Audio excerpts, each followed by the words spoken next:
Chapter 241 The Strongest Magic. For Duanmu Huai. He actually doesn't care about the form of single combat. If he can kill that bastard with one shot, Duanmu Huai will definitely not show mercy. But Duanmu Huai silently glanced at the taskbar in front of him. Special plot mission Wrath of Judgment activated. Wrath of Judgment, as an Inquisitor. You represent the will and glory of the Inquisition. Let this filthy betrayer feel the wrath of the Inquisition and die trembling in fear. Requires a single kill. Since the mission has been assigned, then just do it. Anyway, Duanmu Huai doesn't think that Archeon can beat him. How foolish. In that case, I will use your blood and soul to start this war of destruction. Archeon was no pushover. He roared, rode on his warhorse, raised his flaming giant sword and shield, and rushed towards Duanmu Huai. Archeon swung his sword, and soon the flames erupted and exploded, turning into rockets that shot towards Duanmu Huai. Facing Archeon's attack, Duanmu Huai just snorted coldly. The card in his hand flashed, and a whistling gale instantly sprayed out, colliding with the rocket summoned by Archeon, causing a round of explosions. Seeing this, Archeon's eyes changed slightly, and he chanted a twisted spell in a low voice, and the power of corrupting flesh and blood quietly emerged, rushing towards Duanmu Huai from all directions. A faint halo appeared on the latter's body, resisting the magical power that was enough to corrupt flesh and blood. Can he use magic too? Seeing this scene, Archeon was also stunned. Although he was also a warrior, Archeon was the Eternal Chosen. With the power of the Chaos Mark, he naturally received the blessing of the God of Deceit, and could use all kinds of spells. But he didn't expect that this guy who looked like a warrior could actually use spells. Isn't this guy a warrior? The magic battle between the two sides lasted only a moment. When Duanmu Huai's hammer hit Archeon, the 2 rounds of magic battle were over, and Archeon put away his thoughts and raised his shield in front of him.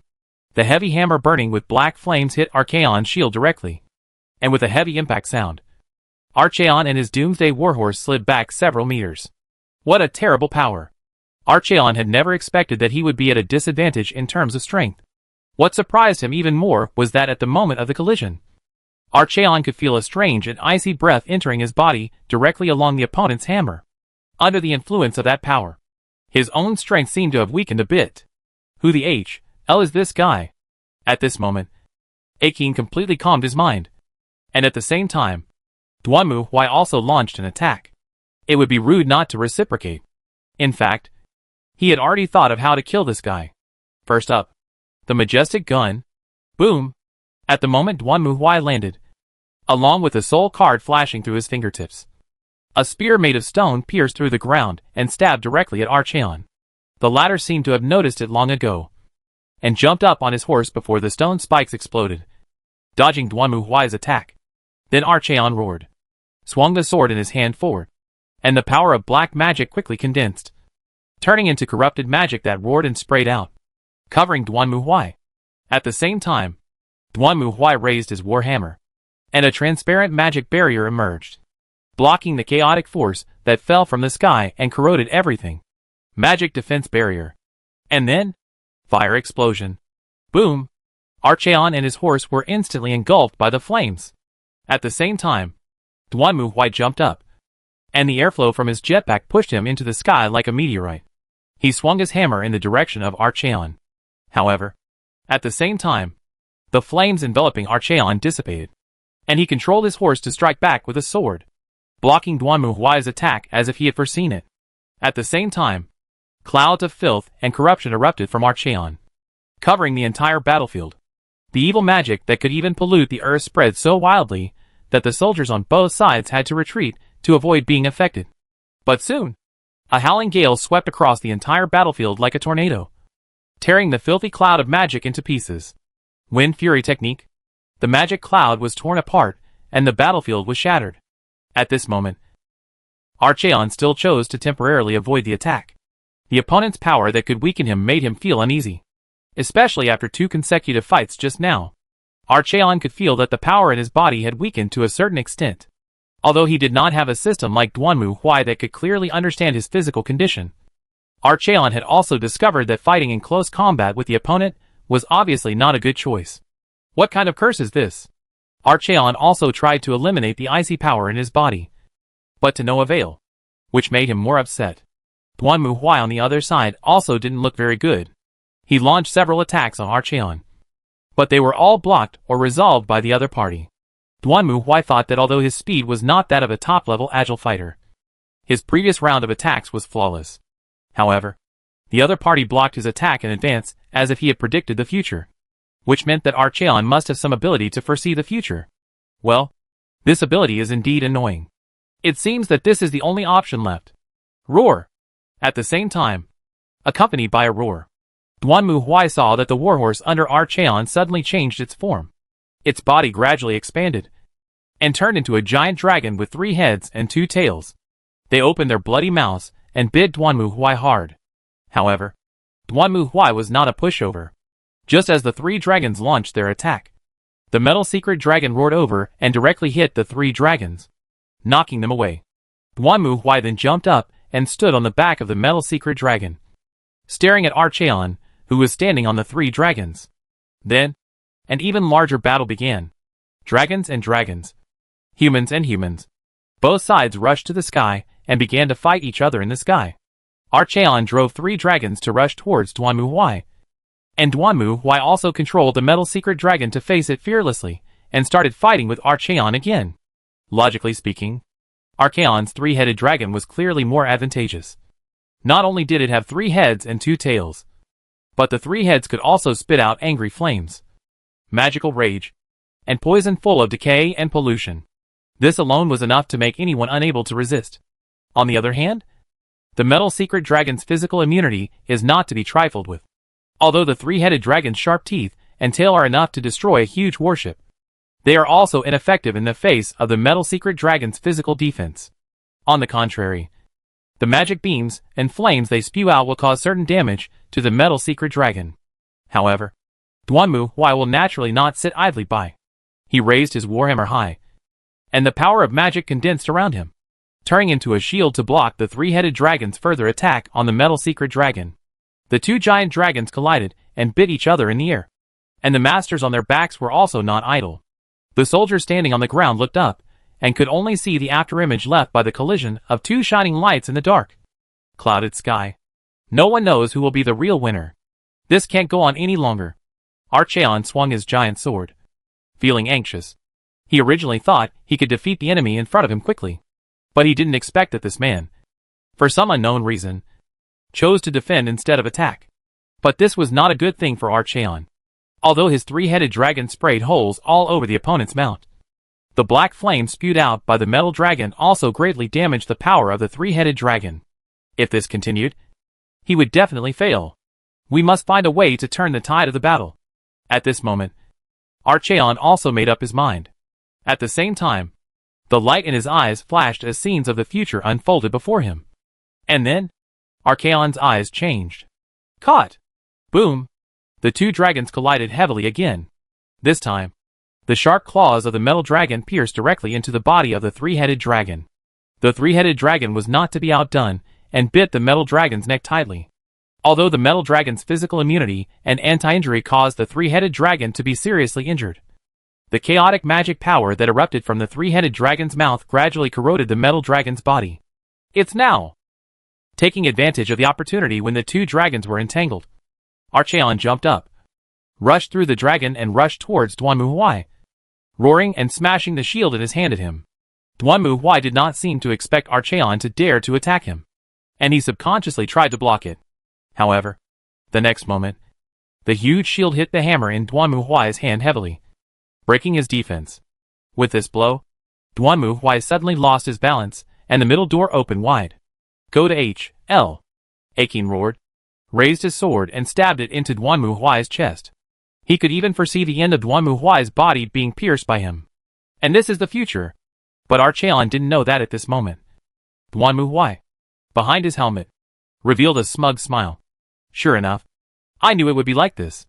That's right. Ever since Duanmu Huai suspected that Archeon might be able to predict the future, he decided on a battle strategy. After all, as an inquisitor, Duanmu Huai had dealt with too many heretics of all kinds. Although predicting the future was rare, it was not uncommon. Basically, this kind of enemy, who could predict the future, would never take action unless they were sure of a decisive future. In other words, when Archeon took the initiative to attack him. He saw a future that would definitely kill him. This time Duanmu Huai did not use the mobile armor. After all, Duanmu Huai was not sure to what extent Icon could see. It would be bad if he knew the characteristics of the mobile armor and used it in return. But Duanmu Huai also has his own trump card. That was the most powerful magic he got from Manalia when he saved Manalia. At this moment, Duanmu Huai was ready. Just as Archeon raised his great sword and stabbed at Duanmu Huai, a glimmer of magical light flashed at Duanmu Huai's fingertips. And then a soul card emerged from it. Dimensional Transcendence, 20 mana amplification cost -1.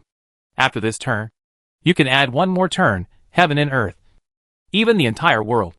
No one, or any existence, can restrain it.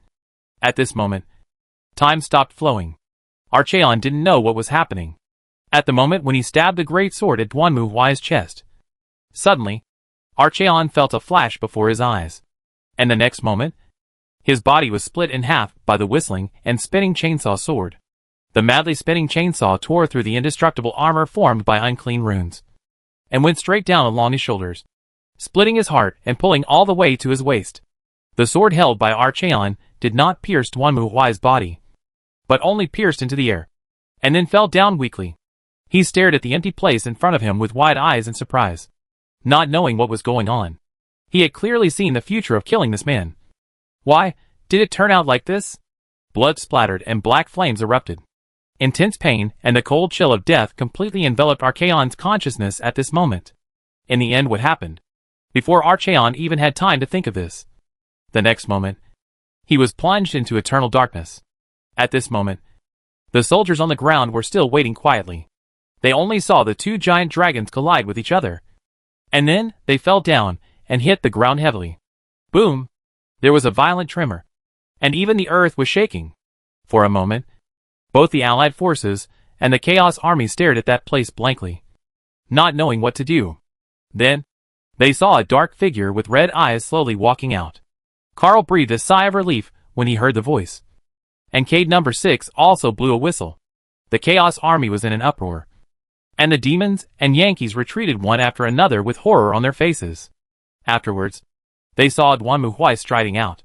Then, he raised his right hand high, holding in his hand the head of a hideous three-eyed demon. Then, Duanmu Huai spoke slowly. Archeon the Ever-Chosen is dead. In the face of the wrath and power of the Inquisition, Chaos will surely be defeated. Chapter 242 Rewards. When Duanmu Huai finished speaking, the situation was already determined. Since the Ever-Chosen was dead, there was no need to fight this war. And the Chaos Army frantically began to evacuate. The Allied forces would certainly not miss the opportunity to strike back while the Chaos Army was weak. And they rushed forward to beat the fallen Chaos Army. Although the Chaos Army tried to stop them, the Allied Army's offensive was extremely fierce. And Duanmu Huai did not rest after that, but captured and killed all the 4 lords who led the Chaos Army. Without a leader, the Chaos Army completely collapsed. Their warships were destroyed. Most of the Chaos demons and Yankee soldiers were killed by the Allied Army, and the rest were directly forced into the cold sea water and became a delicious meal for fish. Just like that, the invasion of Chaos was completely defeated, and people could return to their original happy and beautiful life. But for Duanmu Huai, this is not the end. At this moment, he was sitting in a chair in the flagship's tactical command room, staring at the azure planet in front of him and playing with the webway beacon in his hand.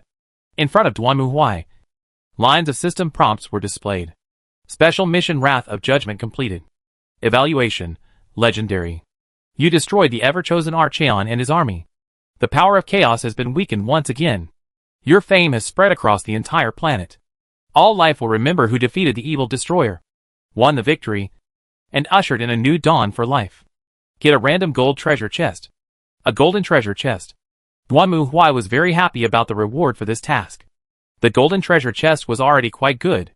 It could contain all kinds of things, including weapons, equipment, vehicles, warships, etc. Of course, no matter what it was, as long as it was related to the word legend, it must be a good thing. Although considering the level of this task, the level of the legendary item will not be very high. But for Duanmu Huai, it is also a good reward. Now it was another task that made him somewhat hesitant. The final stage of the main mission, the end of the world. You have defeated the Ever-Chosen and successfully saved the world. But the power of chaos still lingers here. And your decision will affect the future fate of this planet. A. Complete the task and get the reward. B. Destroy the chaos forces at the North and South Poles. Complete the mission and receive rewards. C. Consume the webway beacon to completely seal the collapsed portals at the North and South Poles, completely isolating the clutches of chaos. Special option. How should I choose? Looking at the final choice of the task in front of him, Duanmu Huai couldn't help but hesitate. Obviously, from this task, it originally had only two choices. The appearance of option C was obviously because the system detected that he had a webway beacon. So this special option popped up. Of course, it stands to reason that the rewards given by special options must also be very special. But the webway beacon is really a good thing. The webway established by the ancients was the only technology that could safely pass through the subspace. But even the ancients did not set up webway nodes in every place in the Milky Way. If Duanmu Huai encountered a suitable planet that did not have a webway node connected, he could activate it through a webway beacon and build an entrance and exit to a webway node. Of course, if this were put in a game, it would be a good thing that all large guilds and war bands would scramble for. Who wouldn't want to put a safe webway node at the entrance of their base? At least in this way, they don't have to worry about the various problems caused by accidentally entering the subspace. Right? If Duanmu Huai bought this thing on the trading platform, he would be financially independent in minutes. It's a pity that he is the only player here. There is no place to sell it. Duanmu Huai also thought about taking the webway beacon to the library for scanning and analysis. Unfortunately, after scanning, the library said that the data was incomplete and could not be analyzed. Of course, from the perspective of this planet, it would be best to completely seal the damaged portal and isolate the influence of the Chaos Gods. Otherwise, Duanmu Huai could save them once, but he couldn't save them twice or three times. For the Chaos Gods, losing a small playground would obviously not make them care too much. The only pitiful ones are the Chaos believers on this planet. But that is none of Duanmu Huai's business. He even wished that all these Chaos believers would die. Let's give it a try. Finally, Duanmu Huai made a decision. He felt that his luck was pretty good. And as the saying goes, what goes around comes around. The special reward for the special option might be better than the webway beacon. After all, the webway beacon is a consumable item that can only be used once. If he could get some useful skills or equipment through the webway beacon, it would be a great deal. Of course, it would be even better if it was the genes of the pre-march of the Blood Angels. Choose C. Duanmu Huai took a deep breath and then spoke. The next moment, the webway beacon in Duanmu Huai's hand suddenly flashed, then turned into two beams of light that rushed out of the battleship, flew towards the north and south poles of the planet ahead, and then disappeared into it. Soon, the dark clouds covering the north and south poles gradually dissipated. Although the entire planet did not seem to have any special changes, it seemed as if some kind of gray filter had been removed, making it clearer and more beautiful. Main quest: the end of the world completed. Evaluation: a model of loyalty. You saved this planet, and even kept it away from the threat and pollution of chaos. Your actions proved your loyalty as an Inquisitor. Everything you did will bring a new destiny to this planet. Randomly obtain the original body gene. Obtain the original body gene. Raven Guard. Gain the stealth operations, night slaying, and Shadow's blessing feats. Stealth action: your footsteps are silent. Your shadow is in the darkness. No one can know. No one can understand, plus 30% stealth in the shadow.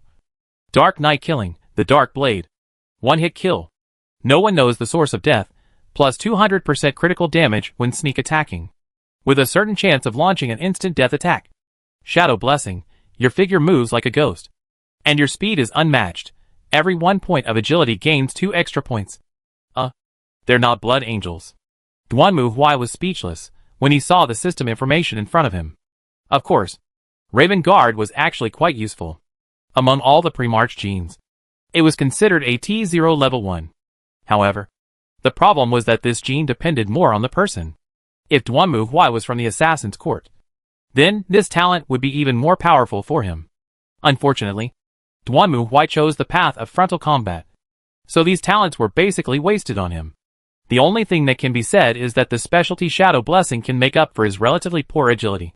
Well, That's all. However, just as Duanmu Huai sighed, suddenly, a new system message popped up below again. Get the giant building blueprint Stargate. Stargate, a fast navigation network used by ancient races to travel through the Milky Way. Through it, they can quickly pass through the subspace and reach various regions. Oh my god! Seeing this, Duanmu Huai excitedly slammed the table and jumped up. Sure enough, this system would not let me down. I consumed a webway beacon. But I actually got the construction technology of the entire webway. This is really great. You know, even in the game, no other forces except the ancient saints have obtained the construction technology of the webway. Thinking of this, Duanmu Huai suddenly felt that he had made a fortune. A consumable was exchanged for a priceless blueprint and technology. Is there any better reward than this? Although I may not be able to use it now. As long as I have the technology to build a Stargate, I won't have to worry about it no matter where I go in the future. Sure enough, this is the good stuff. Duanmu Huai's face flushed with excitement. Then he rubbed his hands and turned on the system. He had decided to put the blueprint in the library for analysis. Then this knowledge would completely belong to him. But since I'm so lucky, I might as well open a box. Thinking of this, Duanmu Huai immediately opened the inventory and clicked on the golden treasure chest. Immediately afterwards, right before Duanmu Huai's eyes, the golden treasure chest opened. And then, players gained special expertise. Heart of Blood Raven. Blood Raven Heart. We wander among the stars. We collect the products of knowledge and wisdom. Knowledge is power. There is a certain chance to sense the existence of special items and places. There is a certain chance to borrow the target item without being discovered. Can be upgraded. Well, looking at the talent in front of him, Duanmu Huai was speechless. Is this okay? The Blood Ravens are a mysterious chapter in the Empire. No one knows who their Primarch is. And no one knows where they were split from. They love to collect all kinds of relics and knowledge. And they also like to study. Of course, for players, the biggest feature of the Blood Ravens is that they never leave empty-handed. To put it bluntly, when the Blood Crows come to attack any other chapter, the other side will greet them with a smile on the surface, but will immediately lock their own holy relic vaults behind their backs. Otherwise, after the Blood Crows leave, they will always lose some things. Well, yes, they lose some things. After all, they can't find them.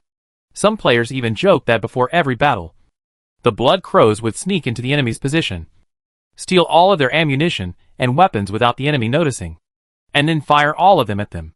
Well, although it's a bit exaggerated, these Astartes who like to sneak in and pick locks, and never leave empty-handed, are indeed a joke in the minds of players. Now it seems that this is more than just a meme. Of course, for Duanmu Huai, this specialty is also very useful. Although he doesn't steal, he borrows other people's things. But the ability to sense the location of special items is very useful for Duanmu Huai. After all, as a soul walker, he always goes around looking for ruins and world fragments. And the specialty of the Heart of the Blood Crow is a natural match for Duanmu Huai. It will be much more convenient for him to find ruins in the future. After calculating his harvest this time, Duanmu Huai couldn't help but pat his belly excitedly. This wave of huge profit is not a loss at all. Chapter 243 Steady Development. After destroying the Eternal Chosen, Duanmu Huai's actions in the novice village can finally come to an end. He did not tell Carl and the others that he had sealed the broken Chaos Channel. After all, even if the Chaos Gods could no longer directly influence this planet, they could still cause trouble through their believers. However, since there was no way to create an old saint-level portal, the Chaos Demons could no longer appear on this planet. At most, they could manipulate other people to cause trouble. From this perspective, it was better for them to remain vigilant. As for the Guardians, Duanmu Huai sent them back to the Guardian Galaxy. They helped a lot in this battle. After all, it was too difficult to defeat the Chaos Army by relying on ordinary soldiers. However, the Guardians who possessed light energy were naturally another matter. So Duanmu Huai temporarily withdrew and began the work of integrating his fragmented world. Generally, the Inquisitor players will occupy a planet as a recruiting planet and place their base there. However, Duanmu Huai does not need to do this. He has a fragment world, which means that Duanmu Huai can basically travel around with a world. The advantage of this is that he can escape from the temple as well as the monk. And at least, he will not be stabbed in the back by others. The disadvantage is that if one person prospers, all people prosper. And if one person suffers, all people suffer. If the entire fleet is killed, then the fragment world will be finished. In addition, another bad thing is that it is difficult for Soul Walker players to plan a specific route. In Star Ocean OL, the development and location of civilizations are very reasonable. For example, when a player lands on a planet, he will explore the world step by step from tribal civilization to ancient civilization, modern civilization, and advanced civilization, because their hometown is fixed, just like in online games. After the player binds the main city, you must go through the level 10 monster map before you can go to the level 20 monster map. However, Soul Walker players are like wandering gypsies in the universe. They go wherever they want and encounter a variety of civilizations. It is impossible to maintain a unified evolutionary roadmap. Of course, the advantage of doing this is that the civilization of the fragment world will develop relatively quickly. For example, if the stem knowledge crystallization of the world that it obtained was placed on the main star of other players, it would probably take several generations of tasks to complete it. Duanmu Huai simply ran away and worked part-time and got it. But it is impossible to become fat in one bite. Ultimately, you have to take it slow. In addition, Duanmu Huai was most concerned about his own army. After all, he could only deal with the boss alone. If he wanted to destroy the Chaos Army, he had to rely on his own soldiers. In this battle, in addition to the people borrowed from the Guardian, Duanmu Huai had to let the Night Guard lead the warriors in his own domain to attack together. However, the news we finally got from the Night Guard was not very good. You mean, they're not suitable? Duanmu Huai sat on the chair, staring at the Dark Night Guard, who was kneeling in front of him. And the latter nodded slightly. Yes, sir. Based on our observations, the souls you recruited from other worlds do not have sufficient qualifications to serve as warriors. I remember that only souls who have passed the Night Guard trial will have the opportunity to join the Inquisition. Since the tribunal had only been established a short time ago, Duanmu Huai did not have time to do all those messy reviews. So he simply took the easy way out and directly used the procedures that the Dark Night Guards use to recruit people, and then let them be responsible for the review and selection themselves. A trial is just a trial after all. The Night Guard shook his head. You also know that becoming a Night Guard is not as simple as just passing the review. They also need to fight against the demons for many years. This is the final test for the Night Guard. They should all be experienced warriors. Duanmu Huai remembered that there were many battles in the sky.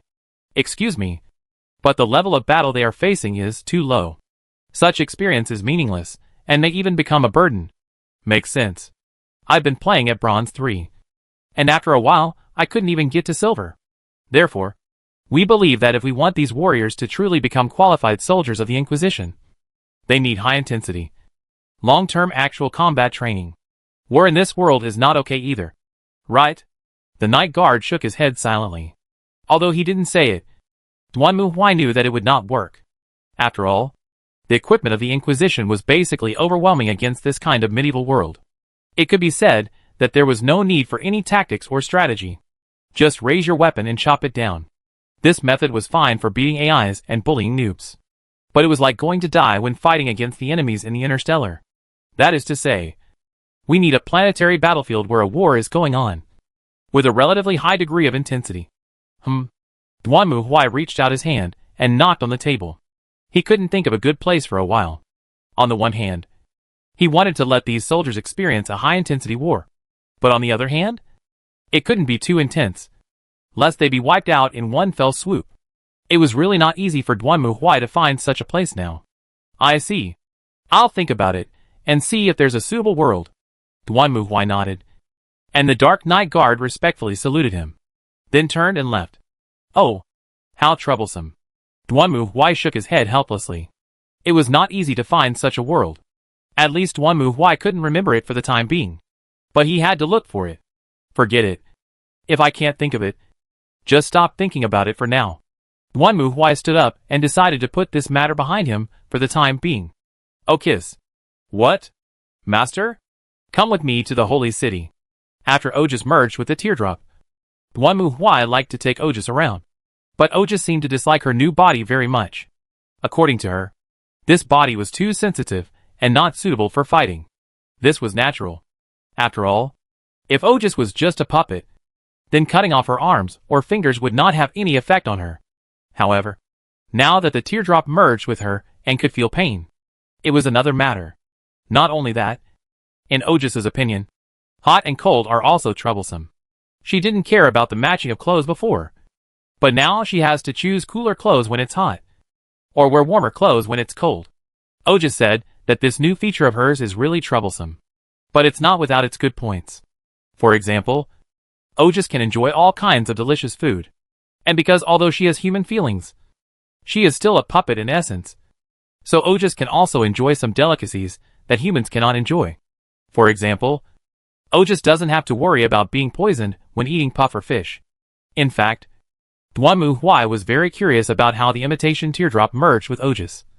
But even Lonnie couldn't tell. By the way, this witch lady is currently cramming all kinds of knowledge and locking herself in a room.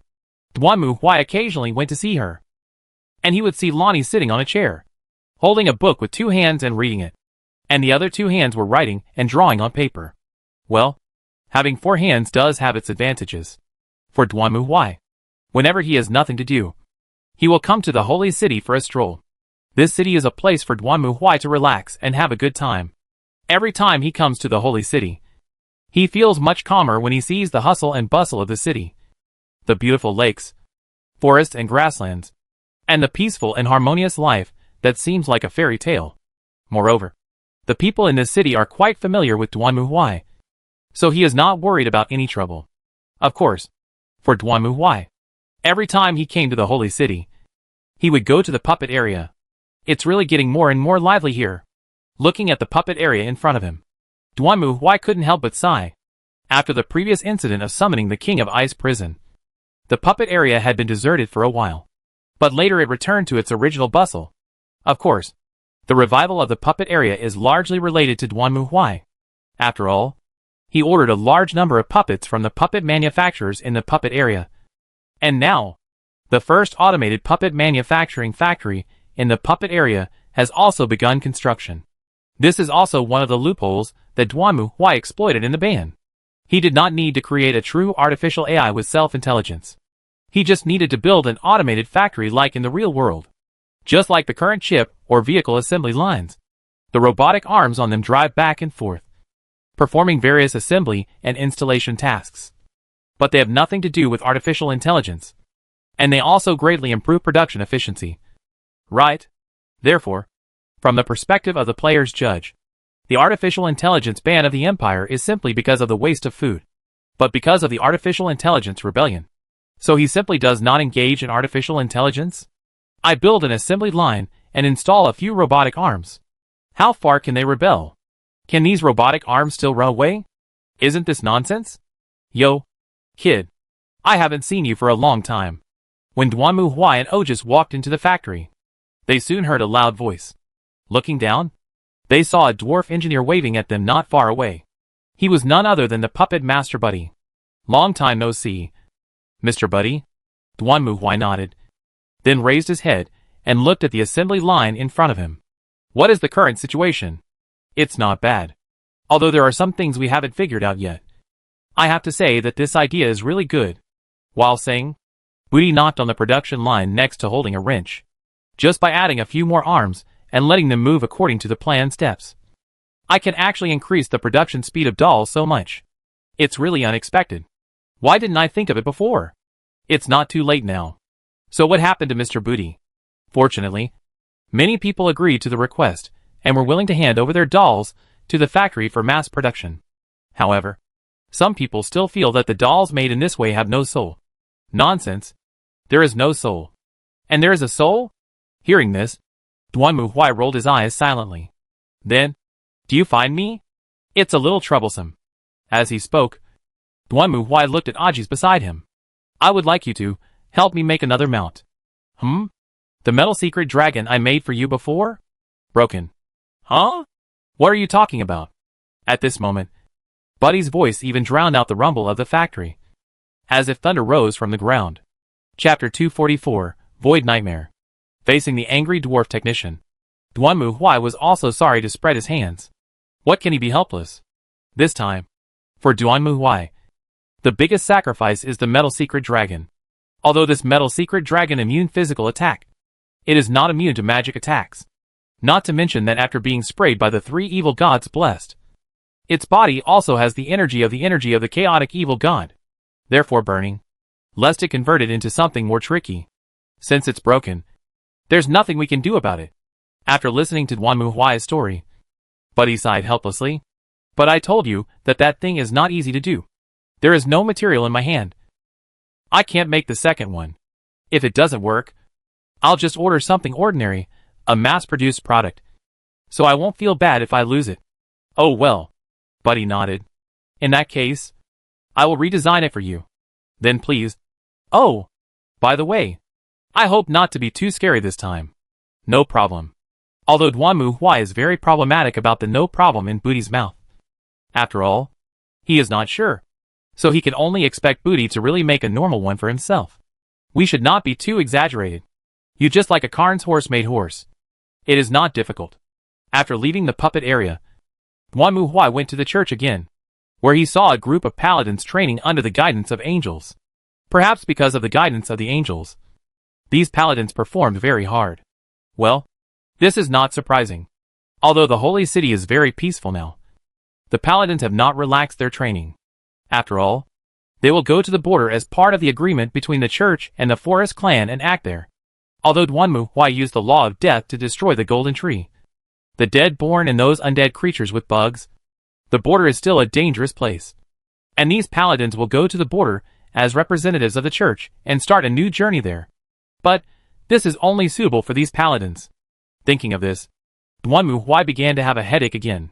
He really couldn't find a battlefield for his new recruits to practice on. The technological level must be high. The firepower must be strong. And the intensity cannot be low.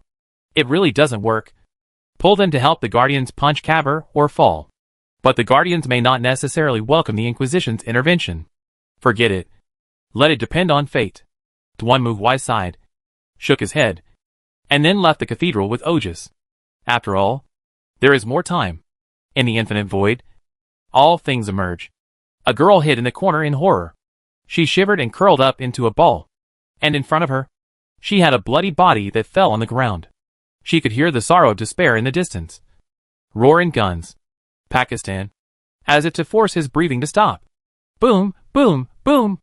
On the other side of the wall, there was a dull sound and impact sound. As if there were any huge animals passing by. Immediately after the next moment, the wall around her suddenly collapsed. Boom! A huge black shadow broke through the wall and came in front of the girl. Ha ha ha! See what I found. The black shadow monster in front of her stared at the girl and let out a terrifying laugh. Then it stretched out its hand and grabbed the girl. The girl's body suddenly pumped, and she rolled down from the bed. Her head hit the cold floor directly, which made the girl sobbing. Then she hurriedly sat up and reached out to cover her head and still had a touch of red, as if the traces of collision.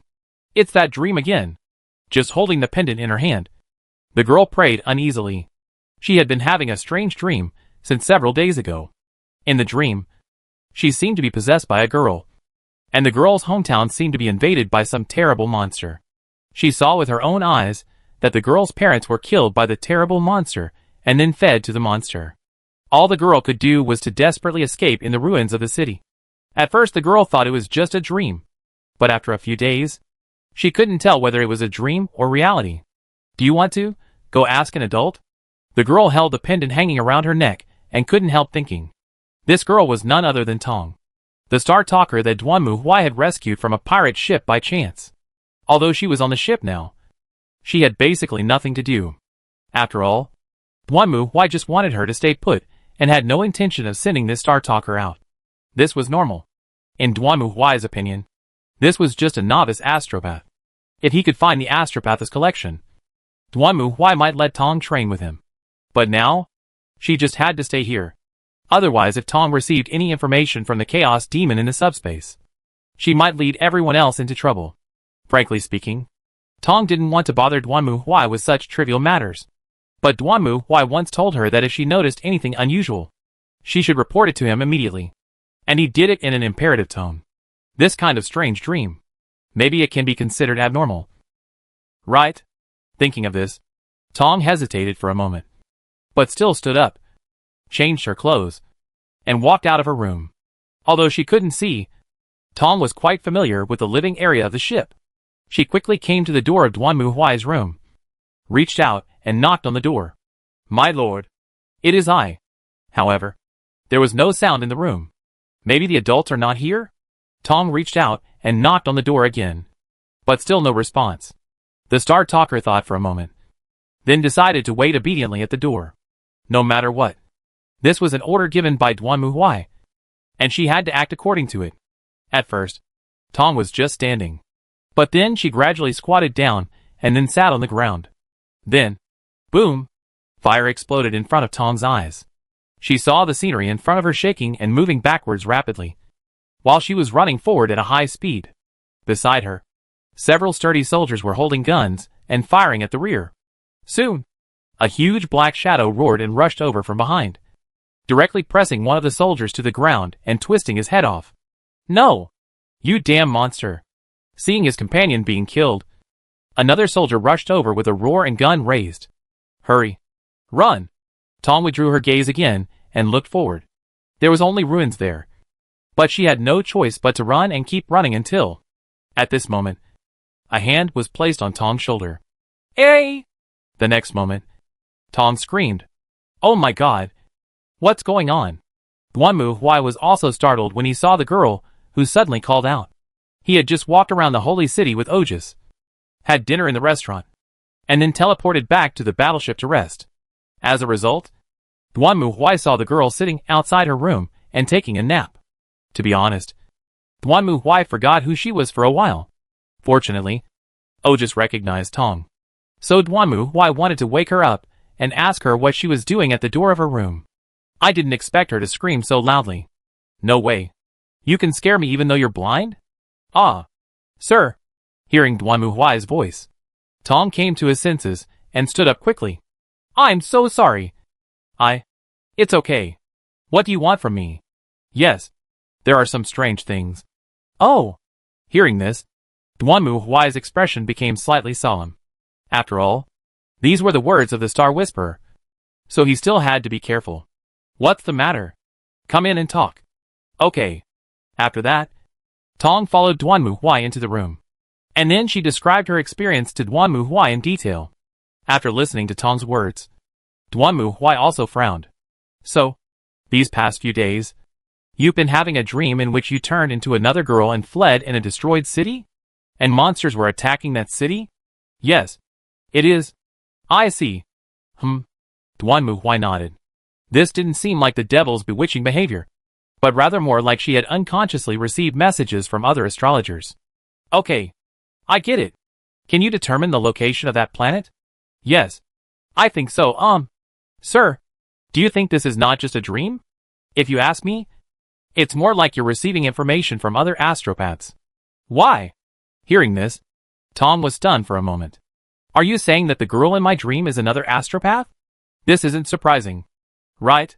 Although astropaths are rare, they do exist in the universe. Moreover, due to the collapse of the Empire, many astropathic families have lost their heritage. Perhaps this girl has the ability of an astropath, but she doesn't know it. Of course, it's still unclear where this information came from and when. Well, anyway, tell me the coordinates first, and I'll go investigate. "Yes, sir." Duanmu Huai took the coordinate address obtained from Tong and looked at the numbers on it. Although he was not sure what the situation was, if that world was really as Tong said, with humans almost extinct and monsters invading in large numbers, and they were very ferocious, maybe it could be used as a battlefield for the training of the new recruits of the Inquisition. All in all, let's wait and see. Chapter 245 War Planet. After obtaining information from Tong, Duanmu Huai ordered the fleet to set off again and prepare to head to the target location. Of course, he also informed others about this matter. "So, this time we have to save an invaded planet again?" And, who was standing next to Duanmu Huai, had bright eyes. She was originally supervising, but after hearing Duanmu Huai's message, she immediately handed the matter over to others to deal with, and ran over to join in the fun. After all, foreign, the dull life of supervising was obviously not as interesting as the lively battlefield. Of course, with her strength, she was qualified to say such things. Uncertain. But didn't the child receive the message? Don't take the information received by the astropath too seriously. Duanmu Huai glanced at Tong, who was standing on the bridge, and spoke lightly. The way astropaths transmit information to each other is to package the information in their heads and send it to the subspace, and then pass it to other astropaths through the subspace. However, as I said before, the subspace has no distinction between time and the information of the past, present, and future will all be gathered in it. In other words, the information received by Tong may not be what is happening now. It may be information from hundreds of years ago, or it may be a prophecy that has not yet happened and is from hundreds or thousands of years later. Oh, I see. This is really curious. Lonnie, who was sitting next to her, was also staring at the screen in front of her and spoke in a low voice. Even though that's the case, we still have to rush to that planet as soon as possible. Generally speaking, astropaths will use special encryption when sending and transmitting information. But obviously, the information received by Tong was not encrypted, which means that any existence may receive this information. Maybe a demon from the subspace will follow the direction to find their location. By then, even if the planet is not dead, it will be doomed. As he spoke, Duanmu Huai frowned. Tong did not actively receive the message, but the problem was that this meant that the other party was communicating on a public channel, and anyone could receive the message. Since Tong had received it, the demons in the subspace might have also known about it. Frankly speaking, in Duanmu Huai's opinion, this was just like a person shouting, "I'm here," in a forest full of monsters, fearing that he would not die fast enough. Fortunately, there is enough information waste in the subspace, and the process of finding useful information in the subspace is no less than looking for a usable credit card in a large landfill. Maybe there is. It depends on whether you have enough patience and luck to find it. By the way, in fact, in Duanmu Huai's opinion, anyone who pursues omniscience is mentally retarded, which is why players always claim that those who believe in the god of deceit because of their pursuit of omniscience and omnipotence are all idiots. The reason is simple. What's the point of pursuing all knowledge? For example, how do dolphins swim? How do ants dig holes? And how do leeches suck blood? Or do you think that the knowledge of gossip about a celebrity getting married in private, your neighbor cheating on you, and your son is not yours is a waste of space in your brain? Those idiots whose heads were blown off because they shouted, "I want to know everything." Most of the knowledge they gained in their heads might just be some useless and meaningless intelligence and gossip from other races. It can be seen that any idiot who seeks omniscience is not a wise man, but a stupid, lazy person. They deserve to be played around by the god of deceit and then abandoned. Such idiots deserve to end up like this. The webway has been activated, and we are preparing to go to our destination. At this moment, Mia's usual leisurely voice without any tension sounded, and the next moment, everyone saw the screen in front of them instantly turned into countless flowing lights.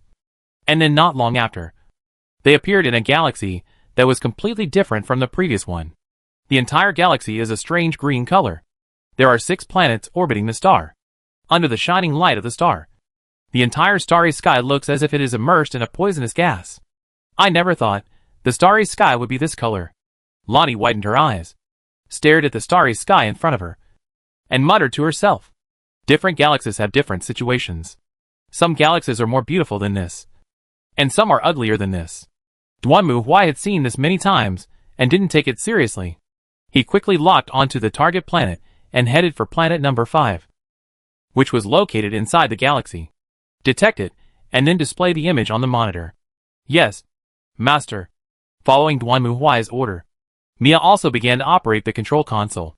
After a moment, the scene on the planet appeared in front of everyone. Those were cities that had been destroyed by war. Judging from their appearance, there was once a glorious civilization on this planet. But now, all that remains on this planet are large tracts of city ruins. Houses have been bombed out, and the streets are littered with corpses and bones. Many cities have apparently been completely abandoned and are uninhabited. The radiation level is within normal range. It doesn't look like the land has been turned into a wasteland due to a nuclear bomb. Duanmu Huai stared at the various values given on the screen in front of him, and then made a judgment. From these traces, it seems that some kind of weapon attacked the ground from the sky, and then used high-temperature bombing to destroy the city. Is that the thing? And curiously reached out and pointed to the hologram of the planet on the other side of the screen. There, Hundreds or even thousands of satellites could be seen orbiting the planet. Well, I'm not sure. Generally speaking, satellites are used for communications, but space-based weapons are not impossible. Thinking of this, Duanmu Huai pondered for a moment and then gave the order. Send the Eye of Reconnaissance to investigate, and have them capture a few satellites, so we can investigate the data inside. Duanmu Huai's Inquisition fleet has already taken shape. In addition to the Wani giant ship captured from Cable, his fleet has added 4 Moon-class cruisers and 6 Cobra-class missile destroyers. Although these 2 missile destroyers are only 1.5 kilometers long and have average firepower, they are fast and maneuverable. No matter what Duanmu Huai encounters now, he will let these destroyers explore the way first, and then consider what to do next. After all, it's impossible to put your hometown right under other people's noses. Soon, one of the destroyers set off according to Duanmu Huai's order. And then the Dark Night Guard technicians immediately captured several satellites, disassembled them, and analyzed the data information stored in them, and then sent this information to Duanmu Huai. Through this information, Duanmu Huai also knew what happened on this planet. From the limited information, there was indeed a war between 2 human forces on this planet, and the final result was that one side won and the other lost. There was nothing to say. However, the problem was that not long after that, a group of mysterious alien monsters suddenly emerged from the ground and attacked humans. They are similar to humans, with strong bodies and great strength. They can also control those mysterious and terrifying underground creatures, and can even use firearms like humans. Humans call them orcs. Seeing this, Duanmu Huai was shocked and thought that the greenskins had come here. But fortunately, he changed his mind, and found that the beast men here were not the same as the greenskins. After all, Duanmu Huai knew that the greenskins had no biotechnology, and no hobby of digging holes underground. Moreover, with the reproduction speed of the greenskins, if humans lost, this planet would have become the greenskins' lair long ago. It seems to be just the same name, but different species. In short, there is nothing much to say next. Humans were seriously injured in the Civil War, and these beasts launched attacks from underground. Human aerial weapons were basically useless. But these beasts could evade human defenses from everywhere by digging tunnels and go deep into the underground. Therefore, it didn't take long for humans to be defeated. Humans were naturally not idle, and finally used a space-based weapon called Hammer of Dawn to launch high-temperature rays from satellites in low Earth orbit, destroying almost all human cities on the surface that were invaded by beasts. Well, killing 800 enemies, while injuring 1,000 of your own lives is still a huge profit. It seems that no matter where you are, human beings are the same in terms of ruthlessness. All in all, there is only one city left, and the rest are basically abandoned. Most satellites have lost contact since then, and there is no record of their use. The orcs who almost occupied the surface of the planet also lost a lot of their combat effectiveness in this wave of mutual destruction. But even so, they are still running around on this planet, and it seems that they are still planning to continue their plan to occupy the surface and eliminate humans. I have to say that the environment of this planet is not much better than the one that was invaded by demons before. But this is better. Duanmu Huai narrowed his eyes as he looked at the planet that was riddled with holes due to the war. From the data, the beastmen on this planet were good enough to fight, and their tactics were flexible and varied, and their strength was not weak. He could just use them to train his army. As for drilling out from underground, was that a big deal? It just gave him an excuse to send troops to fight underground warfare. Right? There are more orcs than humans. In that case, just kill to your heart's content here. Thinking of this, Duanmu Huai quickly gave the order. Mia, notify the Night Guard immediately and ask all Astra Militarum soldiers to prepare for battle and prepare to carry out airborne strikes. Chapter 246 Ambush. Since childhood, Kate has had an inexplicable longing for the starry sky above her head. Whenever she looked up at the starry sky, Kate felt as if part of her soul was being sucked into the vast and boundless galaxy. She always had a feeling that her soul seemed to be closely connected to that distant space. If possible, she even longed to go to space and experience it in person. That feeling of soul connection. But unfortunately, the war ended the girl's innocent and romantic dream. After the Pendulum War, humans did not enjoy long-lasting peace, because soon, the orcs rushed out from underground and turned the world into hell. In Kate's memory, her childhood was filled with escape, war, death, and various conflicts. The beautiful past had been completely destroyed. Even the power that she once felt could connect to the stars seemed to have disappeared without a trace. Of course, for Kate, this is nothing to worry about. Those fairy tales that children told before going to bed have long become a thing of the past. What she is facing now is a completely different life. Call. Kate pulled open the tattered scarf covering her mouth and let out a breath. She held the rifle tightly in her hand and stared around vigilantly. Behind her was a group of migrating nomads. Just a few months ago, they lived in a nearby town. But as the town was discovered by the orc scouts, it became increasingly unsafe. Therefore, people had to choose to migrate again. This is the life of the nomads. For various reasons, they cannot enter the last fortress and base of mankind. The beast tribe cannot blast through the surface of the Jacinto Plateau, so they live a wandering life outside. Of course, the reasons for these nomads are different. Some people are dissatisfied with the iron-fisted methods of the Wayne government alliance that rules Jacinto. And some people hate the Wayne government because of the previous Pendulum War. Some people simply have no way to enter there. Kate is one of them. When she was young, her parents were killed because of the invasion of orcs. After that, Kate just wandered around like a mouse. She had been in many vagrant groups. 14 years have passed until now. But for Kate, the horror of those orcs still makes her unable to sleep or eat. Hey, Kate. At this moment, a voice suddenly rang out. Kate was so scared that she quickly raised her gun and turned around, only to see a young man wearing a helmet standing behind her, looking at her with a smile. It's you, Common. Be careful, or I'll shoot you in the head. Hey, I didn't mean it. The young man raised his hand to signal. I just wanted to buy you a drink. Look, I found something good before. As he spoke, the young man took out a bottle of wine from his arms and shook it in front of Kate. I'm not free now. Although Kate was jealous of the bottle of wine, she still spoke while looking around. Don't forget, we are on the way of migration. What if we are discovered by the beast men? Then go to H.L. Common didn't care about Kate's words. He opened the bottle, took a gulp, and then reached out to wipe his mouth. Tell me, Kate, is there really still hope for humanity? We have no idea how many armies the beastmen have left. And we don't have much left. The same goes for this tribe. We simply can't stay in one place for a long time. No matter where we are. We always worry that the ground beneath us will suddenly collapse one night. And then a group of beastmen will come out and hack us to death. Isn't this the fate of vagrants? The security government is useless. So how can we be any better? It's better to leave this damn world as soon as possible. At least it will allow me to have a good dream. You've drunk too much. Smelling the alcohol coming from Cayman's mouth, Kate frowned and hid back. There were many people like Cayman who had lost hope in life and the future. They were afraid of the beastmen's attacks. But they were powerless to resist.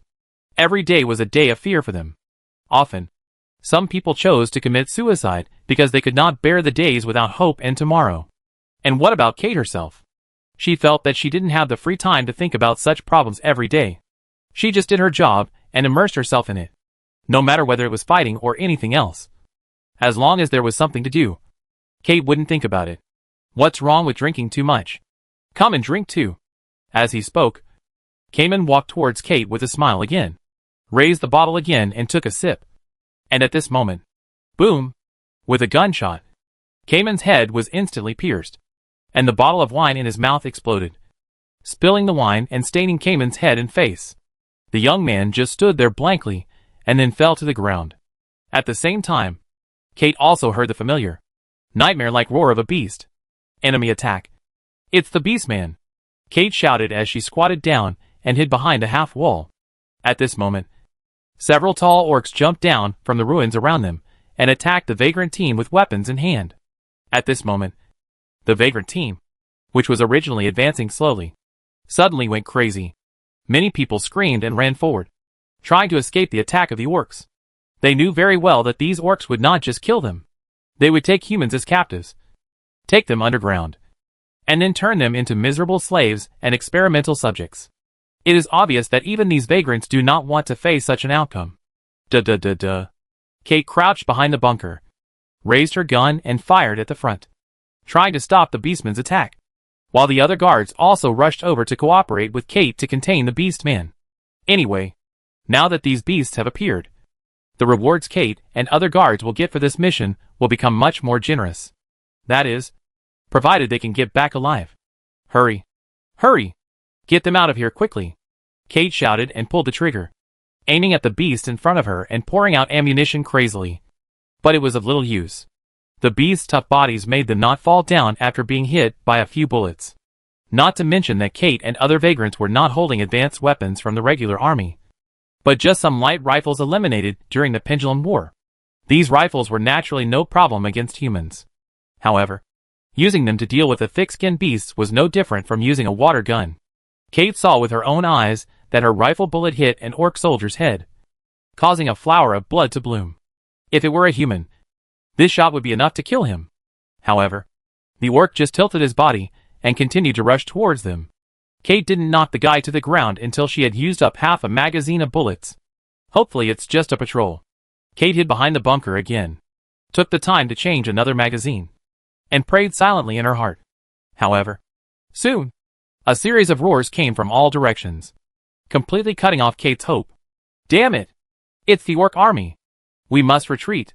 At this moment, the guards also began to retreat quickly. The vagrants in front were dead. They had obviously entered the ambush of the orcs. It was meaningless to care about the vagrants at this time. Kate turned around and even saw a large number of orcs rushing towards the vagrants, and knocked all the screaming guys to the ground. Go! Go! Go! There was no need to think about the reward. Being able to leave here alive was the biggest reward. The guards left one after another, but Kate was hesitant. She looked at the vagrants who were being attacked, and then looked at the guards who were retreating behind her, without saying a word. Hey, Kate, it's too late if you don't leave now. Seeing Kate staying there, a guard shouted, and perhaps his voice attracted the attention of the beast men. And soon a bullet flew past and pierced his head. At this moment, the vagrants' team was already in chaos, and those vagrants who did not have time to escape were knocked to the ground by the beast men and then captured. Mommy, mommy. A child was crying and looking for her mother. But the next moment, she was knocked to the ground by the orcs. Seeing this, Kate made a decision. She rolled over the obstacle, rushed into the gap with her slender body, and then came to an abandoned sentry post not far away, where an orc fire turret was set up. At this moment, an orc was operating the fire turret, laughing loudly and pouring fire on the vagrant team. Hey! Kate jumped up and came to the back of the orc. Then she patted the other shoulder, then stabbed the orc's neck with a knife, and kicked the body down. Kate then grabbed the firepower turret and aimed at the orc army. You bastards! Go to H.L. Boom, boom, boom! With Kate's roar, the firepower turret once again poured out countless bullets. But this time its target was not the vagrants, but the beastmen. The beastmen attacked from behind soon realized that the situation was not good. They turned around with roars and fired madly at the turret. Kate did not dodge or evade, but just stood behind the turret and continued to pull the trigger, roaring and firing a hail of bullets. But before Kate could kill a few more beastmen, a violent impact came from behind her, knocking Kate to the ground. She looked up blankly and saw a sturdy beastman staring at her fiercely, shouting and stepping on Kate's head. Kate rolled almost instinctively to avoid the fatal blow. Then she jumped up with almost all her strength, jumped onto the beastman's back, and stuffed a grenade in her arms directly into the beastman's waist. And then Kate jumped back with force. Boom! The grenade exploded instantly, blowing the orc's body in half, and Kate was blown away and fell heavily to the ground. Puff! She spat out a mouthful of blood. Kate, lying on the ground, didn't even have the strength to continue fighting. She could see that the orcs around her were slowly approaching her. Maybe this is my own death. Thinking of this, Kate raised her head and looked at the starry sky in front of her. The starry sky is still as beautiful as ever, but there seem to be more twinkling stars in the sky than I remember. What is that? Soon, Kate discovered that something seemed to be wrong. In the starry sky in front of her, the countless shining stars seemed to be getting brighter and brighter, and getting closer and closer to her. Are these stars going to fall from the sky? At this moment, Kate had a thought that even made her laugh. But then, she saw these lights, falling from the sky and hitting the beasts heavily. Chapter 247 Justice from Heaven. We came from the stars to fight for humanity. Our feet are in H.L. Our weapons are filled with hatred. Vengeance is our strength. Punishment is our melody. For humanity. For the Inquisition. Eliminate the aliens. Punish the heretics. Destroy the demons. Anything that threatens human existence must be completely destroyed. In the name of the Inquisition. Pour out your anger and revenge on your enemies. The airdrop capsule spewed flames and fell from the sky like a cannonball, smashing heavily into the orcs. Boom, boom, boom. Before the orcs could react to what these huge steel objects falling from the sky were, the hatch burst open. And then dark figures filed out one after another. They raised their bolters and launched a brutal and ruthless attack on the orcs in front of them. The grenade launchers easily penetrated the tough skin of the orcs, leaving huge holes on their bodies. The orcs angrily attacked these sudden enemies, but their attacks were in vain. Although this Astra Militarum is named as Astra Militarum, it is completely different from the Astra Militarum during the Human Empire period. Strictly speaking, this Astra Militarum designed by Duanmu Huai does not have any living people. They are all composed of dead knight guards and souls who believe in the doctrine of the Inquisition. And these armors, strictly speaking, are like objects possessed by these souls. It's just like those armored dolls that can move independently in many fantasy novels. Therefore, even if their armor is broken, they will not be destroyed, but will return to Duanmu Huai's annihilation field. In this respect, these Astra Militarum are actually very similar to demons. And demons will not be completely destroyed. They will only be expelled back into the warp. The same is true for these ghosts. They will not be destroyed. They will only return to the annihilation realm after losing their attachments, and then return to the mothership through the portal, then attach a new armor, and then continue to fight.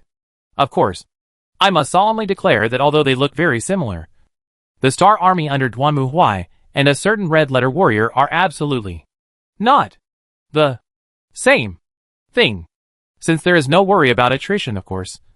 In order to prevent Employee 007 from feeling burnout, Duanmu Huai still formulated rules to allow those souls who are tired of war to enter eternal sleep, rather than pulling them out indiscriminately like a certain scarlet letter warrior.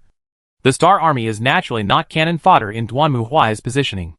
After several experiments and battles, he successfully established his own legion system and rules. First of all, every soldier in the Astra Militarum is equipped with standard power armor.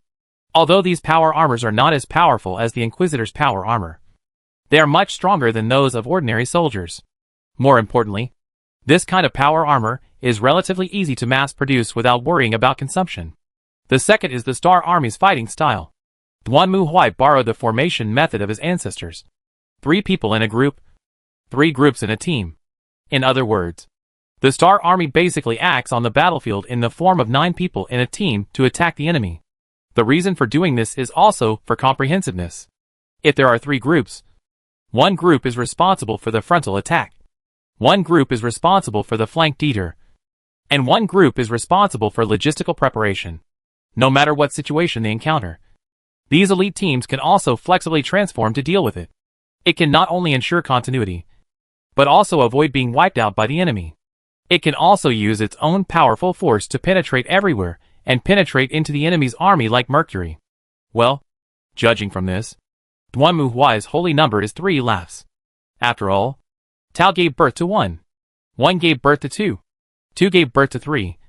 And 3 gave birth to all things. Isn't that right? Even Duanmu Huai was organized in the same form. At this moment, he was holding the thunder hammer and charging at the front line. Ogus and Bambi sat on his shoulders, one on each side. After the upgrade, Mu Huai's shoulder armor became larger and larger, almost like 2 chairs. At least it could hold the 2 little guys steady. Ogus, as always, manipulated the silk threads, condensing them into various weapons to sweep the enemies on the battlefield, while Bambi summoned a large number of bats to block the enemy's vision and disrupt their attack. Then Duanmu Huai rushed forward and swung the warhammer in his hand, directly blasting away all the orcs in front of him. The second team behind Duanmu Huai was a magic unit composed of an Faline and Lonnie. They were mainly responsible for radiating firepower through large-scale spellcasting. Lonnie raised her staff and summoned a dark moon to fly towards the orc army in front. Then, as the dark moon erupted, the fire and cold air released by An and Faline also came along, instantly destroying the orc army under the baptism of ice and fire. The reason why everyone is so powerful is naturally thanks to the third team led by Lorena, which includes the Angel of Good News and the Angel of Annunciation. They sang hymns and launched the music of heaven, enhancing the offensive and defensive capabilities of all the Star Army on the battlefield. Actually, according to Duanmu Huai's idea, it would be best to put at least one angel in each Star Army squad. At least, although these angels are not very powerful in attack, they are comprehensive and can also serve as auxiliary and healing. However, because he had too few angels, Duanmu Huai finally only put angels in a few squads. And the rest, after all, they were still responsible for the annihilation field, in front of the Astra Militarum equipped with celestial hymns and power armor. The orcs had no power to fight back. Their bullets couldn't even penetrate the Astra Militarum's armor, while the Astra Militarum's grenade launchers made holes in their bodies. Soon, these orcs realized that these guys falling from the sky were not easy enemies to deal with, and they hurriedly chose to retreat. Well, from this point of view, they are not green at all. What are these? Lying in the ruins, Kate was stunned by the huge iron warriors passing by her. She saw how the orcs who were once so arrogant threw away their weapons and armor in front of these iron warriors, and were completely destroyed. Could it be that they are from the Wan government? But they don't look like that. And besides, they don't look like humans at all. After all, these steel warriors all look to be more than 2 meters tall. Even among the orcs, there are very few that are so tall. Kate struggled to get up and followed the iron warriors. She originally thought that the iron warriors would do something, but they just kept moving forward as if they were oblivious to her existence. After defeating the group of orcs, the iron warriors began to gather in front of the battlefield. Out of curiosity, Kate followed them. Soon, following these steel warriors, Kate came to an open space in the square, where these steel warriors stood silently in a line to rest. On the other side, Kate saw a taller black steel warrior standing not far away, talking to others. The first time Kate saw the black warrior, she felt a black screen in front of her eyes. An indescribable sense of pressure and fear rushed towards her, almost making her faint. Kate didn't come to her senses until she felt the pain on her head. She realized that she had been lying on the ground without knowing when. This time, Kate raised her head again with trepidation and looked at the black warrior. Although the feeling of oppression and fear was still there, Kate didn't lose consciousness like before. It was at this moment that Kate saw that in front of the black warrior, there were several girls standing. From their appearance, they seemed to be just ordinary girls. Who are these girls, and why are they here? Although Kate was full of doubts about this, judging from the expressions of those girls, these iron warriors did not seem to be bad people. So Kate gritted her teeth, stood up, and walked towards the black warrior again. Hey hey! She shouted and waved her hands, which soon attracted the attention of those not far away. The black warrior raised his head and looked at her without saying anything, while the girls also looked at Kate curiously, watching the latter come to them. Thank you for killing those beast men. When Kate came to the black warrior, she hurriedly thanked him, and the latter nodded. It's okay. This is what we should do. Call. Kate was relieved when she heard the other party's answer, although she didn't know who these people were. Since they could communicate, it meant that they were not enemies. Anyway, I still want to thank you. If it weren't for you, I might have been captured by those damn beast men. Oh, my name is Kate, and I'm a nomad guard. Kate raised the gun in her hand and gestured. Vagabond guard. Yes, I was originally commissioned by that group of nomads to escort them to their new gathering place. But we were attacked by the beast men on the way. Having said that, Kate turned her head and looked in the direction where the vagrants had fled before. There was no one there except for the corpses. Damn it. It seems that those vagrants have been captured by the beast men. You are a homeless person. Are you familiar with this place? After hearing what Kate said, Duanmu Huai thought for a moment and asked. Of course. I'm familiar with it. Very good. Then can you take us to the orc nest? Why? Hearing this, Kate stared at the black warrior in front of her with her eyes wide open in amazement. She even wondered if there was something wrong with her ears. Is there anyone who wants to take the initiative to go to the beastman's nest? Chapter 248, Deep Underground. You guys are really crazy. Walking beside Duanmu Huai, Kate looked at this group of iron warriors in disbelief. Humans have been fighting with the beast men for more than 10 years. Even on the ground, humans have no advantage, and can only use weapons like the Hammer of Dawn to perish together. And these iron warriors, who came from nowhere, actually want to go underground and find the beastman's lair? Kate originally thought that these iron warriors were new warriors from the Vian government alliance. After all, in her memory, the Vian government alliance was the only one with such strength on this continent. But in fact, these Iron Warriors were neither from the Vian government alliance nor from the Independent Republic alliance that had failed in the Pendulum War. On the contrary, according to this terrifying Black Warrior, they belonged to an organization called the Inquisition. The only reason they came here was that the Beastmen threatened human existence. So they came here to completely eliminate these Beastmen. Frankly speaking, Kate didn't understand the logic and thinking of these warriors at all. And she had never heard of the Inquisition. However, in fact, they did appear in front of her and easily wiped out a whole team of orcs. If this wasn't Kate's dream before she died, then these Iron Warriors, no matter what their reason, came here to fight the orcs. For Kate, that was enough. Because of this, Kate took the initiative to ask to take them to the place where the beasts were.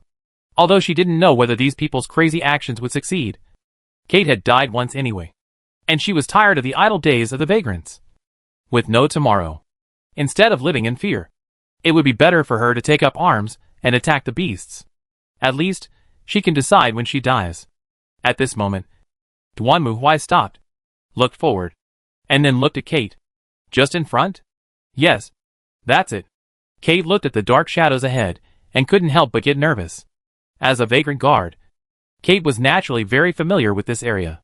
She had also heard a lot of information and rumors about the Beastmen, including the ruins in this valley. It was a huge castle built on the mountain. According to the vagrants, the castle had a very long history, even dating back hundreds of years. At that time, a large amount of gold mines were discovered here. So the rulers of the country built a fortress here to protect the gold mines. Hundreds of years later, after the gold mines were emptied, the fortress was abandoned because it was too old. Perhaps because of this, it also escaped the Pendulum War and is considered a relatively well-preserved relic. There used to be a nomadic tribe that wanted to settle here, but later they were almost all killed. According to a few nomads who barely escaped. Not long after they entered the castle, the orcs dug up along the mine tunnel below, and the nomads had no time to resist before they were slaughtered. It was after that that the ruins became the lair of the Beastmen, and nomads dared not approach it. It was already dusk, and the blood-red sunset glow shone on the castle built on the mountain, as if a layer of blood was splashed on it. The entire castle was shrouded in the shadow of silence, without any sound, as if it was a dead cemetery. Soon, Duanmu Huai led the Star Army to the gate of the castle. The heavy gate fell to the ground, and there was still no sound around. Not even a single orc could be seen. Obviously, this was completely different from the heavily guarded fortress Kate had imagined. I don't know what's going on. She held the gun in her hand and looked around blankly. The news I received earlier is that there are indeed many beastmen here. Duanmu Huai didn't pay attention to what Kate said. He just snapped his fingers. And soon, the trunk behind Duanmu Huai opened. And then 2 reconnaissance skulls flew out. And then, they floated into the castle in front of them quietly. Then, Duanmu Huai turned to the dark night guard beside him. There is only one order. Kill the enemy on sight. Completely eliminate all enemies. This will become our next stronghold. Understood, sir. The Night Sentinel saluted and quickly gave orders.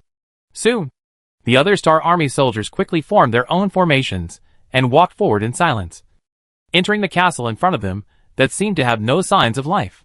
Duanmu Huai stood there, staring at the castle in front of him. This time he came here to train his troops, so he didn't need to lead the way in everything. Moreover, he had experienced the power of this group of beastmen before. To put it bluntly, they were just inferior greenskins, and they didn't have the exaggerated reproduction ability of greenskins. Although it seemed that these beastmen had some intelligence. But, compared with the greenskins who were WAGH in everything, these beastmen were still far behind. But it can help accumulate some experience for the soldiers under his command. Kate didn't know what Duanmu Huai was thinking. She just stood there anxiously, staring at the castle in front of her. She was a little worried that she had given the wrong information. And she was also worried that this was a trap set by the beastmen. Although most people thought that the beastmen were strong and simple-minded, the nomads knew that these beastmen were not as stupid as advertised. They were very smart, even scary. Duh. As Kate was waiting anxiously, suddenly, a series of rapid gunshots rang out, interrupting Kate's thoughts. She raised her head and looked into the dark castle in front of her. Kate could hear that it was the familiar sound of gunshots unique to the beastmen. Soon, there was a burst of gunfire. Kate could imagine without seeing it that right now in the castle, there was probably a large number of orcs attacking those steel warriors. Obviously, this is indeed a trap. Thinking of this, Kate hurriedly looked at the black warrior beside her. But Duanmu still did not respond. Even the two girls beside him did not seem to care about the battle happening in the castle at the moment. Among them, Ojas was even reading a book with the help of Duanmu's searchlight. Boom, boom, boom. At this time, a special sound of gunfire was heard. These were the weapons in the hands of the iron warriors. Kate had heard the sounds of these guns firing. They were heavy and deep, and each firing sounded like a cannonball. Just hearing the sound of the gunfire made her feel as if her heart was being hit by a sledgehammer. It was unknown how long it took before the gunfire stopped. It was only at this time that Duanmu glanced at his helmet. 10 minutes. It seems like it's not enough after all. Duanmu shook his head. According to his calculations, in a place like this, all the orcs should be wiped out within 5 minutes, including running away. However, it took these Star Army soldiers 10 minutes. It seems that just as the Night Guard said, these soldiers really need more fighting and training. Let's go! Thinking of this, Duanmu led everyone into the castle. When they walked into the castle, the battle was over. The bodies of the beastmen were scattered all over the ground. Kate even felt it was absurd to see the miserable appearance of the beastmen. You know, humans have rarely won against the beastmen. But now, she witnessed with her own eyes that a group of steel warriors easily wiped out these terrible beastmen. Have you identified the entrance? Duanmu didn't even look at these beastmen, but looked directly at the Night Guard in front of him, who nodded. Very good. Leave some people here to renovate this place, and the others will continue to move forward. I want to see where these beastmen are staying underground. When Duanmu led his subordinates along the mine tunnel into the underground with murderous intent, the orcs underground also received news that the team they sent out had been annihilated. Humans annihilated the orcs' troops? Upon receiving this news, the orc general in the underground city could not believe his ears. He had never thought that the orcs, who had always been brave and fearless, would be beaten and fled in panic by a group of human soldiers, or even be annihilated? How can this be? This is simply an insult to the dignity of the orcs. At this moment, the beast general finally couldn't help but stood up and gave the order. Find out where those damn humans are right now. I want to kill them myself. However, before the beast general could finish his words, and beast soldiers stumbled in. Report. A group of humans have penetrated deep underground and are attacking us. What? These beasts are simply vulnerable. Kate had never thought that she would have such a thought. But now, when she looked at the fragile orcs in front of her, this thought was lingering. Go to H.L. With a roar, Duanmu rushed through the cave like an angry rhino and rushed towards the beastmen in front of him. The latter raised their guns in panic and shot at Duanmu crazily. There was even a beastman standing behind the firepower turret, aiming at Duanmu and pouring countless ammunition. These ammunitions were enough to knock down any human soldier, and even vehicles would probably not be spared. However, when these bullets hit Duanmu's thick armor, they were directly bounced off.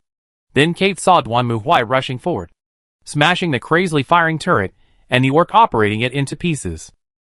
Then Duanmu suddenly raised his war hammer and swung it forward. Then the other beastmen around him were immediately swept away and turned into bloody corpses. Keep moving forward. Follow the traces of these beasts. Find their nests, and destroy them completely. Under Duanmu's order, the Star Realm army immediately began to act. However, at this moment, suddenly, an angry roar suddenly sounded. When Kate heard this voice, her face changed drastically. Be careful. It's a violent female orc. Hearing about Kate's size, Duanmu hurriedly looked to the side. At this moment, he saw the stone wall on his side suddenly collapsed. Then, a huge beast as strong as Duanmu jumped out with a roar and rushed directly towards Duanmu. However, before its hand even touched the target, Duanmu grabbed its head and slammed it heavily to the ground. The next moment, Duanmu's hand suddenly turned and pulled off the huge beast's head. Seeing this scene, Kate's face turned pale, and Duanmu picked up the green-faced and fanged head, looked at it carefully, and then looked at Kate. How does this thing look like a woman? Then he asked. Chapter 249 Deep in the Valley. As for why this kind of works, which are stronger, taller and more ferocious than ordinary orcs, are called female orcs. Kate herself couldn't explain it. Maybe this violent female orc considers herself to be female? He doesn't even have a clear gender self-awareness. No wonder he is so irritable. The deeper you go, the fewer people there are around Duanmu. Why? This was not because of casualties in the battle, but because the entire tunnel was like the rhizome of a plant, with more and more forks as it went down. If it were an ordinary team, they would probably only choose a safe passage. But Duanmu did not need to be safe and cautious. He directly dispersed his troops, and let each team enter a fork to search and clear any threats lurking in it. To be honest, Kate thought that it was really stupid to actively disperse her own forces. But she had to admit that these iron warriors were indeed very powerful. Even if there was an ambush by the beastmen, they would probably not lose any men. Therefore, before long, the other teams around Duanmu had dispersed to other forks in the road. And Duanmu and his group also chose a relatively wide road and continued to move forward. Ah, how boring. Bambi lay on Duanmu's body and yawned. It's so boring underground. It's pitch black everywhere. Bambi wants to go out and bask in the sun and take a nap. I think it's very interesting. Lonnie raised her head and looked around curiously. After all, this was the first time that Lonnie left her own world and went to other planets. Therefore, in Lonnie's view, even the grass and trees here might be worth studying. But this is too boring. We barely even have a chance to make a move. And stretched lazily. Since Duanmu was mainly training the troops this time, the Star Realm army would be the first to join the battle every time they encountered the beast men. Needless to say, the Star Realm army had powerful firepower. And the others basically never took any action, but just followed behind and did nothing. Oh, that's right. At this moment, and suddenly thought of something and looked at Kate with a smile. Miss Kate, why don't you tell us about the beastmen in this world? Things of this world? Yeah. Anything is fine. Just chat. Well, Kate was a little surprised at Anne's excitement. But after a closer look, she realized that the little girl looked only 15 or 16 years old. The beast war might have already begun when she was born. In this case, it was understandable that she didn't know much about this world. Go! Perhaps? There's really nothing much to say. However, for Kate, these are not fond memories. This world has always been at war, from ancient times to the present. As you can see, there is only one continent on this planet, and all the countries are on this continent. Therefore, since ancient times, this continent has been at war all the time. Then, there was the Pendulum War, and the two sides fought for decades. In the end, the Wayne government alliance won. Kate shrugged her shoulders. To be honest, we don't care who is good or bad, or who is fighting for justice. For us, the 4 months after the end of the Pendulum War were a rare period of peace in my memory. At that time, everyone thought that the war was finally over. No matter what, we could finally leave the days of being threatened by air raid sirens and gunfire. Everyone was enjoying the hard-earned peace. Who would have thought that it only lasted for 4 short months? Recalling the scene at that time, Kate also sighed. She was still a little girl at that time, and did not understand what peace meant. She only knew that she no longer had to hide under the desk in fear. Nor did she have to hear the shrill alarm. And she would not be pulled out of bed by her family in the middle of the night to flee. For Kate, who was still a child at the time, as long as she could stay away from here and live a stable and happy life, she would be happy. But the beastmen's attack destroyed everything. Humans were unable to defeat the beastmen. They had already been badly hurt by the Pendulum War, and the beastmen were well prepared. Moreover, humans had never thought that there was another race underground who was eyeing us covetously. Why did they come out at this time? Hearing this, and tilted his head curiously. Since you haven't found any beastmen, it means they have been living underground. Why would they want to come to the surface? No one knows that. Kate shook her head. In fact, this is also a question that many people have been wondering about. There are many rumors. Some say that the beastmen have been living underground for a long time, but we have not discovered them. At that time, the beastmen were afraid of the power of humans, so they did not dare to occupy the surface. But now they see that humans are killing each other, and both sides are hurting. So they think their chance has come. So they want to occupy the surface world. In the past, everyone regarded similar stories as boring gossip. This is not surprising. Humans always have many fantasies about things they don't understand. Duanmu Huai answered casually while walking in front. In fact, similar mysterious rumors also exist in his original world, such as the underground empire and atmospheric creatures. Jules Verne also wrote Journey to the Center of the Earth, which records that there is another world under the surface of the Earth. As for underground people, they have long been a hot topic in street stall magazines. Wow, it's a little scary to think that there's another group of people underground that we don't know about. And crossed his arms and shuddered, while Faline spoke calmly. But I think it's good. I can go and see different scenery. Hey, Faline, do you want to go and see? It would be better if I didn't have to walk. As she spoke, Faline stared at Duanmu Huai indifferently, and the latter shook his head. Stop complaining. This is an underground tunnel. It's good enough that we can get through it. For Duanmu Huai, it was good enough that he was not stuck in there. Alas! However, at this moment, Lorena, who was walking at the back, suddenly screamed. What's wrong? Lorena? Hearing Lorena's cry, everyone turned to look at her, only to see Lorena stretching out her hand with a pale face, pointing at a wriggling black shadow behind her. Then, what is that? Duanmu Huai moved the searchlight in that direction, and then saw a big insect more than 3 meters long slowly crawling through the road behind everyone. It looked like a caterpillar, and its back was covered with a shell as hard as rock. Well, it looked creepy. However, although this insect looked strange, it seemed to react very slowly. Even when Duanmu Huai shone light on it, it did not react at all and continued to crawl forward slowly. Ah, don't worry. It's a burrowing worm. Kate then hurriedly began to explain. Although it looks a bit strange, this kind of insect is not a carnivore. It mainly digs holes underground and devours various minerals. Basically, it reacts very slowly and has no hostility. But, having said this, Kate looked around vigilantly.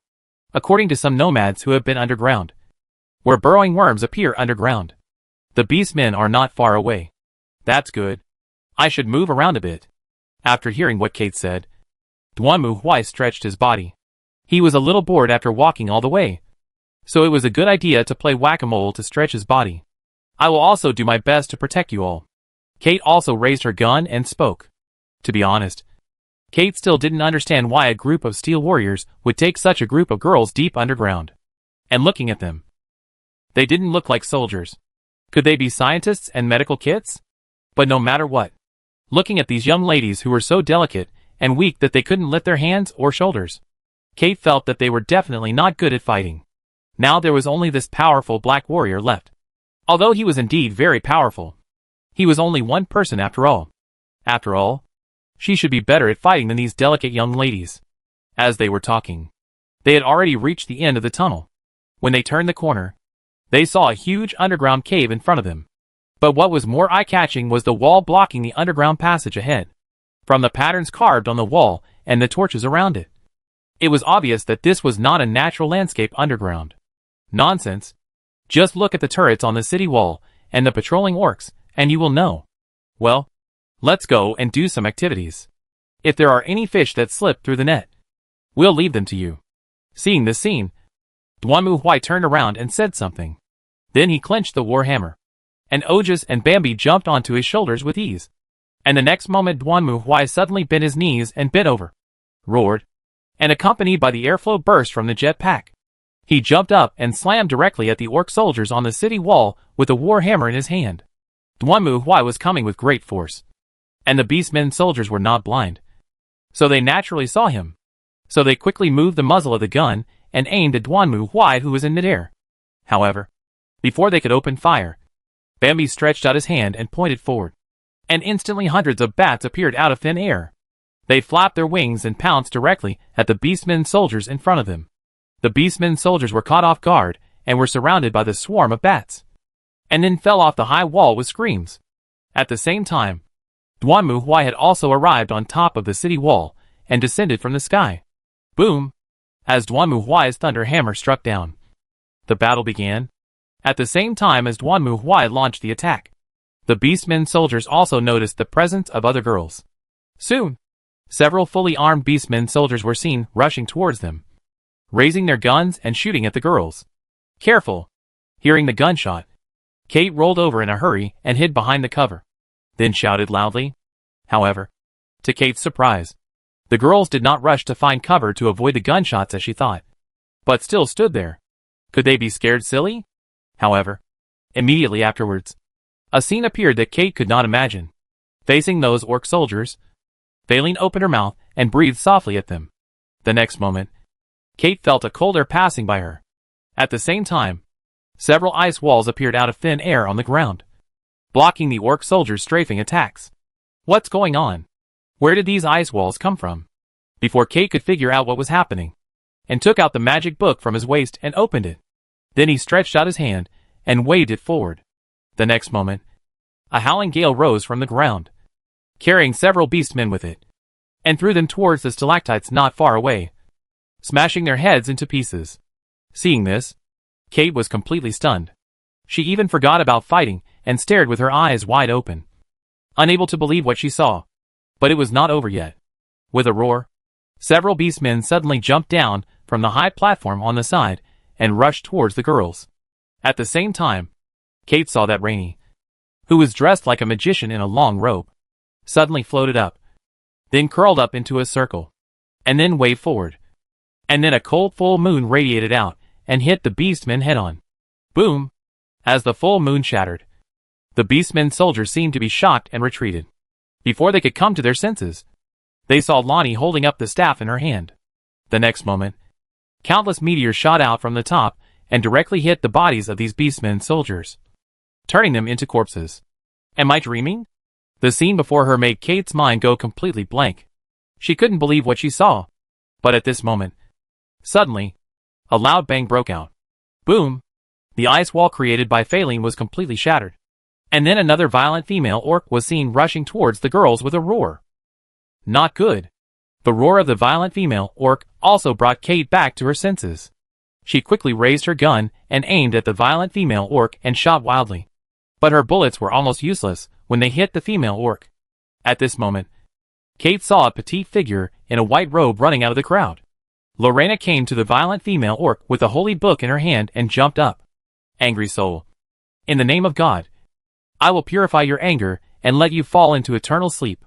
As Lorena prayed, the holy book in her hand slammed firmly on the face of the violent female orc. The next moment, the violent female orc flew backwards instantly, fell heavily to the ground, and stopped breathing. Seeing this, Kate was completely speechless. Am I dreaming? Chapter 250 Prisoners. For Dwamu Huai and others, capturing this beast's nest was just a trivial matter. After destroying the beast soldiers here, they continued to move forward. After all, judging from this route, as long as they continued along the road in front of them, they should be able to reach the beast's nest. The beastmen obviously did not like people getting too close to their nests, and they attacked Dwamu Huai and others in groups. In addition to countless beastmen soldiers, they even mobilized the underground creatures they had tamed.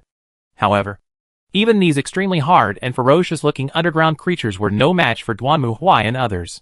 They killed their way forward like chopping melons and vegetables, and almost everything that stood in their way was killed by them. In front of Dwamu Huai, these ferocious orcs were no different from pigs to be slaughtered and posed no threat at all. Who are you? At this time, Kate looked at Dwamu Huai with eyes full of confusion and uneasiness.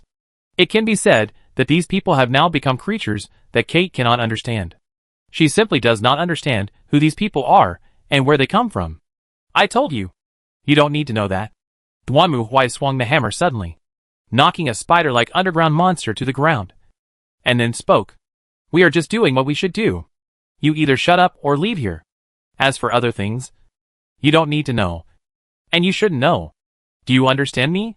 Hearing Dwamu Huai's answer, Kate opened her mouth, but didn't know what to say. For a moment, they fell into awkward silence. Fortunately, at this moment, Anhua's voice rang out, breaking the somewhat awkward silence. Mr. Knight, Miss Valine said she sensed a lot of human presence not far ahead. Oh, is it so? Hearing this, Dwamu Huai raised his eyebrows. Let's go and take a look. Soon, the group continued to move forward, passed through the cave, and came to a relatively empty cave. It looked more like a prison, with huge iron cages everywhere and many coffins that looked like they were made of steel. Open these things. As Duanmu Huai spoke, he walked to a steel coffin. Then he reached out and pulled the coffin open with force. Then, a ragged man fell out from inside. He looked at Duanmu Huai in horror, screamed in fear. Then his eyes rolled back and he fainted. Seeing this scene, Duanmu Huai rolled his eyes and looked at other people. You guys should come. Soon, the girls opened the coffins and were surprised to find that they were filled with people, including men and women, young and old, and even some burly soldiers. Not only that, Kate also saw someone she knew among them. Uncle Barek? Were you captured here? Ah, it's you. A middle-aged man was stunned when he heard someone calling his name, and turned to look at Kate. He was the leader of the nomadic team that had hired Kate to protect him. At that time, the nomadic team was defeated by the beast men, and Kate thought he was dead. She didn't expect that he would be caught here.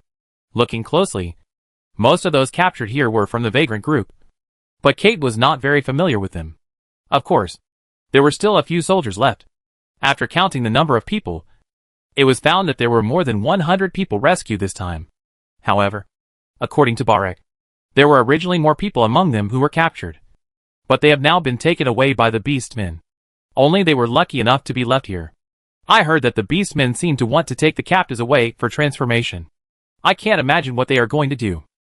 Recalling the scene at that time, Barek was also frightened. Then he glanced at Duanmu Huai, who was standing not far away, and asked Kate in a low voice. Kate, who are they? I don't know either. But they are here to destroy the beast men. Destroy the beast tribe? Come here? Just these few people? Of course not. They brought several thousand men with them. They are all very strong warriors. Before Kate finished explaining to Barek, she saw Barek's face suddenly turn pale.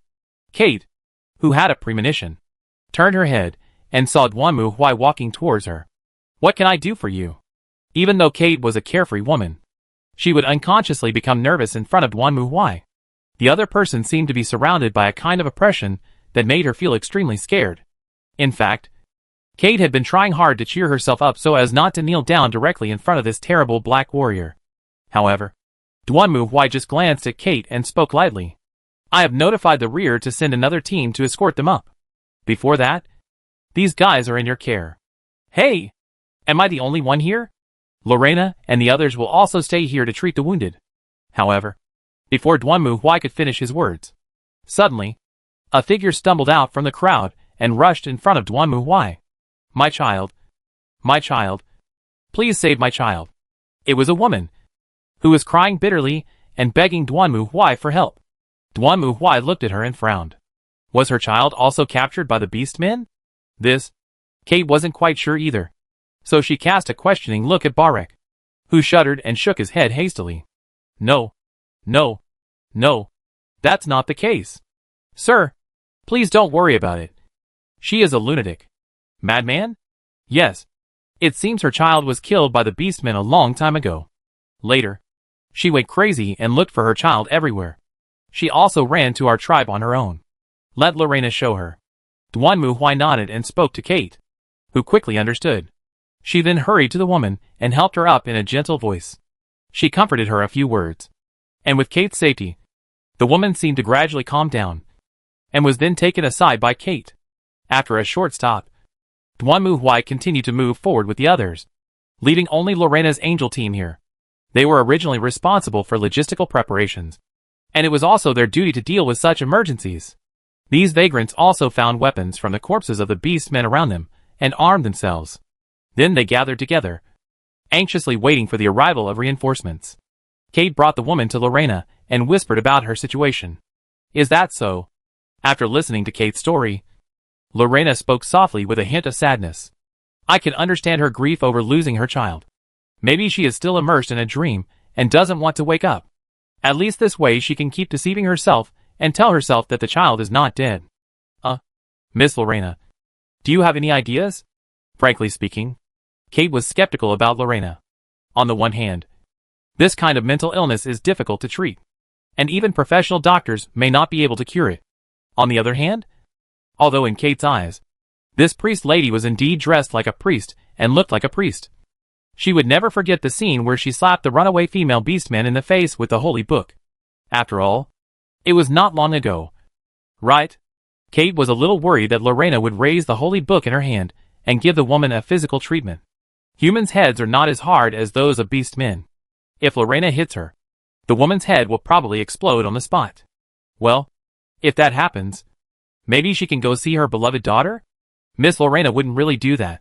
Fortunately, Lorena did not perform physical therapy directly as Kate had expected. Instead, she just reached out, held the woman's skinny hands, stared at her, and spoke softly. Please rest assured, the light of God will shine upon every kind person. As she spoke, Lorena looked at the angel of good news standing behind her. Please.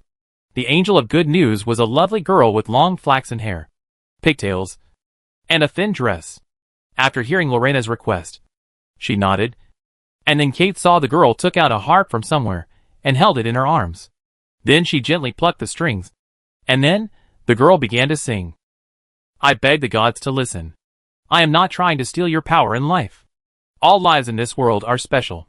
Since I was not chosen by fate, I beg the gods to give me hope again. Even though I know that humans are not kind, I am willing to bring hope to those who ask for forgiveness. The girl's voice was sweet and clear, as if it penetrated the soul, although she was singing in a language that Kate could not understand at all.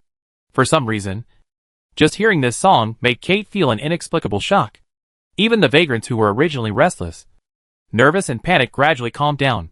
They held their weapons and stared at the singing girl.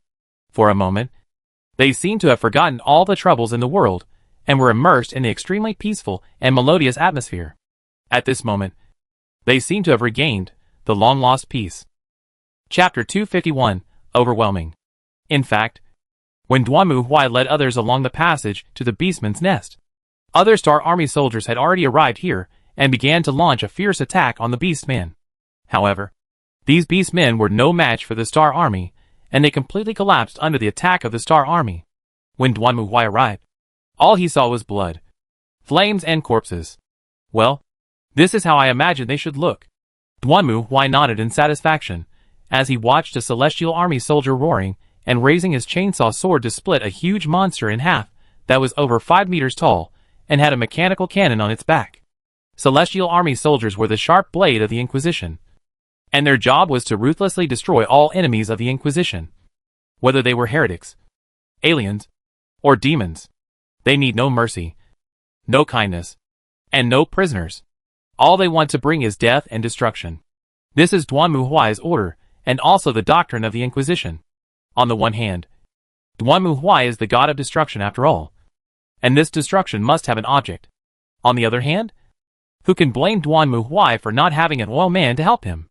Otherwise, I could capture a bunch of aliens and transform them into servitors. Well, forget it, as it feels like a death flag for some boss.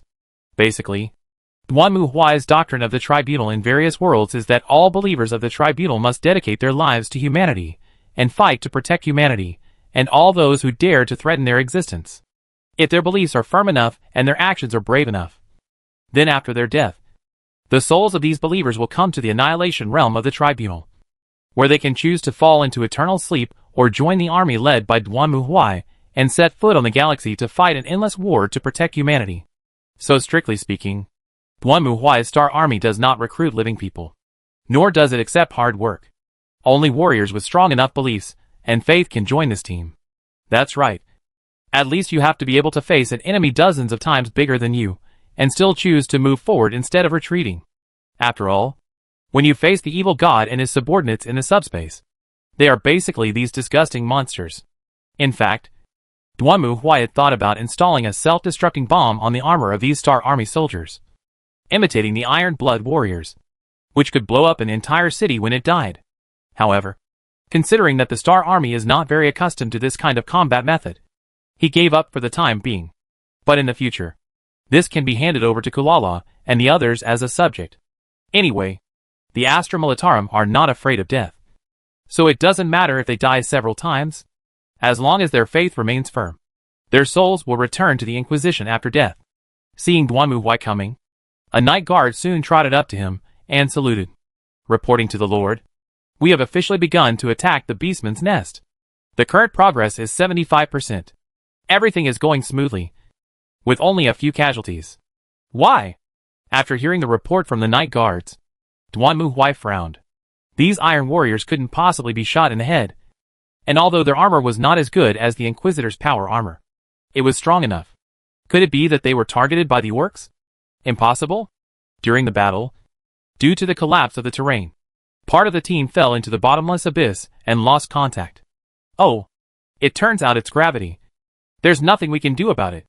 Also, this is the spoils we captured. As he spoke, the Dark Knight guard took out a gun and handed it to Duanmu Huai. Oh! Looking at the gun handed over by the night guard, Duanmu Huai's eyes lit up. The gun itself was a bit thinner than the grenade launcher, and its caliber and power did not seem to be very strong. However, this was not the point for Duanmu Huai. On the contrary, what he was most concerned about was that there was a chainsaw installed under the front barrel of the gun. Next to this gun, there is a gear mark with a skull inlaid on it. Those with skulls and chainsaw swords are all good civilizations. Is this a creation of the Beastmen? No. According to the intelligence we obtained from the rescued prisoners, this firearm appears to be military equipment from the Vian government alliance. That's a good idea. Duanmu Huai picked up the gun and looked at it. Although he was a master of human outline, a gun meant nothing to him. But it was different for ordinary Star Army soldiers. If there was such a weapon, then the Star Army could use a weapon that has the advantages of both firearms and chainsaw swords. It can shoot at a distance and directly start a chainsaw attack at close range. And it also saves the trouble of switching weapons. The ideas of humans in this world seem to be very interesting. Just with this gun, Duanmu Huai feels that his trip to this world has not been in vain. Good. Keep fighting. Duanmu Huai put away his gun casually and nodded. And the Dark Knight guard quickly stood up and saluted. Yes. At this moment, deep in the orc's nest, the orc soldiers had almost no way to escape. Damn it. How could this happen? Listening to the battle report from the front, the Beastman General Lamb clenched his fist angrily and slammed it on the table. It never thought that one day, those extremely fragile humans would dare to go deep into the ground and take the initiative to attack the Beastman. And it would be so fierce. According to the report of these soldiers, those terrible black armored warriors were almost invulnerable and powerful. The weapons of the Beastmen had no effect on them at all. Even the extremely powerful underground monsters raised and controlled by the Beastman were useless in front of this mecha army. Those mecha warriors wielded chain swords and easily cut open the solid LS of the underground monsters that were difficult to penetrate even by artillery fire, and then dismembered them into pieces of meat. These black warriors were so cold, cruel, and ruthless that even the orcs, who were equally known for their ferocity, felt fear and despair in front of them. They are definitely a new type of troop from COG. General Lamb was convinced of this. After all, according to reports, these mecha warriors would use a huge rotating chainsaw sword as a weapon. And this kind of weapon would only be used by the last surviving regime of mankind. Thinking of this, General Lamb made up his mind. He grabbed a beast soldier and stared at his eyes viciously. You, leave here immediately through the secret passage and go to the Queen's fortress. Tell the Queen and High Priest Duoku everything that happened here. A new type of warrior has appeared on the human side. We are no match for them at all. We must find a way to deal with this group of enemies. Go! But General, I will stay here to attract their attention. If there is no important enemy general left here, I'm afraid they will chase us immediately. Quick! Leave through the secret passage. For the Queen. For the future of the Beastman. Boom! As if in response to General Lamb's words, an explosion suddenly erupted in the corridor not far away, followed by the sound of bang bang bang gunfire. General Lamb could tell without asking that this strange gunfire came from those mysterious and powerful human warriors. Yes! Soon, the remaining orc soldiers turned around and entered the secret passage, while Lamb clenched his fists and stared fiercely at the door in front of him. He never regretted attacking humans. As a warrior, Lamb was mentally prepared to die on the battlefield, as long as the Beastmen could defeat humans and occupy this continent. As a general of the Beastmen, he would not hesitate to sacrifice himself. And all this is not over yet. Lamb raised his hand, and as he did so, countless black, huge bats suddenly flew out from the holes in all directions. They circled around General Lamb and enveloped him. This was General Lamb's trump card. As a member of the Beast tribe, He had the ability to control the ferocious and terrifying underground creatures such as nocturnal bats. Nocturnal bats are a type of underground creature. They are bloody and brutal. Not only are they numerous, but they are also very powerful, especially at night. These fast-flying and numerous nocturnal bats are one of the most powerful weapons of the beastmen. They can almost cover the entire sky and devour everything they see. As for General Lamb, he has manipulated the army of nocturnal bats more than once to completely destroy those human troops. This time, it's the same. Boom! The sealed door was blown open. And the next moment, General Lamb saw several mecha warriors taller than himself rushing in with guns in hand. At this moment, he also raised his hands and stretched them forward with a roar. Along with General Lamb's actions, hundreds of night bats screamed, and instantly seemed to turn into a dark raging wave and rush forward, directly swallowing up all the mecha warriors rushing in through the passage. Go to H.L. Human. At the same time, General Lamb also raised his gun and roared as he fired forward. He wanted to prove his strength. He was Lamb, the most powerful warrior among the beastmen. Even if he died, he wanted to let these humans understand how terrifying the beastmen's power was. However, at this moment, General Lamb heard a cold, calm sound without any fluctuation coming from the group of bats. Fire. Thunderous gunshots rang out, and the dark torrent of night bats was instantly torn into pieces. General Lamb watched as flames shot out from it, tearing the night bat army apart and coming in front of him. At this moment, the passage of time seemed to slow down. He could only stand here and watch the flame shatter the gun in his hand and penetrate his body. The next moment, General Lamb's body was pierced through. There were big holes in his body, limbs, and head. Then, the most powerful general of the orcs fell to the ground without a sound and turned into a bloody corpse. The battle ends here. Reporting to the Lord, the battle is over. We have found that there are enemy deserters. Should we pursue them?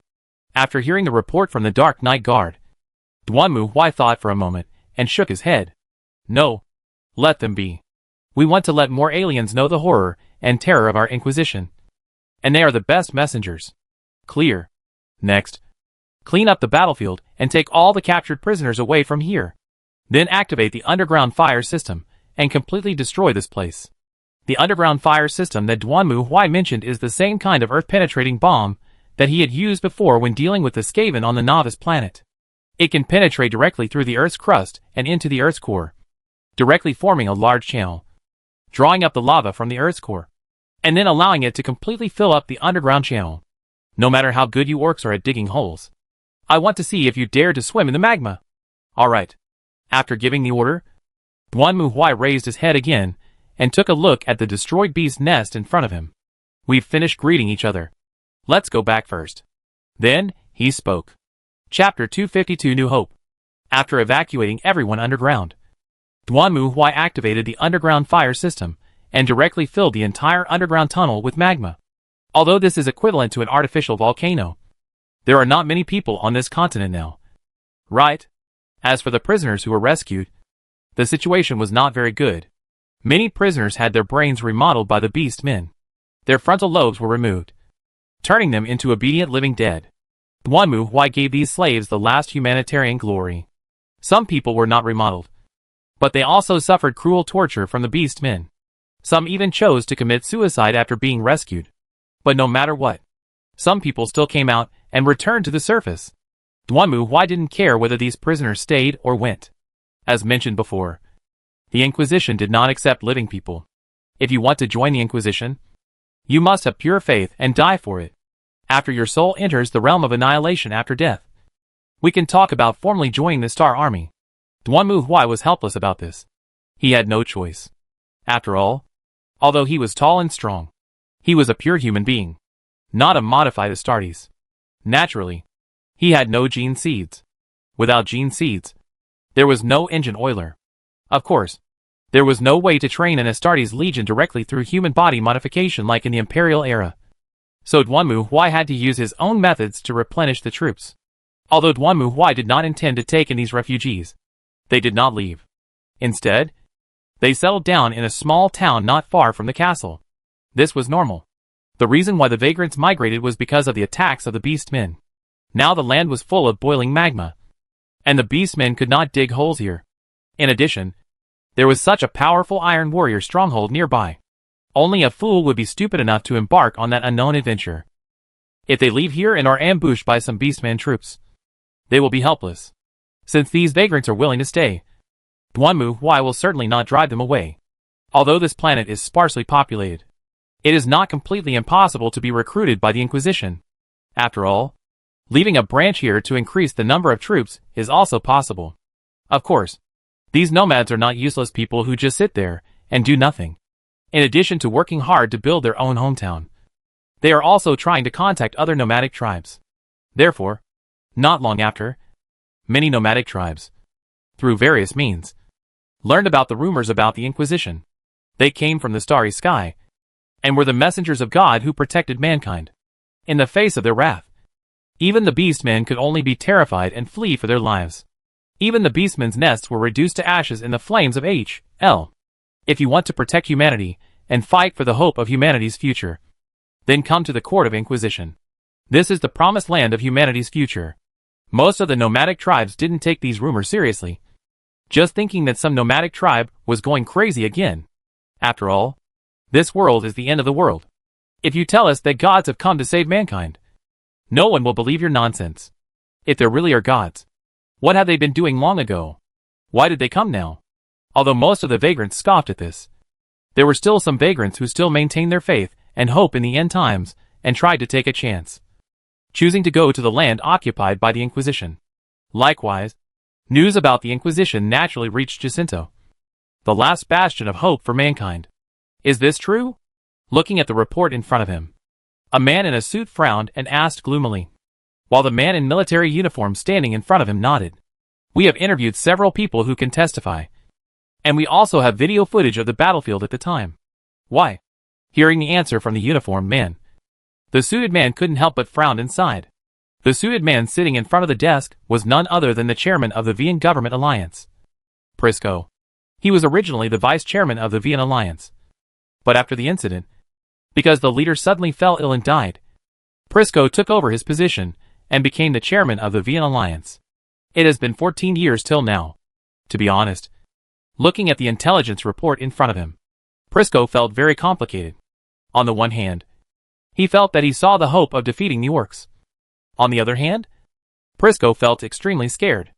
According to the records in this intelligence, the force called Inquisition possessed extremely powerful warriors. Their armor could withstand the attacks of the orcs' bullets, and the weapons they used could easily penetrate the bodies of the orcs' warriors. In addition, they even have earth-penetrating bombs that can penetrate the Earth's core. Although this is only the tip of the iceberg of this mysterious force, Plesko is still very clear that this force called the Tribunal is far more powerful than the Vian Government Alliance he leads. At least it is impossible for the Vian Government Alliance to make such a bold tactical plan, let alone easily win over the orcs. Then on the other hand, since the other party can defeat the orcs so easily, is there any pressure in dealing with the defeated orcs? From a military perspective, Prisco was very happy to have such a powerful group of reinforcements to help the Vian Alliance share the pressure of the orcs. But from a political perspective, the existence of a force with such powerful military force but unclear intentions really made him feel uneasy. After all, if they wanted to cooperate with the Wayne Alliance, they could just come to us directly. But they didn't have the slightest intention of trying to cooperate with the Wayne Government Alliance. Instead, they chose to set up camp far away from the Jacinto Plateau. This in itself can explain the other party's attitude. Colonel Hoffman, what do you think? Pleskow asked in a low voice, looking at the soldier in front of him, who thought about it for a moment. I think we should cooperate with him. After all, our light raid does need help. Moreover, if we can get the support of this force called the Inquisition, we can further strengthen Jacinto's defense. That's exactly what happened. Hearing this, Prisco gave a bitter smile. The light mass assault operation that Colonel Hoffman mentioned is the current offensive plan against the orcs designated by the Vian Government Alliance. Simply put, it is similar to the approach of the Inquisition. The Vian Government Alliance needs to send multiple elite teams deep underground, then lock onto the location of the orc stronghold, and then release light bombs to destroy it. However, the Wayne Government Alliance did not do this like the Inquisition did by wandering underground. They made such a plan because they were forced into a desperate situation by the orcs. Unlike the Inquisition, The Wayne government alliance was almost losing the battle with the orcs. In order to delay the attack of the orcs, they came up with this plan in a desperate attempt to delay the offensive of the orcs by destroying the orc strongholds. Theoretically, if we could get the support of the Inquisition and that kind of bunker buster bomb, then this plan would naturally be more successful. But we have no right to ask the other side to fight together. Plesk shook his head helplessly. Cooperation between the two forces was not as simple as shouting slogans for the sake of humanity. Exchange of interests was also inevitable. But to be honest, Plesk did not think that the Vian government alliance could offer any interests that would be attractive to the Inquisition and make the other party assist in its plan. On the contrary, Prisco felt that if he were in the other party's position, he would definitely watch them die without helping. After all, as long as the Vian government alliance was destroyed, the Inquisition would be the rightful ruler of this world. And they also had a force far more powerful than the Vian government to fight against the orcs. No matter what, we must succeed this time. Thinking of this, Priskar made up his mind. And then he suddenly patted the table. Immediately order a blockade of all news about the Inquisition. And the light raid operation proceeds as planned. Only with achievements in hand can we have the confidence to meet the other side. Otherwise, if we go there now, it will be just like begging the other side to help us. At that time, the initiative will no longer be in the hands of the Wayne government alliance. Therefore, even if some soldiers are sacrificed, it is acceptable to Plesko. At least in this way. If I go to negotiate with the tribunal, I will be more confident and on a relatively equal footing. So both sides can talk more easily. Once I lose the dominant position, I can only give the other party what they want. This kind of loss of dominant power is not a pleasant feeling. If the other party continues to push forward, the entire Wayne government alliance may fall apart or even collapse completely. No matter what, the Vian government alliance cannot be destroyed in its own hands. Thinking of this, Prisco clenched his fists and then made a decision. Just do as I say. Ask those soldiers to stop spreading any news about the Inquisition. Also, forbid spreading this in Jacinto. Just say that this is just unconfirmed news from the nomadic tribe. Although most citizens of Jacinto would not take this seriously. After all, those who could enter Jacinto believed that their choice was correct. Only the Wayne government alliance could fight against the Beastmen. And as for this Inquisition, no one had ever heard of it. It sounded like a rumor. And as long as a certain degree of information control was implemented, no one would discuss it. Yes, sir. Although he was somewhat dissatisfied with the decision, Colonel Hoffman still silently saluted and turned to leave. And Plesko let out a long sigh. Then he turned his head and looked at the city outside the window. I don't know whether my decision is right or wrong. Chapter 253. Are you kidding me? Duanmu Huai didn't know what the Wayne government alliance was thinking. But in fact, Prisco did guess Duanmu Huai's thoughts. Through the decryption of orbital satellite intelligence, Duanmu Huai also had a certain understanding of the Wayne government alliance. And he didn't intend to get too close to the other party. Otherwise, he could have contacted the other party directly instead of doing his own thing. But it was obvious that Duanmu Huai had his own ideas. At the moment, the Star Army was spreading out in all directions with the stronghold as the center, sweeping out the beastmen there, with warships monitoring from above. It was not difficult to locate the positions of these beastmen, and the next step was for the Star Army to attack them. As for Duanmu Huai, is this the latest development? Looking at the grenade launcher in front of him, Duanmu Huai picked it up curiously and asked. Ever since he confiscated the weapon underground that day, Duanmu Huai has always felt that this combination of chainsword plus firearms is very good, especially for the Star Realm military. So he handed the weapon to the weapons research team headed by Kulala, asking them to use it as a blueprint to transform the bolt gun. The weapon used by the Astra Militarum is the Storm Bolter, which has 2 barrels in parallel and fire standard .75 caliber bolt rounds. Therefore, strictly speaking, the Astra Militarum's bolter is thicker, and the width of the gun is basically the thickness of 2 guns glued together. The gun itself is not too long, and it is more like a thickened version of a submachine gun compared to the Astra Militarum. However, after Kulala and her friends modified the grenade launcher, it has become completely different. Its width has not changed, but its length has increased. It is basically the same length as a traditional assault rifle. A powered chainsaw is installed under the barrel, which is integrated with the barrel itself.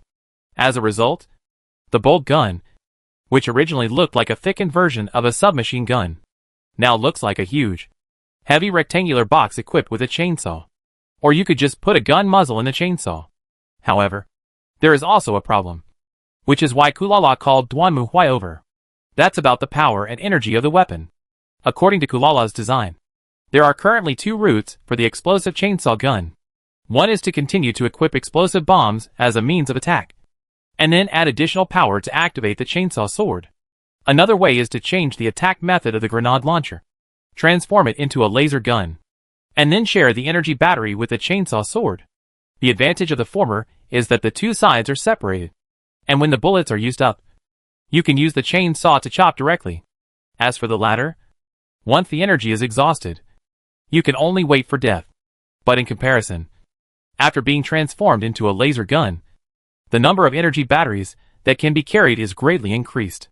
One energy battery can emit about 150 beam rays. As long as you carry 3 energy batteries, it is basically equal to the number of bullets of the grenade launcher. However, a flashlight. Duanmu Huai raised his gun, aimed forward and pulled the trigger.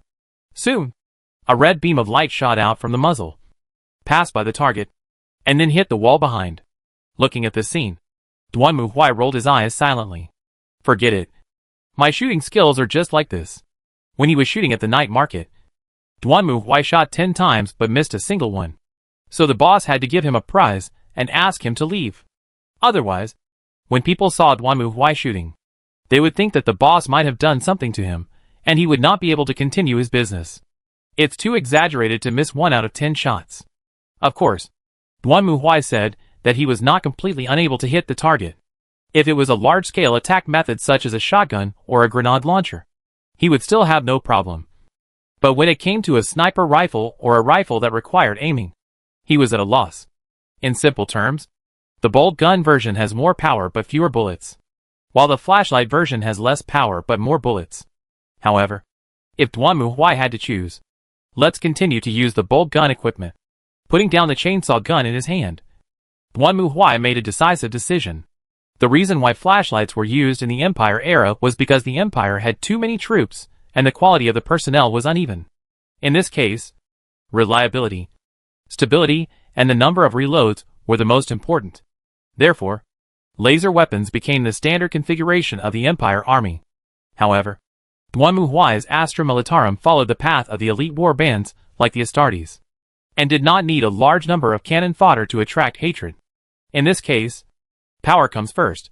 After all, many of the enemies that the Astartes face have thick skin and flesh, which cannot be penetrated by laser guns. Otherwise, why do players always jokingly call the Imperial Army's laser weapons flashlights? Isn't it just a metaphor that is useless except for shining a light on the other party? Moreover, according to Duanmu Huai's tactical thinking, the Star Army's future fighting style will be to use long-range grenade launchers, close-range chainsaws to hit people in the face, and when they run out of ammunition and food, they will just rush forward and self-destruct. Why would the Star Army need to use flashlights when fighting under this idea? There's no need at all. Yes, sir.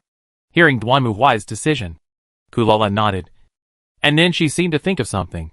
Oh, by the way, Mr. Buddy sent a message not long ago saying that the new vehicle he made for you has been completed. Please inspect it. Oh, so soon? Hearing this, Duanmu Huai was somewhat surprised. He originally thought that the dwarf technician would take some time, but he didn't expect him to be so fast. But thinking carefully, Duanmu Huai himself said that it would require consumables, so it would definitely not be like the previous Metal Secret Dragon. Thinking of this, Duanmu Huai immediately came to the Holy City and met Buddy, who took him to the huge warehouse again. Well, Mr. Buddy, what surprise have you got for me this time? This time I designed and made it according to your ideas. The dwarf technician seemed very proud. He turned on the light, illuminating the dark warehouse. Then, Duanmu Huai saw a huge object covered with white cloth in the middle of the warehouse, although it was hard to tell what it was from its appearance. But, this thing at least looked really huge. So, what is this? Ha! Watch out, kid. Hearing Duanmu Huai's question, Buddy showed a smug smile. Then, he walked forward and pulled down the white cloth. Immediately afterwards, a giant mechanical object appeared in front of Duanmu Huai. It has thick limbs, a black body, and is covered with heavy armor. In front of its huge head, There is a sharp horn. The limbs of this steel beast are extremely thick. And there are even huge steel barriers, like fences on both sides of its body. This is a rhino. Puff. When he saw this thing, Duanmu Huai almost vomited blood. Shit. In all my inquisition. What the hell is this? How about it? This time it meets your requirements. Right? Buddy smiled and reached out his hand, knocking on the mechanical rhino beside him. It will definitely fit you perfectly. I also specially designed it in a modular way. Although this rhino is a bit bigger, it is very fast, powerful, and not afraid of being destroyed. How about it? Isn't it amazing? Looking at the smug buddy, Duanmu Huai rolled his eyes and sighed silently. Then he stretched out his hand. And soon, a soul card appeared in front of Duanmu Huai. Magic Electromagnetic Giant Rhino, Legend. Cost, 7. Attack 0. Defense, 7. When attacking, add 3 Magical Electromagnetic Rhinoceros to your hand, gaining plus X/+0 effect when entering the field, where X is the number of creation cards remaining in your hand, dash. How should I put it? This card does meet Duanmu Huai's requirement of consumables, although it does not have the physical attack immunity of the Metal Dragon. Every time this rhino attacks, it will add 3 cards to the hand. From this point of view, even if it is damaged, Duanmu Huai can directly summon another one from the hand, and its attack power is determined by the number of creation cards in its hand. From this point of view, the attack power of this giant rhino is super strong, even without the buff of physical immunity. It is enough to cause a serious blow to the enemy army and targets. As for flying itself, it was not a problem. As long as Duanmu Huai used his gravity gloves on the mount, he could make it fly directly. To put it bluntly, it was artificially applying anti-gravity, which was not a difficult task for Duanmu Huai. However, the biggest problem is, why a rhino? Duanmu Huai looked at the giant electromagnetic rhino in front of him speechlessly. He was about to cry, but had no tears. He stared at Buddy, and even suspected that he was a follower of some evil god. Why did he always pit himself when he made a mount for him? And he didn't know if it was to match Duanmu Huai's armor. But the carapace of this mechanical rhino was also engraved with a huge skull pattern, which looked full of a terrifying sense of oppression, coupled with the rhino's tiny eyes that also flashed red light. It only made people feel more terrifying. Imagine yourself sitting on this huge mechanical rhino, holding a thunder hammer in your hand. This is really, that's because you are relatively large. I thought an animal of the same size would be more suitable. I originally wanted to use an elephant, but that one seemed a little too big. Isn't this just right? It's really good. At this moment, facing Buddy's answer, Duanmu Huai was completely speechless. Chapter 254 Dream Egg.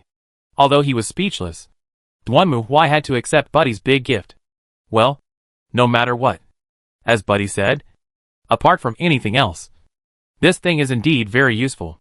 However, just when Duanmu Huai returned to the warship, he received a communication from the Guardian civilization. However, the content of the communication surprised Duanmu Huai.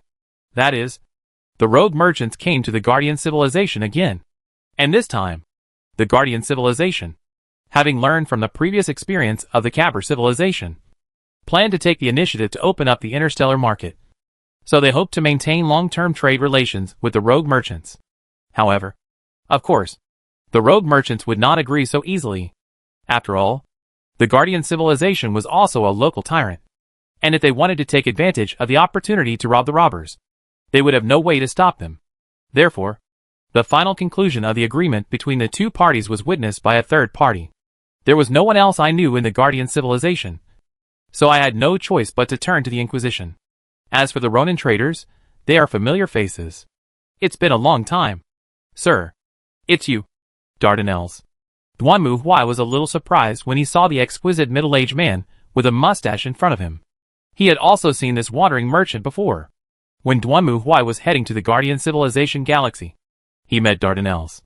At that time, he was attacked by interstellar pirates, and it was Duanmu Huai who saved him. He also sold the pirate warship he obtained by boarding to Dardanelles. It surprised me that you actually still run this route. Border trade doesn't make money. Duanmu Huai is very familiar with the power map of Xinghaiol. Although the area from the novice village to the Guardian civilization is not remote, it is definitely poor. In simple terms, It is like a poor mountainous area in a country. Basically, few merchants would choose to open up wasteland in such an underdeveloped civilization. Merchants are not pioneer knights. What they need is a customer base that can be immediately converted into cash. Not leaks that they have to cultivate with great effort. No matter how fast chives grow, it is still troublesome to grow them. Ha ha ha. As you said. But I think the Guardian civilization does have some potential. If you are willing to guarantee it. Do you trust me so much? Aren't you afraid that I'm working with them to cheat you? This kind of thing is actually not uncommon in the interstellar world. Now that the human empire has been destroyed, there is no unified order in the interstellar world. Some civilizations that have stepped into the galaxy again early may still have their own set of norms. But doing business in such a remote galaxy, and with unknown civilizations is basically the same as doing business with cannibals in the Amazon jungle. It's good enough to come back alive. Otherwise you might be tied up and roasted. You are a generous person for selling me a warship. I don't think you are the kind of person who would plot behind my back. Ah, thanks to you. The warship has indeed brought me a lot of benefits. Okay, let's stop talking nonsense.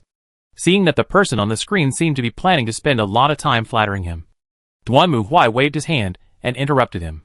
You can trade with him.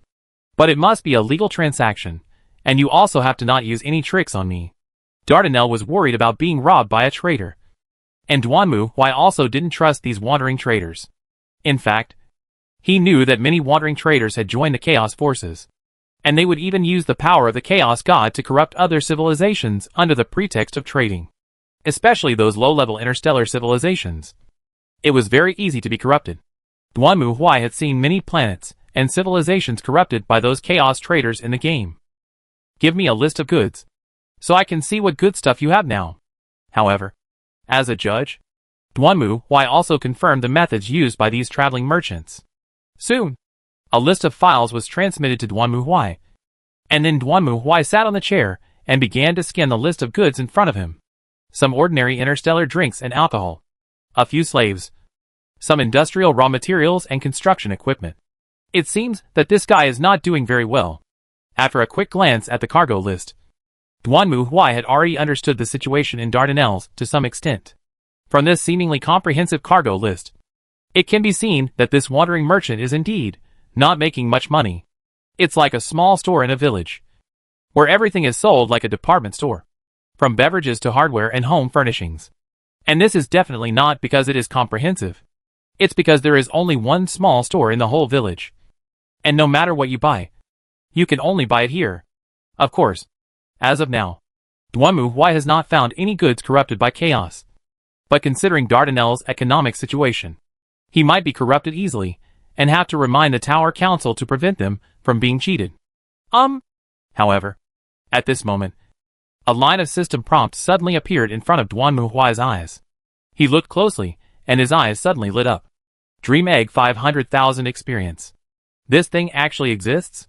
Seeing this thing, Duanmu Huai immediately became alert. The so-called Dream Egg, strictly speaking, is not some legendary artifact or something like that.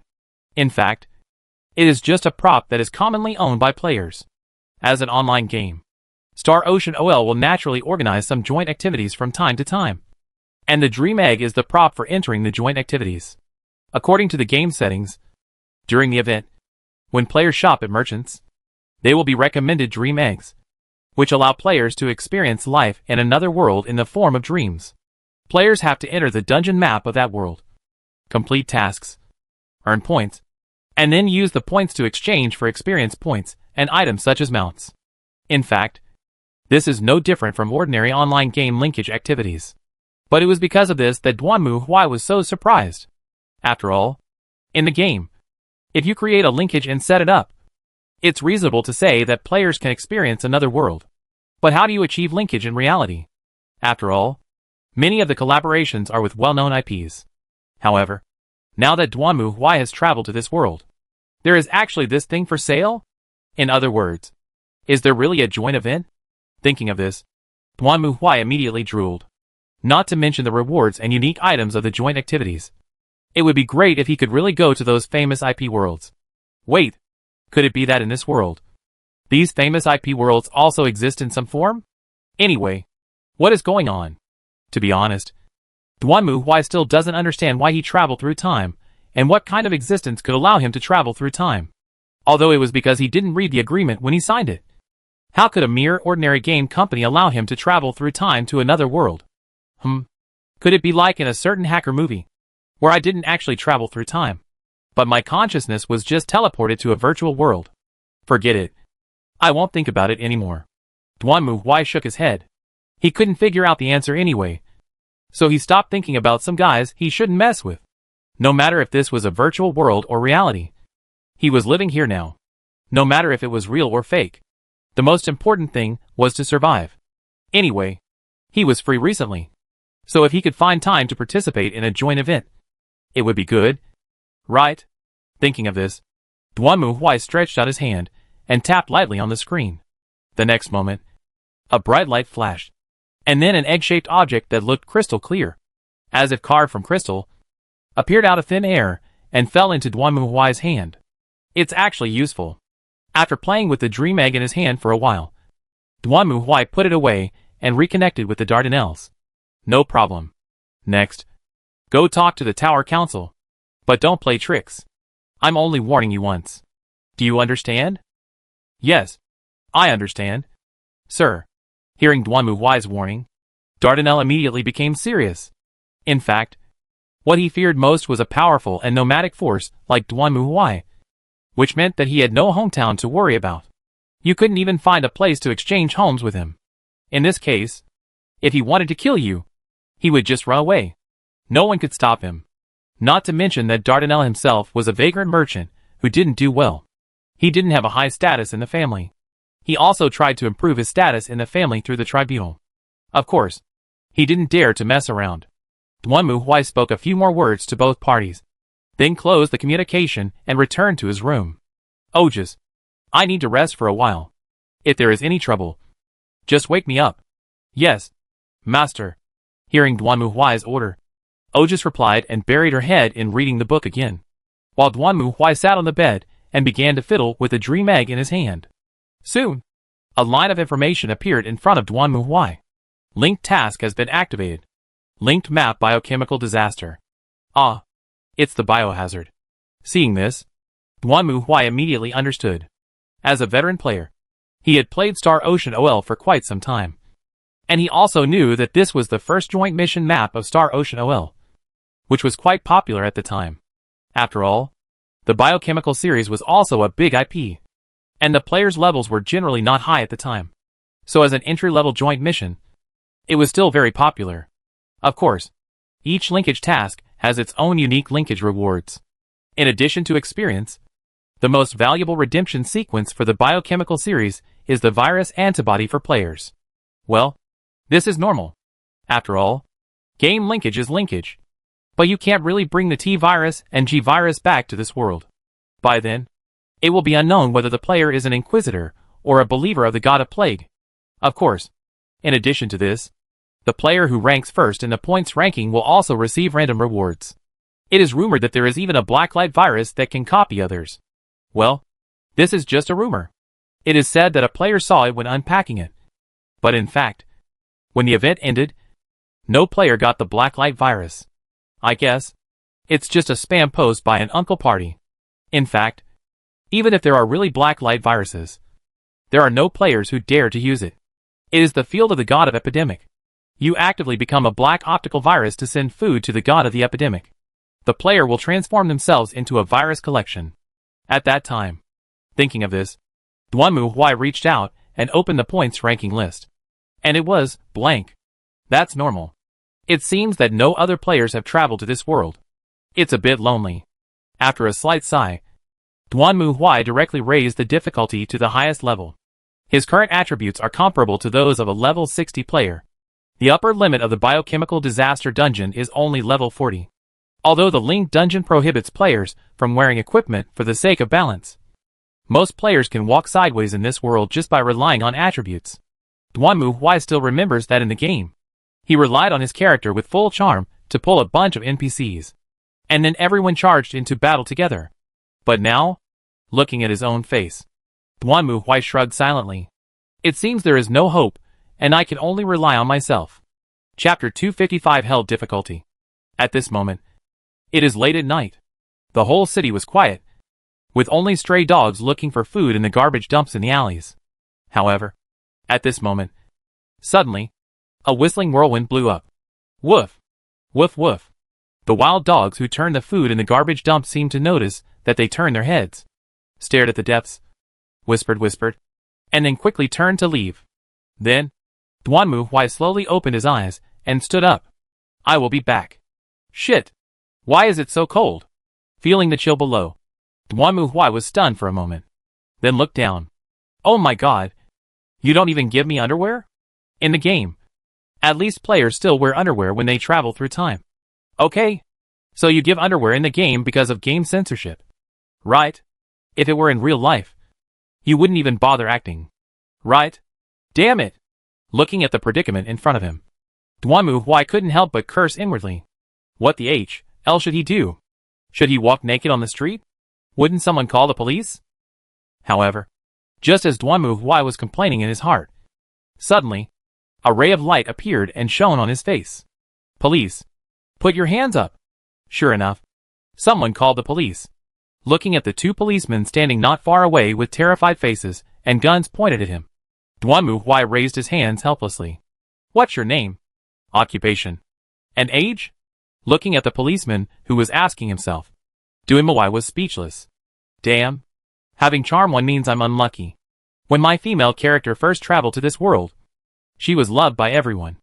Even the tyrant could be persuaded by me to awaken his own consciousness to fight against the umbrella. But when my real character traveled here, I was directly arrested and taken to the police station. Forget it. Duanmu Huai is used to it anyway. He used to be called to the police and taken to the police station when he was walking on the street. In response to the police interrogation, Duanmu Huai could only make up a story that he had just arrived in the city and got drunk. When he woke up, he found that all his clothes had been stripped off and his ID was naturally lost. If it were someone else, they might have released the person directly after interrogation. But perhaps because Duanmu Huai's temperament was too much like that of a serial killer. In the end, okay, we'll detain you for 48 hours and then release you once we can confirm your identity. Look, just like this, he was detained as a murder suspect. But it doesn't matter. Just stay here. It won't be peaceful here for long anyway. After being locked up in the cell, Duanmu Huai looked helplessly at his clothes. Of course, the police would not let him go bare-bottomed. But with Duanmu Huai's figure, it was indeed difficult to find suitable clothes. Fortunately, there were many fat people here, so it was not difficult to find clothes that Duanmu Huai could wear. But they were a little too small. Like now, Duanmu Huai was wearing a sleeveless jacket on the upper body, and he couldn't even button it up, so he could see his solid chest and abdominal muscles. On the lower body, he was wearing a pair of the largest size pants. But because they were not long enough, they were forced to become half shorts. How to say it? It was the only way. I looked in the mirror and saw. Oh my god. Where did Otlin come from? Silently raising his middle finger in front of the mirror, Duanmu Huai sat on the floor against the wall and began to kill time out of boredom. Strictly speaking, this prison can't hold Duanmu Huai. But Duanmu Huai has nowhere to go right now. Right? Anyway, he will be transferred back to the police station in the end. So he might as well just wait here.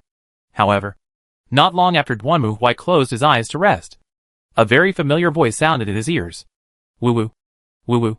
Duanmu Huai opened his eyes and saw that two policemen were walking towards this side with a zombie. The latter opened his mouth and tried to turn his head to bite the police. The policeman seized him and walked forward, and he murmured in his mouth, Damn you, you disgusting drug addicts. When you wake up, I will make sure you have a good taste of my power. It seems that so far, these policemen seem to have not realized that these zombies have long been humans, but have regarded their behavior as an illusion of excessive drugs. It seems that there are similar drugs in reality, and it is no wonder that these policemen will have this idea. As they were talking, the two policemen escorted the prisoner to another cell not far away. Then one of them opened the cell and grabbed the zombie's head. Let me in! However, what the policeman did not expect was that just as he stretched out his hand, the zombie finally found an opportunity, opened its mouth and bit his palm. Aya? The unlucky policeman obviously didn't expect to be bitten, and he screamed And at this moment, the zombie turned around and threw himself into his arms. And the two fell to the ground. The zombie opened its mouth and bit the policeman's neck tightly. Damn it. You bastard. Let him go. Seeing his colleague being attacked, another policeman rushed forward and grabbed the zombie, pulled him away, and pushed him aside. The zombie obviously had not given up yet, and he roared and rushed towards the police again. This time the policeman immediately drew his gun and fired several shots at the zombie, knocking him to the ground. After seeing the zombie fall to the ground, the policeman immediately squatted down and began to check the condition of his colleagues. Hey, hold on. I'll go get some help right away. Damn it. I have to stop the bleeding first. The policeman was busy stopping the bleeding of his colleague while calling for reinforcements on the walkie-talkie. He didn't notice that the zombie he had knocked to the ground was slowly getting up again and crawling towards him. Seeing this scene, Duan Mu Huai immediately shouted out, Hey, officer, watch your back. What? Behind? Hearing Duan Mu Huai's reminder, the policeman turned around and happened to see the zombie crawling towards him. He was shocked. Damn it. I already beat him to death. As he spoke, the policeman turned around and aimed his gun at the zombie again. However, before he could pull the trigger, the colleague who was bitten behind him suddenly opened his eyes, reached out and grabbed his neck, pulled him to the ground, and then bit him. At the same time, the zombie in front had already pounced on the policeman. Ah! Hearing the police's screams, Duan Mu Huai shook his head helplessly. This is inevitable death. How tragic. What's wrong? John! Please answer. Damn it. Soon. The person on the other end of the intercom seemed to have heard the policeman's screams and immediately asked. But the policeman who was enjoying his dinner obviously couldn't answer the intercom. After a long while, Duan Mu Huai saw a black policeman rushing over. When he saw the scene in front of him, he was also shocked. At this moment, the three zombies stood up and attacked the black policeman, who quickly fired a few shots and knocked all the zombies to the ground. Damn it. Damn it. The black policeman looked at the scene and muttered to himself. He held the gun in one hand and covered his abdomen with the other, judging from the blood on his uniform. The black policeman was also injured, but it was not known whether he was beaten or bitten. After the black policeman made sure that the three zombies were eliminated, he quickly scanned the cell and was stunned when he saw Duan Mu Huai. I remember you. You're the big guy who got caught drunk. Yes, it's me. Duan Mu Huai nodded, and the black policeman hesitated for a moment, then came to Duan Mu Huai's cell and opened the door for him. Come with me. No place is safe now. The whole city is in complete chaos. You can see that these people have turned into zombies and monsters. Duan Mu Huai nodded silently. Of course he saw it. To be honest, if this T-virus could be brought to the real world, it would definitely make the father ecstatic. Of course, strictly speaking, the father himself also has a similar plague virus. For example, when Duan Mu Huai first crossed over, he encountered a plague army in the Silver City.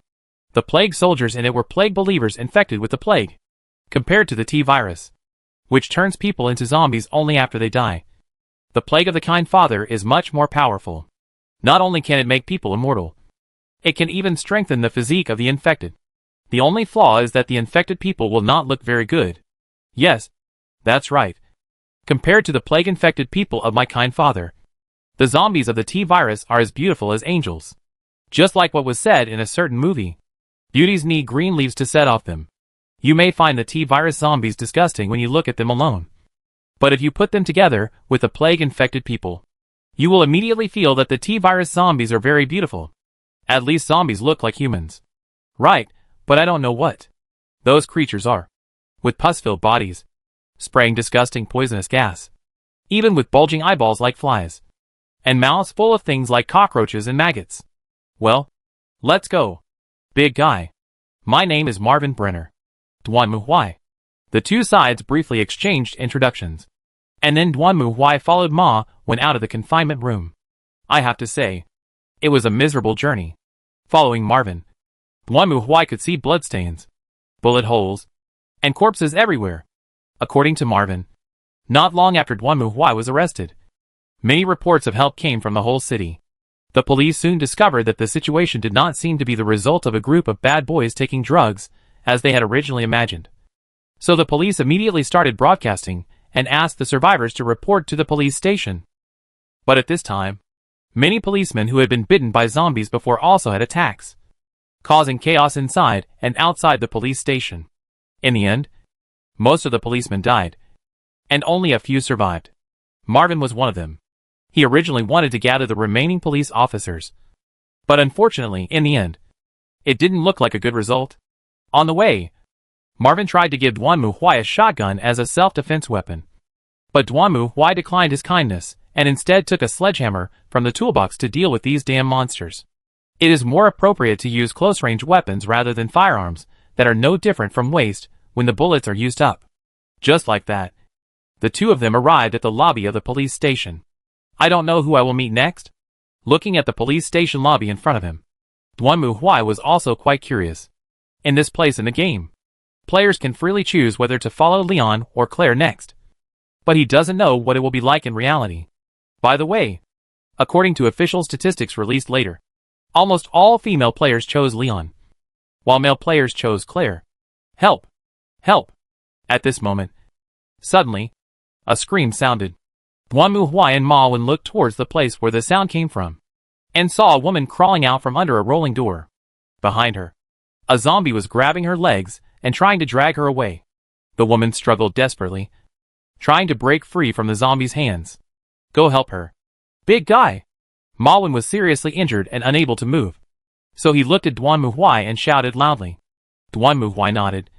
Then he leaped forward, rushed to the woman's side, grabbed the woman's collar, and pulled her up directly. Then Duanmu Huai faced the zombie and stepped on it. Puff! The next moment, the zombie's head was crushed to pieces by Duanmu Huai. Chapter 256, Uneasy Movement. Meanwhile, on that war-torn planet, everything went on. Diamond Town. As a large gathering place for homeless people, Diamond Town is quite famous. They own a safe piece of land. More importantly, there is a small energy mining facility under Diamond Town.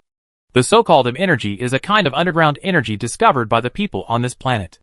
It has powerful enough energy that people have completely eliminated the original energy equipment and turned to energy. This is also the biggest reason for the fierce battle between the Vian Government Alliance and the Independent Republic Alliance. After the Pendulum War ended and the Beastmen invaded, most of the Emu energy mining facilities were destroyed and abandoned, but some were preserved intact. The mining facility owned by Diamond Town was one of them. Relying on its unique advantages, it almost monopolized the use of Emu energy by the nomads. But recently, the mayor of Diamond Town has been a little upset. Looking at the dimly lit church in front of him, Dr. Bollock took a puff of cigarette and frowned. For some reason, workers in the mining facility have been frequently sick recently. At first, he thought it was just some epidemic, but according to the examination results, it was found that this disease was very strange. Workers infected with this disease would first feel difficulty breathing and lung pain. Then they would start to have a fever and feel muscle aches. This strange disease swept through the entire mining facility in a short period of time, causing the entire facility to shut down, which troubled the mayor. Although he had asked Dr. Berlick to completely ensure that the disease would not spread, Dr. Berlick did not seem to have a good solution. Therefore, he could only isolate all the workers and wait and see the results. What bothered the mayor even more was that because of this incident, some bad rumors had begun to spread in the town, saying that a mysterious plague had entered the town. This also made the residents of Diamond Town panic, and the mayor even had to choose to close the entire town to prevent these idiots from escaping. Damn! What the hell is going on? And now, there is only one way left. That is to kill all the infected people and then burn them completely. Although it is a bit cruel, it is a necessary sacrifice to prevent this strange plague from infecting the entire town. Thinking of this, Dr. Bollock looked at the fully armed guards behind him and sighed deeply. Okay, let's go in. As he spoke, Dr. Berlick put on his gas mask, pushed open the door of the church used to accommodate the workers, and walked in with the guards. However, when Pericles walked into the church, he soon discovered that something seemed different here than usual. Normally, when Dr. Berlick walked into the church, he could always hear the coughing and wheezing of the workers, as if there was a hole in their lungs, and the sound of a bellows. But now, the whole church was silent, without a single sound, which made Dr. Berlick feel depressed. Could it be that all these guys were dead? If this is the case, then the last step can be skipped. Thinking of this, Dr. Bollock walked forward. However, when he stepped into the church hall, he was stunned by the scene in front of him. He saw that all the workers who were in pain on the beds that were originally placed here had disappeared. The beds were cold and empty, without even a shadow of a person. Damn! Where did these guys go? They ran away? Weren't you guarding the door the whole time? Dr. Bollock roared and reached out to grab the collar of the guard next to him, who also looked surprised. I don't know either, Doctor. I can guarantee that no one will leave. So where did all these people go? Can they still fly? No. Tick-tock. At this moment, suddenly, a drop of mucus dripped from above and stained Dr. Bollock's gas mask. He puzzledly let go of the hand that was holding the guard's collar, wiped the mucus on his mask, then raised his head and looked upwards. Then, Dr. Bollock froze. On the ceiling of the church, there were several figures with fluorescent glow all over their bodies, lying on it like spiders. Their eyes were like two balls of light, and even their open mouths were emitting light. Judging from the shabby clothes these glowing humanoid monsters were wearing, they were most likely the workers infected with the plague. Oh my god! What the hell is this? Ah! However, before Dr. Blick could react, the fluorescent monsters on the ceiling roared like beasts. They leaped down and pounced directly on Dr. Blick, stretching out their sharp claws like beasts and tearing Dr. Blick's body apart. Damn! What kind of monster is this? At this time, the guards also realized that something was wrong, and they hurriedly raised their guns to try to kill these things. However, before they could do anything, the monsters rushed in from all directions and pounced directly on the guards. In the dark night, gunshots and lights flashed in the church, and then everything returned to peace. This small accident on this planet did not have any impact on the current situation, at least for now. And for Duanmu Huai, he also did not care about the accident that happened in a small nomadic tribe on a planet. After all, right now, he was following Claire everywhere. After rescuing Claire, they introduced themselves to each other. Claire said she was looking for her brother, but Marvin told her that her brother had gone on a trip a few weeks ago. Well, Claire was confused at the time. After all, she came to the city because she couldn't contact her brother. When she encountered the zombie crisis, Claire was quite nervous, fearing that her brother would be involved. What was the result? After going through so much trouble to get to my brother's workplace, I was told that he had taken paid leave to travel out of town. If you make a phone call and tell me, you will die. Duanmu Huai didn't know whether Claire wanted to cut her brother into pieces. Anyway, now that she was in, and it seemed that there was no way out, everyone had to live in the same boat. According to Marvin, the police station had a safe passage leading underground, and they could leave here through this underground passage and then find a way to escape the city. The entrance to the safe passage is in the lobby of the police station, but it requires 3 badges to open it. What Claire has to do next is to find 3 badges. As for Duanmu Huai, he naturally became her bodyguard. At the moment, the two of them were walking in the corridor of the police station. Duanmu Huai was walking in front with a hammer in his hand. When he saw a zombie, he would smash it directly with the hammer, smashing the zombie's head to pieces. Claire followed behind him, keeping watch on all sides. You are really amazing.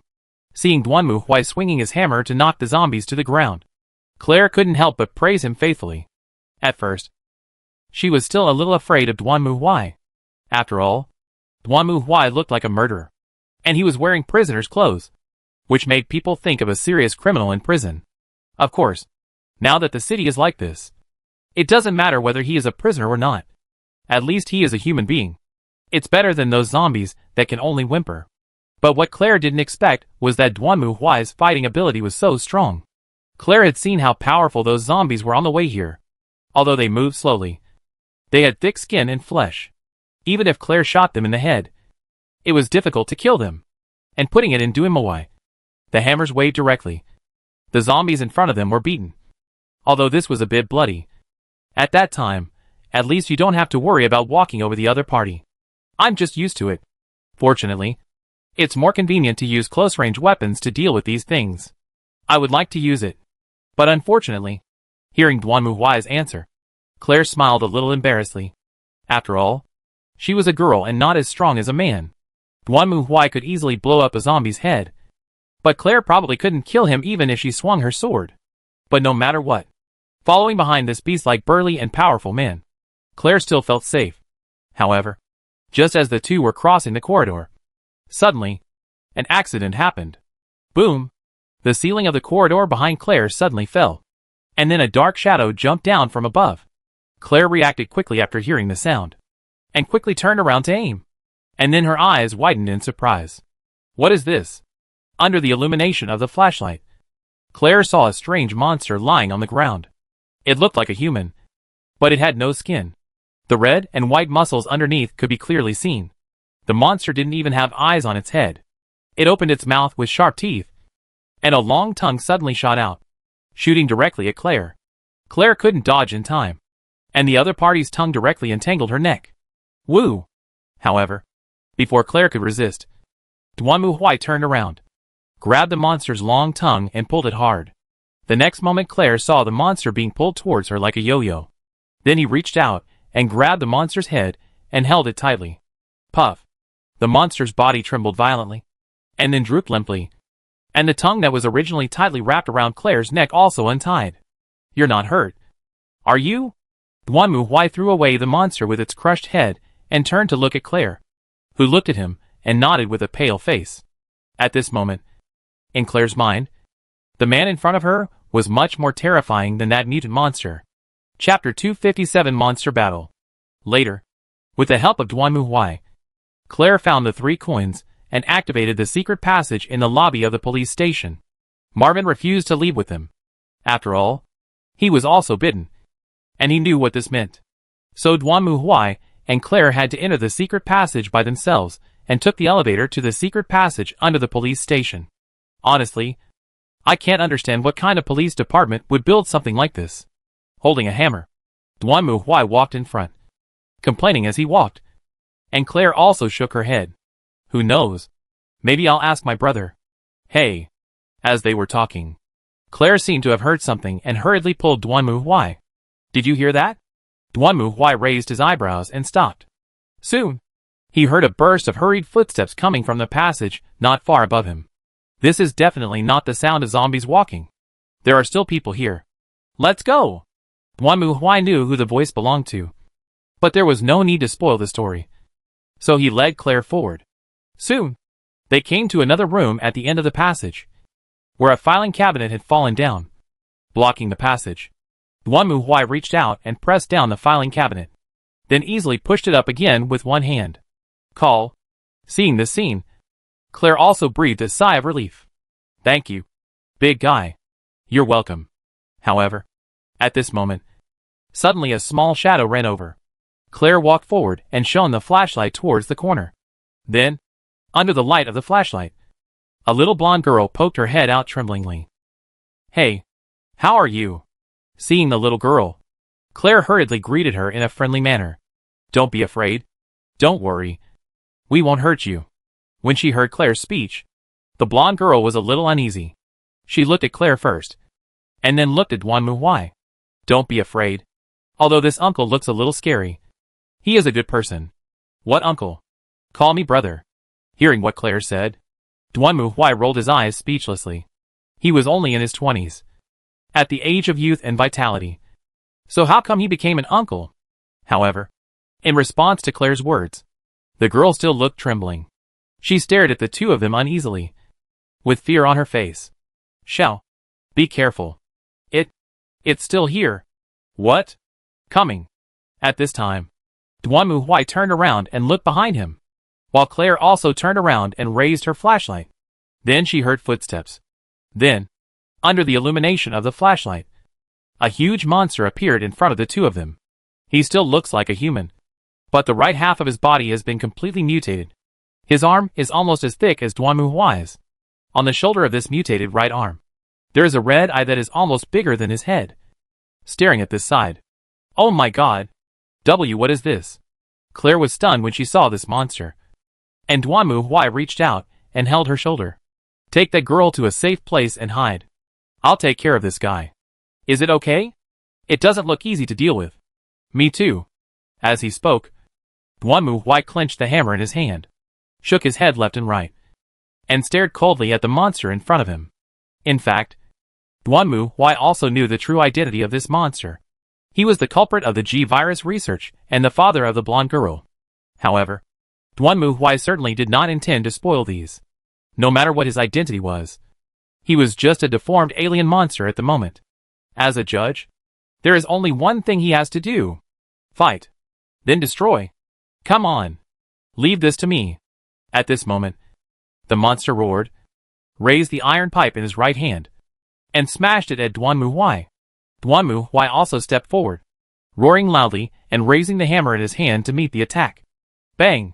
The iron pipe held by the monster hit the middle of the hammer. Although its attack was not painful to Duanmu, the suspended passage made of wire mesh could not support two behemoths fighting on it. Soon, the iron plate below suddenly broke, and then Duanmu and the monster fell from it and landed heavily on the ground. Depend on. Looking at the broken hammer handle in his hand, Duanmu cursed inwardly. What he was holding was not his usual war hammer, but a big hammer he picked up from the tool room when he followed Marvin out of the prison. This kind of big hammer has a long wooden handle and a hammer head. It is no problem to deal with ordinary zombies, but it is another matter to deal with this kind of strong monster. But, do you think there's no fight like this? Duanmu stood up and stared at the monster in front of him. Even if the idiot in front of him turned into a monster, its height was still much shorter than Duanmu, which meant that Duanmu could just look down at his prey. It was like a person 1.8 meters tall looking down at a person 1.6 meters tall. Woo! Woo! At this moment, feeling the breath of fear emerging from Duanmu, the monster also let out a fearful growl.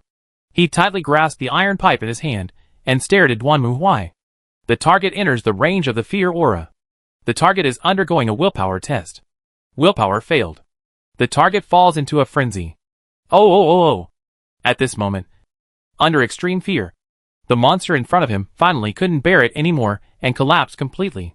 He roared, raised the steel pipe, and smashed it directly at Duanmu. Go to H.L.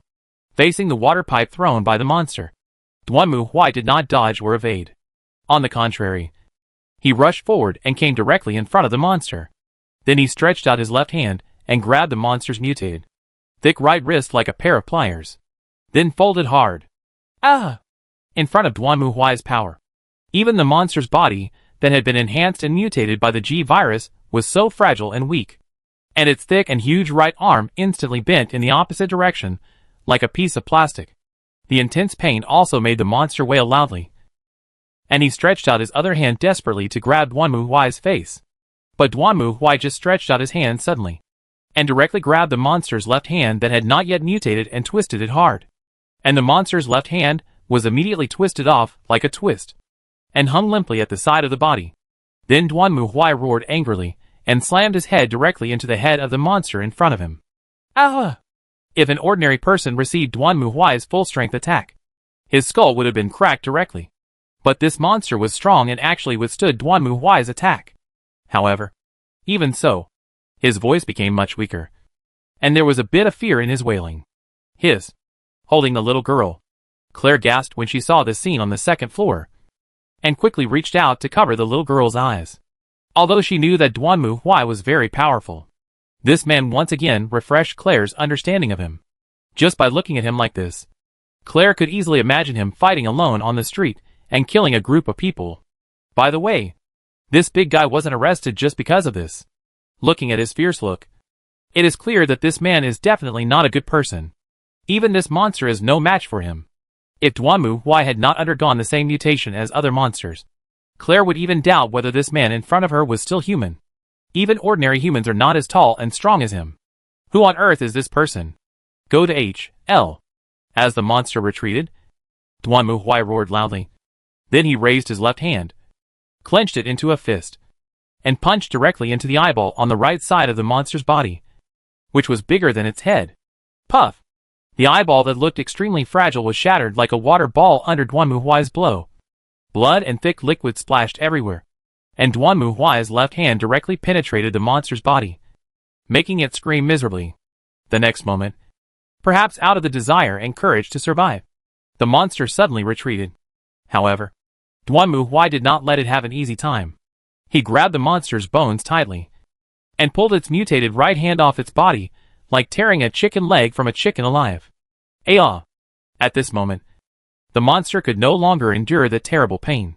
It screamed and ran backwards, then climbed over the railing and disappeared deep into the ground with screams. Humph! Trash! Duanmu Huai casually threw away the monster's right hand that he had torn off, and snorted coldly. With his current physique, it was not difficult to fight these monsters head-on. Duanmu Huai's physique had already exceeded 40. Although it was not at the legendary Jao-level creature level, it was easy for his body to withstand a pistol bullet. Even if Duanmu Huai stood here and let this monster hit him, it was still unclear whether he could break his skin. Hey, big guy. Just at this moment, Claire's voice was heard. Duanmu Huai looked in the direction of the voice, and saw her lying on the second-floor window with the little girl, looking at him tremblingly. Are you okay? Chapter 258 Tyrant. I never thought that you, big guy, are so amazing. Looking at Duanmu Huai who returned to them, Claire couldn't help but sigh. She looked at Duanmu Huai's body in confusion, shining the flashlight here and there. You're not hurt? Claire knew how powerful these monsters were. Not only were they difficult to kill, but anyone injured by them would also be infected and turned into a zombie. That was why Marvin didn't go with them. The monster was so scary. With sharp teeth, Claire couldn't imagine what would happen if she was caught by it. She originally thought that Duanmu Huai would be injured after a fierce battle with the opponent. But after looking at him, she could not see any scars at all. Only the bulging muscles were shiny under the light, as if the skin was not even scratched. Duanmu Huai was naturally prepared for this. Oh! Of course. Because I know Kung Fu. Effort? Hearing this, Claire was stunned for a moment, and hurriedly looked at Duanmu Huai's face. Because Duanmu Huai was bald and tall, Claire had to look up when talking to him. So she didn't look carefully. Now that she looked carefully, she immediately discovered Duanmu Huai's features. You know Kung Fu? Can Kung Fu really do this? Of course. I'm practicing the Golden Bell cover, one of the 72 Shaolin Kung Fu skills. It can use my internal energy to make my skin as hard as iron, invulnerable to swords and guns. Not to mention the claws of that monster. I can even block bullets. Now that no one has exposed him, Duanmu Huai can just talk nonsense. Anyway, in the eyes of these foreigners, Kung Fu is very mysterious, and flying over eaves and walls, and crossing the river on a reed are common things. It is not unacceptable for them to have an invulnerable golden bell cover and iron claw shirt. Sure enough, after listening to Duanmu Huai's nonsense, Claire and the blonde girl both looked enlightened. It seemed that they really regarded Kung Fu as some kind of superpower. But soon, the blonde girl looked at Duanmu Huai curiously and asked another question. So, Uncle, you look so scary. Is it because of practicing Kung Fu? That's right. Duanmu Huai was silent for a moment and nodded. People who practice this kind of Kung Fu are so pitiful. Thank you so much. Feeling the girl's pure and pitiful gaze, Duanmu Huai turned away silently. Sometimes, pure innocence can also be a sharp blade. If Duanmu Huai hadn't developed resistance from being backstabbed by his own puppet for so long, he might have fainted without even being able to catch his breath. After killing the monster, the three continued on their way, and the girl told everyone her name. Her name was Shueli, and the reason she appeared here was to find her parents. Looking at this poor little girl, Claire's maternal love overflowed. She held her hand and walked forward while chatting with her. What's your mother like? She works for Umbrella Corporation and is working on a new drug. Umbrella Corporation? That big pharmaceutical company? Yes. My mother is always at work and I rarely see her. Hearing this, Claire reached out and touched Sydney's head. I hope you get to see her soon. And where's your dad? My dad? Faced with Claire's question, Shueli was stuck for a moment. She looked at Duanmu Huai who was walking in front of her with a complicated look. And then she spoke. He worked with my mom, but he's passed away. And he just passed away. Oh. Hearing Shueli's answer, Claire was stunned for a moment. Then she looked at Shueli and spoke. My parents are dead too, leaving only me and my brother. Oh. Sorry for reminding you of bad things. Fine. Okay. We're almost there. Duanmu Huai also interrupted the awkward chat between the two people. If you don't know how to chat, you don't have to chat. Is it fun to stab each other like this? Fortunately, they had already passed through the underground passage while talking. and then came to the other side. Then the three of them drilled out along the wellhead of the sewer. It must be said that this was really a hard job for Dwanmu. He almost got stuck in it and couldn't get out. I'm never going to dig these damn holes again. Climbing out of the sewer, Dwanmu couldn't help but complain. His body was a real problem, and there were many places he couldn't get into. If Dwanmu was stronger, he would have to find another way out. To be honest, if Dwanmu had to choose, he would rather fight his way out of the police station than go through this damn sewer. After finally climbing out, Dwanmu looked around. Judging from the surroundings, they should be in an underground parking lot near the police station. But the gate was locked, and there was no way to go together. Claire and Shueli came to the gate and looked at the bright red indicator light in front of them. At a loss. Damn. I need an access card. What should I do? Let me try. Just when Dwanmu stepped forward and was about to tear the thing apart, suddenly, a voice came from behind them. Sydney? Hearing this voice, the three turned around and saw a middle-aged fat man in police uniform coming out from the other side. He stared at Shueli and spoke. What a brave little girl, running around in this chaos. Then, the guy suddenly raised the gun in his hand and aimed at Claire. Kneel down and put your head in your hands. What are you doing? Claire was shocked to see the scene. But before she could react, she saw Dwanmu strode out of the shadows, came to Claire and Shueli, and stared at the fat boy fiercely. The latter turned pale the moment he saw Dwanmu. He raised the gun in his hand and aimed at Dwanmu, his eyes as big as light bulbs. You? What kind of monster are you? Don't come over here, or I'll shoot. While shouting, the fat man suddenly pulled the trigger. But because he was too panicked, he even missed the target. Shueli and Claire, who heard the gunshot, screamed and squatted down with their heads in their hands. Then the fat man stared at Dwanmu in horror. The next moment, his face suddenly turned pale, and he opened his mouth, opening and closing it like a fish on the shore. Then, the fat man threw away the pistol and covered his chest with his hands. Then he fell to the ground headfirst. The target has been exposed to the fear aura. The target is undergoing a willpower assessment, and the assessment has failed. Sudden death of target. Silently ignoring the system prompt in front of him, Dwanmu turned around and looked innocently at Claire and Shueli, who were also stunned. You all saw it. I didn't do anything. Then, he spoke. No matter what, this unlucky fat guy is already dead. And Dwanmu can't do anything about it. He didn't do anything in the first place. Who told this fat guy to be his enemy and have such a weak will? So you see, two little girls, Shueli and Claire, followed him and nothing happened. But you, a fat guy, were scared to death? Oh, now I am really a fat guy. After finding the parking lot access card on the fat guy, the three of them opened the parking lot gate and finally left the area. So all that remains is where they go next. Claire came here to find her brother. And now that she knows her brother has gone on vacation, she has no other goal. And Shueli still hopes to find her mother. She knows the passage leading to the underground facilities of the Umbrella. So Dwanmu discussed with Claire and decided to take Shueli to see her mother. Although Dwanmu was indeed tired of drilling into the sewer. After deciding on their next target, the three left the parking lot and followed Shueli's instructions towards the passage where the Umbrella's underground facilities were located. It was already late at night. It was raining heavily, and many zombies could be seen everywhere. There are even some quite threatening ones among them, such as woof woof woof. With a roar, the two zombie dogs easily climbed over the net wall and rushed directly towards Dwanmu. Then they jumped up and opened their bloody mouths towards Dwanmu's neck. However, the next moment, two big hands appeared from both sides and pressed on their heads, smashing the heads of the two zombie dogs together.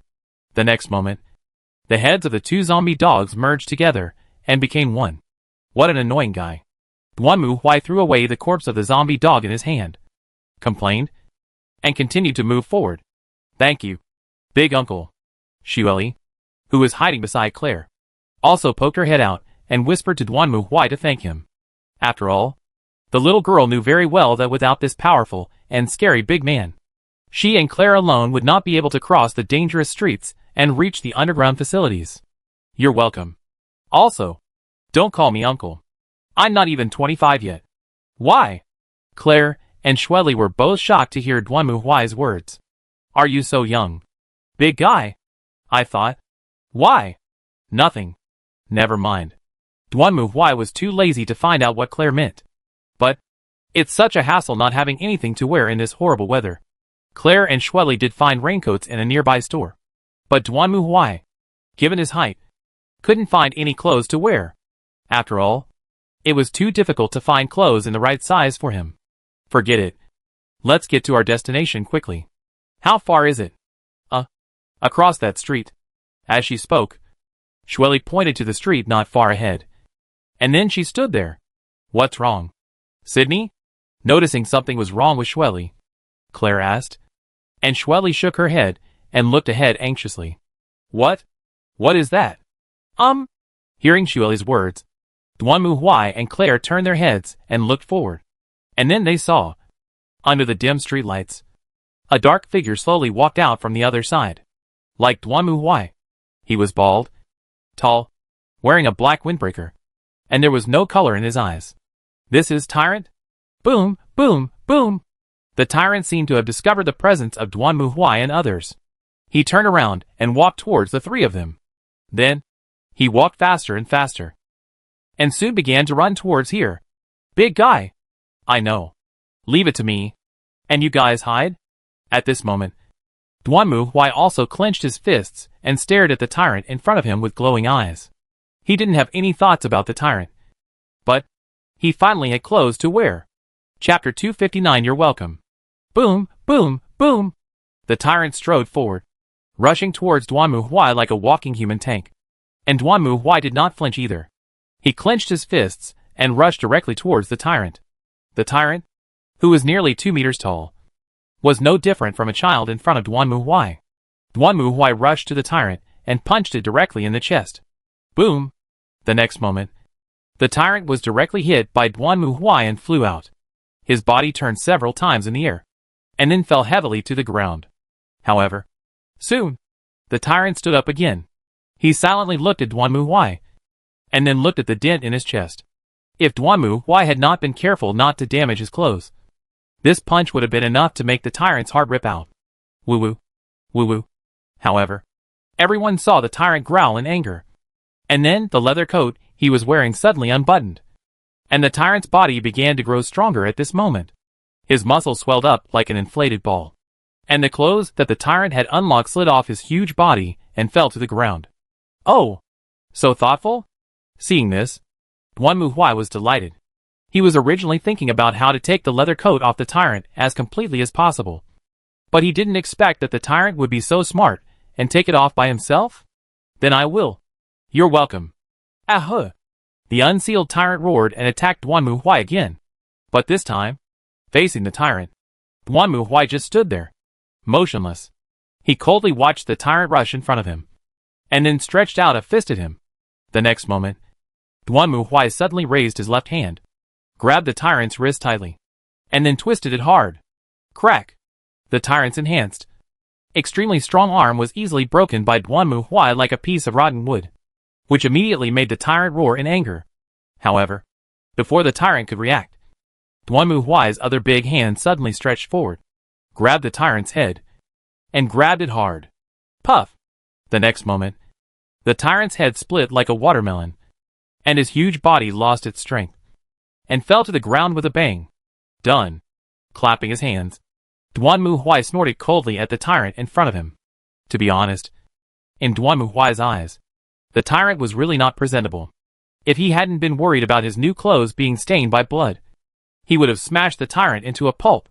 But now, I can finally put on new clothes. Soon, Duanmu found the fur coat that Tyrant had taken off. What made him happy was that, perhaps considering Tyrant's body shape, the fur coat was made quite wide. At least Duanmu could still wear it outside. It was just a little short. You know, when Tyrant wore this fur coat, the hem was dragged to his feet. But after Duanmu put it on, the hem was just above his waist.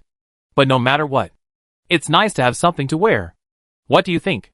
Duanmu looked at the light in the window, nodded with satisfaction, then turned to look at Claire and Shueli and asked. And the two looked at each other. It seems even scarier than the monster just now.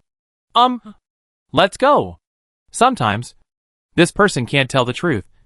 Right? After that, the group did not encounter any obstacles. Perhaps because the zombies around them were killed by the tyrant. And they soon came to a nearby underground garbage disposal plant. According to Shweli, there is a passage here that leads to the underground facility of the umbrella where her mother is. However, just as everyone moved forward along the road and came to an underground processing site, suddenly, the originally dim lights turned on, illuminating the figures of 3 people. Then, a woman's voice sounded. "Who are you? What are you doing here, Sydney?" Hearing this, the 3 of them were stunned and looked towards the place where the sound came from. They saw a monitor and a loudspeaker in the corner, and the woman's voice came from the loudspeaker. "Mommy, mommy!" Hearing that voice, Shweli suddenly became excited. "I've been looking for you." "Shweli, why are you here? And what is that monster next to you?" "You are the monster. I am a human." Duanmu Huai directly gave the monitor a middle finger, and Claire hurried forward and spoke. "We are Shweli's companions. We came with her to find her mother." "Are you her mother?" "That's right." The voice from the speaker paused, then continued. "Sydney, I told you I can't leave until the work is done. You say that every time." Hearing her mother's words, Shweli also became excited. She walked to the front and stared at the monitor. However, the voice was a little anxious. "Why don't you stay home? It's safe there." But, I'm so scared." Facing her mother's questioning, Shweli lowered her head. "Those things are everywhere." And, however, before Shweli could finish her words, she was interrupted by the woman. "You should have called the police. We taught you that." "I called, but no one came. And you didn't answer the phone. So, Shweli, I don't have time to waste with you." "Hey, old woman." Hearing this, Duanmu Huai couldn't help but walk out, stood next to Shweli, and stared at the monitor. "Do you know what's going on outside right now? The whole city is full of those damn monsters. And the police station has been taken over. Your daughter came to you because she was worried about you. And you treated her like this? Look, I don't have time for your stupid questions." Facing Duanmu Huai's words, the woman was obviously not very calm.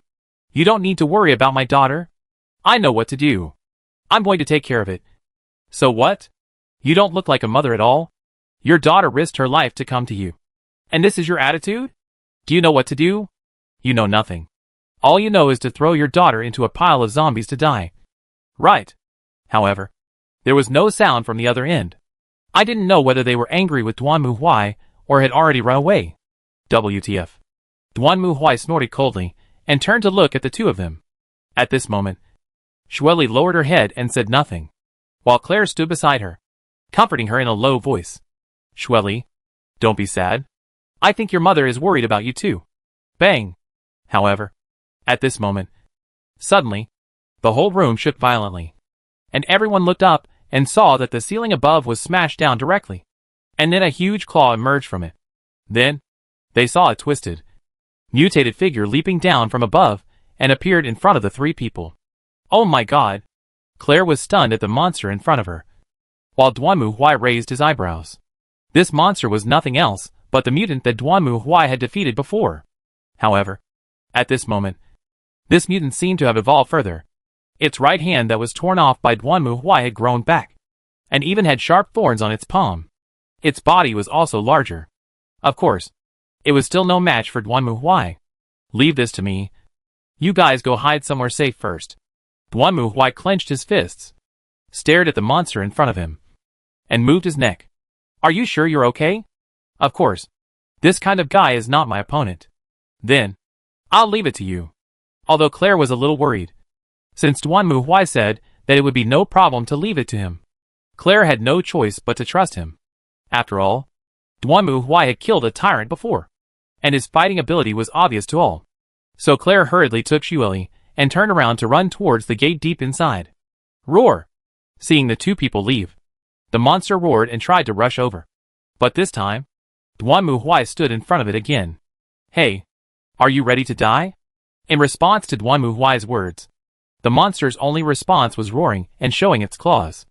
At the same time, in the monitoring room, a woman in white was staring at the screen in front of her in amazement. How can this be? The woman in white was none other than Sydney's mother Yanni. Moreover, She also knew the true identity of the monster. In fact, the monster was her husband, Sydney's father, William. William developed the G virus. But the Umbrella Corporation wanted to take the G virus away after hearing the news. In a panic, they killed William. But William was unwilling to die like this. So he injected himself with a dose of G virus before he died, and eventually turned into such a terrible monster. As a researcher at the same institute, Yanni certainly knew how terrifying the monsters mutated by the G virus were. But now, the scene before her eyes left her stunned and speechless. Is that a lie? On the screen, Yanni saw her husband transformed into a monster, roaring and rushing towards the tall man, stretching out his claws towards him. According to Yanni's experience, this man could not withstand the attack of the G mutant at all. Even if he trained his muscles to be strong, he would be torn into pieces by the mutant's claws. However, something happened that Yanni did not expect. Facing the mutant's attack, Duanmu Huai did not dodge at all. He stepped forward and grabbed the monster's wrist. Then Duanmu Huai roared angrily. The next moment, he actually grabbed the monster's wrist, lifted it up, and threw it out. Bang! The mutant slammed heavily into the wall, and even the monitor screen trembled. Before the mutant could stand up again, Duanmu Huai jumped up, swung his foot, and stepped directly on the mutant's mutated right claw, breaking it alive. Then Duanmu Huai swung his fists and beat the monster in front of him wildly. Am I dreaming? Looking at the scene on the screen, Yanni was stunned and suspected that she was dreaming. What a joke. A mutant was beaten by a man and couldn't fight back, and could only hold his head and wail in the corner? Are you kidding me? Although she couldn't accept the fact for a moment, Yanni quickly reacted. She quickly turned on the microphone and shouted loudly, "Hit its head and destroy its head. This is the only way to kill it completely." I don't know if he heard what Yanni said, but Duanmu Huai clenched his fist, raised it high, shouted angrily, and smashed it hard on the mutant's head, which had become ugly due to the mutation. Puff! On the huge body, the relatively thin human head was smashed like a walnut by Duanmu Huai's punch. The huge body of the mutant, which was originally trying to struggle, also jumped suddenly under Duanmu Huai's blow, and then collapsed to the ground without movement. Call. Seeing this, Yanni sighed deeply, sat down on the chair, and looked at the corpse with a complicated expression. Although it was already a monster, it was her husband after all. Yanni shook her head, put her inner thoughts aside, and turned on the microphone again. You did a great job, didn't you? Come on. Take the cable car to the research facility, and I'll talk to you in person. After that, Yanni led the three people out of the processing plant, took the cable car, and headed towards the Umbrella research facility. She also sighed and planned to return to the laboratory to continue her work. However, Yanni did not notice at this moment that when she left, on the screen behind her, the body of the mutant that had been killed by Duanmu Huai's blown-up head suddenly began to wriggle and mutate again. Then, another head suddenly stretched out from the side of the blown-up head, and it let out an indistinct roar, then used its hands and feet and limped away into the darkness. Chapter 262. Fists Can't Beat Four Hands? Afterwards, Duanmu Huai and his group took a cable car to Umbrella's underground research base. However, to their surprise, when they walked into the base, they did not see Shueli's mother, and she did not leave a single word. I think the situation is a little unusual. Duanmu Huai stared at the quiet research institute in front of him and spoke in a low voice, while Claire took out her gun and looked around vigilantly. Sydney, do you know where your mother's office is? I heard from my mother, but I don't know where. Well, it seems we can only look for it slowly. The entire research institute was also pitch black, with zombies and mutant creatures everywhere. It was obvious that even the so-called underground secret facility of Umbrella could not escape the invasion of the virus. To be honest, I have no sympathy for these idiots. As Duanmu Huai spoke, he stomped on the head of a struggling licker in front of him and kicked it aside. There are always self-righteous egomaniacs who think they can control everything. But in fact that is not the case. Well, although the spirit of adventure and exploration is worthy of recognition, what they did is unforgivable. In fact, Duanmu Huai said that according to the standards of the Inquisition, all of these people were potential followers of the God of Plague and should be put to death.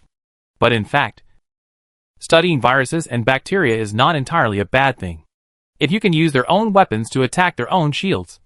then it is even worthy of praise. Unfortunately, in this universe, most biologists are bewitched by their father, and they believe that it is forgivable for humans to make small sacrifices for a better future. And they say that everything is under control. However, in fact, everything has long been out of control. And many times Duanmu Huai can't even eliminate it, and can only silently issue an extermination order to completely destroy the entire planet. Claire and Xueli followed him without saying a word. In fact, Xueli's face was also very ugly. She didn't know what research her parents were doing. She only knew that they were developing drugs. But with everything she saw now, Xueli couldn't believe that this was just a simple drug research. Especially when she saw the mutant samples soaked in glass bottles. Wait a minute. However, as the three of them were walking through the corridor, Claire suddenly stopped. It smells of blood. There's a smell of blood everywhere, Duanmu Huai said. Look around. Are there not enough zombies that he has blocked the wall with? No. That's not right. Something is different. This way. As they spoke, Claire took Xueli and ran to the other side, while Duanmu Huai shook his head and followed the two of them. They passed through a security door and came to a patio platform. Then, the three of them saw a blonde woman in a white robe lying against the wall. She was covered in blood and had a strangely shaped gun in her hand. Mother! Seeing the blonde woman, Xueli screamed and ran towards her. Duanmu Huai and Claire also followed Xueli and came to the blonde woman. It can be seen that there seemed to be several holes pierced through her body, and blood was flowing. To be honest, at present, even if the stab was not in the vital part, this woman would not live long. Oh! Xueli. Hearing Xueli's voice, the woman slowly opened her eyes and looked at the girl in front of her with a complicated expression. I'm sorry, Sydney. I messed up. I didn't expect William. Having said this, the blonde woman suddenly started coughing and spat out large mouthfuls of blood. Seeing this scene, Xueli was also quite nervous. Mom, cheer up. We will treat you now. It's no use. Sydney. The blonde shook her head again. I know what my situation is. I'm sorry. I should have met you earlier. Unfortunately. Having said that, the blonde woman looked at Claire, stretched out her hand, and took out a chip from her pocket. Take my daughter. Escape from here. William is still alive. This city is finished. There is a train at the bottom. It can take you away from this city, please. Save my daughter. I will. Claire took the chip and nodded. And the blonde then looked at Sydney again. I'm sorry, Xueli, about everything. I'm really sorry. But it doesn't matter anymore. The most important thing now is that you stay alive. Hurry. Take the elevator and leave here. He's not dead yet. He's not dead yet. Having said this, the blonde woman looked at Duanmu Huai. Please, save my daughter. However, before she could finish her words, the blonde woman suddenly widened her eyes, opened her mouth, and spat out another mouthful of blood. Then, she closed her eyes and was silent again. Mom! No! Seeing her mother dying in front of her, Xueli immediately threw herself on her body and cried loudly. Claire, who was beside her, looked at Xueli with a sad face and whispered to comfort her. Only Duanmu Huai turned around and stared ahead with a serious expression. Well, sorry to bother you, but we don't have time to continue mourning here. Wait a minute. Big guy. At least give her a little time. Oh! Well, that's not up to me. As he spoke, Duanmu Huai pointed forward. It counts when it says so. Why? Hearing Duanmu Huai's words, Claire turned her head and looked. And then she was completely stunned. A huge figure slowly climbed up the platform not far from the three people. Its muscles bulged, and its height was almost the same as Duanmu Huai. Claire recognized it at a glance. It was the monster that Duanmu Huai had knocked down twice before. However, this time, it seemed to become more ferocious. Not only did its head become like a monster, but even its two hands became extremely thick again, full of sharp claws, looking like a weapon. How can it be? It's not. It seems this guy has a tough life. Duanmu Huai clenched his fists and stared at the monster in front of him. Big guy. What are you going to do? I'll hold it hostage. You guys go to the train first and wait for me to deal with this guy. I understand. Big guy. Be careful. Hearing Duanmu Huai's words, Claire nodded. Then she looked at Xueli again. Okay. Sydney, we should get out of here. Listen. She loves you very much. She wants you to live. You know that? Right? Hearing Claire's words, Sydney came back to her senses from her grief. She nodded and kissed her mother on the cheek. Then Claire stood up with Sydney and ran along the platform to the elevator in the middle. Roar! Seeing Shweli and Claire leaving, the monster roared and rushed towards them again. But Duan Muhui stood in front of it, blocking its way. Hey, you monster. If you want to get through, you have to get through me first. Shit. What kind of flag is this? Call. Just as Duan Muhui was secretly complaining, he saw the mutant in front of him swung out his claws again and grabbed Duan Muhui. Duan Muhui also clenched his left fist and punched forward, hitting the mutant's claws directly. The mutant seemed to have learned his lesson at this moment. He suddenly opened his left and right hands and grabbed Duan Muhui's hands. Then, Duan Muhui saw two huge arms suddenly appear behind the monster again, smashing towards him. Damn! You're still playing dirty? This guy is really good at evolving. If it were an ordinary person, he would probably have no choice but to surrender. But Duan Muhui obviously would not do so. He roared. His arm muscles bulged, and he suddenly rushed forward and slammed into the monster's head. The collision made the mutant howl in pain. Taking advantage of the moment when its body stiffened, Duan Muhui raised his leg and kicked the mutant in the middle of the legs, kicking it away. Boom! The mutant slammed heavily into the wall again. But soon it stood up again, waving its four arms and showing off to Duan Muhui. Hey, as the saying goes, two fists are no match for four hands. I want to see how many times you can transform. That idiot Greg was still no match for me even after connecting dozens of arms. You don't think you are stronger than him, do you? Roar! However, the mutant obviously did not listen to Duan Muhui. It suddenly jumped up and rushed towards Duan Muhui. Duan Muhui stood there motionless. When the mutant rushed in front of him, Duan Muhui raised his hands to block himself. The next moment, the mutant swung its claws and blasted towards Duan Muhui. But, now, go to H.L. As the mutant swung its claws, Duan Muhui kicked with his right foot and rushed into the monster's arms at high speed. He then stretched out his hands and firmly grasped the monster's two big hands. Then Duan Muhui stretched out his right foot and kicked the monster's calf. Crack! After Duan Muhui kicked the mutant, the calf bone of the mutant suddenly bent backwards in a completely impossible direction. And the mutant, who lost his balance, fell down. However, Duan Muhui would not let it end like this. While the mutant lost his balance, he moved sideways behind the mutant, grabbed his left arm with both hands, and pulled hard, tearing the two mutated arms off the mutant's body. Oh! This attack was too painful for the mutant to bear. It roared in pain and swung out to try to grab Duan Muhui. However, Duan Muhui took the opportunity to go behind it and kick the other leg again. This time, under Duan Muhui's attack, the mutant's remaining leg was directly broken from the knee. The whole calf flew out like the wreckage of a figurine broken by a naughty child. The mutant, having lost the support of its legs, finally fell to the ground. At the same time, Duan Muhui grabbed its largest, mutated right claw and forcibly bit it backwards. Crack! The right claw, which had been enhanced and mutated for the second time, was still unable to resist Duan Muhui's power. It was suddenly twisted and deformed, and drooped limply. But for Duan Muhui, this was not the end. You can't die, right? Let me see if you can still die if I tear you in half. Along with a voice, Duan Muhui roared loudly, and then he directly stabbed his hands into the mutant's body from behind. Duan Muhui's hard hands, at this moment, were like a hammer that smashed the mutant's bones, muscles, and internal organs, and penetrated its body. Then, die! The next moment, Duan Muhui suddenly opened his hands and tore the mutant in half. Blood spurted out, staining the surrounding ground, and the mutant's body, which was torn into two halves by Duan Muhui, trembled for a moment, and finally became silent. Humph! Trash! Duan Muhui threw the two halves of the wreckage on the ground, stomped on the mutant's eyeballs, and looked at it coldly. This time, it probably won't be able to get up again. Chapter 261 Shelter Bonus. Call. Duan Muhui opened his eyes and stretched.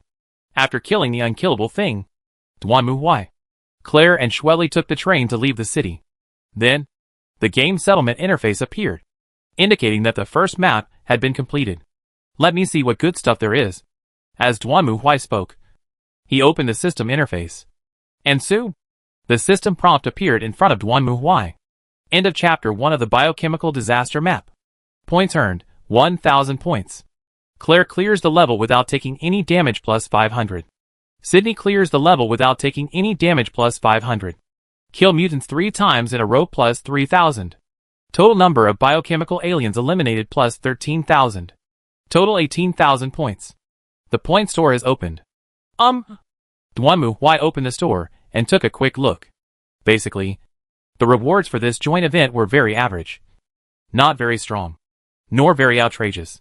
For Duanmu Huai, the only things that could be used in the real world were the construction points exchanged for building facilities, and the experience points exchanged. As for the rest of the things, like rocket launchers and shotguns, Duanmu Huai didn't think much of them.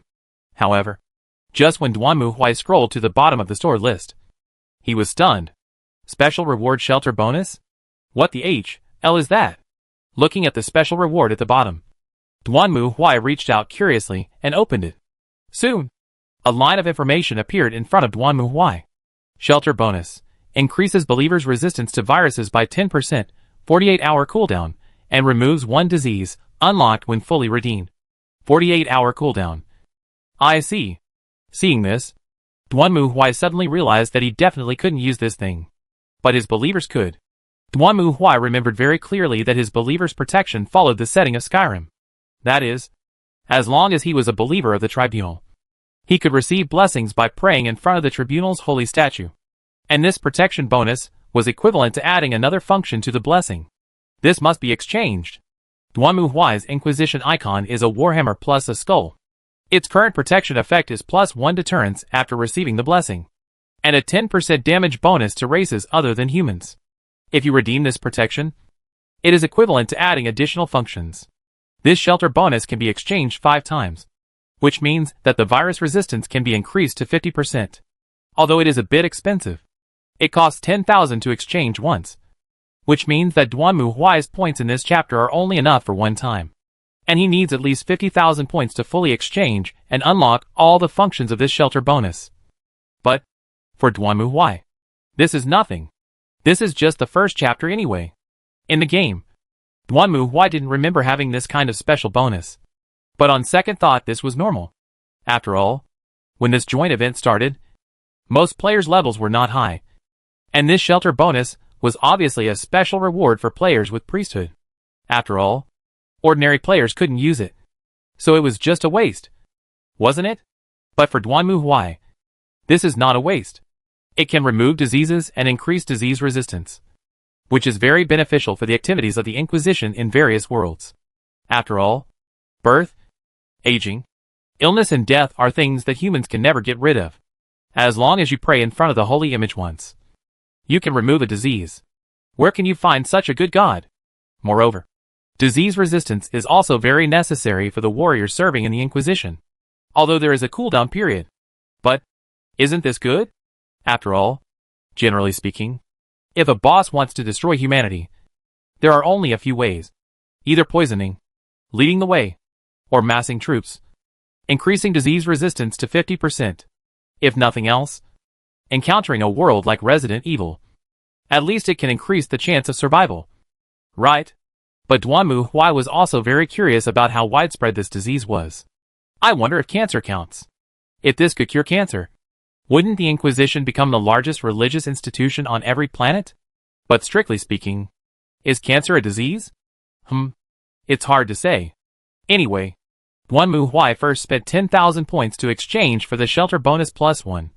And as for the remaining 8,000 points, he temporarily saved them. Except for spending another 1,000 points to exchange for a set of clothes for the Inquisition. Originally, Duanmu Huai's purpose of playing this dungeon was just to exchange for some experience and kill time. But now that he saw such a good special bonus, wouldn't it be a big loss if he didn't get it? So next, let's start chapter 2. Thinking of this, Duanmu Huai closed his eyes again and lay down on the bed. Soon, the scene in front of him began to change again.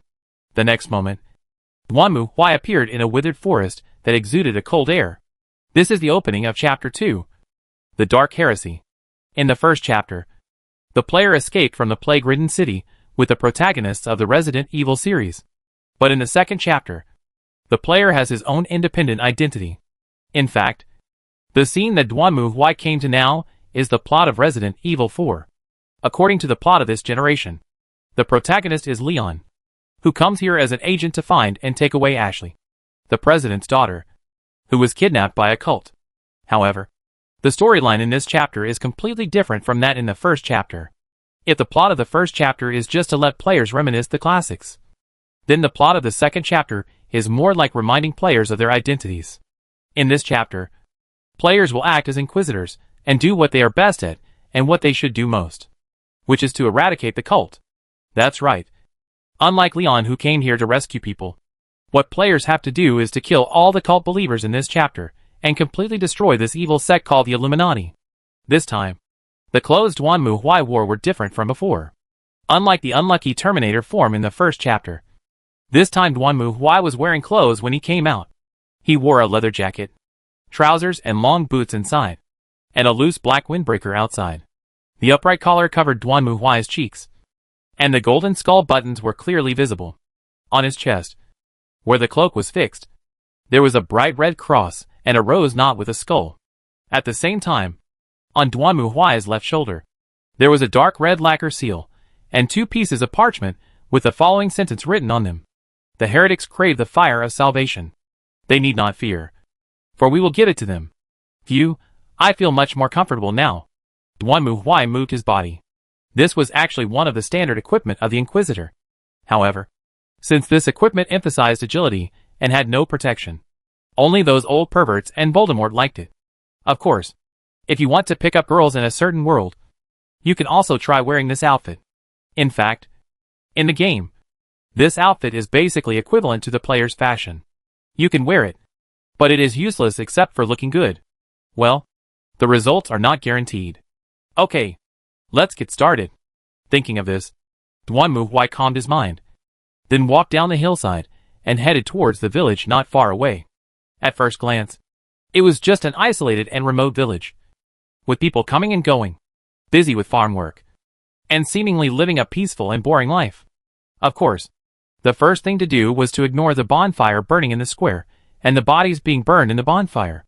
Seeing Dwanmu Huai coming, the crowd immediately became agitated, and then several people holding machetes and hayforks rushed towards Dwanmu Huai, shouting, well, even if he is not a cultist, he would probably be scared and take action when he sees Dwanmu Huai. However, Dwanmu Huai obviously doesn't care about such trivial matters. Go to H.L. Facing the villagers rushing towards him, Dwanmu Huai clenched his fists, roared, and strode towards the crowd. The villagers screamed and swung their weapons at him, but their attacks had no effect at all. Dwanmu Huai crashed into the crowd like a rampaging dump truck, instantly knocking several villagers into the sky. Then he suddenly waved his hand and swept across, and the villagers were immediately knocked to the ground by Dwanmu Huai wherever he went. Before they could get up, they saw Dwanmu Huai stomping on them and crushing them into meat paste. Boom! At this moment, some villagers had taken out guns from their homes. They aimed at Dwanmu Huai and pulled the trigger. As the gunshots rang out, the bullets were fired and hit Dwanmu Huai. However, this level of attack did not even make Dwanmu Huai pause. He turned around and looked at the villagers standing on the second-floor balcony shooting at him. Then strode forward, then jumped up, staring at the scream of the villager, and jumped directly into the air, clasped his hands together, raised them high, and then smashed them down. Boom! The next moment, the entire wooden house collapsed, and the villagers, who were the first to be hit, were beaten into a bloody mess. Dwanmu Huai stood up from the dust. His body was covered with dark red blood, and just standing there, he looked like a tyrannical demon king who was going to destroy the world. Even these crazy villagers seemed to sense a sense of fear at this moment. They looked around uneasily, holding weapons in their hands, but dared not move, for fear that their every move would immediately bring them the crisis of death. Ah! However, at this moment, the wooden wall beside Dwanmu Huai suddenly cracked, and a man holding a chainsaw roared and swung it at Dwanmu Huai. But facing this sudden attack, Dwanmu Huai did not even turn his head. He stretched out his hand and grabbed the spinning chainsaw. The chainsaw, which was originally spinning wildly and was enough to cut everything, actually stopped directly under Duanmu Huai's grab. Then, Duanmu Huai suddenly clenched his right hand, and the next moment, the electric saw made a miserable explosion sound, and it was actually crushed into pieces by Duanmu Huai. Seeing this scene, even the man holding the chainsaw was stunned for a moment, at a loss. However, before he could come to his senses, he saw the broken remains of the chainsaw suddenly stabbing towards him. Then, the broken chainsaw pierced through his head, turning this unfortunate villager into a corpse. The villager whose head was pierced shook a few times and fell to the ground with a thump. Duanmu Huai raised his head and stared coldly at the other villagers in front of him. Under his gaze, these originally crazy and bloodthirsty villagers stopped.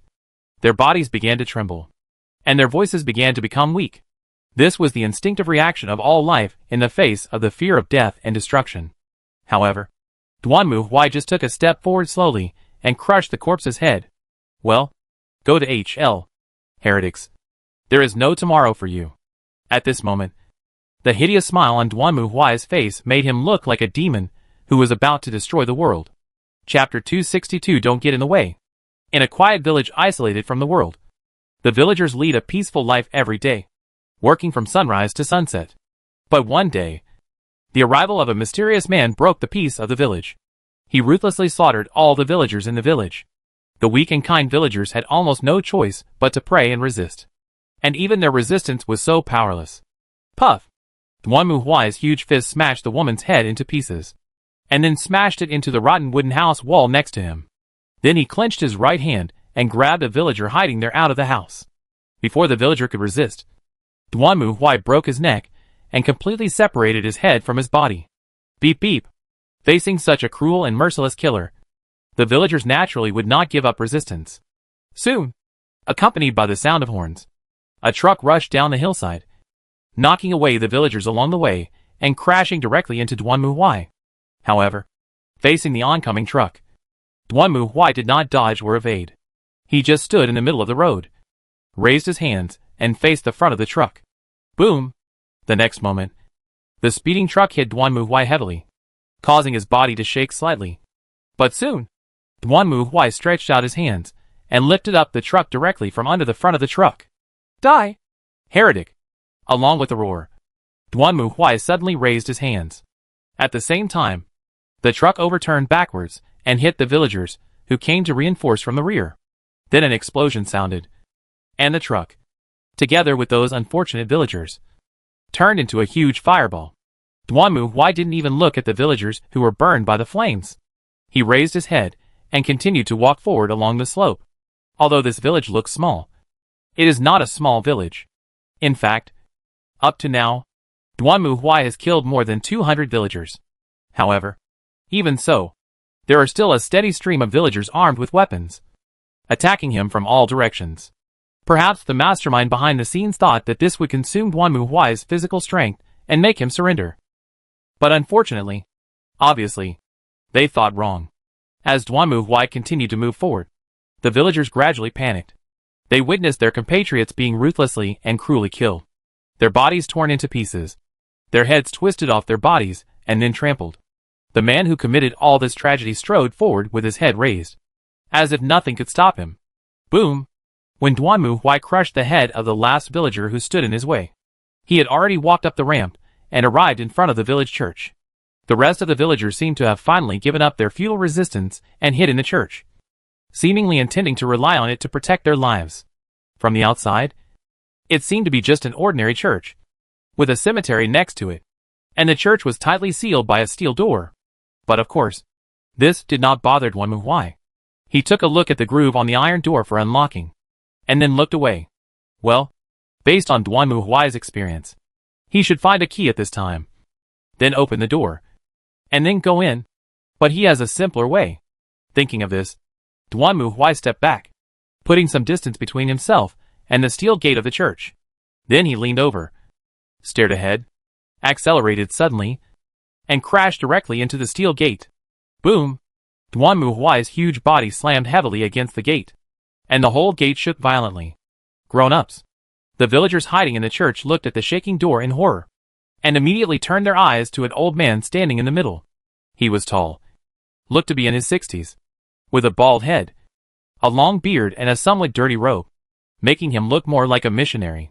"Don't panic," the bald old man roared, suppressing the uneasy atmosphere in the church. "This is a door made of fine steel and heavy iron. There is no way that monster can get in. This place is guarded by our gods. Any evil existence will be stopped." Boom! However, the louder crashing sound interrupted the bald old man's impassioned speech. The villagers gathered together trembling, staring at the heavy steel door in front of them anxiously. Fortunately, they found that it seemed to be just as the bald old man said. Although the monster was desperately hitting the door was still quite solid. At least so far. It has not been twisted or damaged in the slightest. "See?" Seeing this, the bald old man became more and more excited. He raised his hands and shouted loudly, "Our gods protect us. Nothing can break through the power of gods." Bang! However, before the bald old man could finish his words, accompanied by another loud bang, the entire steel door was knocked away. It rushed into the church with a whistling sound, and hit the villagers who were unable to dodge in time. Then, with a bang, it was embedded in the wall in front of the podium. What does it matter if the door is built strong? Duanmu Huai strode through the flying dust and walked into the church door that had a large hole in it. Although the heavy steel door itself was still intact, the stone walls around it were obviously no match for Duanmu Huai. How stupid! No matter how strong the lock is, it is meaningless if it is hung on a wooden box. Why do I have to open the lock? Can't I just smash the box? At this moment, there was no one alive in the church except the bald old man standing on the second floor. When Duanmu Huai knocked down the door, the whistling door panels directly swept across the church, smashing all the villagers into a pulp. At this moment, the bald old man standing on the second floor stared at Duanmu Huai coldly, with angry flames in his eyes. "You monster! Who are you? You don't need to know." "Heretic." Duanmu Huai clenched his fists and stared at the other person. "Just know that you will die with the stupid, deformed, twisted thing you believe in. Blasphemy." Hearing this, the bald old man roared.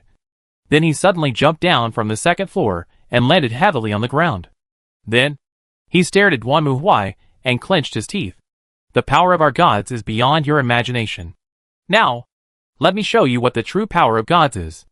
As the bald old man spoke, his clothes suddenly bulged, and then two sharp flesh tentacles emerged from his back.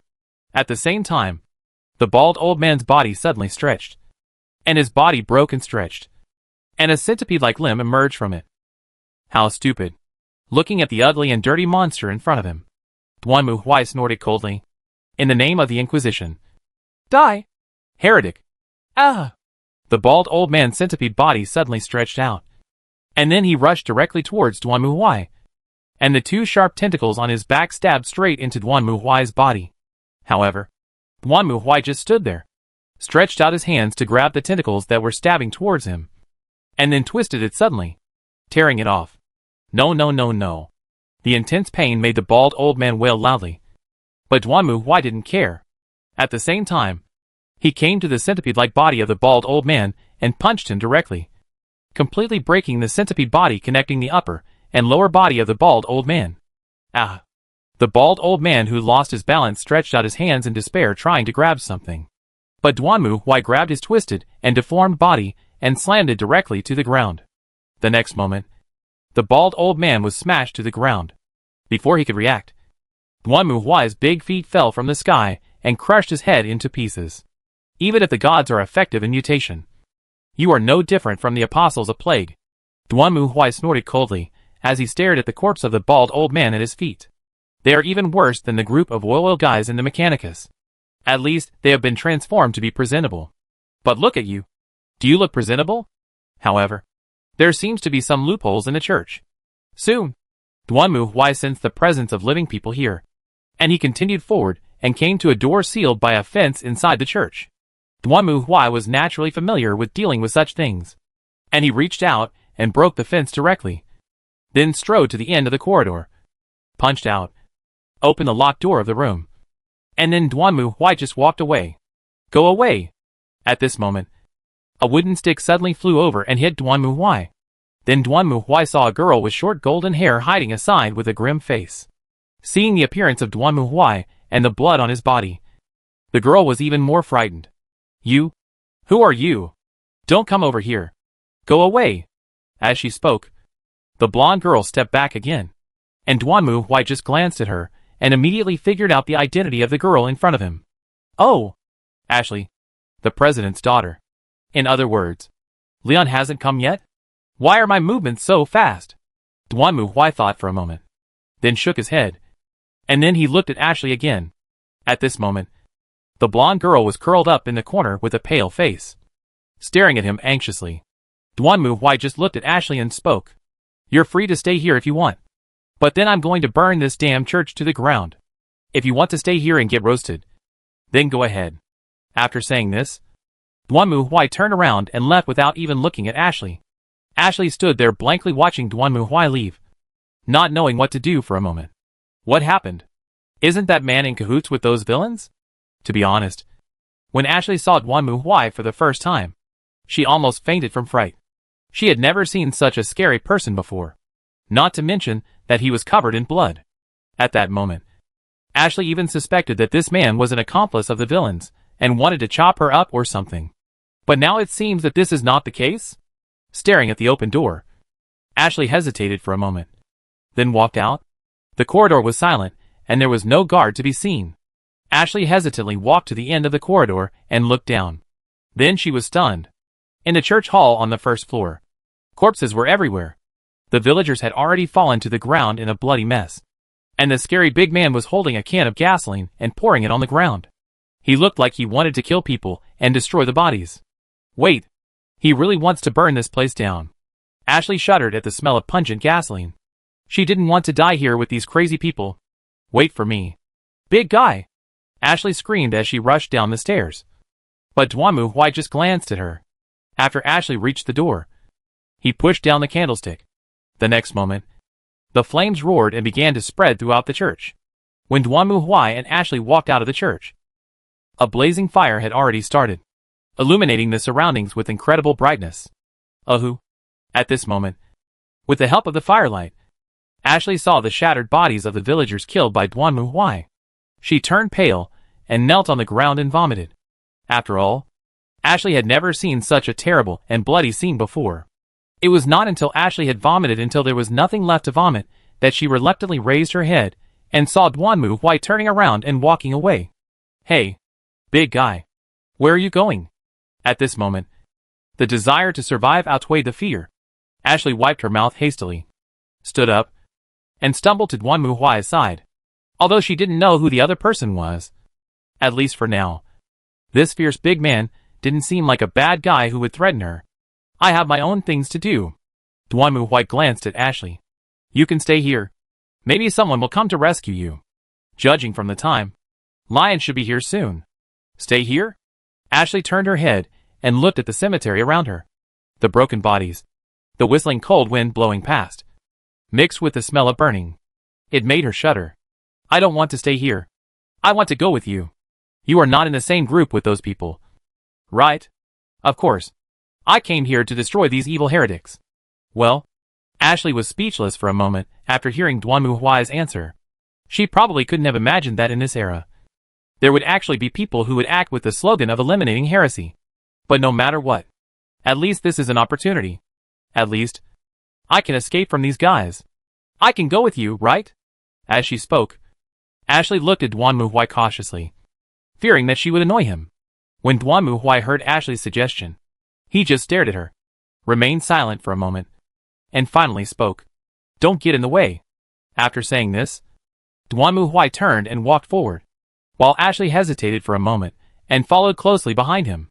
At this moment, for Ashley, the scary big guy in front of her was her only life-saving straw. Chapter 263, Let the Fire Purify Everything. To be honest, Ashley had never seen a fight like this. Drink! Duan Muhuai roared, clenched his fists, and blasted forward, blasting all the villagers holding weapons into pieces. Then he stretched out his hands, grabbed two of them by the neck, and then swung them up, and then smashed them down at the other villagers. In just a moment, the ferocious villagers in front of him had turned into a pool of bloody corpses. Now Ashley finally knew where the blood on Dwanmu Hwai came from. Ugh. Big guy. Can't you just not be so violent?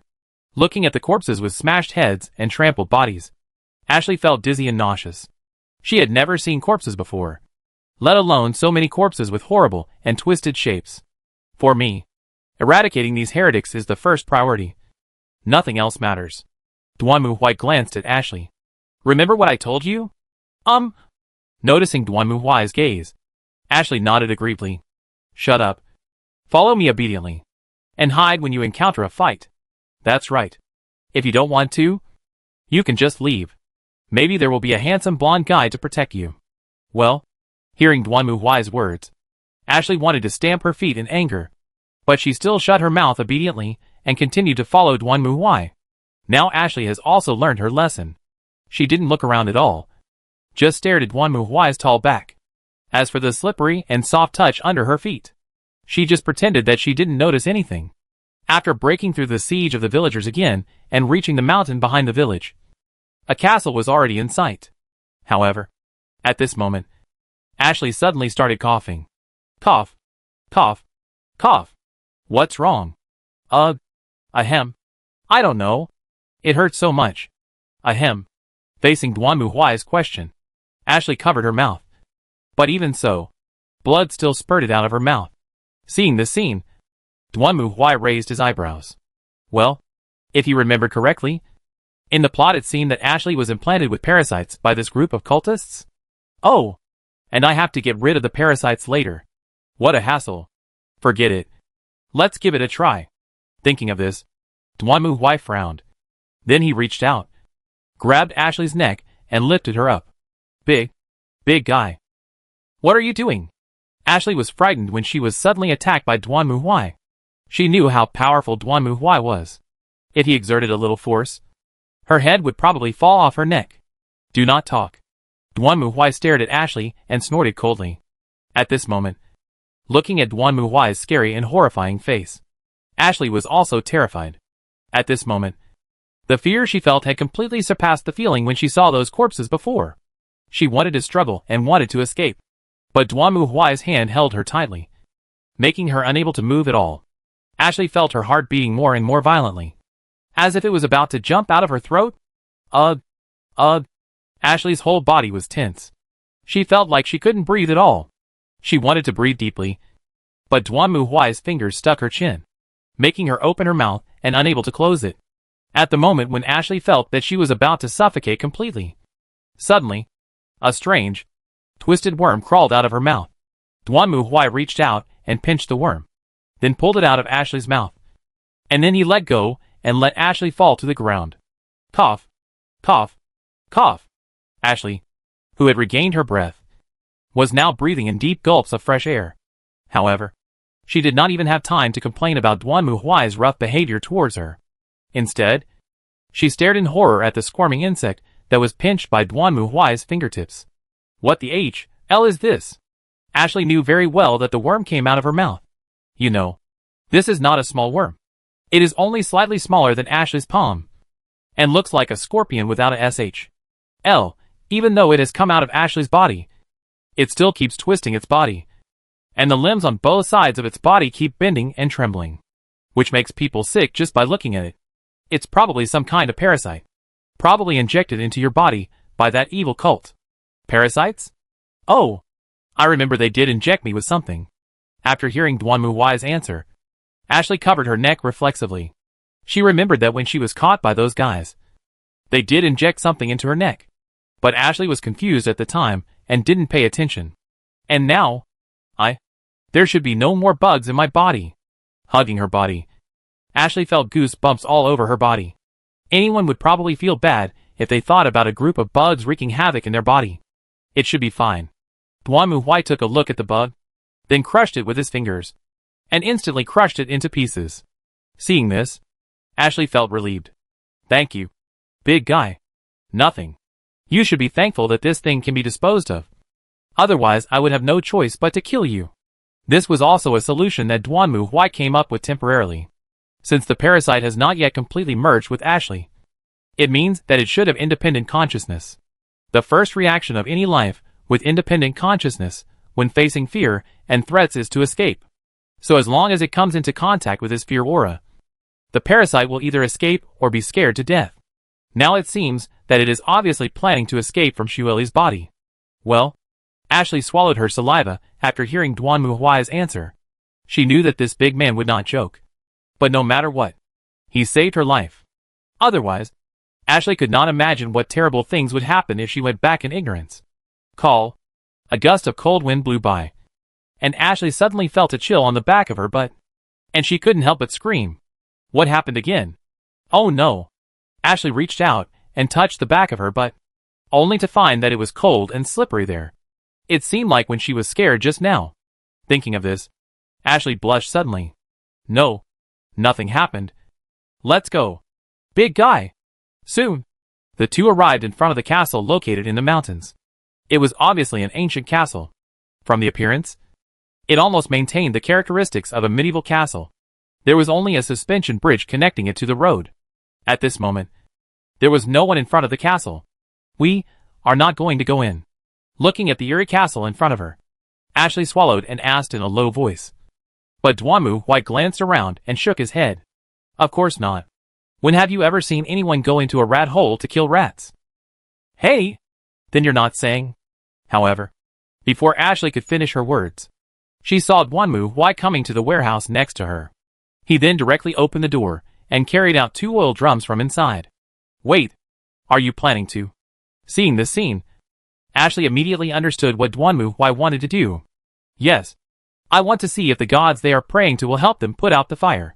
As he spoke, Duan Muhuai walked across the suspension bridge and came to the gate of the castle. He then kicked the door open and smashed the oil barrel, spilling the gasoline all over the ground. Duan Muhuai then threw in several other oil barrels. And then he took out a lighter and threw it at the gasoline barrels. Let the flames purify everything. Boom! As Duan Muhuai finished speaking, the next moment, the flames suddenly erupted and spread in all directions. In just a moment, the castle in front of him was shrouded in thick smoke and flames. Even if she was just standing at the gate and looking at the burning castle in front of her, Ashley felt an almost suffocating heat rushing towards her, making her unable to help but step back several steps. Duan Muhuai still stood there, holding the stone hammer he took out from the warehouse. Ah! Soon, several figures with bodies on fire ran out of the city gate that was engulfed by the fire. Judging from the robes they wore, they should also be members of the cult. At this moment, these people were covered in flames. They rushed out of the castle gate and ran out, wailing in pain. However, just as they escaped from the clutches of the tiger, the whistling stone hammer smashed down directly, smashing their heads into pieces. The bodies that flew backwards were hit back by Duan Muhuai like baseballs. That's right. This is Duan Muhuai's plan. Why should I go in and fight you? I'm not crazy. And I don't need to capture you alive. I'll just burn down your broken castle and see where you can run to. Even if you don't die, most of your subordinates will probably die, with only a few left. After all, ancient castles rarely paid attention to lighting. Basically, ancient castles were a closed design, with nothing but some vents. Even in broad daylight, lights had to be turned on in the castle. Otherwise nothing could be seen clearly. Otherwise, why do vampires always live in castles in vampire legends? It's because the castle itself is in the shade and there's no sunlight. If you let it live in a greenhouse, it will die instantly. I'll go see if there's a back door. You hide nearby. Duan Muhuai threw 2 grenades directly, completely blowing down the gate, then walked to the side holding a stone hammer. Ashley only dared to nod obediently, then hid to the side, watching Duan Muhuai's back disappear on the other side of the castle. At the same time, in the castle, a short man was desperately trying to escape while being protected by his 2 men. Damn it. Damn it. That bastard actually set the fire. This dwarf is none other than the owner of this castle, Raymond Zasara. He is also one of the masterminds behind the evil cult Illuminati. Through his own spies, Zasara naturally learned that Duan Muhuai and Ashley had come to his castle, although he also saw Duan Muhuai's powerful strength. Zasara did not take Duan Muhuai seriously. After all, he knew that his castle was not only extremely strong, but also had many mechanisms inside. No matter how terrible this man was, as long as he dared to step into the castle, he would never come back. However, Zasala never expected that Duanmu Huai would not play by the rules at all. He had no intention of entering the castle to fight Zasala to the death, but directly set fire to the castle. When Zasala learned the news, the fire had already spread throughout the castle. Although it was mostly made of stone, it was not completely fireproof. Not to mention that when Zasala realized something was wrong, the fire had already spread to more than half of the castle, and there was no possibility of putting out the fire. So he had to flee this age, Lowell with his men in a panic. That bastard. I must kill him. Looking at the corridor behind him that had been engulfed by smoke and flames, Zasala wanted to cry, but had no tears. This castle was the hard work of their family, and countless historical achievements were here. However, now, they were all completely burnt down by this fire. This made Zasala almost unable to breathe due to the heartache. Boom! Pushing the door open, Zasala finally escaped from the castle through the secret passage. However, before he could catch his breath, a voice sounded in his ears. I guessed it right. As expected, mice like to burrow holes no matter where they are from. Hearing the voice, Zasala raised his head and looked forward, only to see a tall and extremely terrifying man standing in front of him, staring at him coldly. It's you. The moment he saw this man, the anger of the destroyed castle surpassed his fear. Zasala raised his hand and shouted, pointing at Duanmu Huai. Kill him! Following Zasala's order, the two servants beside him, who were covered in robes, immediately took off their robes, revealing the bodies underneath. They were not human bodies, but monsters nearly 2 meters tall with insect-like limbs and heads. They opened their mouths and screamed, and the wings behind them flapped up. The next moment, the two insect monsters suddenly flew up, raised their claws, and pounced on Duanmu Huai. Snort! Facing the monsters rushing towards him, Duanmu Huai stood there motionless, staring at them coldly. The two monsters pounced directly in front of Duanmu Huai. Their claws tore open Duanmu Huai's robe, stabbed at his body, and then suddenly bounced back in front of his thick and solid muscles. Before the two monsters could react, Duanmu Huai had already raised his hands, grabbed their heads, and smashed them hard. Boom! The next moment, the heads of the two insect monsters were smashed into pieces by Duanmu Huai, and their bodies fell helplessly to the ground. Duanmu Huai walked over the two corpses and strode towards Zasala. The latter looked at Duanmu Huai walking towards him, and kept backing away in fear. You! Don't come over here! Don't come over here! However, Duanmu Huai obviously didn't care about what he said. He just walked forward and kicked the dwarf directly. Then Zasala was kicked out by Duanmu Huai like a football, and hit the wall of the castle heavily. He screamed and died. Pa! Pa! Pa! However, at this moment, applause sounded from behind Duanmu Huai. Duanmu Huai turned around and saw a man in a blue robe with gold edges and holding a strange staff in his hand standing there. And next to him stood a special forces soldier wearing a beret. Sir, you are really amazing. Staring at Duanmu Huai, the man smiled and spoke. To be honest, I think it would be a shame to kill you here. Just you two pieces of trash? Oh, please don't get me wrong. As he spoke, the man snapped his fingers. Then the special forces soldier turned around, pulled a girl in front of him, and then raised the gun to her head. It was Ashley. Then, the man stared at Duanmu Huai and spoke confidently. I just want to make a deal with you. Chapter 264 Separation. Trade? Hearing the man's words, Duanmu Huai turned around and stared at him coldly. Then he strode towards the two men. How dare you? A heretic like you. Make a deal with the Inquisitor? Well, seeing Duanmu Huai walking towards them without any concern, the man was speechless for a moment. He originally thought that Duanmu Huai would at least listen to what he said, but what he didn't expect was that facing the current situation, Duanmu Huai was actually indifferent. Stop right there, or I'll kill her. As he spoke, the man signaled the special forces to put the gun against Ashley's forehead again. The latter was so scared that her face turned pale, but she couldn't utter a word. Based on Ashley's understanding of Duanmu Huai, this big guy obviously wouldn't fall for it. What does her life or death have to do with me? Duanmu Huai sneered at the man's words. Are you kidding? He is a judge, so he must act in a judge's way. He is not like the black lizards, who are full of saintly hearts. Anyone who dares to hinder the judge's mission will die. Even if the other party is the emperor, Duanmu Huai will regard him as a heretic. No one can stop the Inquisition. No one can. Damn it. Kill him. Seeing that Duan Muhui ignored their threats, the man suddenly panicked and hurriedly gave orders to the Special Forces soldier beside him, who immediately raised his pistol and pulled the trigger at Duan Muhui. Bang! Bang! Bang! As the gunshot rang out, the bullet flew out and hit Duan Muhui in the chest. However, this did not even stop Duan Muhui's steps. He just glanced at the place where he was shot, patted it casually, and continued to walk forward as if he had not suffered any harm at all. Damn it! Seeing this, the Special Forces soldier next to him also changed his expression slightly. He pushed Ashley away, then stared at Duan Muhui and clenched his left hand. Soon, his left hand began to twist and deform, and in the blink of an eye it turned into a strange hand with sharp claws, and one of the sharp thorns was like a scimitar on the back of his hand. Die, monster! Then, the Special Forces soldier roared and rushed directly towards Duan Muhui.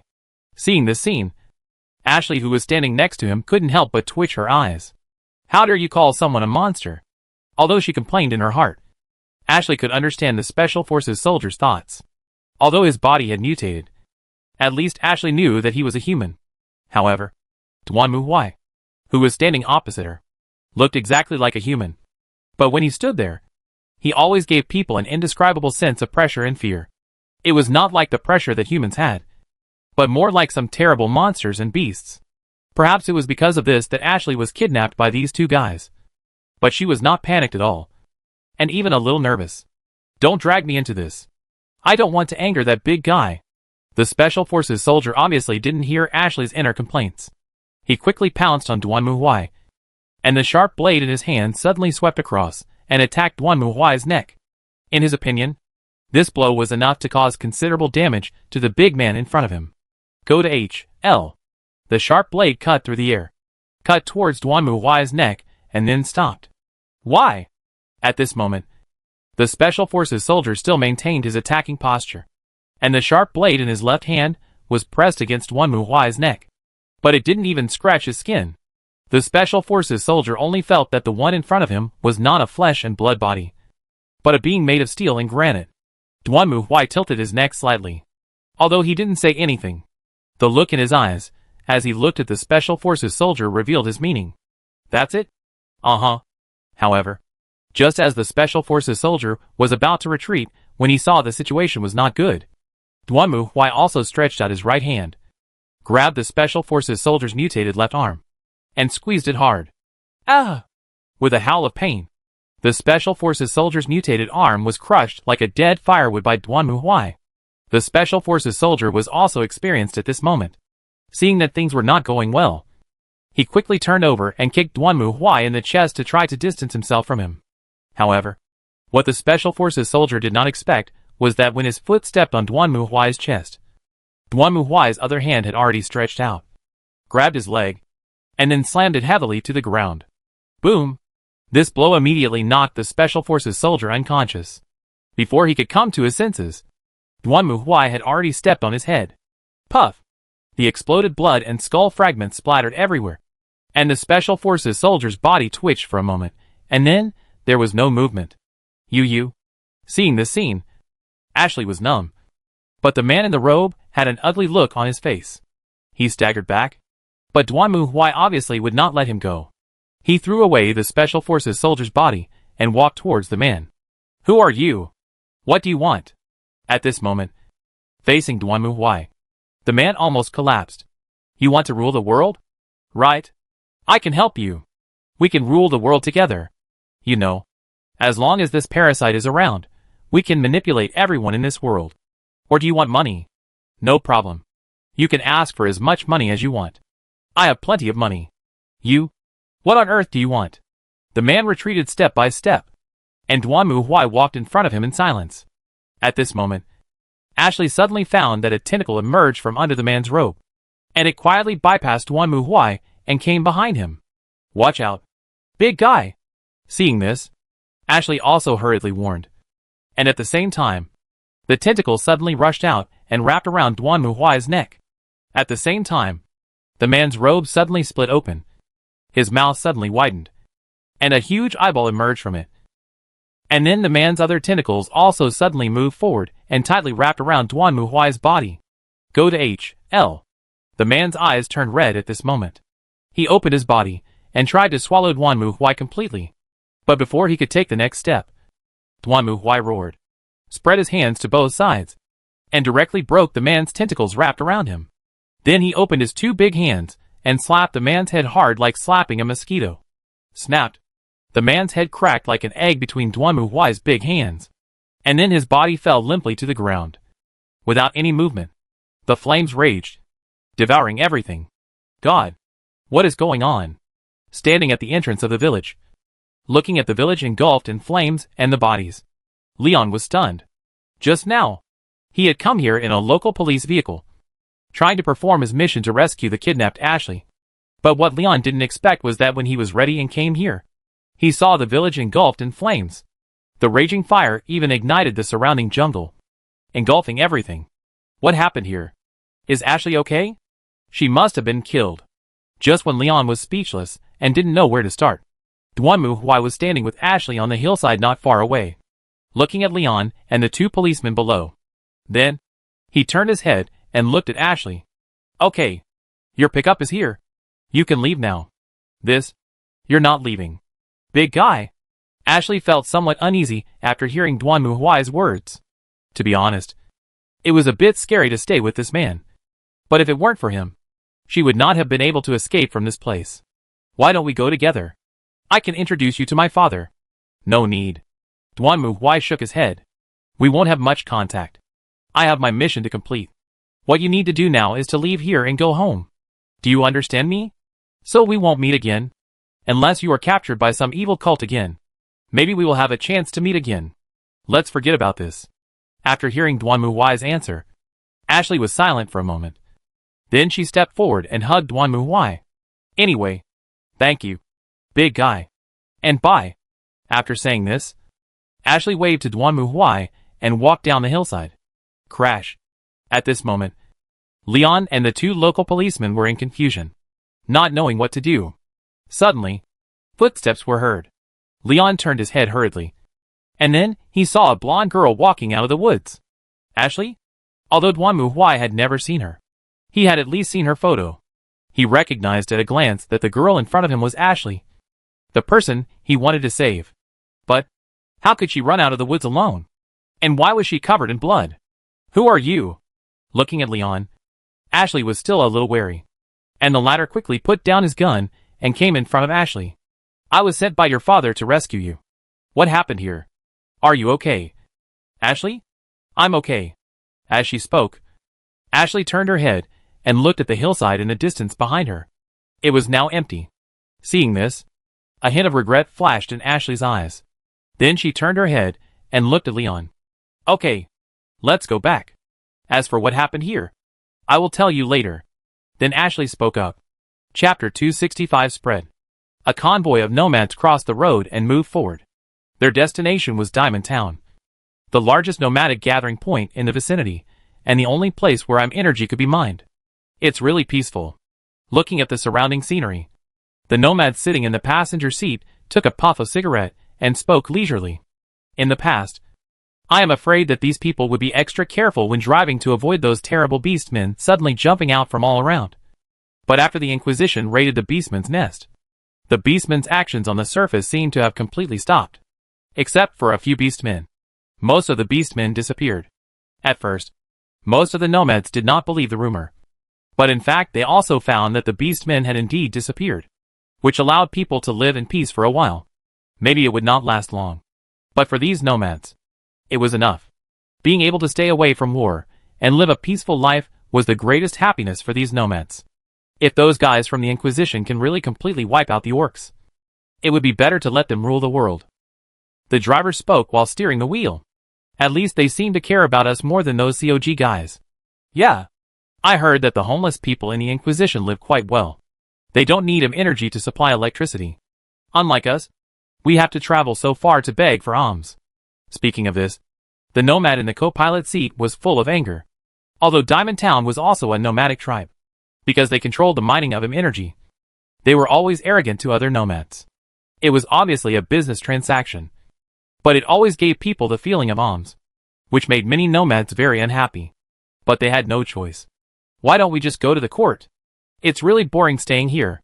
Hey, stop talking nonsense and think about your wife and kids. Hearing his colleague's reminder, the former shut his mouth unhappily. The development and growth of the Inquisition was nothing new in the nomadic tribe. Before the arrival of the Inquisition, nomadic tribes were also divided into large, medium and small. Large ones, like Diamond Town, had their own independent town. Medium ones could be regarded as nomadic people, wandering around. Small ones basically acted as families or households. Apart from the large tribes, the other two are very dangerous in this apocalypse. For example, the nomadic tribe that Kate was protecting before was a medium-sized one. When they encountered the beastmen on the road, they were defeated and captured. Compared with the large tribes, the latter two lack security guarantees. Therefore, when they learned about the existence of the Inquisition, many nomadic tribesmen went to the Inquisition area and rebuilt cities there. And the population there was increasing. Of course, this news also reached the ears of the rulers of the large tribes. However, these people's attitude towards the tribunal is obviously not very good. Which is normal. They are not the kind of vagrants who have no food to eat and wander around all day long. As the rulers of a place, they are almost equivalent to the emperor here. Which emperor is willing to give up the power in his hands and work for others? Therefore, these rulers naturally would not negotiate with the tribunal. Not only that, they also formulated various measures to prevent their subordinates from defecting to the tribunal. For example, in the past, the people sent out by large nomadic tribes were all single men and women. But now, only those with families are allowed to leave the gathering place. The reason is very simple. Single nomads go directly to the tribunal when they go out. And only those with families will not have this risk of defection. To put it bluntly, it means taking their families as hostages. These vagrants are naturally dissatisfied with this. But there is nothing they can do. They can only swallow their anger and go out to work. Fortunately, the beastmen are basically extinct in this area now, so they don't have to worry about encountering danger. Soon, Diamond Town was within sight. However, hey, do you feel like something is a little off? Looking at the town in front of him, the driver frowned. In his memory, Diamond Town was a very heavily guarded place. But now, the iron gate that should have been closed was wide open. And there was no one on the sentry post. There was silence all around. And it looked like an abandoned dead city. Could it be that they were attacked by the beastmen? Now the others were also getting uneasy. The driver hesitated for a moment, then reached out and honked the horn. Ding ding, ding. The shrill sound of a whistle rang out and then disappeared. But the entire Diamond Town was still completely silent. Let's go back. Swallowing his saliva, the driver tremblingly expressed his opinion. He always felt that there was something unusual here. However, another homeless person sitting in the back immediately refuted. What a joke. The whole tribe is waiting for our Imu energy. If we don't have energy, won't we be dead if we go back? Let the guards check out the situation. Soon, several homeless guards got out of another car at the back. With weapons in hand, they walked into Diamond Town vigilantly. After a while, a man walked out. It's okay. Come in. Although a little uneasy, the driver still drove the tanker truck into this strange town. Then they came to the supply center of Imu energy, which was also empty. Soon, the guards took the transmission pipe from the side and began to transport fuel. Great. There's energy here. And it's free. No. Don't you think it's a little strange? Where are all the people here? And doesn't it look like there has been a battle around here? Unlike his excited companion in the passenger seat, the driver seemed uneasy. Under the light of the car lights, he could clearly see the broken glass and collapsed door of a house not far away, which showed that it had been through a fierce battle. Oh, who knows? Maybe they were having a blast. Anyway, this is not something we should worry about. Let's quickly fill up the fuel and leave here. Then report what happened here to the boss. Maybe we can take advantage of the opportunity to reoccupy Diamond Town earlier. The large nomadic tribes around had wanted to take over Diamond Town for a long time. But they didn't dare to do anything because of the large population, sophisticated weapons, and the endless supply of Imu energy. Now that Diamond Town is deserted, although no one knows why, if they can seize the opportunity to occupy it now. Woo! Woo! Just as his companion was bragging, the driver suddenly heard a low roar. He reached out and patted his companion on the shoulder. Hey, did you hear anything? Sound? Hearing the driver's question, the homeless man next to him turned his head in confusion. I didn't hear any sound. However, before he could finish his words, a glowing figure suddenly rushed over, smashed through the car window, opened its mouth and bit the homeless man, biting his arm directly. Ahoo! What kind of monster is this? After being attacked, the homeless man was frightened and screamed in panic, and the driver on the other side hurriedly took out his gun and pulled the trigger at the monster. After a few gunshots, the monster opened its mouth and fell to the ground. Damn it! What the hell is this? Covering his injured arm, the homeless man shouted loudly. However, before the driver could figure out the situation, a series of gunshots rang out. He turned around and saw that the guards in charge of guarding the surroundings were also raising their guns and shooting. In front of them, hundreds of humanoid monsters with fluorescent light all over their bodies and glowing eyes were rushing towards them. Don't come over here, monster! Soon, several homeless guards were knocked to the ground by the monster and had their throats bitten off.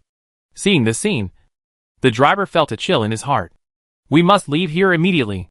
At this time, the driver didn't even bother to unload the fuel tank. He just stepped on the accelerator and suddenly reversed the half-full tanker, knocking away the monsters that tried to surround them. Turned around and ran out, speeding in the direction they came from. However, those fluorescent monsters obviously had no intention of giving up. They roared and followed the tanker truck closely. The driver almost stepped on the accelerator to the bottom before he finally got rid of these damn monsters. Damn it. What the hell is that? I don't know either. Damn. I need treatment. Otherwise I might die. The driver gritted his teeth after taking a look at his companion's torn arm. Hey, do you think those monsters killed the people in Diamond Town? Shut up. This is not what we should be concerned about right now. Let's get out of here first and talk about it when we get back. From this moment on, the fate of this world began to undergo subtle changes. However, at this moment, all of this is still unknown to anyone. At the same time, Duanmu Huai was reviewing the settlement of his activities in Chapter 2. End of Chapter 2 of the Biochemical Disaster Map. Points earned, 1,000 points. Ashley clears the level without taking any damage plus 1,000. Eliminate the Illuminati high-level officials plus 5,000. Total number of parasitic species eliminated plus 12,000. Total 19,000 points, including the 7,000 points stored in the previous chapter. There are 26,000 points left, which means that you can redeem 2 more shelter bonuses. And then it is the final chapter map Biochemical Disaster, Destruction. After exchanging 2 shelter bonuses, there are still 2 left, which means that in the final chapter, Duanmu Huai must earn 20,000 points to completely complete the exchange of the shelter bonus. But, the final chapter. Duanmu Huai curled his lips as he looked at the chapter selection in front of him. Unlike the first and second chapters, most of Duanmu Huai's enemies in the third chapter are no longer those parasitic villagers or monsters transformed by the virus. Instead, his opponents will be humans. The content of Chapter 3 is actually very simple. The Umbrella Corporation has perished, but the research has not stopped. Instead, it has been inherited by Sanlian Corporation. This company has inextricable ties with the head of state. Duanmu Huai's mission is to directly enter this company, remove all obstacles, and completely destroy Sanlian pharmaceutical samples and its chips. Well, to put it bluntly, it is to blow the entire company upside down. During this process, Duanmu Huai will eliminate all enemies who dare to stand in his way, including private guards and even official troops, until his goal is achieved. A standard court enforcement. Yes, as everyone knows, the authority of the Inquisition overrides all imperial institutions. Perhaps when the human empire existed, the authority of the Inquisitors would be restricted by the Council of High Lords or the Ministry of Justice. But now that the human empire has perished, it means that the Inquisition no longer needs to care about those wastes that have long disappeared into the dust of history, and can act freely. Such actions will become very common in games in the future. For example, players discovered a deeply hidden sect that believed in evil gods on a certain planet. They were closely connected with the power institutions of this world, and some were even open organizations. What would the judge do? Send a letter to tell them about the harm of the evil god? No. Just charge in and kill everything that dares to stand in your way until you achieve your goal. At most, a report will be given to the government. provided that the government has not yet been destroyed by the Inquisition.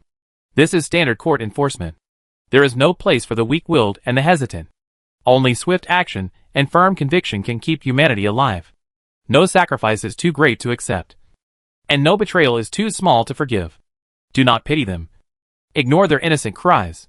It is better for 100 innocent people to die in the wrath of the Inquisition than for one person to kneel before the devil.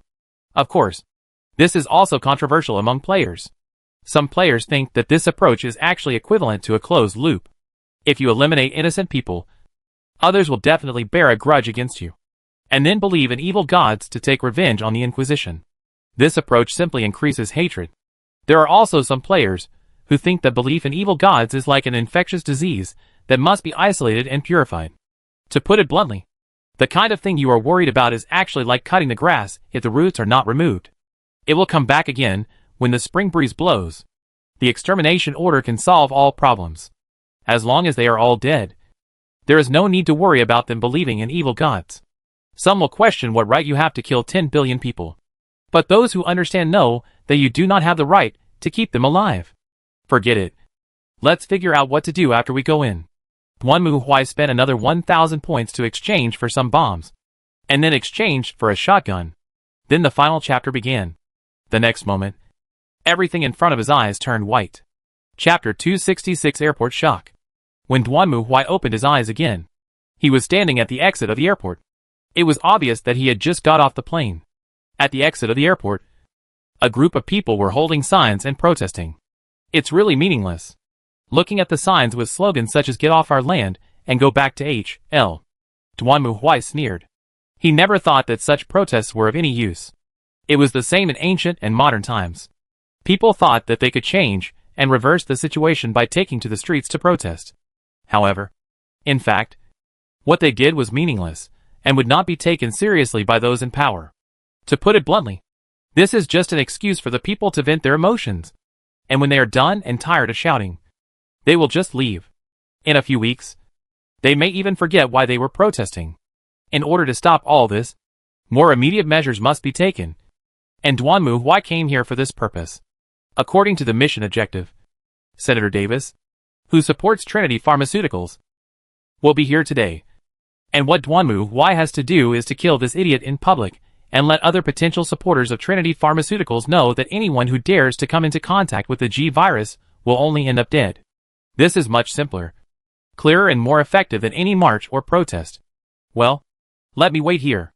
Thinking of this, Duanmu Huai snorted coldly, straightened his coat, then turned and walked to the other side of the airport, brushing shoulders with passers-by who were there to pick him up. "Auntie, look how tall that person is." The little girl was held by the woman next to her with one hand, and pointed at Duanmu Huai with the other hand curiously, and spoke to the woman next to her. "Yeah, I see. Renee. Well, we still have to meet the airport." The woman also glanced at Duanmu Huai, then quickly retracted her gaze, and pulled the girl to the airport pickup gate. Not long after, the gate opened, and then a young woman with a suitcase appeared there. Seeing her appearance, the two of them waved excitedly, and the woman also saw the two of them, and hurriedly walked out of the airport pickup gate and came to them. "Hey, it's been a long time." "Yeah, Claire. Long time no see." The young woman was none other than Claire. At the moment, she was greeting the woman in front of her warmly and waving to the little girl. After escaping from the nightmare city, Claire did not completely forget about it. On the contrary, she was doing what she could to prevent the scene she had experienced from happening again. This time, she finally finished her work and came here to rest. After a brief exchange of greetings, the woman went to call a taxi, while Claire stayed in the airport lobby with the girl, watching the protesters on TV. The little girl looked at her curiously and asked, "Are you also working with land rescue?" "Yes, just like your aunt." As she spoke, Claire patted the little girl's head, and the little girl also smiled. "I like everyone at land rescue because they're all so cool." "You're the bad guy, right?" "Bad guy?" "Yes, just like that guy." As she spoke, the girl pointed to the fat-headed and big-eared video on the screen. It was the interview video of Senator Davis, who supported Trinity Pharmaceuticals. Well, watching the interview being broadcast in front of her, Claire couldn't help but smile bitterly. And at this moment, The girl spoke again. Oh, by the way, I just saw a very powerful person. Superb? Yeah. He's very tall and big. And he's bald. And he looks very fierce. Why? Hearing the girl's description, Claire was startled and looked at the girl in surprise. Are you sure? Where are the others? Should he go that way? The girl pointed to the other side of the hall. And Claire turned around and looked. But there was no one there. Why? Looking at the empty corridor with some disappointment, Claire couldn't help but sigh. She certainly wouldn't forget that man. But unfortunately, after leaving the city, he parted ways with him, saying that he didn't want to be discovered and investigated. Of course, considering that the big man was wearing prison clothes at the time, Claire could understand that he might be a fugitive and naturally didn't want to be investigated. So she and Xueli didn't say anything about Duanmu Huai afterwards. After that, Claire and Sydney were detained by the military for a period of time. After a series of inspections and inquiries, they were released after a long time. Since then, Sydney has lived with Claire and her brother under the care of Claire and her family. After that, Claire also looked for Duanmu Huai's trace, but found nothing. However, it was not only Claire and Xueli who escaped from the city at that time, but also the policeman named Leon. Claire went into the city with him, but later separated for some reason. Since they were always on the run, it is not certain whether Leon survived at that time. The two sides met again after leaving the city under military control. Claire then learned that Leon had also escaped from the city. After the investigation, Claire started working, while Leon was sent to participate in special training because of his special status. It was a long time before they were able to get in touch. When Claire received a call from Lion, she wanted to ask for his help to find Duanmu Huai. However, what Claire didn't expect was that Lion said he had heard of this man, and that he was likely related to the mission he had carried out before. In fact, Lion was also looking for him, although Claire thought they were not looking for the same person. But tall, bald, and fierce-looking, this feature was a little too obvious. Since it was a confidential matter, Leon didn't tell Claire much. He just said that the man was most likely working for a mysterious organization, and he was not very clear about the specific situation. In fact, Claire didn't know why she wanted to find Duanmu Huai. If she wanted to thank him, she had already thanked him when she left. But Claire just felt that she couldn't let it go. If she didn't have to take care of the children here, she would have gone there to look for him. After all, Duanmu Huai's characteristics are so obvious that anyone can see them. At the same time, on the high-rise observation deck of the airport, Duanmu Huai was standing there, staring at the protesting crowd below. He is now waiting for the senator to show up. As soon as the fat man with big ears appears, he will immediately bring justice to the senator and tear him in half in front of everyone. Then he can go to Sonlian Pharmaceuticals, completely destroy the viruses and data stored there, and announce the punishment imposed by the tribunal to everyone. However, at this moment, Duanmu Huai suddenly saw a commotion below, and many people crawled out of the airport passage, shouting something as they ran. What is going on? Seeing this scene, Duanmu Huai frowned. He remembered that there should be no problem at this time in the game activity. He just needed to wait for Senator Davis to appear, kill him, and then rush into Sonlian Pharmaceuticals under the hail of bullets to raze it to the ground. This mission would be over. What was going on? However, before Duanmu Huai could figure out the situation, there was a loud bang behind him, and then the entire airport hall began to tremble as if it had exploded. At the same time, a line of system prompts popped up in front of Duanmu Huai. Meet the conditions to activate the bonus mission Airport Terror. Mission objective: eliminate the source of infection as much as possible and investigate the situation. Source of infection? Why do I have a very bad feeling? Duanmu Huai walked down the stairs and came to the airport hall again. At this moment, the airport hall was in a mess.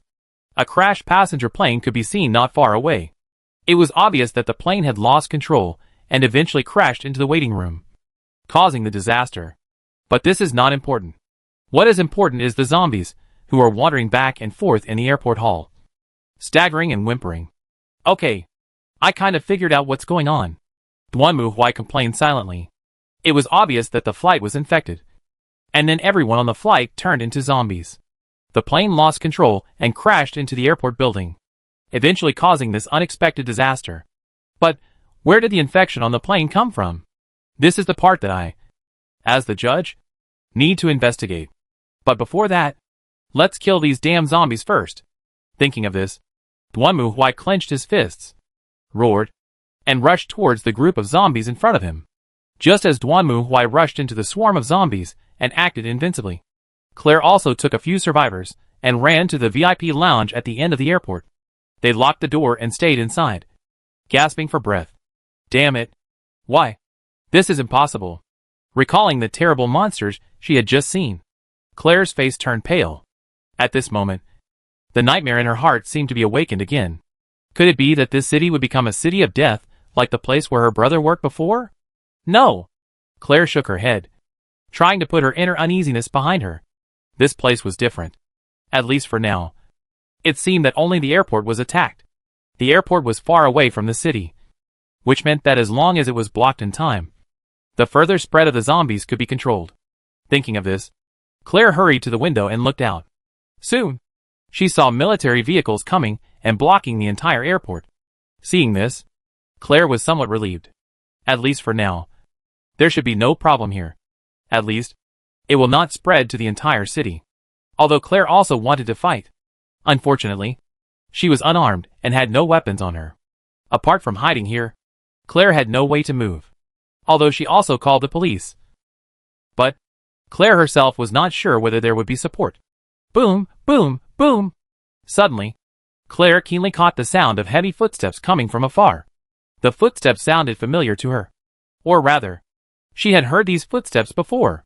Thinking of this, Claire quickly put her ear to the door and listened carefully to the noise coming from outside.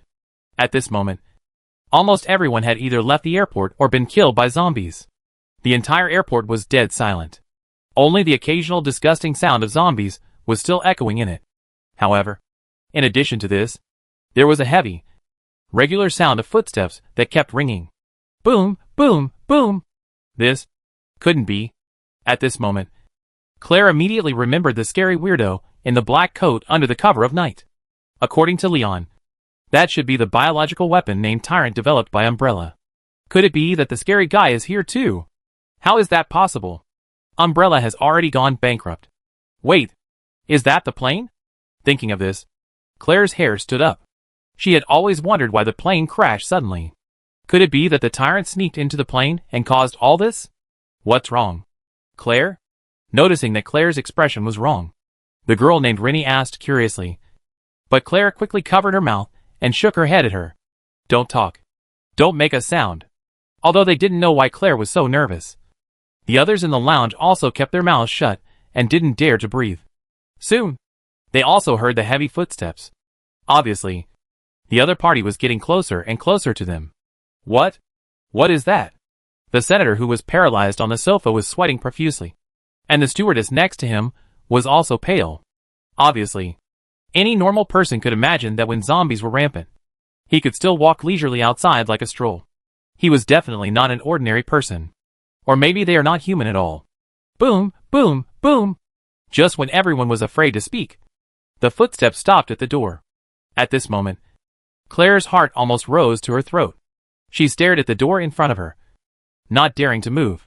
The little girl in her arms was also stiff at this moment. Not only them, but also the other two survivors dared not move at this moment. As if there was a man-eating tiger outside that might rush in and eat them at any time. Silence. I don't know how much time has passed. Maybe only less than a second. But it seemed extremely long to Claire. Just when she was about to gasp for breath. Suddenly, boom, the tightly locked door was suddenly pierced.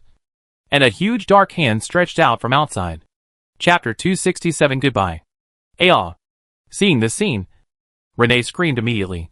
And the others were trembling with fear. Claire rolled back quickly. Then picked up an umbrella. She didn't know what she could do. But now she could only fight to the death. Bang. Boom. Under Claire's horrified gaze, the locked door was smashed. And then a huge figure walked in with his head lowered. Seeing the bald head and the scary face, Claire was stunned. Big guy? Claire? Hearing Claire's voice, Dwanmu Huai looked at her in surprise. He didn't expect to see Claire here. Could it be because of the hidden mission? Huh, it's you. I was really scared. Seeing Dwanmu Huai, Claire put down the umbrella in her hand and breathed a sigh of relief. How will you be here? I'm here to work. Duanmu nodded at Claire. How will you be here? It's a long story. But I'm not here to work. Seeing Claire chatting with Duanmu, the other three people slowly poked their heads out and looked at Claire uneasily. And then Rennie called out softly, Claire? He is. He's not a bad guy. Rennie. Only then did Claire remember the other survivors and hurriedly introduced them to them. I know this big guy. He's very powerful and a good man. He helped me before. Having said that, Claire looked at Duanmu again. But what are you doing here? Working? The zombies outside. I have already dealt with everything. I originally wanted to see if there were any fish that slipped through the net. Now it seems that you are the only ones left. Are there any other survivors? There should be no living people here except you. Having said that, Duanmu snorted coldly. No one is dead. Well, seeing that Duanmu was still the same, Claire felt much more relieved. At the same time, Leon, who received the alarm, led two elite special forces teams to the top floor of the airport by helicopter. Their goal was to ensure the personal safety of the senator, who was currently trapped in the lounge, and take him away from the airport. The three of them came to the top floor, opened the door carefully, and rushed in.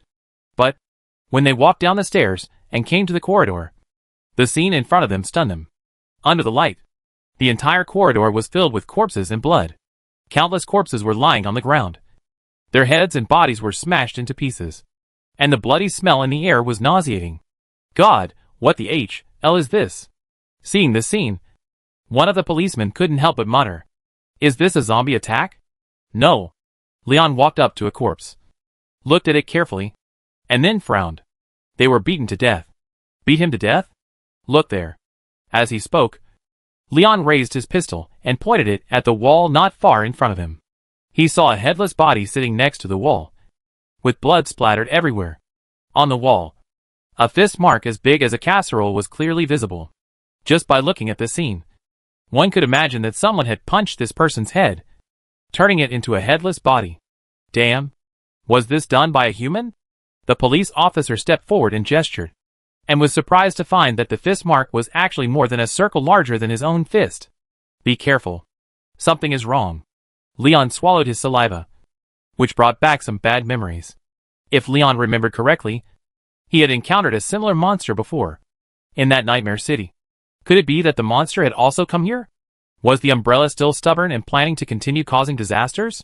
However, when the three of them carefully came to the lounge, they were stunned by the scene before them. The door of the entire lounge was completely smashed, and there was no one inside. How is this going? I don't know. Anyway, let's continue tracking. Since they are not here, maybe they have run away and hid somewhere else. Looking at the huge gap in the door, Leon's inner uneasiness grew stronger. Could it be that Umbrella was also tracking the whereabouts of the senator? They knew that the senator would appear here today, so they deliberately caused this disaster. Could it be that they were going to take action against the senator? If so, the situation would become more complicated. But logically speaking, Umbrella had long been dead in name only. So what was the point of them doing this now? Boom, boom, boom! Just as Leon was daydreaming, he suddenly heard heavy footsteps coming from not far ahead, which immediately made his heart sink. Leon was too familiar with this footsteps. In that nightmare, he was chased by the owner of this footsteps and had no way to escape. And now, it appeared in Leon's ears again. This time, he doesn't even have a bazooka. Damn it! Leon clenched his teeth and gripped the pistol tightly. He hesitated for a moment, then made a gesture to his two companions, indicating that they should follow him and prepare for battle. Then Leon trotted forward and quickly came to another corridor, not far from the footsteps. He gripped the pistol tightly, held his breath, and carefully looked to the side. Then, a big hand suddenly stretched out, grabbed Leon's neck, and lifted him up. Woo! Lion was caught off guard by this sudden attack. Before he could pull the trigger, the other party exerted force, and the gun in Lion's hand fell to the ground. But Lion's reaction was not slow. He quickly pulled out the dagger from his waist and prepared to attack. However, at this moment, suddenly, a voice rang out. Hey, big guy. Stop it. He is not our enemy.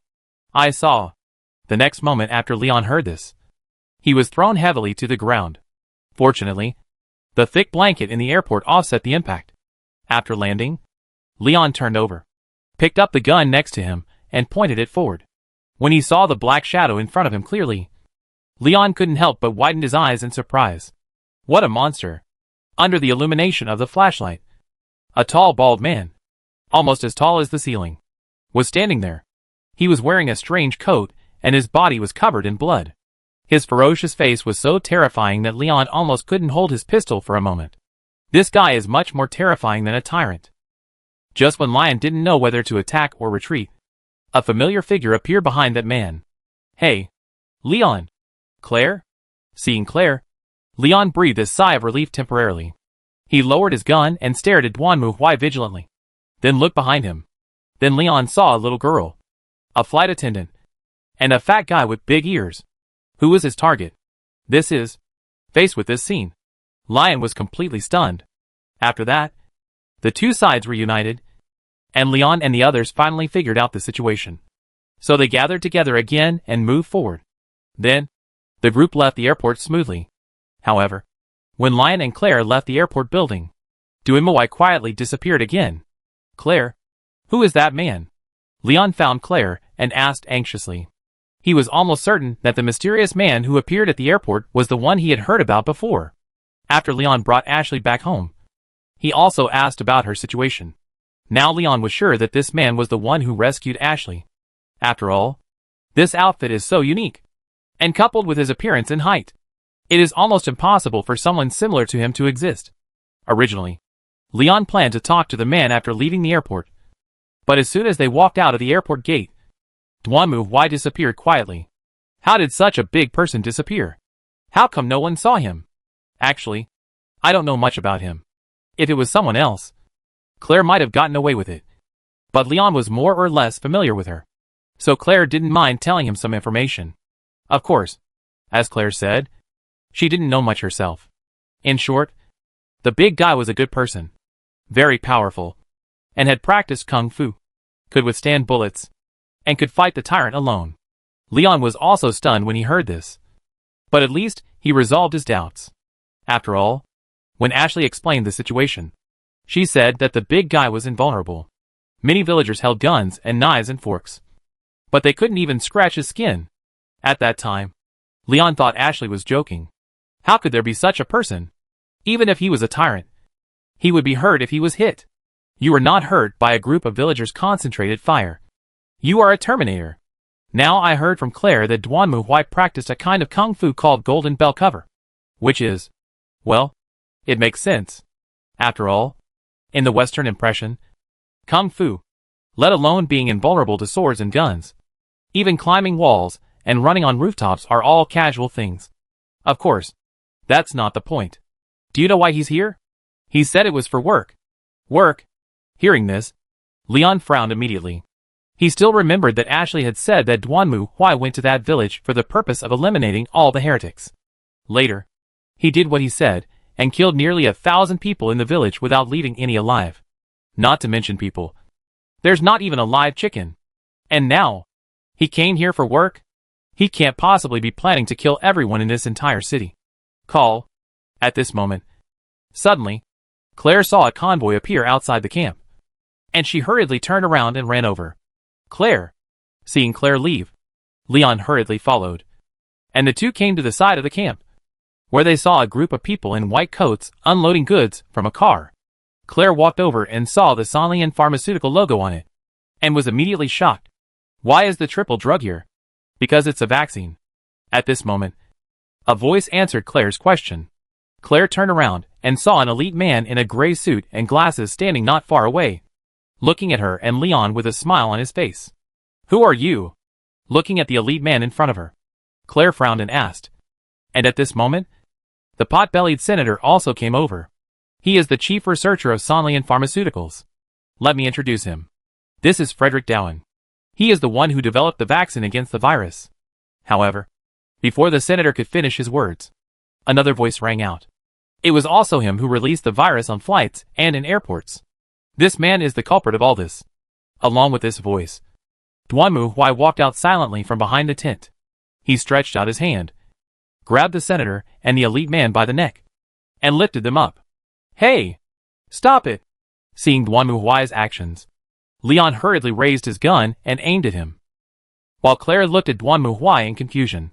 What did you say? Are you telling the truth? Of course. I found a body from Tri-Union Pharmaceuticals in the wreckage of the plane. And a note. Duanmu Huai answered casually and looked at the two of them again.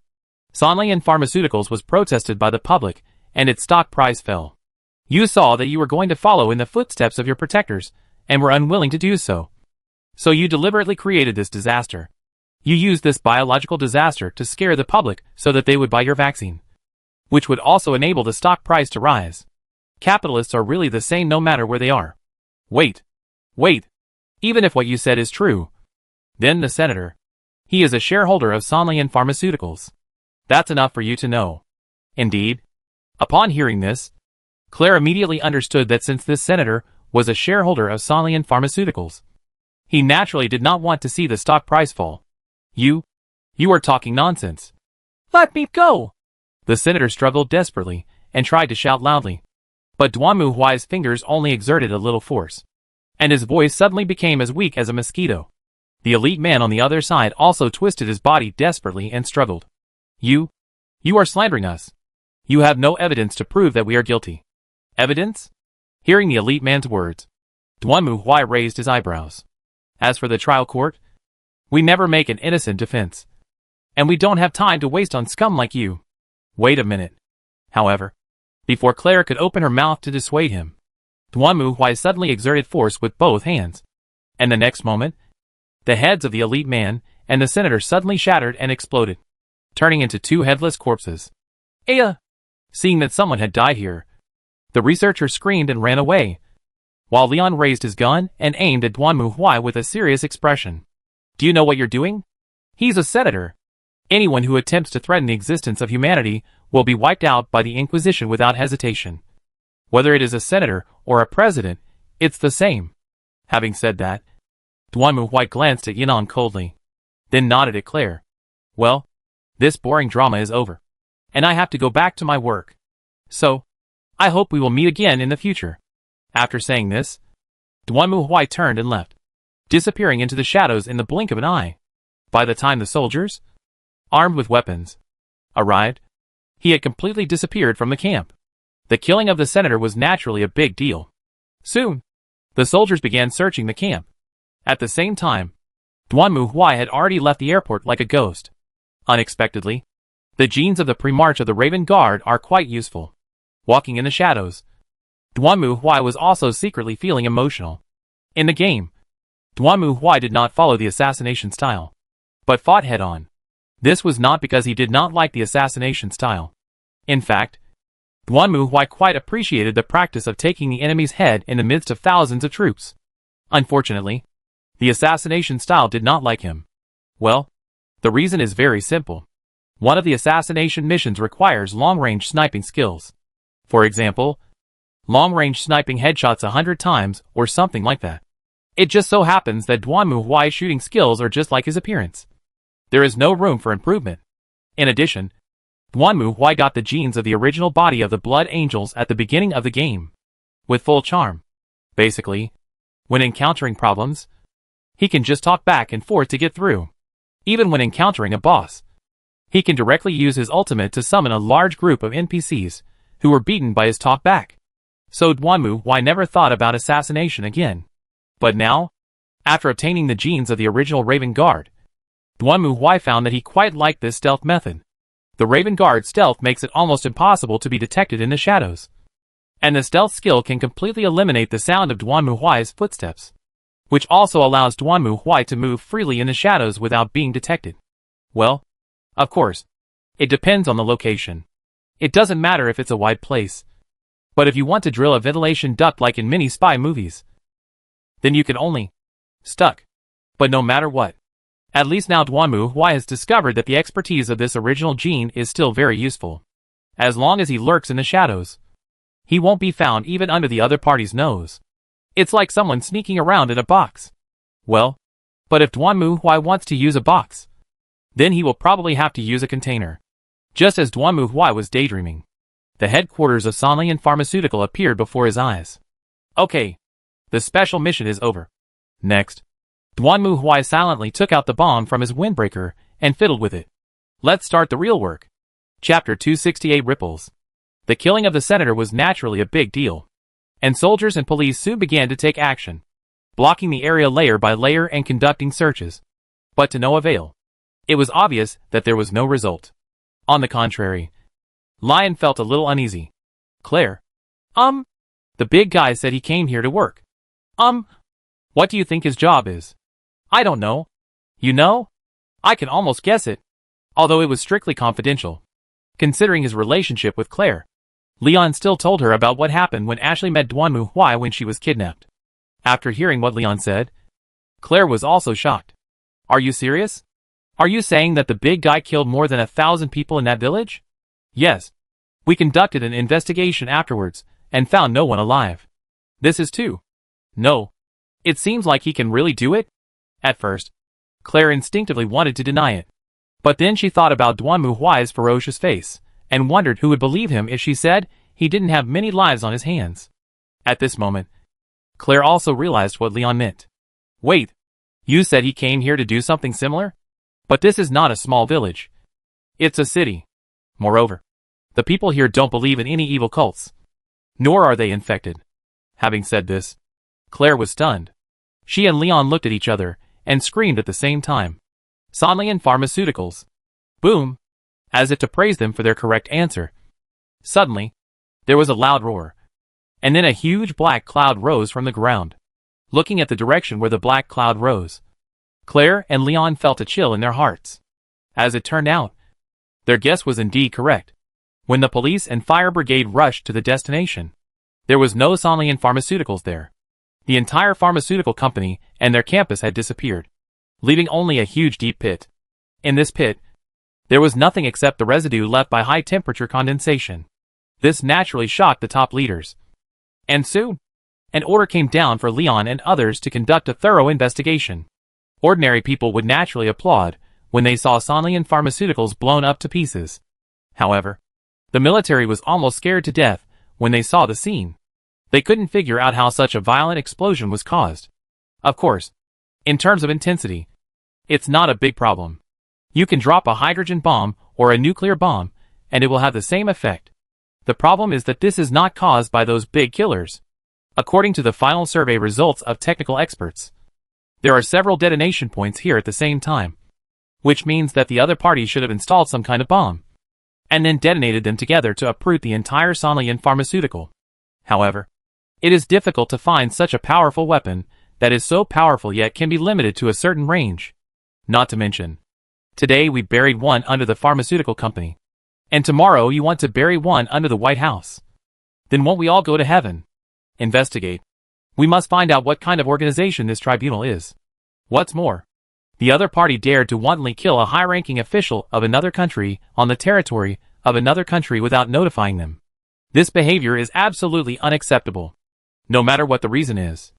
It is absolutely unacceptable. Of course, if Duanmu Huai knew about this, he would just sneer and not care at all. After all, for the Inquisition, the whole world belongs to the king, and all the people in the world are the king's subjects. The Inquisition does not need to be accountable to anyone. Right? But Duanmu Huai doesn't care about these boring things now. Because, oh, it's finally over. Duanmu Huai got up from the bed, stretched, yawned, and breathed a sigh of relief. Just now, he exchanged all the remaining points. The total points obtained in the final chapter were 23,000 points. So Duanmu Huai took out 20,000 points to exchange for the remaining shelter bonuses. The rest were all converted into experience points. After all, it is becoming more and more difficult to improve his level. Now Duanmu Huai is LV40 Inquisitor and LV5 God of Destruction. It takes 1.8 million experience points to reach the next level of God of Destruction. I don't know when this will end. This is even harder to deal with than being the Chief Inquisitor. Boom boom boom. Just as Duanmu Huai was thinking about what to do next, there was a sudden knock on the door, followed by Lorena's voice coming from outside. Sir Knight, are you there? I have something urgent to tell you. Oh, Lorena, come in. Soon. The door opened, and the missionary priest ran in panting. Oh no, Sir Knight, something happened down there. Down there? You mean that planet? Duanmu Huai was stunned for a moment before he understood what Lorena meant, and the latter nodded vigorously. Yes, something happened there. Don't be anxious. Don't be anxious. Speak slowly. Duanmu Huai waved his hand, motioning for Lorena to sit down.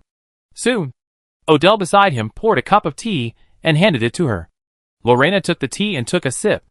Then she caught her breath and continued to speak to Duanmu Huai. Is such that what Lorena said was what she encountered during her missionary work. Even if this missionary priest changed to another world, she still did not forget her identity. However, her missionary work now was not to spread their religion, but to help Duanmu Huai's tribunal to spread the religion. After all, strictly speaking, the teachings of the Inquisition do not conflict with the teachings that Lorena believes in. Protecting humanity and resisting foreign enemies are both unshirkable responsibilities. Since the people of this world cannot believe in their teachings, then believing in the Inquisition is also a good choice. So Lorena was not idle every day, but traveled through mountains and rivers, wandering around with the patrolling Astra Militarum soldiers. When she met a group of vagrants, she greeted them and preached to them. It must be said that Lorena's success rate was quite high. As for whether it was the credit of the little girl's persuasion, or the effect of the Astra Militarum soldiers behind her holding bolt guns and wearing power armor, I don't know. Of course, this job is hard and tiring, but Lorena enjoys it. After all, it would be too boring to watch the stars running every day. A long-distance marathon like this one allows her to enjoy the scenery without interfering with her exercise. And she can also preach and protect innocent people. It is simply killing two birds with one stone. For Lorena, it couldn't be better. Today was the same. Lorena was patrolling with a group of Astra Militarum soldiers. They met a group of vagrants on the road. Several of them were injured and seemed to be sick and in urgent need of treatment. So Lorena helped them stabilize their injuries, and then brought the sick vagrants back to the gathering place. Originally, Lorena thought this was a normal thing. But what she didn't expect was that when she brought these homeless people to the gathering place, she was stopped by other homeless people. Those homeless people said that these people were not suffering from ordinary injuries, but a terrible plague. This plague is not only contagious, but can even turn people into monsters. When people become monsters, they will attack other people. And once they are injured or killed by these monsters, those people will also become monsters. At first, Lorena was a little surprised to hear such things. But soon, many homeless people stood up and said that they had heard of or even seen similar things. In fact, the reason why some homeless people came here was that there was a plague in the gathering place near them, and then they themselves felt unsafe. So they ran away early. At this time, Lorena also realized that something was wrong. So to be cautious, she arranged for the refugees to be temporarily isolated in another place, and then immediately reported the situation to Duanmu Huai. A plague that can turn people into monsters. And it's contagious? After listening to Lorena's report, Duanmu Huai was speechless. He looked at the dream crystal placed by his window with a strange expression. Could this be a trick of the sky? Otherwise, how could it be so timely? I just killed zombies in the joint world. An AT virus appeared on this planet? Is this okay? Okay. I'll go check it out. As he spoke, Duanmu Huai glanced at the dream crystal again. This collaboration. It should just be a coincidence. Right? Chapter 269. Believe it or not. When Duanmu Huai came to the Inquisition base on this planet again, it had already changed into a completely different place. The castle occupied by the Astra Militarum did not change much, except that they added a reactor underneath to supply energy. Of course, considering the Inquisition's principle of making the best use of everything, this thing could also be turned into a huge bomb at any time to completely destroy everything here. Near this castle is a prosperous town. This was originally an abandoned town. The vagrants and prisoners rescued from the orcs by the Astra Militarum became the first residents here. They repaired the power lines and brought light here. Now the town is becoming more and more prosperous. They use the currency standard between vagrants to trade. Of course, the entire land belongs to the Inquisition. Any vagrant who wants to live here must be examined by the Astra Militarum, and any disputes will be decided by the Inquisition. Although fully armed Astra Militarum soldiers can be seen patrolling the streets, the people here live a relatively stable life. At least that's the case for now. After Duanmu Huai arrived at the stronghold, he immediately summoned some influential vagrants here for questioning, including some traveling merchants, doctors and soldiers. And from them, Duanmu Huai finally learned the whole story. In other words, this strange plague appeared suddenly? Has it never appeared before? After listening to everyone's reports, Duanmu Huai frowned and looked at the vagrants, who all shook their heads. Not at all. In fact, even a year ago, we had never seen a plague like this. However, at this moment, a homeless businessman raised his hand. Sir, in fact, many people suspect that this is a poisoning operation by the beast men, because they have been losing ground recently and found that they cannot defeat humans. They use this method to release this new type of plague. After all, no one has seen it before. No. However, at this moment, a man spoke. I should have seen a similar plague. Oh! Hearing this, Duanmu Huai looked at the other person curiously. He remembered that this man seemed to be a soldier who was rescued from the beastman's nest. Have you seen? Yes. When I was captured and taken away by those damn beastmen, I saw them being attacked by another group of beastmen. Their bodies were emitting fluorescent light, and their eyes were also glowing. At that time, I thought they were some new type of beastmen. Really? Hearing this, others immediately started talking. I knew it had something to do with those damn beastmen. It must have been them. All right. Silence. Duanmu Huai snorted coldly, and the vagrants below immediately shut their mouths obediently, while he stared at the void in front of him, frowning. The reason was very simple. At this moment, a system message appeared in front of Duanmu Huai. Hidden mission opportunity survival and destruction. A strange plague is spreading on this planet, threatening all life. Investigate and completely eliminate it. Mission objective, eliminate the plague. Mission failed. The entire planet is infected. So serious? If Duanmu Huai was a little bit unconvinced at the beginning, now he felt that this matter might be more serious than he thought. If the entire planet was infected, then there would be no choice but to issue an extermination order.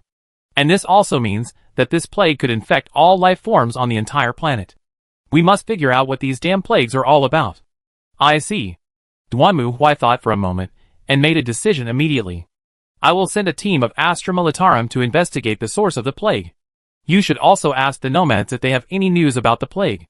Report all of it, whether it is rumors or hearsay. Also, from today on, quarantine facilities will be set up at the entrance. Anyone who wants to enter the town must be quarantined. Oh, and at the same time, conduct a physical examination on the nomads currently living here. But sir, hearing this, the doctor raised his hand with a sad face. We don't have enough manpower. Oh, that's not a problem. I will give you an image, and you can set it up in clinics and quarantine centers. And anyone who is sick can go and pray to it. What's the use of this? Maybe it can cure diseases. If Duanmu Huai hadn't looked fierce, the doctor would have complained. Are you kidding me? If worshipping an image of a saint could cure a disease, what was the point of having doctors like them? Facing the doctor's puzzled look, Duanmu Huai could only shrug his shoulders. There was nothing he could do. People in the technological world would find such things very strange. But who said that this world really believed in gods? It's good to take it as a psychological comfort. It doesn't cost money anyway. So just trust it a little bit. This okay. I understand. Although the doctor did not quite understand Duanmu Huai's idea, he also knew about the belief of the tribunal. After all, everyone who lived here had to know this. Of course, for them, the belief of the tribunal was not a bad thing. Protecting humans and exterminating any existence that threatened humans was natural and reasonable in their eyes. So they did not think there was anything wrong with the belief of the tribunal, considering that this might have a certain effect on the patient's psychological factors. The doctor agreed. But when he returned to the clinic, the doctor immediately regretted it. Is this thing really okay? Looking at the holy image in front of him, the doctor was speechless. In front of him was a statue sent by the Astra Militarum soldiers. It had an iron base and looked quite heavy. On top of the base was a huge war hammer, with the hammer head on the ground and the handle standing up high. There were 3 horizontal bars and a human skull pattern on it. This is the icon of the Inquisition. Why is it a skull? Looking at the holy image in front of him, the doctor was speechless. He had long discovered that almost everyone in the Inquisition had a skull mark on their body, whether it was the soldiers of the Astra Militarum or their commanders. Even the stronghold was full of skulls. Of course, the doctor also asked the reason. And the answer he got was that the human skull without mutation represented the holiness, purity and innocence of human beings, and represented the meaning of fighting for humanity. Although this is true, this decoration really looks like a villain. The doctor originally hoped that the other party would give him a beautiful statue or a cross. But this thing, can it really comfort the patient? I'm afraid that when I first came in, I would think this was a morgue. What if I faint from fright due to a heart condition? Doctor, what is this? At this moment, the nurse also came over and looked at the statue in front of her in confusion. This was sent by the Inquisition. They said it can help calm the patient's mind. Won't this scare people? Don't ask. This is not something we should discuss. The doctor reluctantly advised the nurse not to talk too much. The area occupied by the Inquisition was essentially a martial law. Here, the orders of the Inquisition and the Astra Militarum were the most important. They were not a weak government like the COG. In fact, at the beginning, some vagrants who came here tried to incite everyone to confront the Inquisition. But the result was, just look at the bodies hanged outside the gate. The tribunal will not accept negotiations, let alone threats. Although the Inquisition is very oppressive, it does not cause any inconvenience to ordinary vagrants. Apart from maintaining order and patrolling, the Astra Militarum hardly causes any trouble to the vagrants. At first, the vagrants were worried that the Astra Militarum would bully them like the soldiers of the security government. Later, they found that as long as they did not violate the law, the Astra Militarum would not care what they did, and would not take anything from them. So they felt relieved. It doesn't matter what the nurse is complaining about now, and she is not worried that anyone will arrest her for it. However, out of courtesy, the doctor still stopped her from gossiping. After all, this is on someone else's territory. Right? Soon, the clinic opened and the doctor returned to his office to start today's work. For doctors, this is not a relaxing job. And the most important reason is the shortage of medicines. That's right. Medicines. If it is an external injury, perhaps the doctor can still handle it. But if it is a disease that needs to be treated with medication, it will be very troublesome. The Inquisition has imported a batch of medicines for treating diseases from Manalia. But these medicines can only play some anti-inflammatory, bactericidal, disinfectant and analgesic effects at most, and do not have much effect on some basic chronic long-term diseases. So in many cases, even if the disease is diagnosed, there is no way to treat it. After all, the pharmaceutical factories were bombed. However, the disease still needs to be treated. While the doctor was seeing patients, a patient suddenly walked in. This was an old man. But for the doctor, he was already a frequent visitor to the clinic. This old man had been a soldier when he was young, but later he was injured in the war with the Beastmen. When he spoke, he gasped like a bellows. Therefore, when the doctor heard this bellows-like sound, he knew it was him. Uncle Hank, you here again? Yes. Doctor, is there any good medicine? Well, I'm sorry. I don't have any particularly useful medicine at the moment. Facing the old man's question, the doctor spread his hands helplessly. The old man's lung infection was very serious, and it was not just 1 or 2 days. If it was in peacetime, perhaps a large amount of antibacterial and anti-inflammatory drugs would be more effective. But unfortunately, at this time, similar drugs are more valuable than gold. Even the doctor has no stock. He only has the power to prescribe medicine. The medicines are kept by the Star Army, and ordinary people can't get them at all. Really? Oh, by the way, what is that strange thing outside? Oh, that's the holy icon of the Inquisition. If you'd like, Uncle Hank, you can go and pray. Maybe you'll feel better. Okay. I get it. Hearing the doctor's recommendation, the old man laughed, then turned and left, while the doctor shook his head and continued to see the next patient. After leaving the clinic, the old man took a breath. In fact, he did not have any particular annoyance towards the doctor. After all, he knew that his illness was a long-term and difficult to cure. If it was another disease, the old man would probably just have to endure it. After all, given his age, he might die one day. But the disease in front of him was too unbearable. Almost every time he took a breath, the old man felt that his lungs were like a heated bellows, and he exhaled hot and burning air. This feeling was like torture. Why? Sighing, the old man dragged his body and walked out the door. When he came to the statue, He looked at the statue carefully, then clasped his hands together and closed his eyes. Although he did not believe in the idea that prayer could heal diseases, he was still very grateful to the Inquisition. For survival reasons, most nomadic tribes only wanted young people, women and children, and they would reject units like the elderly, who had no productivity and only consumed. The Inquisition not only allowed the elderly to live here, but also specially designated a residential area for them, and provided them with 3 free meals a day. For the elderly, this was already very good care. Thank you, old man. Phew. There's nothing much to repay you with. I'll have to wait for the next life to see if there's a chance to repay the Inquisition's kindness. With his eyes closed, the old man muttered a prayer to himself. At this moment, he suddenly felt a cool feeling emerging from his body.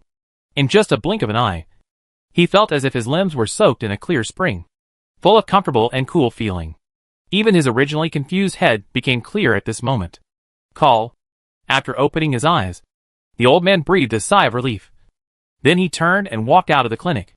However, at this moment, the old man seemed to have discovered something. He instinctively reached out his hand and touched his chest. Then he widened his eyes in surprise. The next moment, the old man turned around and rushed into the clinic. Doctor? What? The doctor who was treating a patient was also startled when he saw the old man rush into the office, while the latter's face turned red with excitement and he danced with joy. I'm ready. What? What's up? My illness is cured. Look, I'm cured. The old man was so excited that he was at a loss. And the doctors and nurses looked at each other in bewilderment. They then realized that the old man's behavior was indeed different from before. Normally, the old man would be exhausted even after taking a breath, and he would even speak weakly. But now, he was so energetic. What happened? The doctor was also stunned at this moment, and couldn't understand how the old man got better. That's what you told me.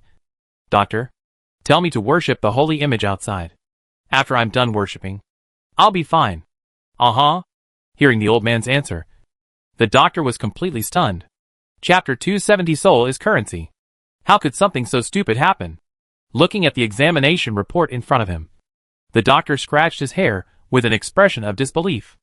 After that, the doctor also conducted a good examination on the old man, and the results showed that his physical signs were normal, which was the standard for a very healthy old man. However, it was this point that made the doctor unbelievable. Can diseases be cured just by worshipping holy images? Is there really such a good thing in this world? With a rigorous attitude, the doctor continued to find several patients to conduct experiments. And then, he discovered the pattern. First of all, the healing effect of the holy icon is indeed effective, although the reason is unknown. Most patients have recovered to varying degrees after praying to the holy icon. Secondly, the holy image is not invincible. It can only treat viral diseases, has a poor effect on bacterial diseases, and is ineffective against external injuries. That is to say, if someone has a broken limb, even if they pray, it can only temporarily relieve the pain or stop the bleeding, but they cannot grow a new limb. That is to say, if it is an external injury, a doctor is still needed to treat it. Fortunately, at least the value of my existence is still there. In any case, after confirming that the holy image was indeed effective, the doctor breathed a sigh of relief. Now it seems that the holy image has not deprived the doctor of the value of existence, but has become the doctor's best helper. Many viral diseases are infectious diseases, and infectious diseases are the most troublesome and difficult diseases for doctors to deal with. It will not only infect many people, but also cause a large amount of medical resources to be consumed. More importantly, most viral diseases require medication. But in this era of drug shortages, it is very difficult to find the right medicine for the symptoms. Now, with the existence of the holy image, at least there is no need to worry about the spread of infectious diseases here. After all, as long as you pray, you can cure it. Well, although the doctor didn't understand it, the test report in his hand proved it. So he could only admit the existence of this magical phenomenon. There are now 3 statues placed throughout the town, located at the entrance and exit of the town, the clinic and the church, and they can be used free of charge. In other words, anyone who walks in front of the statue and prays can get treatment. To be honest, the doctor had no idea how this was done. He was even more confused as to why the court did this. Of course, he certainly didn't understand, because this was Duanmu Huai's purpose. The war between the Inquisition and the evil gods has never been limited to the front battlefield. And fighting for believers is one of them. Of course, the main purpose of fighting for believers is not to increase their own combat effectiveness.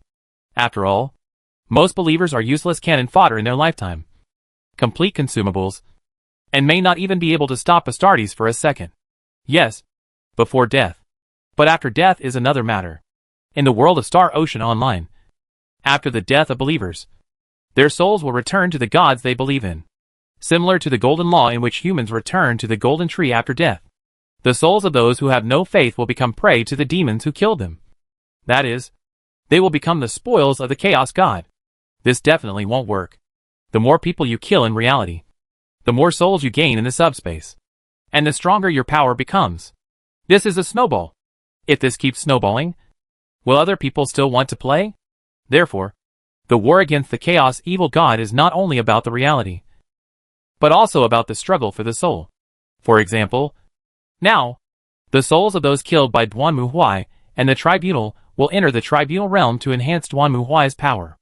At the same time, the souls of those who believe in the Tribunal will also join the Tribunal after death, instead of being taken away by the evil gods and becoming their spoils. That's right. This is one of the reasons why Duanmu Huai set up the holy statue. When you pray to the holy statue, receive blessings, and cure your illness, it means that you have made a deal with the Inquisition with your soul. You will become a believer of the Inquisition, and your soul will belong to the Inquisition after death. Free? Is there anything in this world more expensive than free? The life of a person is inseparable from birth, aging, illness and death. Disease is the most important of them. The god of plague relies on this to develop his followers. The lower class people cannot afford medicine and cannot afford to treat their diseases. So our loving Father is willing to help them treat their diseases and grant them the glory of supreme mutation, so that they can abandon their human identity and become a member of the Plague Legion. Since the god of plague can do this, why can't Duanmu Huai do it? Although his blessing is not as immortal as the god of plague, for most people, isn't it enough? As long as it can be spread in this way, it can snatch a considerable number of potential believers of the god of plague. The soul is the currency of God. When those people pray to the holy icons and are cured of their diseases, it means that they have made a deal with the Inquisition with their souls. When they die, their souls will belong to the Inquisition. Well, that's very fair. No problem. After all, Duanmu Huai has already written out the teachings of the Inquisition clearly, including that the soul will return to the Inquisition after death, go to the starry sky to fight against the evil gods, and protect mankind. I have written all the facts clearly and plainly. Whether you believe it or not is your own business and has nothing to do with me. But if you want to default on your debt, that's another matter. Soon, the holy image of the Inquisition became famous among the vagrants. At first, everyone was skeptical, but under the guidance of it's free to try and everyone says it works well. Most people tried to pray, and the results surprised them. Soon, those who were sick and had no medicine to treat, and could only hold on also tried to pray to eliminate and relieve their pain. The patients were overjoyed to have their torment of their illnesses eliminated, and the Inquisition was equally delighted to have gained brand new believer souls. This is a win-win situation. However, compared to the trial court, the scene in Jacinto, thousands of miles away, was completely different. Prior to this, the Vian government alliance launched a lightmass raid, using their lightmass bombs to attack the beastmen underground near Jacinto, and wiped out a large number of beastmen. This also made the Vian government alliance feel relieved. Although many of their soldiers were killed or wounded because of this plan, they proved to the public that the Vian government alliance also had the ability to go deep underground and attack the beastmen alone. Next, it is time for the Vian government alliance to take advantage of this victory and appeal to the Inquisition, calling on both parties to join forces to attack the underground and completely eliminate the orcs. That was the original plan. However, the plan did not change quickly, and before the alliance of the safe government and the Inquisition could contact each other, the plague also spread in this large city. The alliance of the safe government did not notice it at first, but soon they found that something was wrong, and immediately isolated some areas, imprisoned all the infected people together, and put them under thorough supervision. At the beginning, the people were very cooperative with the actions of the security government alliance. After all, with the halo of the victory of the light raid operation. Everyone was quite obedient at first. But as time went by, the condition of those infected with the plague became more and more serious, and they eventually transformed into monsters to attack others. And the people could no longer sit still. Moreover, it was rumored that the Wayne government alliance had no way to treat the plague. The only thing they could do was to isolate the infected and kill the mutated monsters.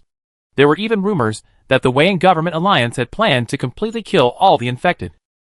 In this situation, the quarantined infected people are naturally unwilling to sit and wait for death. And they are also trying to find ways to escape. However, this is not an easy thing for them. Have you heard? In an abandoned house, several people were gathered together, talking in whispers. Another quarantine facility has been destroyed. Real? The COG has no cure for the plague.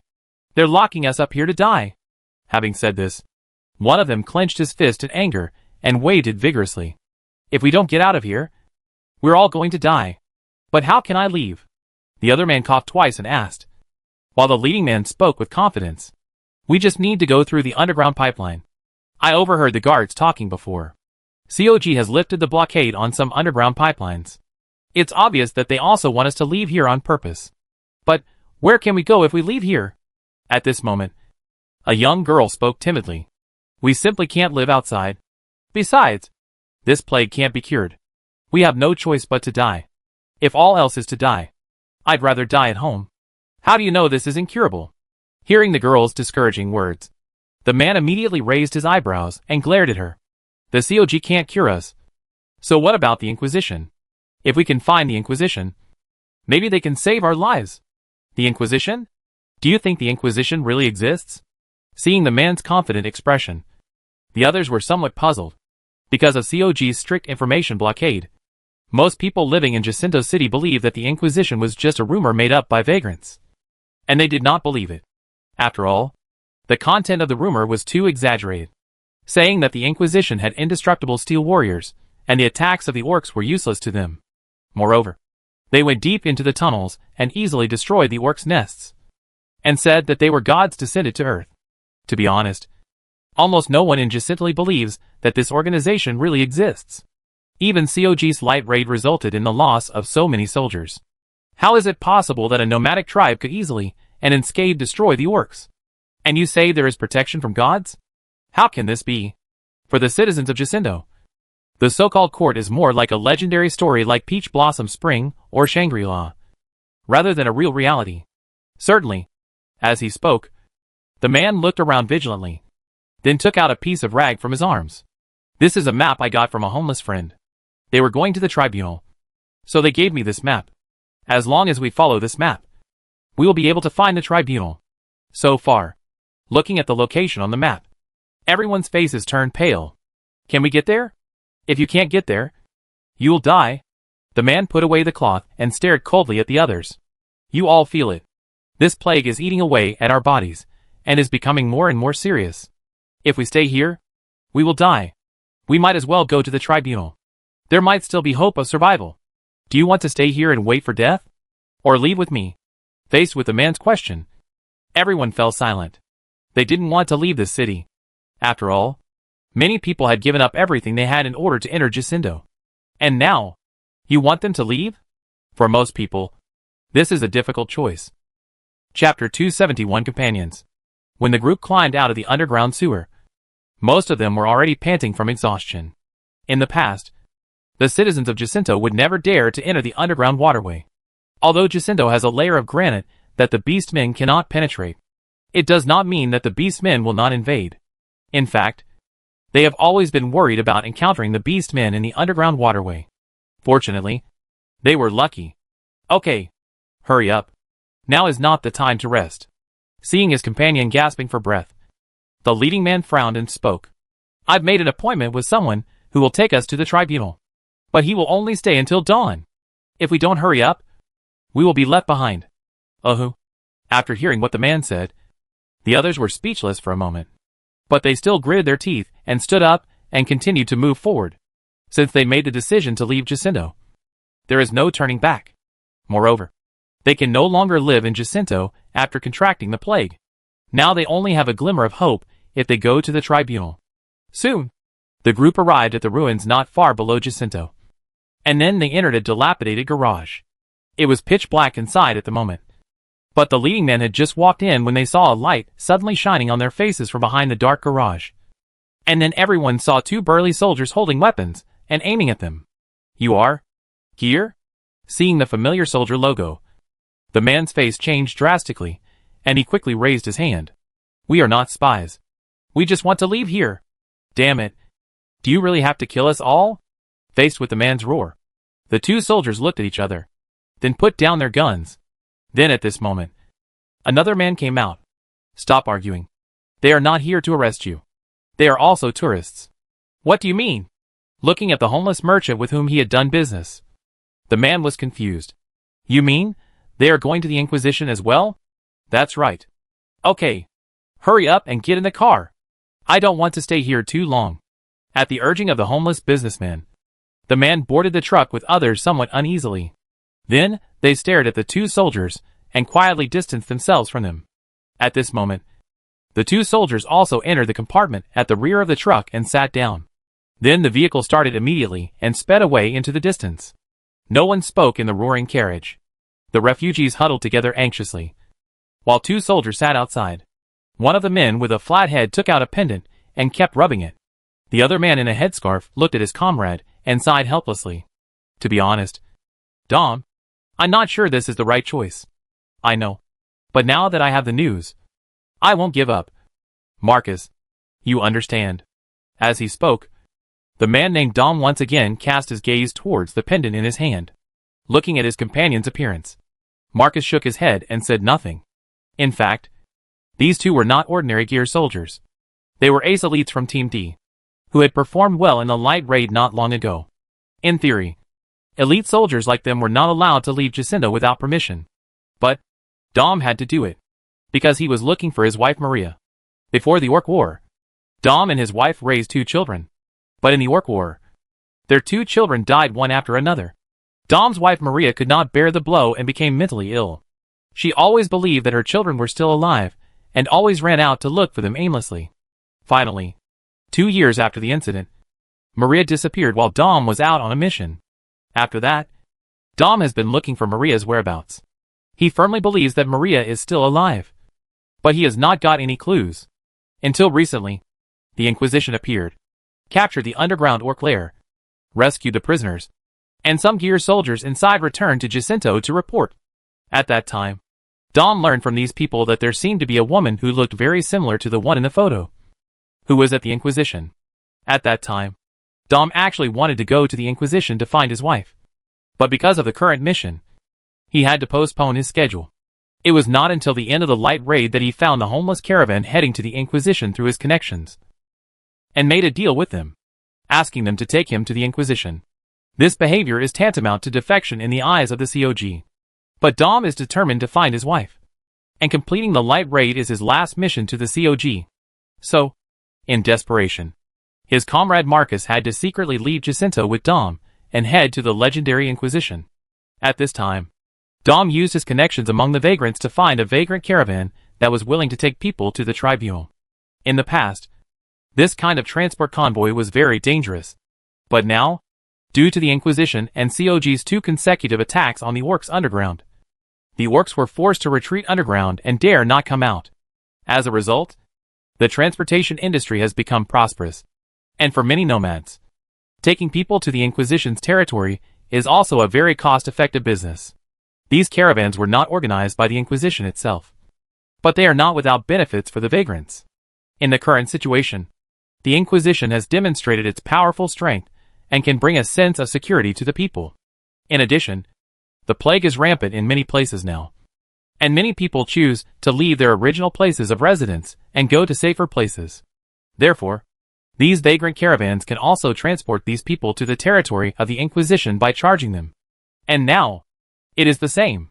After traveling for 2 days and 2 nights, everyone finally arrived at the legendary place of the Court of Inquisition. This is the Inquisition. Looking at the 5-meter-high wall in front of him, the black steel warriors standing at the gate with guns in their hands, and the skulls and hammers carved on the wall. The man swallowed and then started coughing violently. Over the past 2 days, He could feel that his body was getting more and more painful, and the disease seemed to be constantly eroding his body. Now, there is no way back. Let's go! The man gritted his teeth and led the others to the gate, where they were stopped by two steel warriors. Who are you? What do you want to do? We are here to ask for help. Looking at the pitch-black steel warrior in front of him, who was more than a head taller than him, the man spoke hurriedly. We want to survive. We are infected with the plague, and this place can cure us. Right? Hearing the man's words, the iron warriors looked at each other and then pointed to the side. Go in there and someone will tell you what to do. Call. Hearing the answer from the iron warrior, the man breathed a sigh of relief. He had thought about hiding the situation on the way, but the problem was that this group of people were indeed infected with the plague, and anyone with a discerning eye could see it at a glance. In this case, hiding it was useless. If the Inquisition could really cure the plague, then he might as well take a gamble. Now it seems that he made the right bet. Soon, the man brought the others to the side. When they arrived here, they found that this was an empty place. On the other side stood another iron warrior, and next to him was a strange statue of a hammer head and a skull. If you want to enter, pray to it, and after you finish praying, you can enter the city. Pray? Although as citizens of Jacinto, the man and others were already used to filling out various applications when entering the city. It was the first time they had to pray. They looked at each other, but still came to the strange statue and began to pray. At the same time, the man clenched his fists and closed his eyes. Please, please save me. I will do anything to cure my disease. At the moment when the man made a wish in his heart, he suddenly felt his whole body tremble, and a cool breath emerged from his body. The heat and pain that originally surrounded his body and seemed to burn him to death actually disappeared in front of this cool breath. This. The man opened his eyes in surprise. Then he took a deep breath. If it were before, even just this action would be enough to make him cough out his lungs. But this time, he breathed in the fresh air very smoothly, and his originally tired and painful body became much more energetic. How can this be? Just by praying. Can the plague that I am infected with be cured? It's that simple? Or was it just an illusion? The man looked at his companions in surprise, and the expressions of surprise and joy on their faces told him that this was not just an illusion caused by his fever and confusion. The plague that had plagued them was actually cured. How is this done? Our illness is cured? The man looked at the iron warrior in surprise and asked timidly, but the latter just nodded slightly. Remember the mercy shown to you by the Inquisition. You may leave now. After saying this, the iron warrior no longer even looked at them, while the man and others hurried over and gathered together. What should we do next? Has our disease really been cured? I can't understand why. Can prayer cure the disease? I have been praying all the time. Why is it like this? Everyone had a complicated expression. Like the man, they came here after making up their minds. They originally thought that they might encounter many difficulties after coming here. They even thought that they might be rejected or even have to make some sacrifices in exchange for the opportunity of treatment. The result? It's so simple. Is it that simple to cure? So what about our resolution? Amid the discussion, the man was silent for a moment. Then he raised his head. I've decided. I'm going back to Jacinto. You want to go back? Seeing their leader was going back, the others were shocked. Why? Because others are still suffering. And now that we've found a cure for the plague, I won't leave them there to die. As he spoke, the man clenched his fists. I want to rescue them instead of letting them stay here and be killed by the COG. Then, he spoke. Chapter 272 Dilemma. There are actually quite a few homeless people who have the same idea as this man. In fact, many plague-infected people from the nomadic tribe came here and were cured. And then, they all wanted to go back and bring other patients here. After all, only the tribunal could cure this plague. And only here could they feel at ease. Of course, this is only a temporary solution and not a fundamental solution. Duanmu Huai has discovered that these plagues not only infect humans, but also infect and mutate local animals and plants, which makes him a little uneasy. He has sent almost all the Star Army to find clues to the source of the plague. But unfortunately, there is no specific and clear target so far. Duanmu Huai has no way to deal with this. He currently does not have scientific researchers like the oil man under his command. Duanmu Huai can use magic to solve some problems, but some problems cannot be solved by magic. This is very difficult to deal with. So, what do you think? Duanmu Huai finally gathered everyone together and held a meeting. It's not difficult to treat the plague, but it's difficult for us to find the source of the plague, which is indeed a problem. Lorena was the first to put forward her point of view. Looking very uneasy, we went to several infected bases, and everything there had mutated. Not just humans, but even animals and plants. Failing could prove it. Phelan? Hearing Lorena's answer, Duanmu Huai looked in surprise at the autistic patient who was sitting at the table next to him, holding a tablet in her hand. It looked like everyone was having the New Year's Eve dinner, and only she was obsessed with playing Douyin. Don't you say that you won't go out unless I call you? Ah. Yes. Miss Phelan is using something called a drone to work with us. Well, since you are too lazy to go out, just get a drone to go out for you. Right? Watching the dragon girl sliding her fingers skillfully on the tablet, Duanmu Huai was speechless. It was obvious that this dragon girl, like an Angulea, came from the medieval civilization system. But she had mastered the modern civilized lifestyle so quickly. Laziness is indeed the primary productive force of mankind.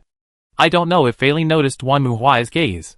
She just raised her head and looked at Duanmu Huai, then stretched out her hand and tapped on the tablet. Soon, an image appeared on the screen in front of everyone. This was the recording of Phelan's drone following Lorena and the Star Army to other infected camps. Well, at least it was useful. Duanmu Huai stared at the images in front of him, frowning. From these images, it can be seen that the infected vagrant camps are almost in a mess, with glowing corpses everywhere, as well as mutated trees and animals. Although the changes of these things are different, the common point is that they all glow. Ms. Lonnie, what do you think? At this moment, I don't have enough knowledge to determine what this is. Lonnie sat on a chair with her 4 hands folded in front of her, staring at the image. As one of the only 3 technicians in Duanmu Huai's team, Lonnie was naturally an academic. But at least I am sure that this should be different from Arenia's scarlet corruption. Don't mention that. It gives me a headache. Hearing Lonnie talking about scarlet corruption, Duanmu Huai was speechless. He still remembered that when he went to the holy tree to kill Mernia, this Valkyrie really had no martial ethics. Seeing that she couldn't win, she pretended to be dead. Pretending to be dead would be fine. But she also cheated. After cheating, this guy got up and pounced directly on Duanmu Huai's face, and hit him with a scarlet bloom. If Duanmu Huai hadn't been wearing a helmet, he might have been disfigured like Latin. Duanmu Huai was so angry at that time that he tore the moth into pieces. What about Valkyrie? How shameless. But it was not wrong for Lonnie to compare this with the scarlet corruption. Duanmu Huai still remembered that the animals in Gaiad were also infected by the scarlet corruption. They became like monsters. Dogs turned into Tyrannosaurus Rex. Birds turned into running chickens. Anyway, they were not good things. So, this isn't some kind of curse? I don't think so. I sensed a faint vitality from them. It's unbelievable. But I think these luminous substances should be some kind of life form. Parasitic life? Hearing this, Duanmu Huai's face suddenly darkened. If you talk about those professional things, he definitely won't understand. But as a judge, Duanmu Huai has traveled all over the country and has seen all kinds of things. As soon as Lonnie mentioned the characteristics, he immediately recognized them. Shit! If it's a parasitic life form, it would be really hard to deal with, especially parasitic life at the cellular level. Duanmu Huai is most annoyed by this thing. However, it is not that this thing is difficult to deal with, as long as a qualified professional is found to conduct research, and then targeted drugs or similar weapons are developed based on the core characteristics of parasitic life.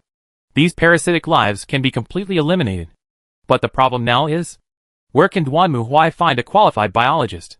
Lonnie is a witch, and an Angulia are both from the magic department. However, biotechnology is not magic at all. Moreover, Duanmu Huai must find someone he trusts, lest he be bewitched by the god of plague by accident. In fact, this kind of thing happens quite often, except for the poor guys in the slums. Most of the believers bewitched by the god of plague are biological dogs and doctors. Just like there is a plague apostle of the plague god under the sewer of Altdorf. He was originally a compassionate doctor who had been studying how to conquer the plague in order to save the people. However, humans have their limits after all. So one day when the doctor was desperate in his research, the plague god invited him through the mouth of one of the corpses. Do you want to know the meaning of life? Do you want to truly live? Of course I do. Humans have their limits. So, I don't want to be a human anymore. So the doctor accepted the bewitching of the god of plague and degenerated into an apostle of plague. He twisted himself into believing that viral infection was the best evolution and perfect form of human beings. From then on, he abandoned his original beliefs and devoted himself to how to create viruses to infect humans. If this god of plague went to the world of Resident Evil, every single one of his protectors would be a loyal believer. In fact, Duanmu hoped to find someone from his own fragment world. But unfortunately, the civilization level of the fragment world he currently owns is not very advanced. As for this world, are there any scientists still alive in this world? Maybe there is, but I can't find it myself. Duanmu had no way to deal with this. I don't know. Is there anyone suitable in the Resident Evil world? After opening the system and checking the copy, Duanmu looked worried. In his memory, the protagonists of the Resident Evil series were all reckless men who didn't care about viruses or infections at all. They just killed anyone who stood in their way and finally blew up the entire research institute. This is definitely useless. Otherwise, how could Resident Evil have reached 1, 2, 3, 4, 5, 6, 7? How many generations have they been? A good player has calculated that the total number of zombies in the games of all ages has added more than that of his population in the Earth. And in this world, all the characters that meet Duanmu's needs are villains. Either a mad scientist or a mad scientist. Duanmu would never use such a person. If he were recruited here and be bewitched by the god of plague, he would definitely betray the place. Duanmu would never believe in the integrity of those mad scientists. Hey, you said that there have been so many generations of Resident Evil. Why is there no positive scientist? Duanmu stretched out his finger out of boredom and swiped it back and forth. However, just as his hand touched the map of the biochemical disaster on the system activity page and pulled it back, suddenly, the page flipped abruptly, and a brand new copy appeared. Hidden mission, Dawn of the Biochemical Disaster. Someone has developed a vaccine that can cure the virus disaster. But he is also involved in revenge and conspiracy. Mission objective, protect members and eliminate the virus disaster. No way. Someone has really developed a vaccine. One that can eliminate the T-virus? Why have I never heard of it? Looking at the task prompt in front of him, Duanmu was stunned for a moment. But then his eyes suddenly lit up. Isn't that it? If someone can develop a vaccine for the T-virus, then this person should be a decent character. At least, he won't be the kind of bastard who was bewitched by the god of plague and turned around to develop the virus. If that's the case, can you get him to help you solve this problem?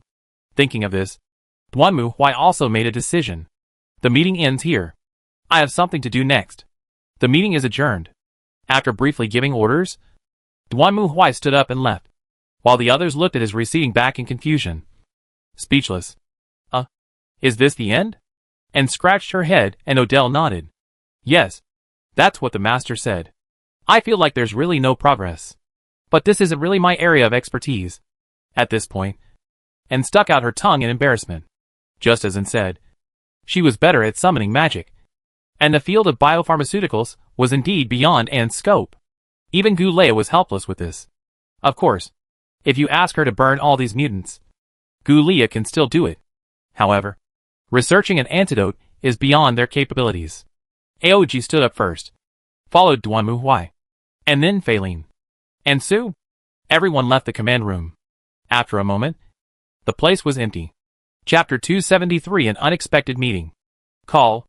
A woman in a white coat sat at the table, staring at the screen in front of her with a serious expression. Professor Chambers. At this moment, a voice sounded, and then another woman with platinum hair came to her side. How's it going? At this point, it's uncertain. I just hope it works. The woman shook her head and looked at the assistant beside her. Of course, Sydney. This couldn't be done without your help. This is what I should do. Hearing the professor's praise, Shweli smiled slightly. Then she lowered her head. This is the sin my father left to this world, and I must cleanse it. This is not your fault. Seeing his assistant once again falling into self-loathing as usual, the professor reached out and gently pressed her shoulder.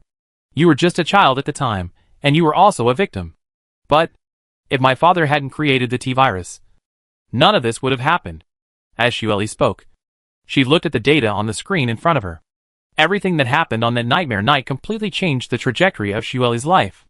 After that, She was adopted by Claire's family. Although Claire and Chris just wanted Xueli to grow up as an ordinary person, Xueli never relaxed. She studied hard and was admitted to university, majoring in life sciences. Xueli always wanted to use her own hands to completely eliminate the demon released by her father. Because of her excellent grades, she became Professor Rebecca Chambers' assistant and worked together on the research of the T-virus vaccine. And she did contribute a lot in this. But even so, Xueli's mood is still very low on weekdays. After all, when she thinks that this is a virus created by her father himself and harms the world, her mood is not very good. We can definitely solve this time. Rebecca patted Xueli's shoulder gently. She understood the burden her disciple was carrying, which sometimes even made her feel breathless. Perhaps, when the vaccine takes effect this time, everything will change. However, at this moment, suddenly, the lights went out. The whole room was dark, and even the power to the computer was cut off. Then the iron bars fell, sealing off the entire experimental facility. What happened? Seeing this scene, both of them were shocked. However, before they could react, a pungent smell soon hit them in the face. The next moment, both of them felt severe pain all over their bodies, and then fell to their knees. It's a virus. Someone released the virus in the facility. Rebecca gritted her teeth and helped Xueli up. Quick! Let's go to the biochemical laboratory. If the vaccine is useful. Yes. Fortunately, the biochemical laboratory where the vaccine was made was not far from here. And soon the two of them supported each other to the biochemical laboratory. Rebecca opened the door and rushed in. She stumbled to the syringe where the vaccine was stored, took out 2 shots of the vaccine, gave herself and Xueli 1 shot each, and then fell to the ground. After a while, the breathing of the two gradually became smooth, and the dark bulges inside their skin disappeared.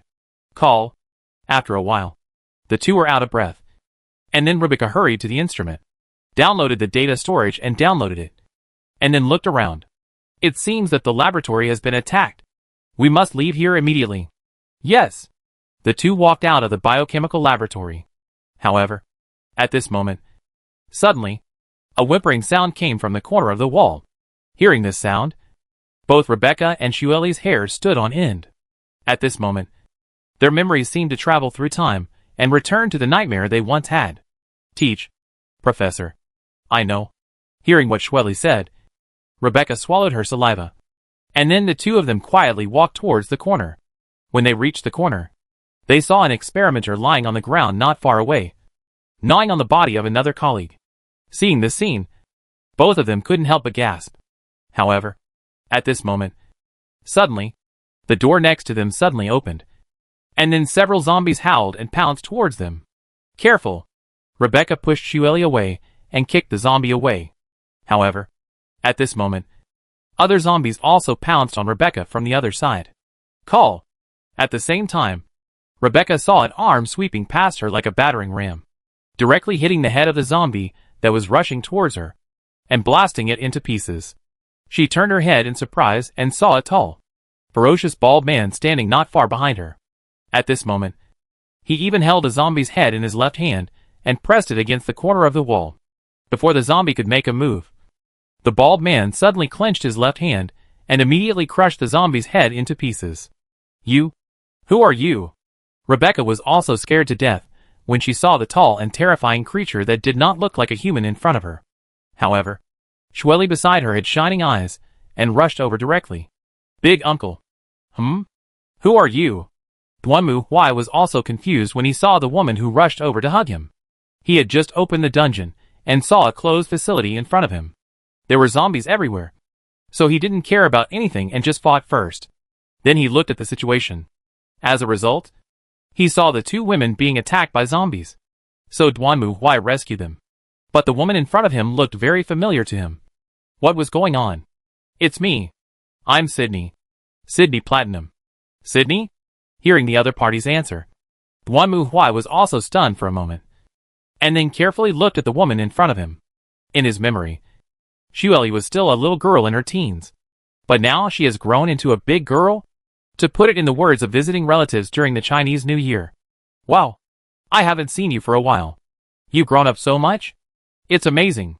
No wonder they say a vaccine has been developed. It must have been at least 10 years. Right. By the way, what's going on? When I got here, I saw zombies everywhere. Has the virus leaked again? No. Not a leak. Hearing this, Shweli suddenly became excited. Someone attacked the research facility, and they even released poison gas through the ventilation system. I see. So where should we go now? We should protect the vaccine makers and data. The data is fine, but maybe they will take the opportunity to attack the database. I understand. Take me there. Okay. Please follow me. After saying this, Shweli hurriedly took Duanmu Huai towards the database, while Rebecca followed Shweli, looking a little uneasy. Sydney. Don't worry, Professor. The big uncle is a good man, although he looks a little fierce. He is not a bad person. I believe he will help us. Well, Rebecca was a little skeptical about Sydney's answer, but since Sydney said so, she had no choice but to believe it. Soon, the three of them arrived at the door of the database. Rebecca reached out and opened the fingerprint lock. The door opened and everyone saw a woman in a black leather jacket, busy working with her back to them. Who are you? The moment Rebecca saw the leather jacket woman, she immediately screamed. And upon hearing Rebecca's scream, the leather jacket woman quickly turned around and pulled out a pistol and pointed it at them. At this moment, Duanmu Huai stepped forward and stood beside the two of them, and at the same time stretched out his hands to hold Shweli and Rebecca's shoulders and pulled them back. Bang! Bang! Bang! At the same time, the bullet was fired, hitting Duanmu Huai and then bounced off. Rebecca and Shweli were blocked behind Duanmu Huai. Come on! BXXXH! Duanmu Huai clenched his fists, blocked the door, and stared at the leather-clad woman in front of him. At first, he thought it was Ada Wong, but it didn't look like her at first glance. Anyway, since he didn't know her, he would just kill her. There is no exit from this place at all. As long as I block the exit, this guy will have no choice but to fight me head-on. Seeing that the bullets were useless to Duanmu Huai, the woman's expression changed slightly, and then she took out a grenade, opened it, and threw it at Duanmu Huai. Duanmu Huai stretched out his right hand and grabbed the grenade. Boom! The next moment, the grenade exploded in Duanmu Huai's hand. However, when the smoke cleared, Duanmu Huai was still standing there intact. Only the glove on his right hand was blown into pieces by the grenade. Apart from that, there was not even a single wound on his skin. Seeing this, the woman's eyes condensed, and then she pulled out a dagger from her waist with her backhand, and jumped up quickly like a civet cat, jumping quickly in the room like a ghost, and then suddenly changed direction and stabbed Duanmu Huai's eyes. However, just as she attacked, Duanmu Huai opened his left hand, grabbed the woman's dagger, and then threw it away. Bang! The next moment, the woman in leather jacket was unable to escape and was thrown heavily to the ground by Duanmu Huai. Then Duanmu Huai stepped on her, directly shortening her spine and pressing her to the ground. Who sent you? Duanmu Huai stared at the woman in leather jacket and asked in a cold voice, while the latter said nothing and just stared at Duanmu Huai. Facing the silent woman in leather jacket, Duanmu Huai just clenched his fist and punched her on the head. Boom! The leather jacket woman's body trembled violently, and then became unresponsive like a puddle of plasticine. Duanmu Huai stood up, clapped his hands, then turned and walked out of the database. I can't find out anything by asking. I've done it. You can search for any clues yourself. Big uncle, you are still so awesome. Looking at Duanmu Huai in front of her, Shweli couldn't help but sigh, and the way Rebecca looked at Duanmu Huai was almost as if she was looking at a monster. Are you okay facing bullets and grenades head-on? Is that human being? Duh. At this time, hurried footsteps were heard from the other side of the corridor. Hearing the footsteps, Duanmu Huai turned his head to look towards the corridor, then retracted his gaze. It looks like your reinforcements are here. I'll go first. Wait, big uncle. Aren't you staying? I'm not interested in troublesome things. It's the same if I look for you later. So, I'll leave first. After saying this, Duanmu Huai turned and walked to the other side. Just when Shweli was about to call him, suddenly, a voice came from the end of the corridor. Are you guys okay? Are you okay? Hearing the voice, Shweli subconsciously turned her head to look. But when she turned around, Duanmu Huai had disappeared. Chapter 274 Invitation. So, that guy said he had something to do with you guys. And then he left? Chris stared at Rebecca and Sydney, who nodded. Yes. He said he was here to protect us. And then he left. Well, this organization is still as mysterious as ever. Chris shook his head. Ever since the Inquisition killed the senator, and even caused the entire Triple Pharmaceuticals to explode a few years ago, the government has been tracking down the whereabouts of this mysterious organization. But there is no clue at all. Whether it is the man or the organization he mentioned. There has never been a single clue. As if all this had never appeared in this world. And now, it has appeared again. But no matter what, we saved the database. Rebecca was still terrified when she recalled what happened before. Afterwards, they found a USB flash drive with data on the leather jacket woman. It was obvious that the other party came here to launch the attack in order to obtain Rebecca's research data on the virus. Fortunately, Duanmu Huai killed the woman and prevented the data from leaking. Although it is unknown who wanted to obtain the data. At least for now. They did not succeed. No. Maybe. Chris knows who is behind this. Glenn Arias. Chris took out his cell phone and showed a photo of a white-haired man who looked gentle and refined. He is an arms dealer. Now he has taken over the remaining assets of Umbrella and TriUnion and is reselling these viruses to others. I think it may be because your vaccine progress is too advanced that it has aroused this man's vigilance. In fact, the woman who died at the scene was one of his men.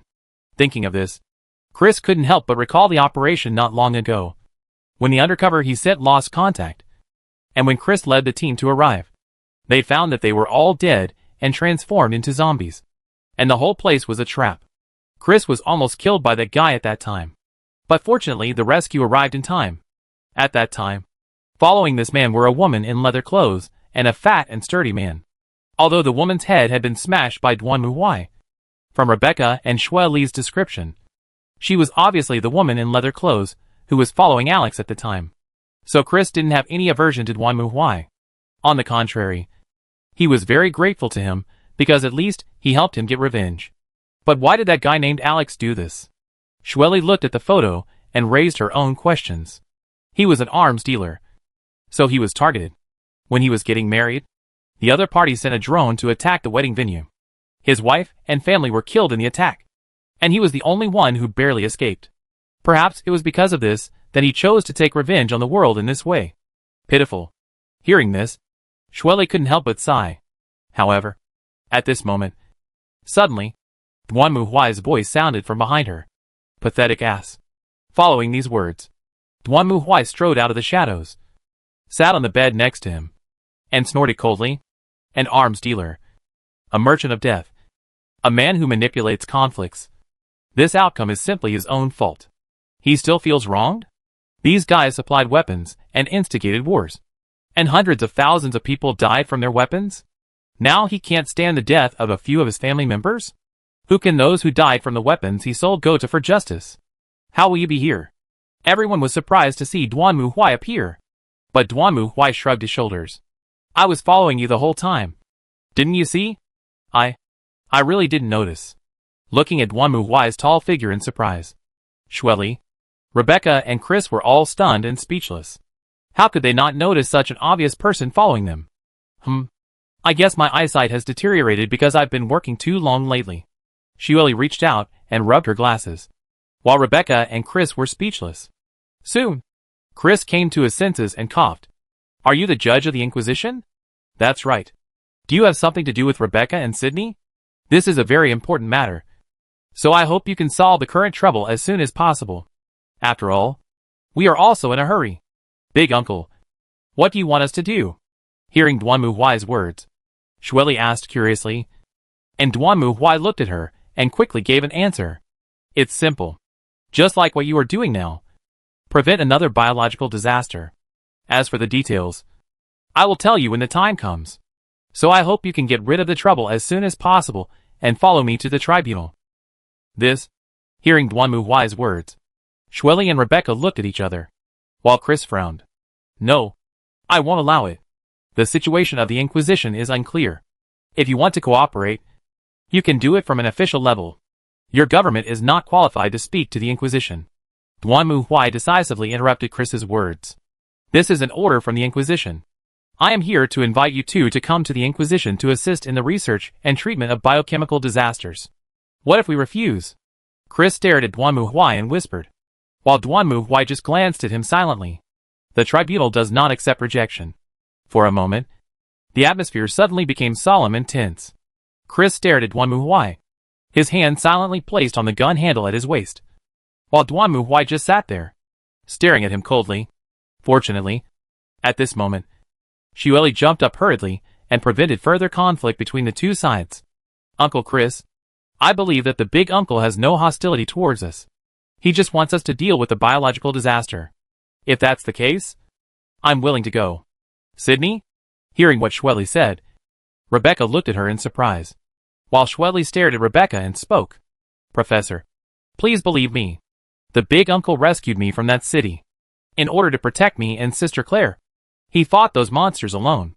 So I think the big uncle will definitely not harm us. Come to think of it, you also protected Claire. Hearing this, Chris loosened his fingers and dropped his hands, counting this time. I owe you 2 favors. But you won't let them do anything dangerous, right? Of course not. Duanmu shook his head. What a joke. It was so hard to find 2 biologists from the decent camp. Duanmu was already busy supporting them. Duanmu was not very clear about Rebecca's situation. To be honest, he was still a little confused. If Duanmu remembered correctly, Rebecca should have been the heroine of Resident Evil 0 and a special police officer or something like that. How come she became a professor now? What happened in the meantime? Although Duanmu didn't know much about Rebecca's situation, he was very clear about Xueli's situation. At least it was impossible for Xueli to abandon the light and turn to the dark to study how to create a new virus because of the instigation of the god of plague. After all, this was her experience. So Duanmu was quite relieved about Xueli. I'm just borrowing them for a while. I'll return them after I'm done with them. That's good. Chris nodded. Then he thought for a moment. What we need to do now is to find this death merchant. He is very likely planning to carry out a terrorist biological attack. Although the attack on Rebecca and the laboratory failed, it does not mean that he will stop. We must find him as soon as possible and completely destroy his conspiracy. Having said that, Chris took out a chip. Luckily, we recovered information from the body of the leather-clad woman, which recorded the guy's hiding place. He is currently hiding in a factory on the outskirts of the city, producing biochemical poison gas. Obviously, he should have guessed that his plan had failed. And now he may be planning to escape or advance his plan.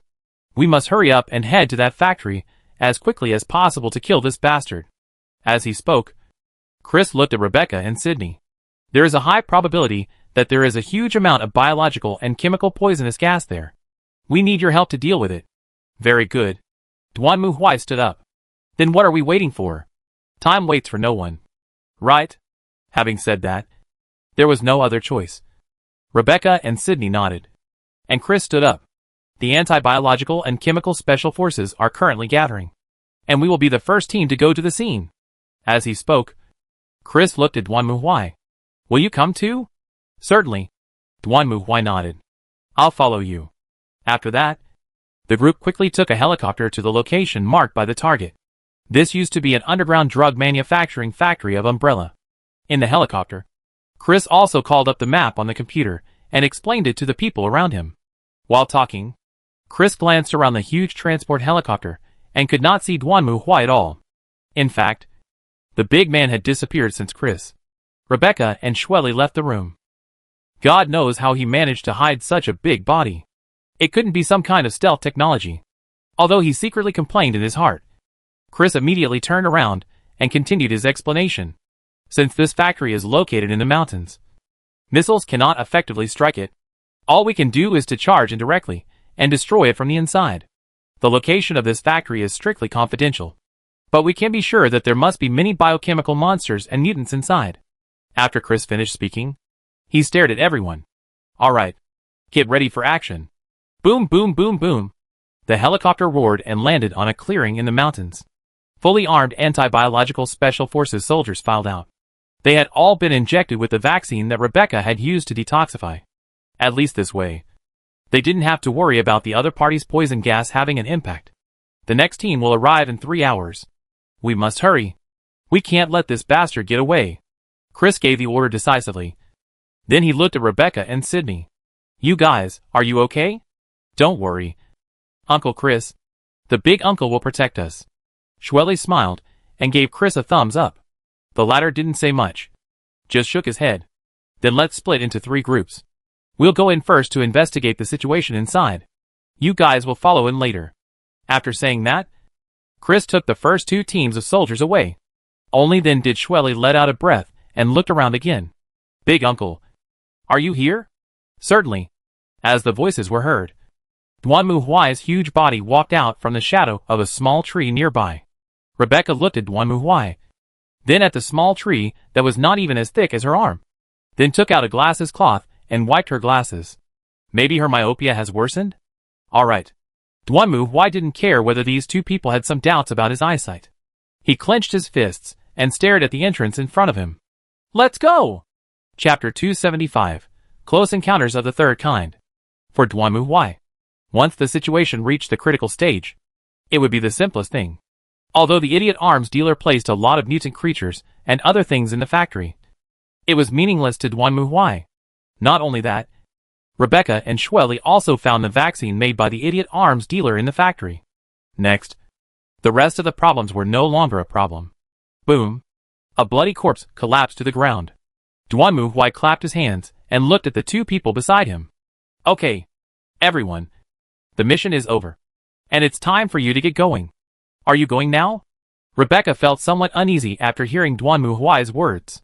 She had followed Duanmu Huai all the way and witnessed with her own eyes how powerful and terrifying this man was. To be honest, Rebecca even doubted whether he was still human. And just now, he had crushed the arms dealer to death with his own hands, as easily as crushing a bug. This made Rebecca feel even more terrified. But in comparison, Shweli was quite excited and happy. So, Big Uncle, are we going to the court you mentioned now? Will they send someone to pick us up? Well, this is a secret for now. But before that, as he spoke, Duanmu Huai took out 2 black hoods from his pocket. Put this on first. Why does it look more and more like a kidnapping?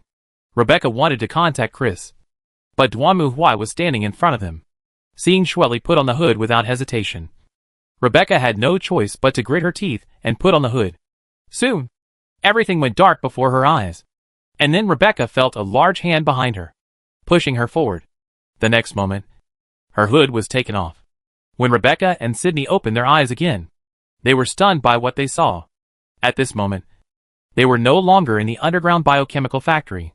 Instead, they were standing in a magnificent hall that looked like a church. Looking out from the floor-to-ceiling windows in front of them, they could clearly see the stars and planets in front of them. Boom! Boom! Then, heavy footsteps were heard, and Duanmu Huai, wearing power armor, appeared in front of Rebecca and Shweli. Well, ladies, welcome to the courtroom. Then he looked at the 2 of them and spoke. Big Uncle, where exactly is this place? Space? Are you aliens? Rebecca was confused, and Shweli cried out in surprise. But Duanmu Huai just gestured to them. Come with me. I'll explain the situation to you along the way. As he spoke, Duanmu Huai turned and walked out of the door. Rebecca and Shweli seemed to be in a trance at this moment, and just followed Duanmu Huai instinctively. Then, Duanmu Huai told them about the origin of the tribunal, the former human empire, the chaos evil god, the black hole project, and the human history to the present. It must be said that for the 2 of them, this was like a complete collapse of their outlook on life. Their past understanding of human history was just a drop in the ocean on the scale of tens of millions of years. I just can't believe it. When Rebecca returned to God, she was already sitting on the chair, watching the window dumbly, where a gorgeous battleship was slowly driving forward. Alright. Duanmu Huai sat in front of them and pointed to the table. Soon, Odell served hot tea to the 3 of them and stood respectfully aside. Now that you understand where we're coming from, let's talk about the work I want you to do. Hearing this, Rebecca and Shweli could not help but get nervous. Now they had a clear understanding of what the tribunal was. Although Duanmu Huai told them that the tribunal was currently in the reconstruction stage, it was still a powerful force that protected humanity and eliminated all threats to human existence. And what they were going to do was definitely not something insignificant. As you already know, the Inquisition is currently waging a war on this planet, and a very special plague has broken out on this planet. As he spoke, Duanmu Huai turned on the screen and displayed the data and images. It's similar to the T-virus, which can corrupt living things and transform them into some kind of monsters, attacking all other living things except them. Of course, these guys are not as slow as zombies, and they can even infect and transform plants. Seeing the data and images on the screen, Rebecca and Sydney both held their breath involuntarily, although they were not clear about the situation. From what they could see at the moment, this was much more terrifying than the T-virus they had faced before. So, Big Uncle wants us to continue developing vaccines? After seeing all this? Shweli asked, and Dwanmu Huai shook his head. I don't need you to research how to treat and defend. That's not a problem. I just want you to find a way to completely destroy this plague. Based on our current observations, this is not an ordinary plague. It's more like some kind of parasite. But we don't have any experts in this area. So I asked you two to come and help solve this problem. Having said this, Dwanmu Huai paused. The situation is not optimistic. You all know that due to the civil war and the war with the beastmen, there are only 20 to 30 million people left on this planet. If the plague continues to rage, then I will have no choice but to issue an extermination order in the name of the Inquisitor. Hearing this, they both swallowed. Extermination order? To put it simply, it means completely blowing this planet into pieces. Dwanmu Huai spoke. Only in this way can we prevent the spread of this virus once and for all. We understand. Rebecca and Shweli looked at each other and nodded with pale faces. They had thought about what would happen if the virus got out of control. The city was eventually destroyed by missiles. But this place is actually going to destroy an entire planet. Rebecca took a deep breath and forced herself to calm down. I understand. I will cooperate with the work. But I need equipment. We have taken control of several biological laboratories. You can take a look and see which one is more suitable for research. But you don't have to leave this battleship. All you need to do is remotely control it from here. Okay. The two of them could understand this. After all, the best means of isolation was remote control. In this way, even if a sample leak occurred, there would be no need to worry about infecting the researchers. And it would also prevent someone from being infected or carrying the virus away privately. This situation only appeared in crude science fiction movies. After arranging the two people, Dwanmu Huai left the reception room and breathed a sigh of relief. Phew. Finally it's done. With the participation of Rebecca and Shweli, Dwanmu Huai finally felt relieved. Just as he told them. By investigating the data of low Earth orbit satellites, the tribunal had obtained several abandoned biological research facilities. But the problem was that no one knew how to use those things. After all, only those who knew how to use them could figure out what each instrument did. Otherwise it would be funny if you used a centrifuge to spin the mung bean soup. But then again, the technological development of this planet is too poor. Standing in front of the window, staring at the war planet not far away, Dwanmu Huai curled his lips. It is said that war is a catalyst for human technological progress. But the technological development of this planet is a mess. According to the data retrieved from the satellite, because this world has only one continent, there have been constant wars of all sizes from ancient times to the present. And the energy used by human civilization has also evolved from coal in the beginning to wind power, and nuclear power later. And even uranium mines are almost mined out. So they turn to mu energy. So, you've almost drained the entire planet's energy and mineral resources. But you haven't even built a spaceship? Forget about spaceships. How about you develop nuclear fusion? The result is nothing? So what have you developed over all these years? What a bunch of rubbish. Apart from fighting, they have no other abilities. Oh, even though there was a war, nothing good was developed. After so many years, there is not even a single soldier exoskeleton. Only the chainsaw gun is a bit interesting. And the rest are all ordinary ground combat equipment. Seriously? What technology tree did these people choose? If this were a game, Dwanmu Huai would say that this group of people had not specialized in any technology tree at all. Just like a student who just passed the passing line with 60 points in all subjects. He is so mediocre that it is outrageous. Now Dwanmu Huai is counting on whether Rebecca and Shweli can bring him some good news.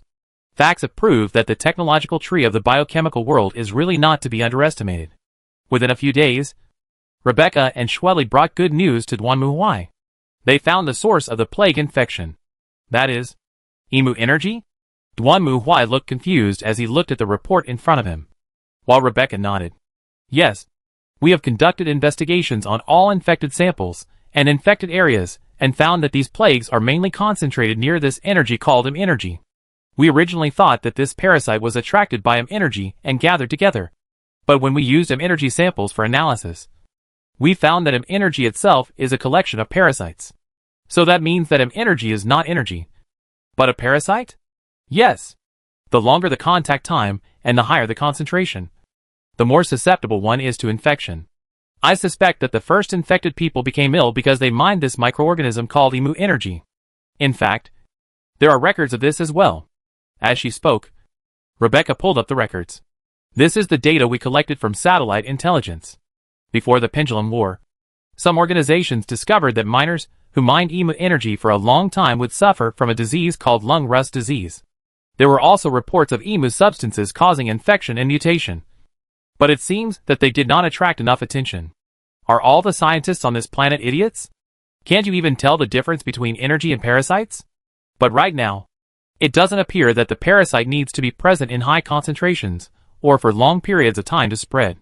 Yes, we investigated the collected samples. Compared with the parasites sleeping in the energy, the parasites currently infecting organisms seem to have undergone some degree of evolution and mutation. Evolution and mutation. Hearing this, Duanmu Huai frowned, and then his heart trembled. Damn! Could it be that the god of plague is targeting me? Thinking of this, Duanmu Huai hurriedly looked at Rebecca and Shueli. I demand that you immediately come up with a way to completely eliminate this parasite. Any method will do, regardless of the cost. This, Rebecca and Sydney looked at each other. We still need a little more time, and perhaps we can lock down the core genes of the parasite as soon as possible. I'm afraid we don't have much time. Duanmu Huai shook his head. Then he looked at the starry sky outside the window. If the god of plague were to target us, then it would be troublesome. Chapter 276 Joint Operations. To be honest, Duanmu Huai was not optimistic about Rebecca and Shuai Li's research plan. If this thing really comes from the underground energy as they said, then it means that the depths of this planet are full of this thing. If Rebecca and Shueli can't find a plan to completely eliminate these things, then Duanmu Huai will have to issue an extermination order. As for the remaining population, he could negotiate with the wandering trader and ask him to transport these people to the Guardian Galaxy. After all, the Guardian Galaxy is currently in great need of population. If they can replenish it from this planet, it would be a good choice. Of course, no one would be willing to live under someone else's roof. If these people were transported to the Guardian's planet, they would also fight for various reasons. But this was not the responsibility of the Inquisition, unless there are heretics causing trouble. Of course, Duanmu Huai still has moral integrity. Just like a doctor who treats patients and saves lives. Unless he is sure that the patient cannot be saved at the last moment, he still cannot give up. And Rebecca and Shueli are the last resort of this planet. If they both give up, Duanmu Huai will have no choice but to remove the tube. Never mind. It doesn't matter. The important thing is that Duanmu Huai's main task is to train troops. According to the report of the Night Sentinels, after the battle with the orcs, the Astra Militarum's proficiency in tactics and combat has significantly improved and has reached the passing line. All they need now is a big test. That is to say, a large-scale battle is used to test whether they are qualified. But unfortunately, given the underground environment, it is probably hopeless to organize a battle involving tens of thousands of people. But no matter what, the training in this harsh underground environment has thoroughly honed the Star Army's team combat capabilities. That was enough. In fact, Duanmu Huai had already found the next place to train the Star Army. Fighting the Beastmen was just a small-scale training for the Star Army. It was not a big deal. The only purpose was to let them run in and practice in actual combat. However, this was not the whole story of the Cosmic War. In other words, most of the time, the Cosmic War was not fought this way. Unless every alien race likes to dig holes underground like the orcs. Most of the time, space wars are more about fleet confrontations, torpedo boarding, and orbital bombardment. Training with the orcs underground is just the right way to hone the Astra Militarum's ability to fight in cramped environments. After all, in future boarding operations, most of the Astra Militarum's battlefields will be inside narrow warships. And they must of course learn how to face enemies and traps that are likely to be everywhere. On the ground, they don't need to worry too much, because the warships will have orbital air superiority. If they lose air superiority, then it will basically be a dead end. Of course, large-scale war experience is still needed. Not this kind of small fight. But not now. Drip, drip, drip.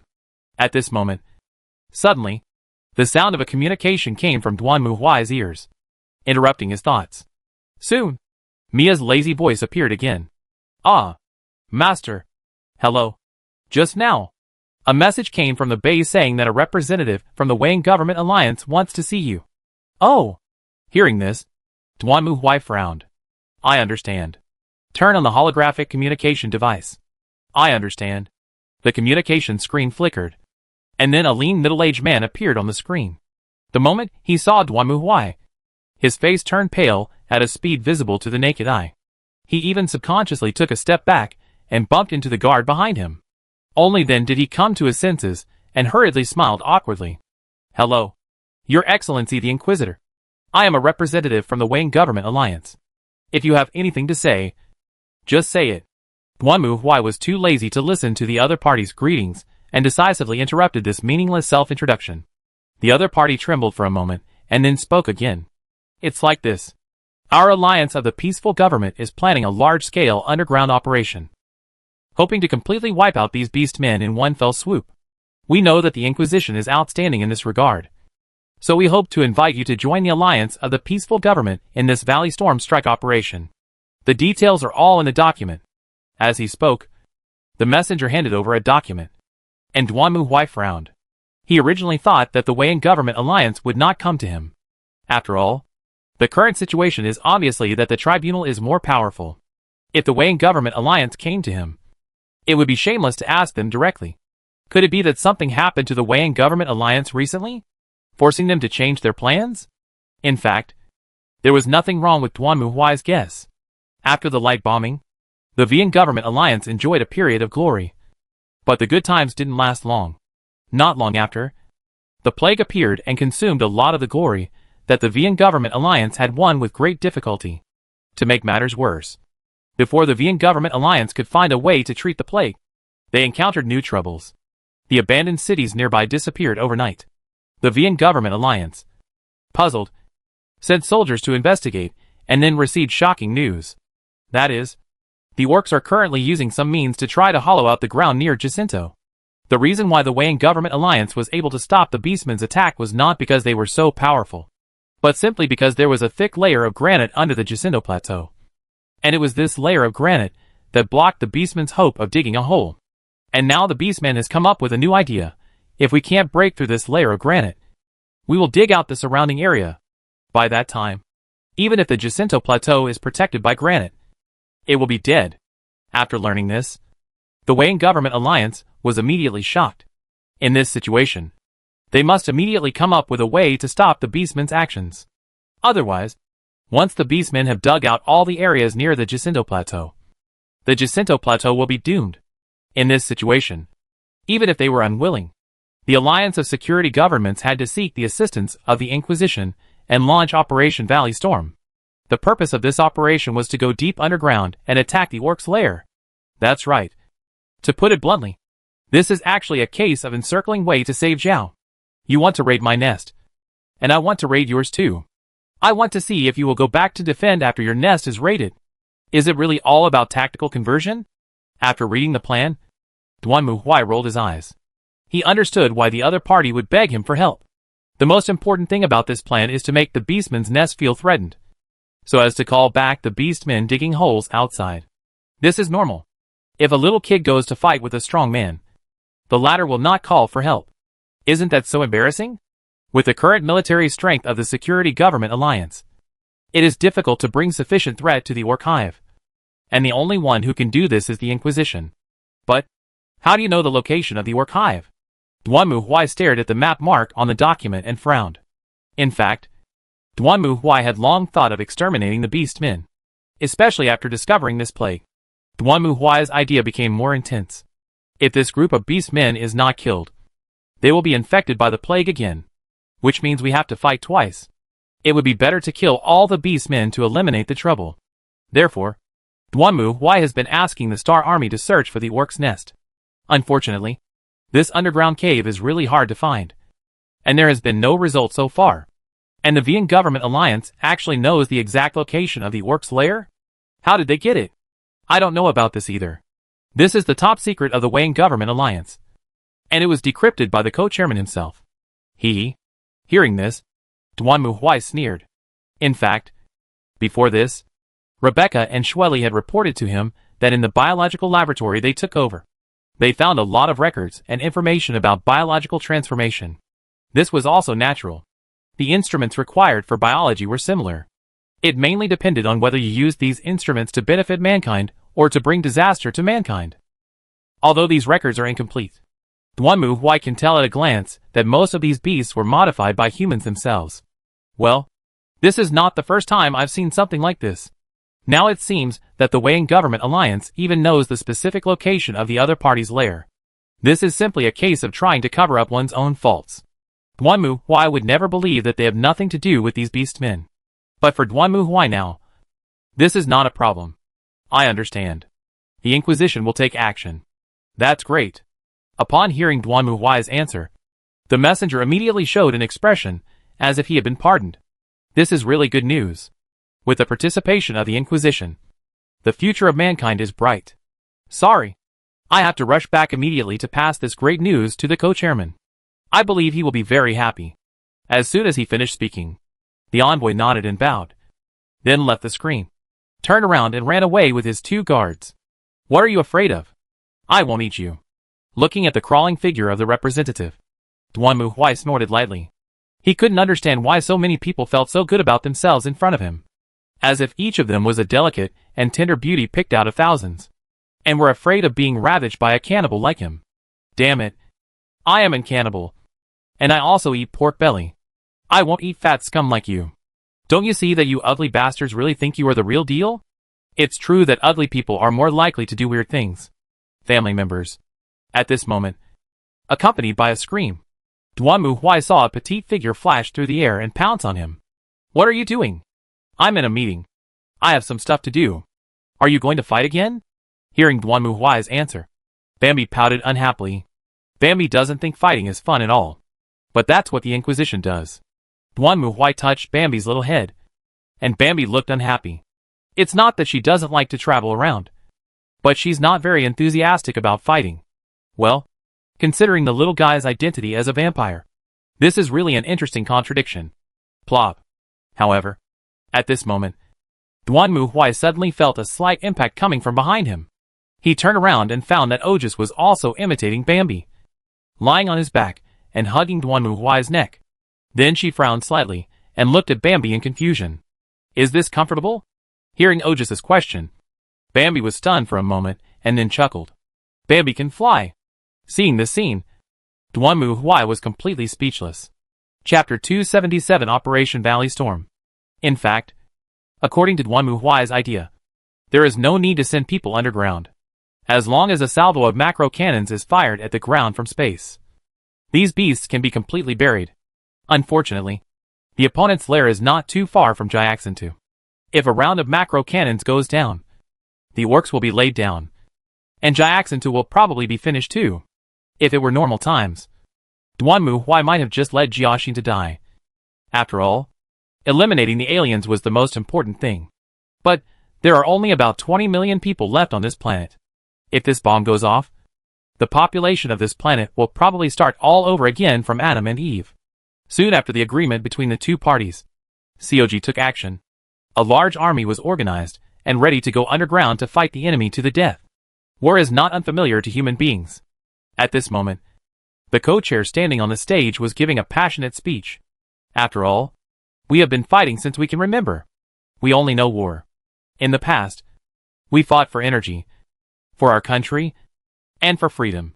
But everything has changed since the revolution. In the past 15 years, we have fought for the survival of mankind against the beasts who want to destroy us. But this war cannot continue. Unless we end this war immediately, mankind will become extinct. Having said that, the co-chair clenched his fists and raised his hands high. We had hoped that the photon bombs would annihilate the orc army, but they survived and became even stronger. Now, they have the power to sink entire cities. Even Jacinto, our bastion during these dark times, is now in danger. It won't be long before we have nowhere to defend. Which means that our only option left is to attack. The co-chairman stared at the soldiers below and spoke. Warriors, what I ask of you now is not a simple thing. But it must be done. If we want to survive, if we want to see the changing seasons, have children and grandchildren, and live a peaceful life that we have never experienced before, we must declare war on the orcs immediately. We must go straight to their nests. We must destroy them. Today, we will go straight to the enemy's nest and fight them to the death. Soldiers, we are not fighting alone. Our allies, the Inquisition, have united with us, and they will join us in fighting underground and completely destroying the orcs' nest. Hearing this, the soldiers below raised their hands and cheered loudly. Amid their cheers, the voice of the co-chairman became louder and louder. Today, we will change the fate of mankind. Today, we will ensure that mankind can continue to reproduce. Soldiers of the Alliance of the Security Government, my fellow warriors, allies of the Inquisition, let us march forward together and bring back hope for mankind. Oh! At this moment, passionate roars resounded through the sky. And then the army moved in. That's amazing. And clenched his fists and almost jumped up with excitement. This speech is really amazing. He does have some skills. Duanmu Huai also nodded. Although this was just propaganda and rhetoric. Before the war, being able to arouse the soldiers' faith and passion in this way showed that this chairman was still quite capable. At least, as a ruler, he was still qualified. However, at this moment, Duanmu Huai discovered that Zhang was staring at him with sparkling eyes. What? Hey! Mr. Knight, aren't you going to say anything? People have given such exciting and passionate speeches. Aren't you going to say anything? Why? Looking at Anne's sparkling eyes, Duanmu Huai sighed helplessly. Then he turned on the microphone, thought for a moment, and spoke slowly. Remember our mission. We are the guards waiting for an opportunity in the dark night. We are the warriors who break into battle and kill the enemy in the shadows. Mutants and aliens, traitors and heretics, all cannot escape the severe judgment of our Inquisition. We fight to purify the corrupt worlds between the stars. Our lives are to bring the fire of purification. Take your sticks and scepters, your armor and weapons, and then move forward.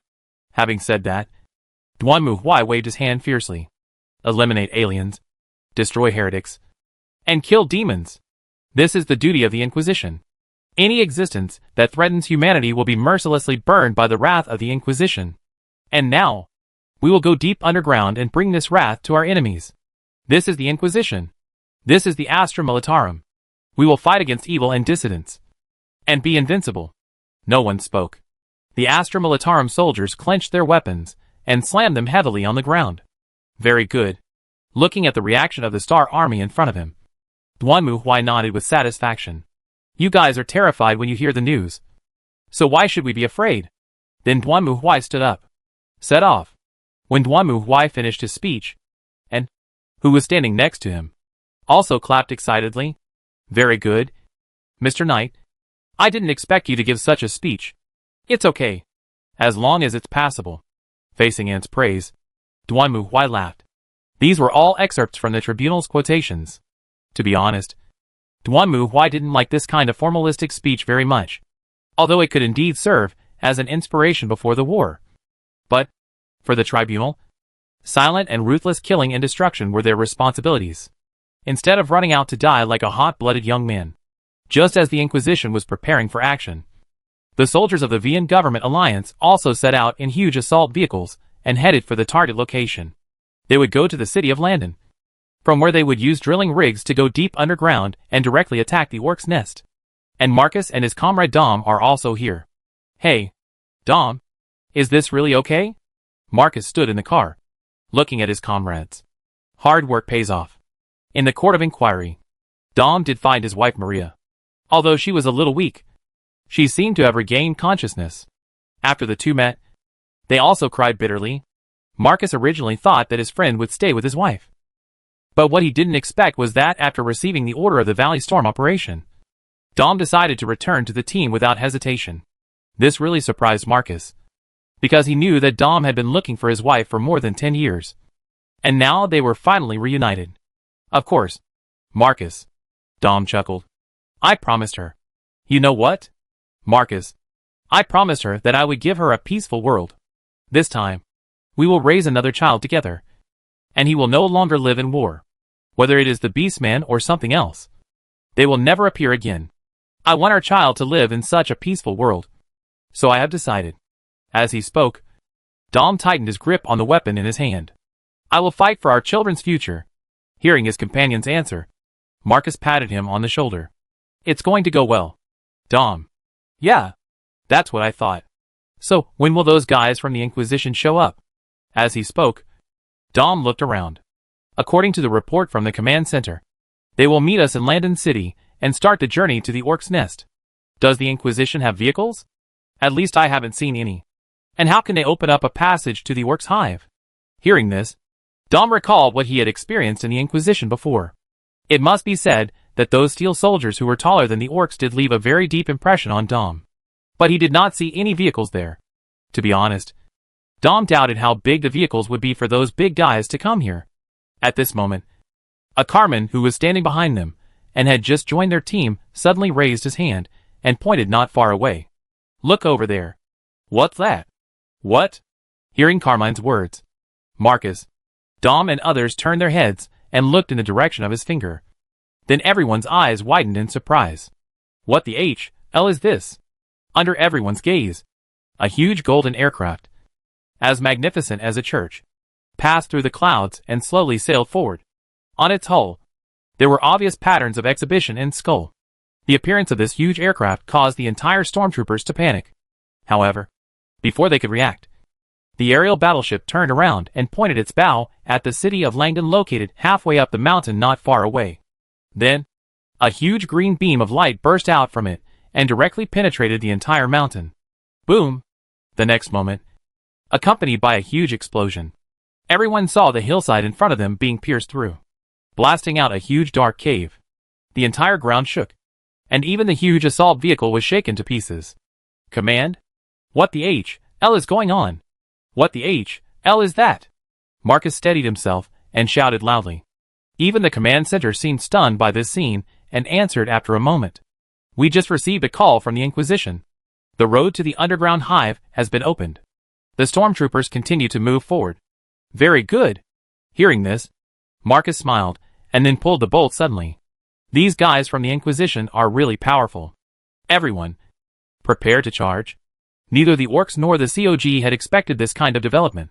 Indeed, considering the power, Dwanmu Huai did not blow up the entire nest, but he could create a path to the Orc's Nest.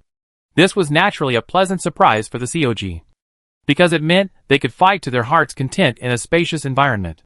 For the Beastmen, this was obviously an unexpected disaster. This time, they could no longer rely on the underground caves to deal with the invaders in a complex environment as before. If they did not take the initiative to resist, then this time, the human army would directly attack their nest. For both sides, this is the final battle. Chapter 278 Intimate Service. For the Orcs, this attack from the Inquisition completely disrupted their plans. Originally, the Beastmen were not afraid even if humans invaded the underground in large numbers, because the Beastmen were the masters of the underground, and only the Beastmen knew how to navigate the intricate passages underground.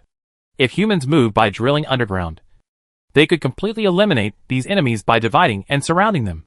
However, the attack of the Inquisition warship completely shattered the Orcs' fantasy. Although this shot failed to destroy the Orcs' mother nest, it directly created a huge, straight road leading to the Orcs' mother nest. At this moment, the stormtroopers of the Wayne United Government were in full force, and the whole army was dispatched to rush directly to the Orcs' mother nest through this hole. At this point, talking about detours or outflanking is a joke. The only option is a head-on confrontation. Of course, even in a head-on clash, it would be difficult for humans to gain the upper hand.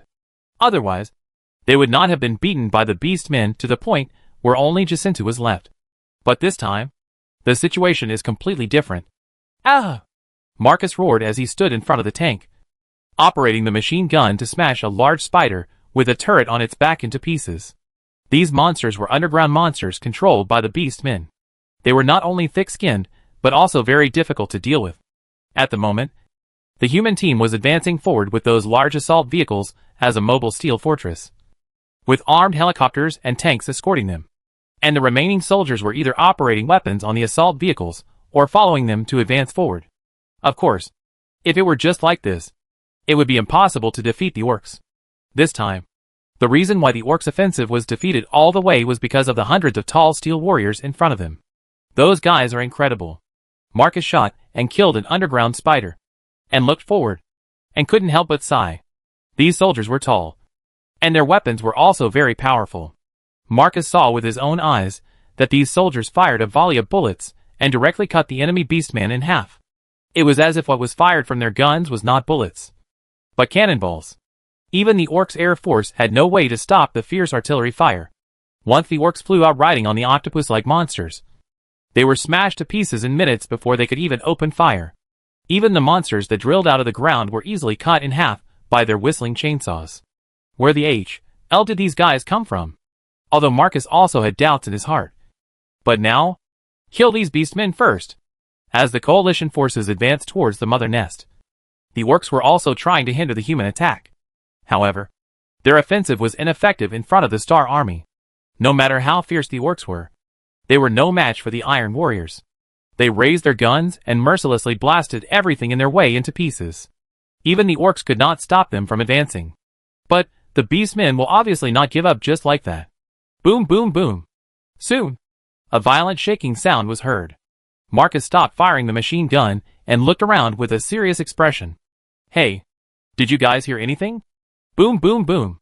Although there were constant gunfire all around, almost everyone heard a dull sound like an underground roar. And the sound was getting closer and closer.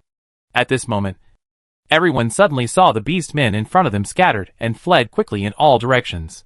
At the same time, another beastman riding a flying beast appeared from a distance. It raised the staff in its hand high and roared. Next. Damn. What the hell is that? With the help of the light, Marcus and the others were shocked to see the huge black shadow at the other end. At the end of the passage, a giant worm that was tens of meters tall and extremely huge appeared. At this moment, it opened its big mouth full of sharp teeth and rushed forward unwaveringly. So that's why the orcs were able to dig out the ground and cause the city to collapse? Looking at the huge worm in front of him, Marcus' scalp tingled. He had never seen such a huge monster before. It was like an unstoppable horrific disaster, attacking him and others. If this continues, the entire coalition will be devoured by it. Fire! Fire! At this moment, all the soldiers felt fear. Whether it was assault vehicles, tanks, or even armed helicopters, they were all firing frantically at the giant worm. However, their attacks did not slow down the worm, but instead seemed to anger the giant worm, and its speed actually increased. Are they all going to die here? Different from the terrified soldiers of the Security Government Alliance in the rear, Duanmu Huai's eyes lit up when he saw the giant worm. Oh! This thing is really a good thing. I didn't expect the beastmen to be so thoughtful and send us such good teaching materials. That's right. For Duanmu Huai, this giant worm is not a problem at all. On the contrary, it is even a great teaching material for the Star Army. After all, if they have to fight against the evil god army in the future, there will be countless giant mutant monsters. At this time, the only way is to rush into its belly, and then learn from Sun Wukong to deal with Princess Iron Fan, kicking with his feet, then pushing his head, and then poking a hole under his waist and ribs.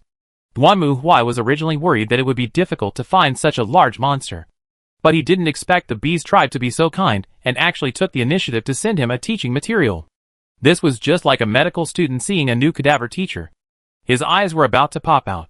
Star Army, listen up. Prepare to assemble. When it opens its mouth, we will charge in. Wait a minute. Sir Knight, are you going to rush into the belly of this monster? Hearing this, Bambi and Lorena were surprised.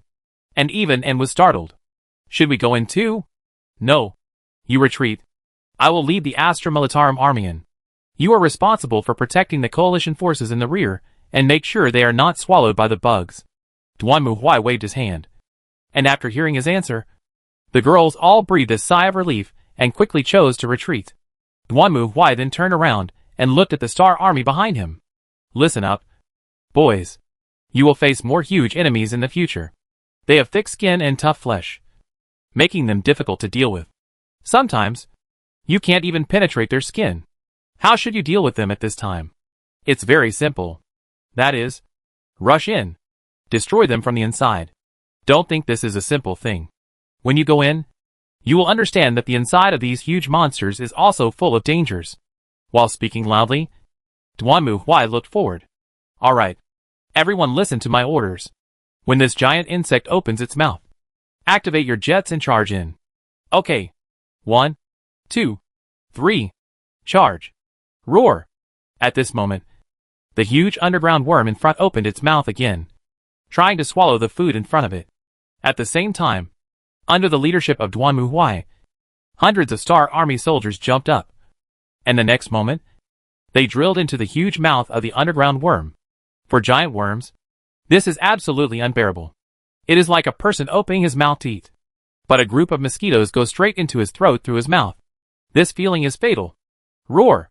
At this moment, the giant worm suddenly became furious. It twisted its body desperately and rushed forward. However, it failed this time. A shining magic barrier appeared out of thin air, blocking the worm's further attack. Then, the raging cold wind blew forward, directly hanging a layer of frost on the underground worm's body. And the underground worm's movements suddenly became slow and stiff. And raised his hands and clenched his teeth. This guy is really strong. Fortunately, Miss Lonnie and Miss Failing are here. I hope he can hurry up. This monster is too big, and we can't hold on for long. At this moment, Lonnie also raised her forearms, and the shining magic light gathered from her hands, while Failing on the other side was standing there staggeringly, gasping for breath. It was obvious that it was really difficult for her to freeze such a huge monster.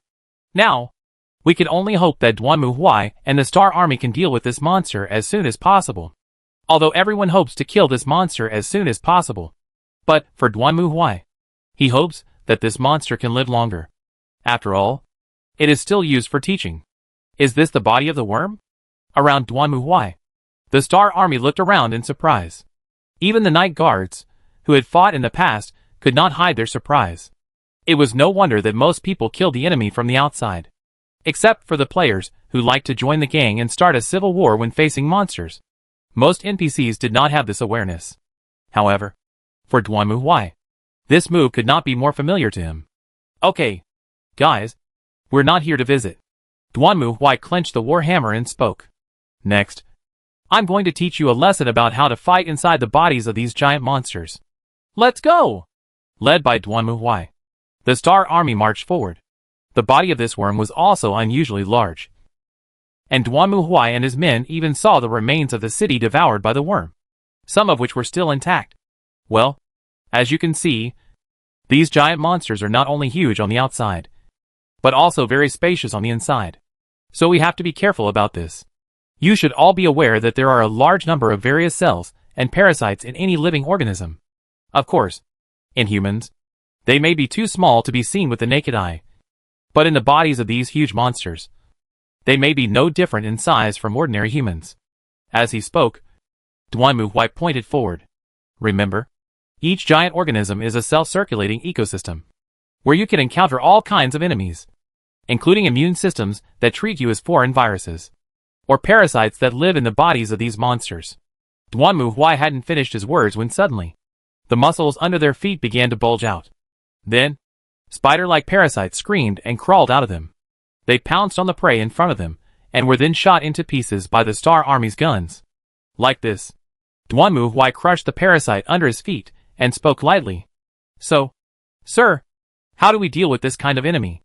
At this moment, another night guard also asked in confusion. It's simple. Hit the heart and the head. Duanmu Huai pointed upwards and said, the heart may be a little difficult. After all, no one knows how many hearts these giant creatures have. But it is much easier to deal with the brain directly. The brains of most creatures are clustered together to control the body. Even if we can't kill it, as long as we destroy its brain, we can still achieve our goal. This is what Duanmu Huai did when he dealt with the evil dragon in Maalia. What's the use of the opponent's body being as big as a mountain? He just chopped its brain into pieces. Suddenly, its hands and feet became paralyzed, and it was no different from a vegetable.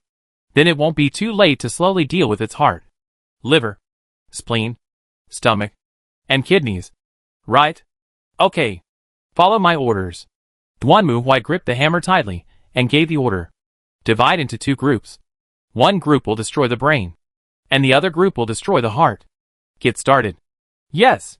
Hearing Duanmu Huai's order, the soldiers of the Star Army also responded loudly. For them, this was probably an unforgettable practical teaching experience. Chapter 279, Battle of the Brood. To be honest, I never thought I would witness such a scene. Looking at the picture in front of him, Rebecca was stunned, and even Sydney stared at the battle on the screen. Although they did not go to the scene, they just watched the live broadcast, but saw the war between these orcs and humans that made them shock. Especially when Duanmu Huai led the Star Army to rush into the belly of the giant underground worm. The two were shocked. Professor, is this really okay? I am not sure. In response to Xue Li's question, Rebecca frowned and began to think. From what we can see so far, if this underground worm evolved according to the laws of biological development, then its body must be full of dangers. However, we have also seen that the soldiers of the Inquisition are wearing closed, fully recycled armor, which should prevent them from suffocating or poisoning. However, before Rebecca could finish her words, the worm suddenly began to shake violently. Then it screamed and suddenly crashed upwards. Under the crazy twisting and collision of the big worm, the entire cave trembled and collapsed. Finally, after a while, the huge worm crashed into the ruins, and there was no movement anymore. Seeing this scene, the soldiers at the scene were shocked and speechless. But this is not the end. Soon, everyone saw that countless small bags suddenly appeared inside the worm's body. What is that? Is this bug going to explode? Just when everyone was in confusion and didn't know what to do, a whistling and spinning chainsaw sword emerged from the center of the bulging bags. It ruthlessly cut through the muscles and skin, and blood gushed out like a fountain.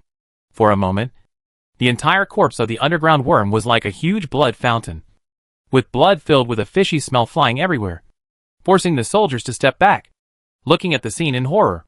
Then, one after another, steel warriors with their bodies stained with blood strode out, holding rotating chainsaw guns in their hands, and their eyes emitting scarlet light. Duanmu Huai stood in front, holding up his warhammer. For the Inquisition, for humanity, kill all the beast men. The morale of the orc army completely collapsed at this moment. You know, this giant underground worm is not only the secret weapon of the beast men, but also the god of the religion they believe in. Now, even the gods have been killed by these humans. What resistance do the beast men have? It turns out that they are completely defenseless. Under the leadership of the Inquisition, the morale of the human coalition was boosted. They sped up again and rushed to the orcs' hive at almost lightning speed. Of course, it is called a nest, but it is not a nest.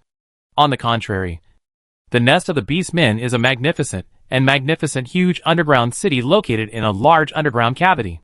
Whether it is the patterns carved on the city walls or the buildings, it can be seen that the beast men in front of us are already a mature civilization to a considerable extent. However, this is meaningless to the Inquisition, no matter what civilization it is. If they dare to threaten and harm humans, they will only be destroyed. Boom! Duanmu Huai smashed open the heavy door in front of him, and the bullets were hitting him like a storm. But Duanmu Huai didn't care. He lowered his body, roared, and rushed forward with his hammer clenched. He rushed directly in front of the beast man, who was operating the turret. Looking at the huge black shadow charging towards him, the beast man screamed in fear. He almost clenched the turret in his hand like crazy, and fired bullets with all his strength. However, his resistance was as meaningless as his determination. The whistling hammer drew an arc in the air, smashing him and the turret into pieces. Then Duanmu Huai strode forward again, stepped on the broken body of the orc, swung the hammer across the waist, and immediately lifted up the orc soldiers standing on both sides of the turret like sweeping garbage, and then smashed them heavily against the wall.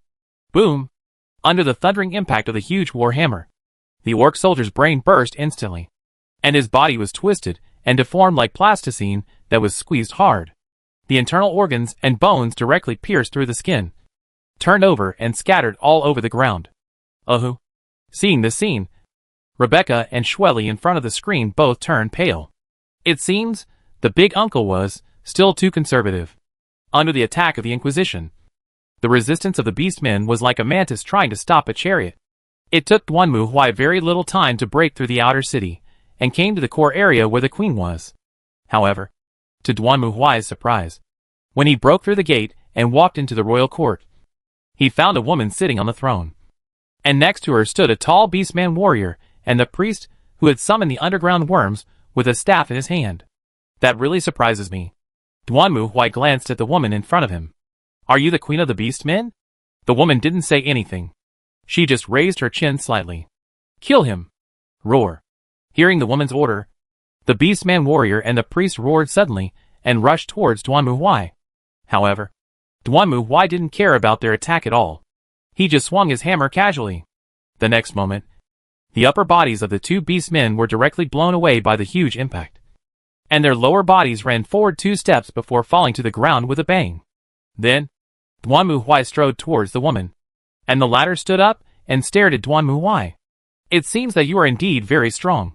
So I want to make a deal with you. Trade? Strictly speaking, the one who made the deal wasn't me.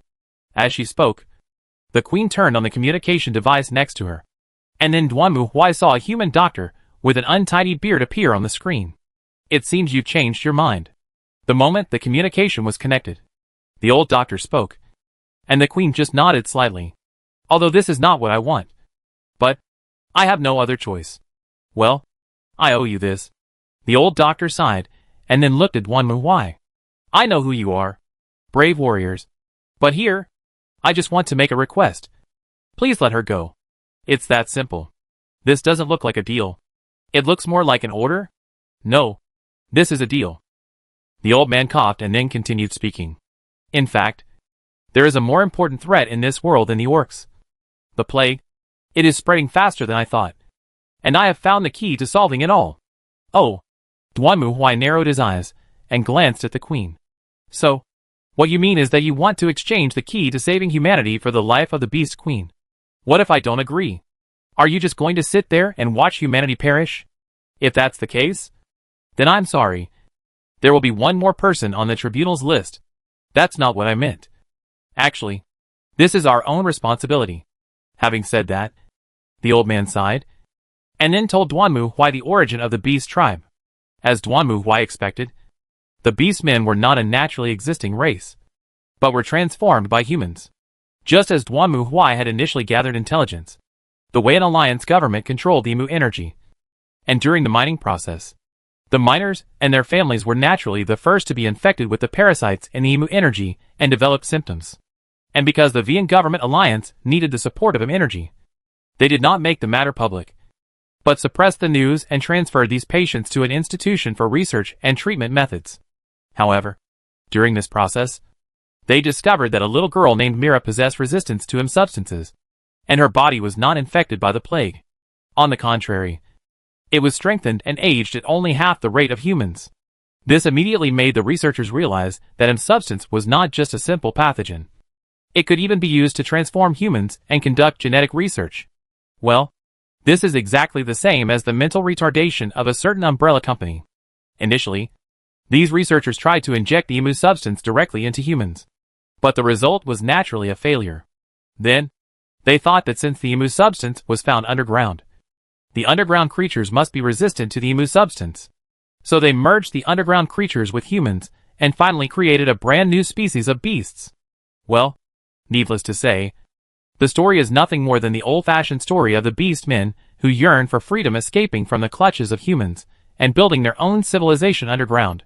Of course, if it were just that, it would be fine. At most, the two sides would never have any contact with each other again. But soon, the beastmen discovered that the underground yum matter was infecting all underground life. Those underground creatures were infected by the substance and turned into fluorescent creatures that emit fluorescence. They are bloody and brutal, killing anyone they see.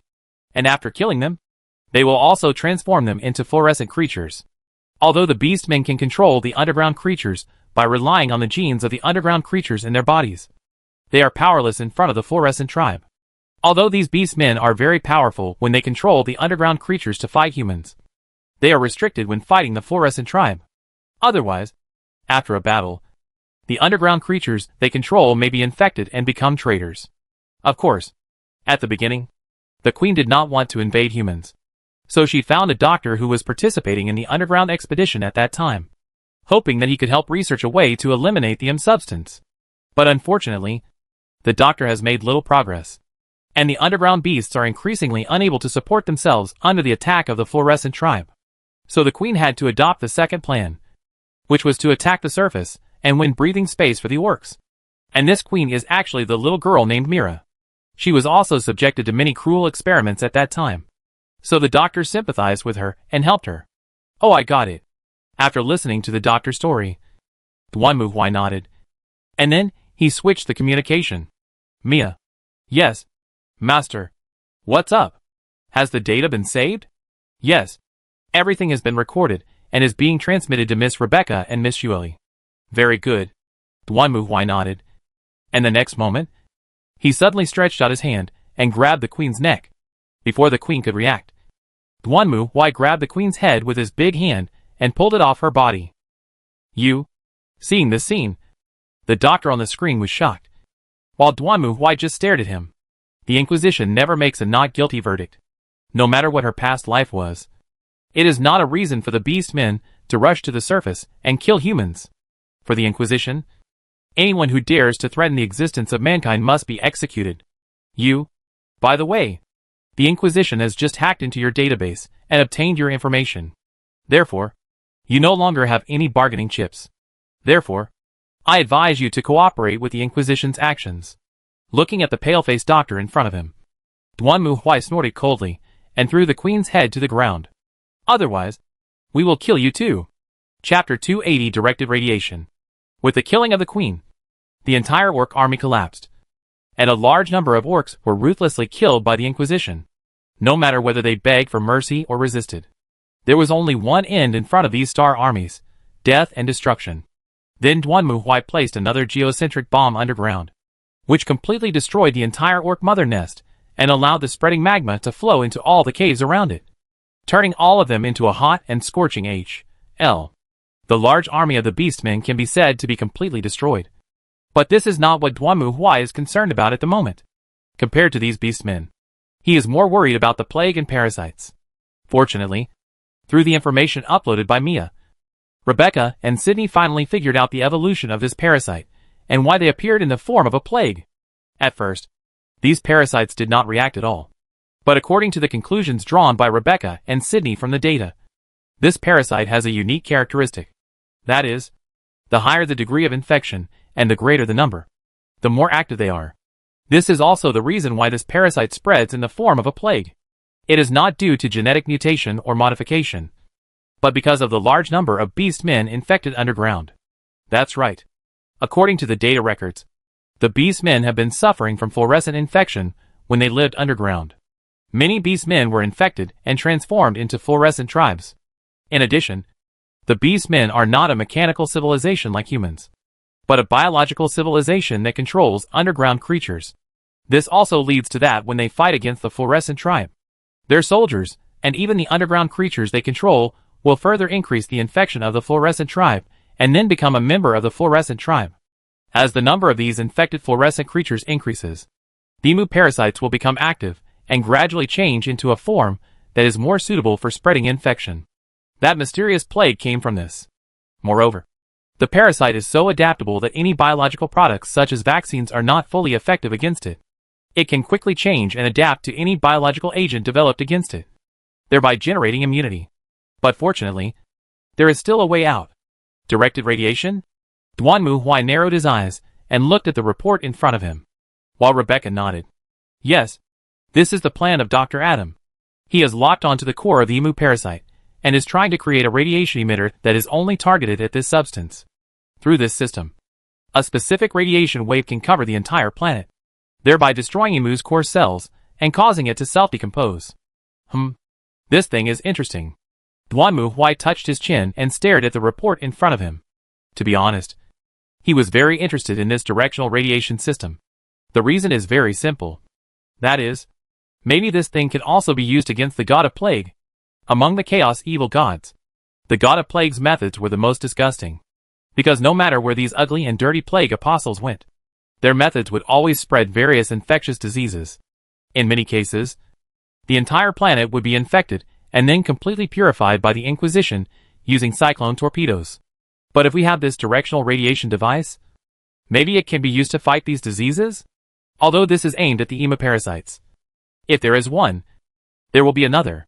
After arriving at other infected planets, they may be able to adjust the data and bands and emit special radiation shock waves targeting those bacteria and viruses to destroy them? I have to keep this feasibility report in mind. It might be useful in the future. In view of this, perhaps he could consider leaving the old man's body intact. Then, the rest is up to you. Finish it as soon as possible. Yes. After turning off the communication, Duanmu Huai let out a long breath and then looked at the blue sky outside the window. However, just as he was thinking about what to do next, suddenly, a loud noise came from outside. Let me go! Let me in! You damn bastards! Hearing the noise outside, Duanmu Huai frowned. Then he walked out of the room and came to the courtyard, where he saw several fully armed COG soldiers being surrounded by the Star Army.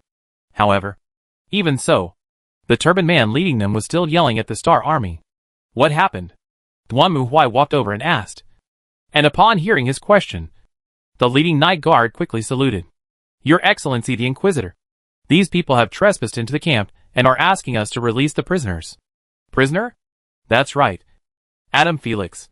Seeing Duanmu Huai appear, the man in the turban suddenly roared in anger. That's my dad? Why are you arresting him? The one making noise here right now is none other than Marcus Felix, the leader of the elite squad of COG. After the Orc War, Marcus, who was eager to find his father, tried to contact his father, but was informed by the alliance of the Vian government that the Astra Militarum of the Inquisition raided his father's research facility, not only confiscated all the instrument data, but also directly captured Marcus' father. Afterwards, they simply left a notice to the Vian government alliance, stating that Adam Felix was suspected of betraying humanity and collaborating with the enemy, and would be regarded as a heretic and executed. After hearing the news, Marcus couldn't help it, so he and his team members broke into the Inquisition camp, trying to find his father. Why? Hearing Marcus' question, Duanmu Huai stared at him with cold eyes. Because he is the enemy of mankind. You are talking nonsense. How can my father be the enemy of mankind? We have enough evidence to prove that your father had been in private contact with the Beast Queen a long time ago. He not only knew about the Fluorescent Tribe, but also learned from the Beast Queen that the Beast Men were about to invade the surface. However, he never told anyone about all this. This eventually led to the outbreak of the Incident Day and the Beast Wars that followed for more than a decade. Having said that, Duanmu Huai stared at Marcus and snorted coldly. It can be said that in the 15 years since the rebellion, all the people who died in the Beast War were your father's responsibility. Hearing Duanmu Huai's answer, not only Marcus was stunned, but even the other people in his team were stunned. Wait, you mean? His father knew about the threat of the Beastmen, but didn't tell anyone? Yes. In fact, I can't understand his thoughts. But it doesn't matter. He betrayed humanity and had an affair with the aliens. His crime is unforgivable, and he must be executed. To be honest, Duanmu Huai also felt that the old man was simply mentally retarded. He clearly knew that the Beastmen were multiplying and growing underground, but he kept silent about it. If he chose to tell all this to the Wayne government alliance, and the latter covered up its own dark history, then the blame could be put on the COG. However, the fact is that COG just thought that the alien creatures that had been mutated in human experiments had long died in some unknown place underground. So they didn't care at all. The only person who knew that the beasts were multiplying and growing underground kept silent about it, which eventually led to the beasts attacking humans. And humans were all confused. Even the Security Government Alliance didn't know where these beasts came from. In this case, this responsibility can only be borne by Adam Felix alone. We have the communication records and intelligence exchanges between him and the Queen over the past few years, which proves that Adam Felix not only knew that the Beastmen were growing underground, but also kept in touch with the Beastmen's Queen frequently. Even after the incident, he still did not give up. At this point, Duanmu Huai snorted coldly. According to the old man himself, he still hoped to persuade the Orc Queen to stop invading humans and continue to live underground. And he promised that he could find a solution to the Orc infection problem. It was ridiculous. Did he think he was a savior? What he said was what it was. Humans were losing ground to the Orcs. Is it possible to ask the Orcs to stop now? The two sides fought bloody battles for more than 10 years. and hundreds of millions of people died at each other's hands. It can be said that this is a blood feud and a race war, and it will never stop unless one side is completely exterminated. Stupid, childish, weak idiot. This was Duanmu Huai's only comment on Adam Felix. He actually thought that he could convince the Beastmen not to go to war with foreign powers just by his words? Did he think that he had a lot of face, and everyone should give it to him? Currently, the Inquisition is creating a purification device for the plague and yum substances. Once this trouble is solved, we will immediately execute him. Having said that, Duanmu Huai glanced at Marcus. Take him to see the prisoner and allow the meeting. This is the final decision. After saying this, Duanmu Huai turned and left. And behind him, Marcus hung his head weakly, without saying a word. Even the others had complicated expressions at this moment. After all, if what Duanmu Huai said was true, then Marcus' father was indeed a traitor. Recalling that Marcus had been looking for his father, the blow of this news to him was too great. With the technology of the Inquisition, it is not a big problem to build a directional radiation device. During this time, Duanmu Huai was not idle. He directly turned on the full broadcast and announced two things to all humans on this planet. The first thing is the origin of the Orc War, the origin of the Orcs, and the heresy and betrayal of Adam Felix. This naturally caused indignation among many people. COG was also criticized by many people, and Adam Felix was not much better. After all, these two were the culprits. One created the Orcs, and the other knew about it but did not report it. Of course, the latter's sin was greater. In response, the court naturally announced that he would be executed, which also helped others vent their anger. As for the second thing, the Inquisition is building a radiation device to purify matter, requiring all humans infected with the plague to rush to the Inquisition for treatment and rescue within 1 month. Otherwise, when the directional radiation device is activated, all creatures with matter in their bodies will be completely killed. Among them, naturally includes humans. Chapter 281 Purification. Time always passes quickly. With the production capacity of the Inquisition, it is not difficult to manufacture a directional radiation device. But for Rebecca and Sydney, they have more concerns. Big Uncle, should we put it aside for now, and start it again after everyone is cured? Looking at Duanmu Huai, Shueli timidly put forward her suggestion. They had conducted a series of experiments on this directional radiation system. It turned out that as long as the creature was not infected by matter, exposure to this radiation would not cause too many problems. At most, it would be like having a few more X-rays a day. However, creatures infected by the substance were completely different. Their bodies would disintegrate and turn into ash.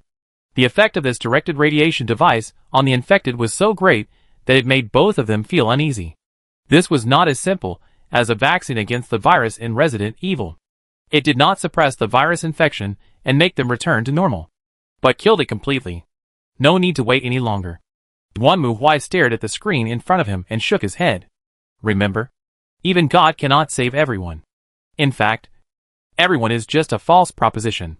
You should know that. Just like the T-virus infection, some people can be saved, and some can only die.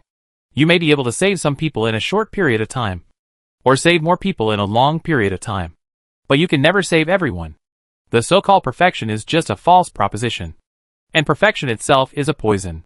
Having said this, Duanmu Huai frowned. There is no perfect success in this world. Any victory will bring regrets. War will destroy the enemy, but it will also cause some people to lose their families forever. But this is reality.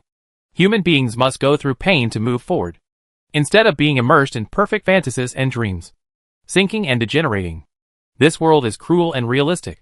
There is no real paradise, nor the paradise that people desire. However, human beings still move forward and live for their dreams. As he spoke, Duanmu Huai raised his hand. Activate the directional radiation device. Okay. Hearing Duanmu Huai's order, Mia, who was sitting in front of the control console, responded in her usual light and leisurely tone. So much so that it even sounded like the opening of a grand banquet. And then, the artificial angel pressed the button. The next moment, a white beam of light shot out from the battleship and hit the planet in front of it. The shining waves spread out instantly at this moment. They were like ripples on a pond, gradually spreading and spreading towards the entire planet. From the outside to the inside, the white radiation wave whizzed through every person, every creature, every plant, and every piece of land. Most people just stood there blankly, looking up at the huge beam of light falling from the sky. Those creatures infected by the eye matter collapsed instantly under the cover of the radiation wave. Their bodies turned into gray-white ashes in the blink of an eye, and then disappeared into the land with the wind, never to be seen again. Soon, reports came from the Star Army in various places that both the eye matter and the mutated biological fluorescent species infected with the eye matter were completely destroyed under the irradiation of this radiation. This is the end of it. So, is this world okay? Of course not. Hearing Anne's curious question, Duanmu Huai laughed bitterly. In fact, what they are going to face next is the big problem. Why? Everyone was stunned when they heard Duanmu Huai's answer. But, Mr. Knight, the beast men have been destroyed, and the infection of the substance has been lifted. What is left? Lorena also blinked in confusion and raised her own question. Looking at them, Duanmu Huai rolled his eyes helplessly. It's simple. It's an energy crisis. Energy crisis? Facing Duanmu Huai's answer, and Gulea, Faylene, Lorena and others all showed puzzled expressions.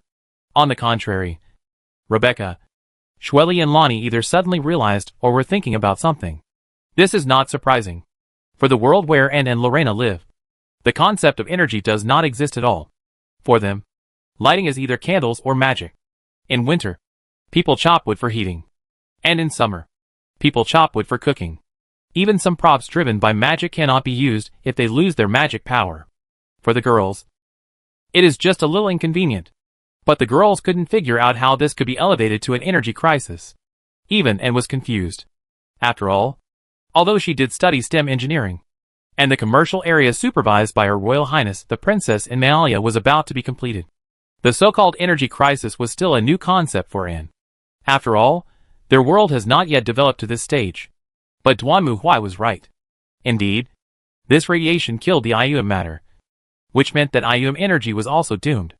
And now, the world has completely run out of energy reserves. Next, they can either return to the Middle Ages and chop wood and dig coal, or they can only vigorously develop renewable resources such as wind power, hydropower, and solar power. As for oil and nuclear power plants, forget it. The raw materials have been mined out long ago, and there is nothing left. And since almost all the equipment in this world has been replaced with devices driven by IRM energy, it means that those things are now in tatters. After all, energy itself was destroyed. Right? Let's see how they develop in the future. Thinking of this, Duanmu Huai retracted his gaze and looked at the system interface in front of him. Hidden mission survival and destruction completed. Task evaluation, calm. For human beings, the end of one suffering is the beginning of another. But human beings will not stop and will continue to move forward. Get a random gift box +1. The mission evaluation is not very high. Probably because Duanmu Huai did not discover the existence of this infected substance in the first place, and did not take action until it turned into a plague. Well, indeed, according to the standards of the Inquisition, Duanmu Huai's approach can only be considered mediocre. After all, the Inquisitor is to investigate the existence that threatens humans on each planet, and Duanmu Huai obviously did not discover the danger of substances, and tried to make up for it after the fact. The evaluation is average, which is understandable. After all, according to the style of the Inquisition, when they find signs of danger, they must cut the grass and root it out. For example, when they go to a place and find someone spreading evil words to confuse the public, they will definitely hang him immediately, rather than waiting until the other party has bewitched a bunch of believers before taking action. Of course, although the mission evaluation was average, from Duanmu Huai's point of view, this training was perfect. It not only trained the Star Army's ability to conduct joint operations on the surface, but also gave them a valuable experience of fighting inside a giant beast. The next thing to do is to improve the level and let them experience an interstellar war firsthand. This time, there is no need to search like before. Duanmu Huai has already locked on to a civilization. Although it has advanced to the level of space warfare, the level of technology has not yet reached the level of the Chaos Legion. It is just the perfect battlefield that can be used to train the space warfare capabilities of the Star Army. But before that, Duanmu Huai still has to settle some things. Okay, Miss Rebecca, Sydney, you did a great job. Duanmu Huai looked at the two of them and nodded. Our cooperation has come to an end here. What are your plans next? Big Uncle, what are you going to do next? Xueli looked at Duanmu curiously and asked. In response to Xueli's question, Duanmu thought for a moment. Next we will go to another battlefield to help humans fight against alien invaders.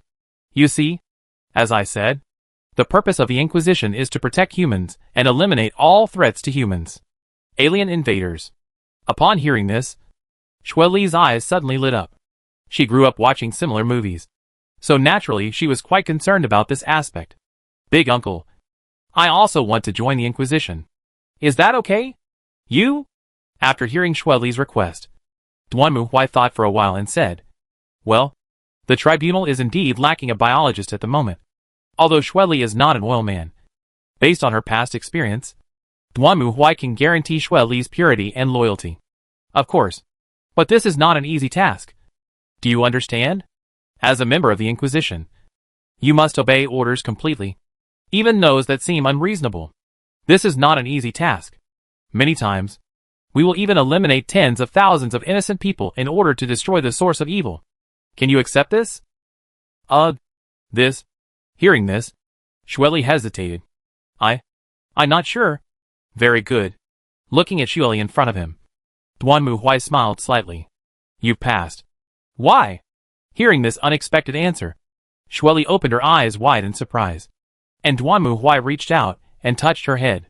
This is also a test. Indeed, the Inquisition will make sacrifices. But such sacrifices are not made casually or easily. Those who hold the idea that this is a sacrifice that must be made for a brighter future are the root causes of falling into the abyss of darkness. At this point, Duanmu snorted coldly. He had encountered similar situations many times when he was doing missions as a player. Many times, the boss did many cruel things.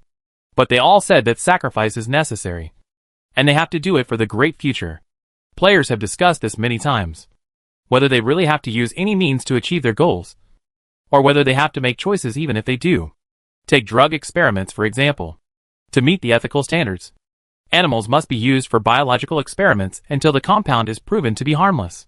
Only human experiments are allowed in the clinic. Only drugs that have passed human clinical trials can be marketed. The amount of money spent on this is incalculable. Even the mice used in biological experiments must be killed as soon as possible after the experiment is completed to reduce their pain. This is in line with ethical standards. But it is obviously a waste of time, efficiency and money. So, what's the way to avoid waste? Of course, it is directly conducted on human subjects. Hundreds, thousands, or even tens of thousands of people die. And then a drug is created that can save hundreds of millions of people. It's great, convenient, fast, and there's no waste. The only problem is that it violates ethics. For example, if a drug that can completely cure cancer can be developed, if only a few hundred or thousands of people die, then should these hundreds or thousands of people die for this? On this issue, players are divided into three factions. One school of thought believes that procedural justice must be guaranteed before outcome justice. They believe that what makes humans human is morality, norms, and even rationality and compassion for their fellow humans. Without a just procedure, a just outcome cannot be guaranteed. The other group is completely the opposite. They agree that the end justifies the means, and say that the reason why humans can stand at the top of the food chain is because of their intelligence and their willingness to survive at all costs. Just like in primitive society, only idiots would be stupid enough to fight fairly with saber-toothed tigers. They would definitely beat them up instead of fighting them alone, and would never let them go if they could use poison. Without this kind of cruelty and ruthlessness, how could humans have evolved from survival evolution to the current level? The last group is half and half. They agree that sometimes in order to achieve the goal, some means must be taken instead of stubbornly adhering to dogmatism. However, they cannot completely abandon the bottom line of being a human being. For example, human experiments on drugs are allowed, but innocent people cannot be used. Instead, criminals can be used, especially those who have committed serious crimes. Keeping them alive is a waste of food and taxes, so it is better to use them for human experiments, which can be regarded as waste utilization. Simply put, the last faction has flexible moral standards and walks on the gray dividing line instead of choosing black or white. Of course, the three parties did not discuss who was right or wrong in the end, And this was the case online and in the game. However, it was precisely because of the high degree of freedom of Star Ocean OL, and its profound exploration of human nature, that it became the most talked about online game in Dwanmu Huai's world. If the court is compared to a doctor, then the attitude and ideas of each doctor will naturally be different. For example, when facing a cancer patient, some doctors may directly recommend amputation. Although this will result in the loss of a leg, the patient will save his life. However, some doctors may choose to give patients conservative treatment and do everything they can to preserve the patient's health. After all, everyone is raised by their parents. And who wouldn't want to have a healthy body? Of course, if it cannot be saved and there is a possibility of the disease spreading, then amputation is necessary. After all, a doctor's job is to cure diseases and save lives, under the premise of saving the patient's life. How they do it depends entirely on their own ideas and technical means. However, this practice is sometimes necessary, but it can also be a source of depravity. After all, how do you decide which ones are necessary sacrifices and which ones are not? One innocent civilian and 1,000 criminals. Should we eliminate the former in order to save the latter? This is also the reason why every inquisitor will be investigated after issuing an extermination order. After all, who knows whether this person has degenerated into a heretic in the name of for the sake of humanity? Dwanmu Huai can guarantee Shui Li's purity and loyalty. And he really needs someone in the organization who won't always say there's no other way. At least, this can be considered a check and balance. So, what about Miss Rebecca? Dwanmu Huai made sure Shui Li stayed, then looked at Rebecca. He had never fought with Rebecca, and he had only heard about this lady's situation. After all, Resident Evil 0 was an old game, and the current system didn't support it. However, Dwanmu Huai really doubted whether this lady had used the T-virus on herself. According to the timeline, at least 20 years had passed from Rebecca's Resident Evil 0 to now. But why is she still as young as a 20-year-old girl? This is not scientific at all. I intend to return to continue supervising anti-bioterrorism operations. Rebecca hesitated for a moment and spoke. After this action, she finally realized how powerful and terrifying the power of the Inquisition was. So Rebecca became more determined to protect her own world and eliminate the biological terrorist activities rampant in that world. Otherwise, if something happened again one day, the Inquisition would directly issue an extermination order. What should she do then? Well, that's fine. In that case, I'd like to ask Miss Rebecca to help you do some side business. Sideline? Yes. As you can see, this planet needs to be rebuilt, and its energy needs to be innovated again. I hope to import a large amount of renewable energy equipment from that world, such as solar energy, in your name. As for the compensation, it will be paid with gold bars. After all, this planet is full of dilapidated and abandoned cities, and the gold bars in the banks in the apocalypse are naturally useless, and have long been collected by Dwanmu Huai's men. Using it to rebuild the planet now can be considered as recycling waste. Otherwise, these gold bars cannot be eaten or drunk. So what's the use? I see. After listening to Dwanmu Huai's request, Rebecca thought for a moment and then nodded. But I need to report this to my superiors. Up to you. Dwanmu Huai doesn't care about this. After arranging everything and sending Rebecca back to her own world, Dwanmu Huai also returned to his room and rubbed his hands. Next, it's time to make 10 consecutive payouts. Chapter 282 Seeking Advice. So what will happen this time? Back in his room, Dwanmu Huai rubbed his hands and looked at the random gift box in the system in front of him. After all, as a player, he still enjoys the game of opening blind boxes. However, Dwanmu Huai also knew that the evaluation of this mission was not high, so the probability of getting good things in the random gift box was not very high. But it was not completely zero. Come on. Open the box. Dwanmu Huai reached out and opened the gift box. Then, get the spell card Skeleton Resurrection.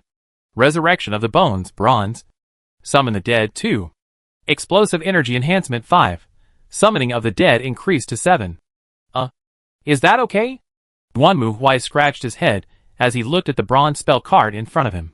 He didn't feel disappointed. This was a grave-digging card, and it could dig up to level 7 cards. At least in this way, the girls around him would not be afraid of death. Dwanmu Huai lacked the means to dig graves. Although this resurrection of skeletons was a bit troublesome, it was still a good choice to use it as an insurance. although it is not a surprise. It fills a gap in the deck in Duanmu Huai's hand. After all, the evaluation of this mission was average, and Duanmu Huai did not expect to obtain any Super God cards. Now that he unexpectedly obtained this tomb-digging card, it was an unexpected surprise for him. So you see, this is the essence of playing card drawing. As long as you keep a calm mind and low expectations, you won't be depressed if you draw something bad. Instead, drawing something good will be a pleasant surprise. Isn't that great? So Duanmu Huai took back the cards with satisfaction and planned to rest and sleep. After all, he still has a lot to do next. Duanmu Huai went to bed, but the others still had things to do. For example, Sydney. After deciding to stay in the court, Duanmu Huai naturally arranged a guest room for Xueli. Apart from anything else, the room was not much less luxurious than a 5-star hotel. Not to mention that even in a 5-star hotel, it was impossible to see stars and planets directly from the floor-to-ceiling windows. To be honest, until now, Sydney is still a little uneasy. Although she has written letters to Chris and Claire, she is unfamiliar with the place after all, and she doesn't know what the situation is like in the courtroom. As a new employee, can she get along well with the old people here? Boom, boom, boom. At this moment, suddenly, there was a knock on the door, which made Xueli a little dazed. Who is knocking on the door so late? Could it be the big uncle? With doubts in her mind, Xueli walked to the door and opened it. Hey, good evening. You still awake? Then, she saw a beautiful girl with long brown hair outside, greeting her with a smile. Ah, you are? Missin, right? Seeing the girl in front of her, Xueli was stunned for a moment. And then she remembered her name. Duanmu Huai had introduced these girls to her before. If she remembered correctly, according to the big uncle, this girl should be a princess of a magic kingdom. Yes, it's me. I'm sorry to bother you so late. Can I ask you something? Please teach me? When Xueli heard An's question, she was confused, but she nodded soon. Of course, no problem. Please come in. Great. Gulia. Come on. Everyone come in. Hearing Xueli's answer, and was relieved and happy. Then he smiled and said low to the people behind him. Then Xueli saw several girls following it into her room. Well, it must be said that when Xueli saw the scene, she was really confused and had no idea what was going on. In addition to it, she also saw 2 girls with long tails, like lizards. Xueli remembered that they seemed to be dragon people. The red-haired one was Gu Leia, and the white-haired one was Faylene. There was also the girl Otis, who had always been following Duanmu Huai and looked as delicate as a doll. And Odell, who had been taking care of her and Rebecca's daily life, delivering meals and doing chores for them. And even the witch Lonnie with 4 arms, who looked like a living doll from a horror movie. Well, what do you want to talk to me about so late at night? Seeing a group of girls coming to her room in the evening, Xueli felt somewhat panicked and nervous. And then looked at Xueli with a smile and spoke. Miss Xueli, you are very good at biochemistry. Right? It's okay. Compared to the professor, I'm still far behind. That's right. In fact, we came to you this time just to ask you for advice on this issue. After all, we have no idea what it is. Ah, I see. After hearing An's answer, Xueli finally breathed a sigh of relief. Indeed, if she remembered correctly, it seemed that none of these people were involved in biochemical science. Xueli also found out why they were interested in her. No problem. As she spoke, Xueli asked everyone to sit down. And Odell had already skillfully made a pot of tea for everyone. And then Xueli also sat down. So, Missin, what do you want to know? In Sydney's opinion, these girls probably intend to help with literacy. And if it is just the basics, then she is still confident. It is this. As he spoke, and handed Xueli a book. I have read this book, but I still can't fully understand it. If possible, can Miss Xueli help explain it to me? Ah, that's no problem. Let me see. Xueli reached out her hand nonchalantly, took the book handed to her by Anne and opened it. And then, she froze there. What's wrong? Miss Xueli? Don't you understand either? Looking at Xueli's reaction, and tilted his head curiously, while Xueli looked up at everyone. Then looked down at the book Basic Reading of Reproductive Health for Men and Women in her hand. No. Well, I am. Looking at the book in her hand, Xueli broke out in a cold sweat. She didn't expect that she would encounter such a big difficulty when she was teaching literacy for the first time. Although everyone knows how to give birth, we still don't know how it actually works. Although we have seen it, we still don't know much about it.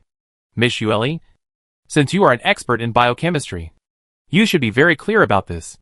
Looking at Anne's big, sparkling eyes, Xueli didn't know what to say for a moment. What's worse, from the current point of view, it is clear that it is not the only one interested in this. Although Gulia blushed and buried her head behind him, she still secretly peeked at the scene in front of her. Otis just sat there, expressionless as always, and no one knew what she was thinking. On the contrary, Faline looked indifferent and quietly picked up her tablet to watch videos. As for Odell, her face was also slightly red, and she stood by without saying a word. And Lonnie put her 4 hands together and looked like she was going to review a paper report. At this time, Xueli felt that it was not like literacy training, but more like she was going to write a graduation thesis report. But I didn't write about this topic when I wrote my graduation thesis. Xueli was almost in despair. After all, she was an outstanding talent in life sciences. Although she was not as famous as teacher Rebecca, she was also well known. And now she had to do this. Miss Xueli? Don't you understand either? Sensing Xueli's hesitation, and tilted his head curiously. And Xueli coughed dryly, although she said that she didn't understand and could get away with it. But Xueli, who had just arrived at the court, still hoped to have a good relationship with others. So she gritted her teeth and nodded. No problem. As long as you treat it as a lecture, it should be fine. At this moment, Xueli's heart was filled with despair. Soon, a night passed. When Duan Muhui came out of the room, he found some subtle changes. Several people looked at me with eyes that seemed a little strange. Oja stared at him without saying a word, while Yulia didn't dare to look at Duan Muhui at all. When she looked at him, her face turned red, and she turned away without saying anything. Audrey also blushed slightly, lowering her eyes and looking around. What happened to you guys? Duan Muhui looked at Ojas in confusion and asked, but the latter just shook her head without saying a word.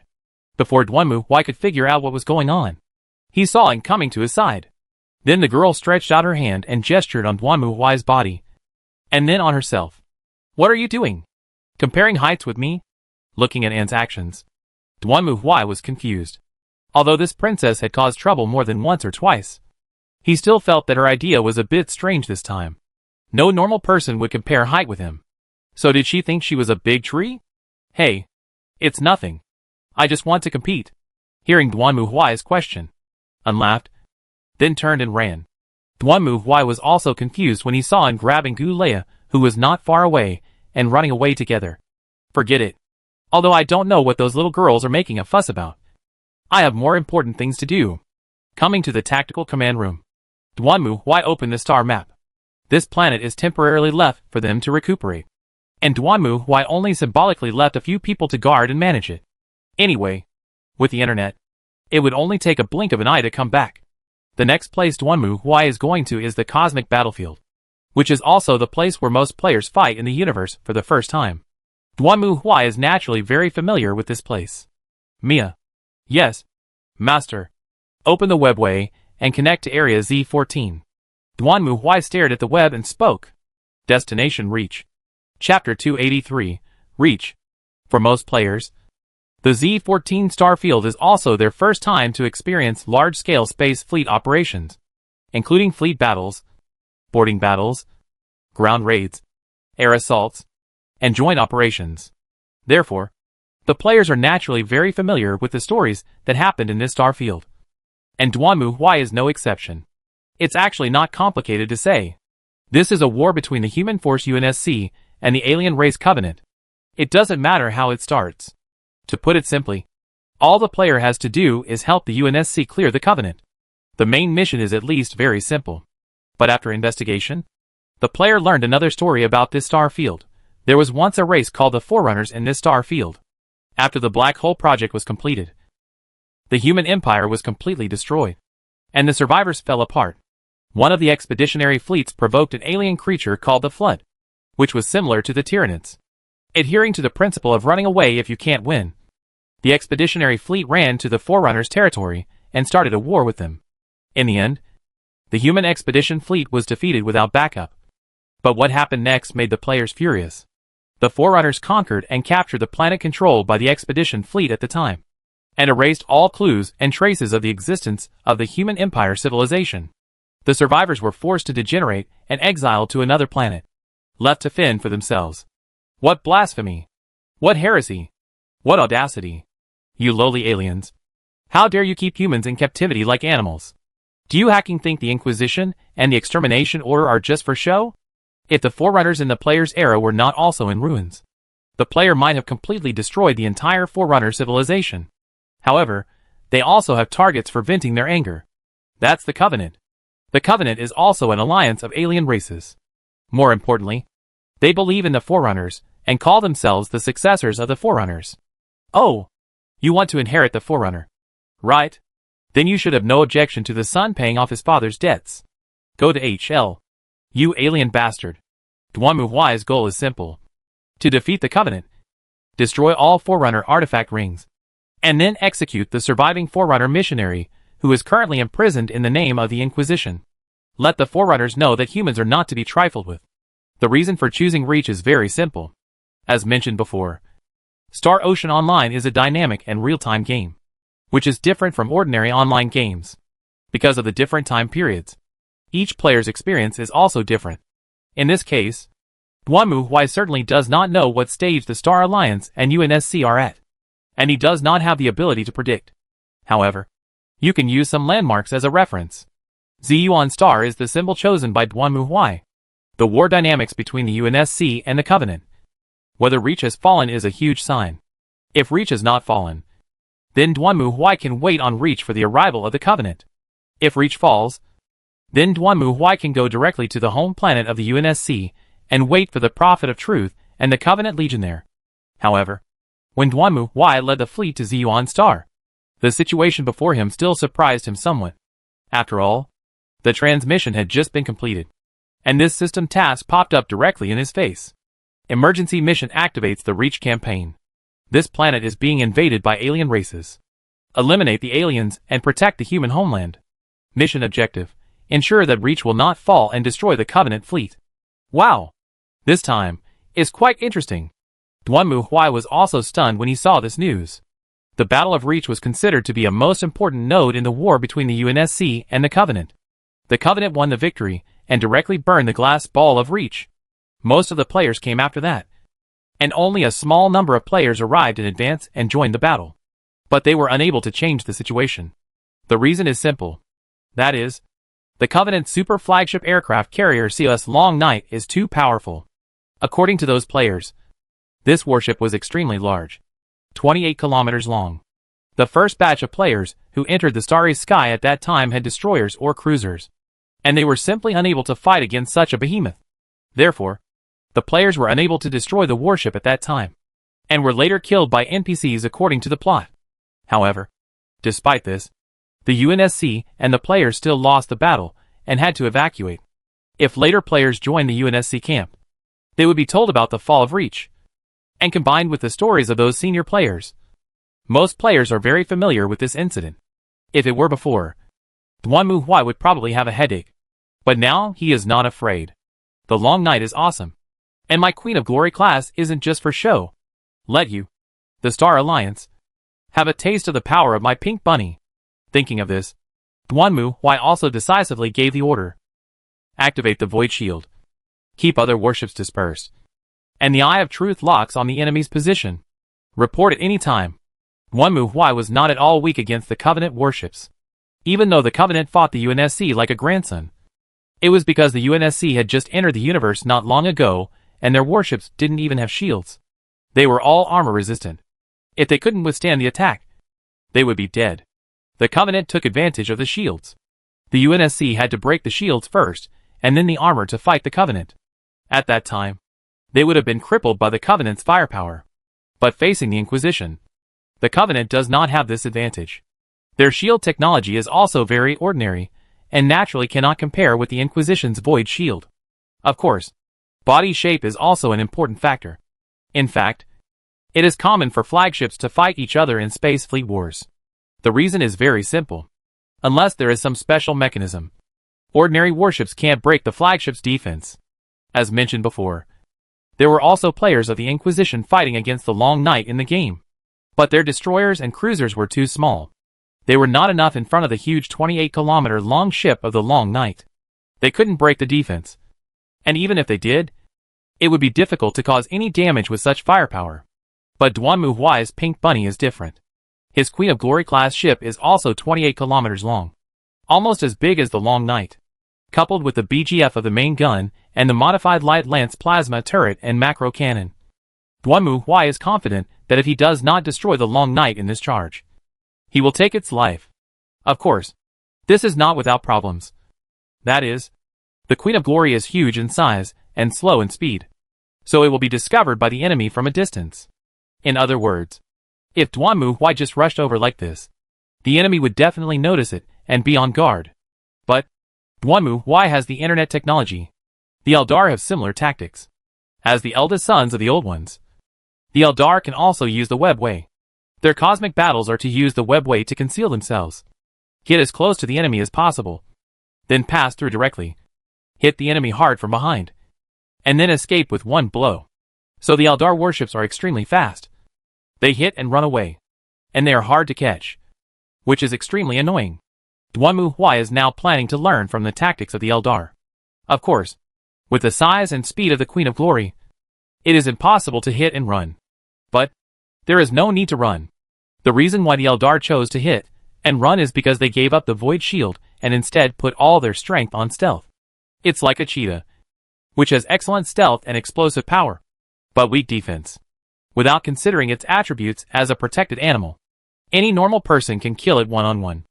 So the Eldar warships are like assassins. Fast, fragile and fierce. But cheetahs can sneak attack, and giant bears can also sneak attack. A black bear emerges from the bushes and slaps you in the face. How can you still run away? If I shout Demacia, won't you still die? So Duanmu Huai decided to first send a reconnaissance ship to lock the position of the Long Night, and then directly advance through the cybernetic channel, rush to the enemy ship, and attack it right in the face, completely destroying the pride of the Star Alliance. Let them know that the Inquisition is not to be trifled with. At this time, the girls also came to the tactical command room. After all, they knew that a war was about to break out, and it was a space war. So everyone was a little nervous. Mr. Knight, what are we going to do? Lorena did not attend the girls' education course last night, so she did not feel embarrassed like the others, but asked as usual. Nothing needs to be done. In response to Lorena's question, Duanmu Huai shook his head. In a space battle, the power of an individual is useless unless it is strong enough. You will soon understand what I mean. At this time, the reconnaissance ship had also locked onto the location of the Long Night. The other party obviously did not expect that there was a fleet on the back of the planet, eyeing them covetously, and was now leisurely staying in the orbit of reach. There was no intention of being on guard at all. Well, since you are so SAO, then wouldn't it be impolite if I didn't take the opportunity to drag you into the alley and beat you up? That's right. It's your fault, not mine. Soon, Duanmu Huai confirmed the mark again and started the transmission. The next moment, the Inquisition's fleet disappeared quietly, and then suddenly appeared in front of the Long Night, faced with the equally huge alien warship in front of them. The girls widened their eyes in surprise, but Duanmu Huai just glanced at it and then gave an order. Fire. At this moment, shining spears of light and macro cannons burst out from the side. And then, whistling beams of light and SHLs bombarded the Covenant supercarrier in front of them like a rainstorm. In the blink of an eye, this huge battleship was completely engulfed in flames and explosions. Chapter 284 Fierce Battle. A fully armed gangster was bullying a weak woman. And then suddenly a bear jumped out from the bushes nearby and slapped him in the face. This is the situation of the Long Night at this moment.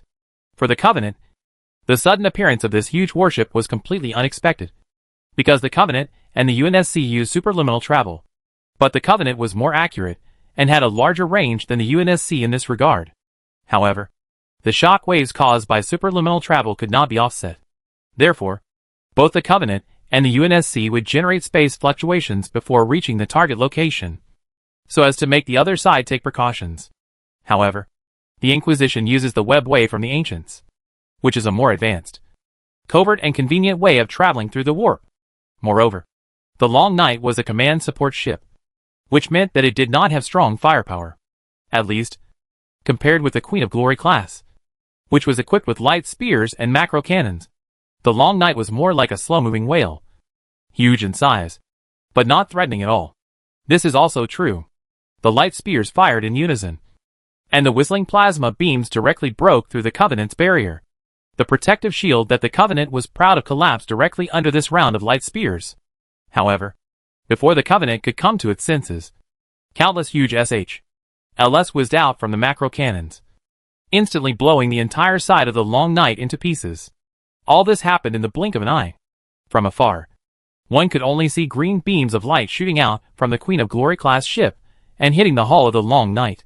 Then, the next moment, the originally smooth and flat hull of the Long Night exploded instantly, and 1/3 of the hull on the side was blown away, as if a building block toy was smashed from the side by a punch. However, this is clearly not the end. Soon, the engines on the side of the Queen of Glory class spewed out flames.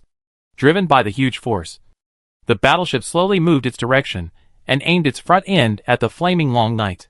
At the same time, Duanmu Huai gave the order coldly. Main guns fire. The powerful force of BFG 10,000 erupted again at this moment. A dazzling, thick, and huge plasma beam shot out from the main gun on the bow of the Queen of Glory class, whizzing through the universe and galaxy, directly breaking the Covenant aircraft carrier in front of it in the middle.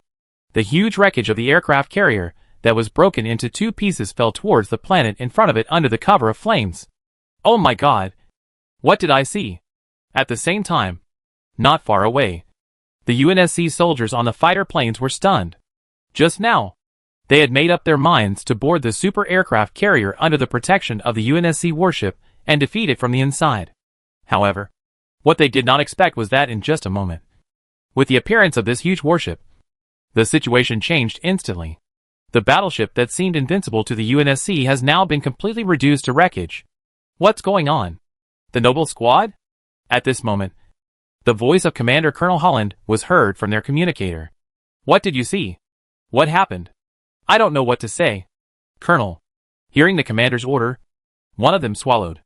A very large battleship suddenly appeared and destroyed the Covenant's supercarrier. That monster was completely destroyed. I couldn't believe my eyes. What? UNSC naval reinforcements? I don't think so. Sir, this battleship is unlike any we have ever seen. However, before he could finish his words, he was interrupted by the control center. Gamma Intermediate Station Control Center. We have detected a large number of signals in the orbital defense network. We have detected a large number of Covenant activities. Soon after, everyone saw Covenant warships appearing in flashes not far away. They formed a queue and charged towards the culprit who destroyed the Long Night. Just you? You want to fight me?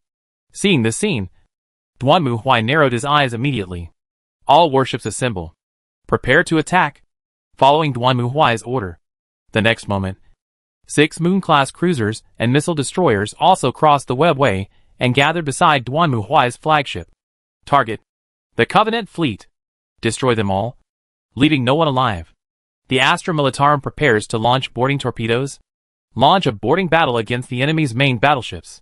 After giving the order, Duanmu Huai looked at Mia. Find their flagship. I'm going to board it and kill the commander of these alien bastards. I understand, Master. At this moment, the battle between the Inquisition and the Covenant officially began. Without any hesitation, both sides assembled their forces almost immediately and launched a fierce attack on each other. However, the Star Alliance fleet soon found that the situation was not good. They originally thought that this fleet that suddenly appeared was a hidden trump card of mankind. But after the confrontation between the two sides, the Star Alliance fleet immediately realized that the fleet in front of them was completely different from the human fleet in their impression. The enemy had fierce firepower and solid defense. The Covenant fleet's attacks could not even penetrate their shields, and even the Covenant's plasma torpedoes could hardly break through the shields of the enemy warships. On the contrary, in the face of the enemy's fierce artillery fire, the shields of their own warships were as weak as paper.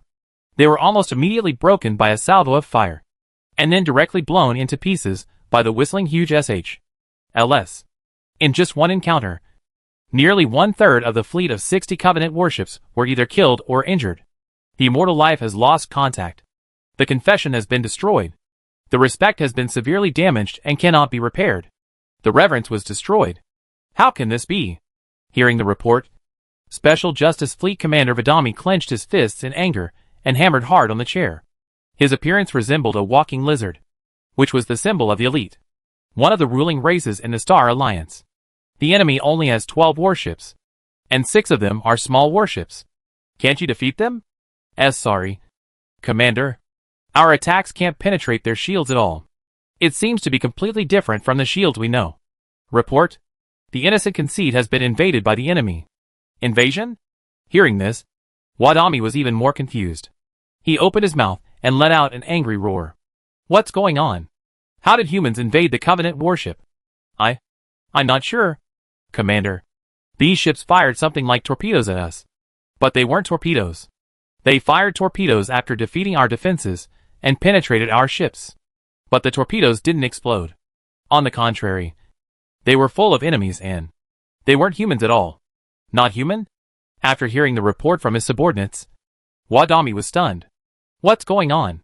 What do you mean by not human? Yes. Boom. However, before the other side finished their report, a loud bang interrupted the communication between the two sides. Then, Wadami heard the roar from the captain over there. They are coming. They are coming.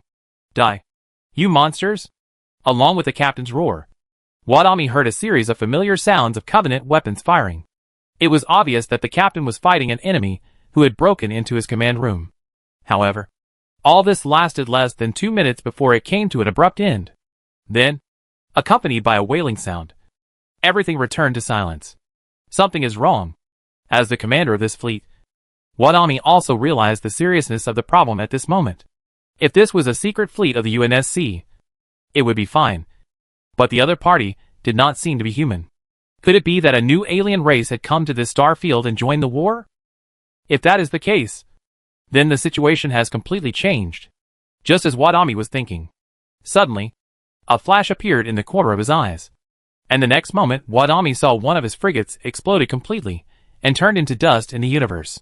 And at this moment, Wadami finally made up his mind. All warships assemble immediately and prepare to evacuate. Wadami was now certain that his fleet had no hope of winning. The other enemy ships were still okay. But that giant ship was too big and its firepower was too strong. Every salvo it fired would cause endless explosions and flames in the Covenant fleet. Combined with other ships, his side was simply being beaten so badly that they couldn't even change hands. The threat brought by tonnage is real. If we had the Long Night on our side, we could still fight back. But the opponent destroyed the Long Night right at the beginning, and the remaining warships were no match for it at all. If you don't retreat now, you won't have a chance. After giving the order, Wadami looked forward again, and then he saw a scene that made him shudder and almost unbelievable.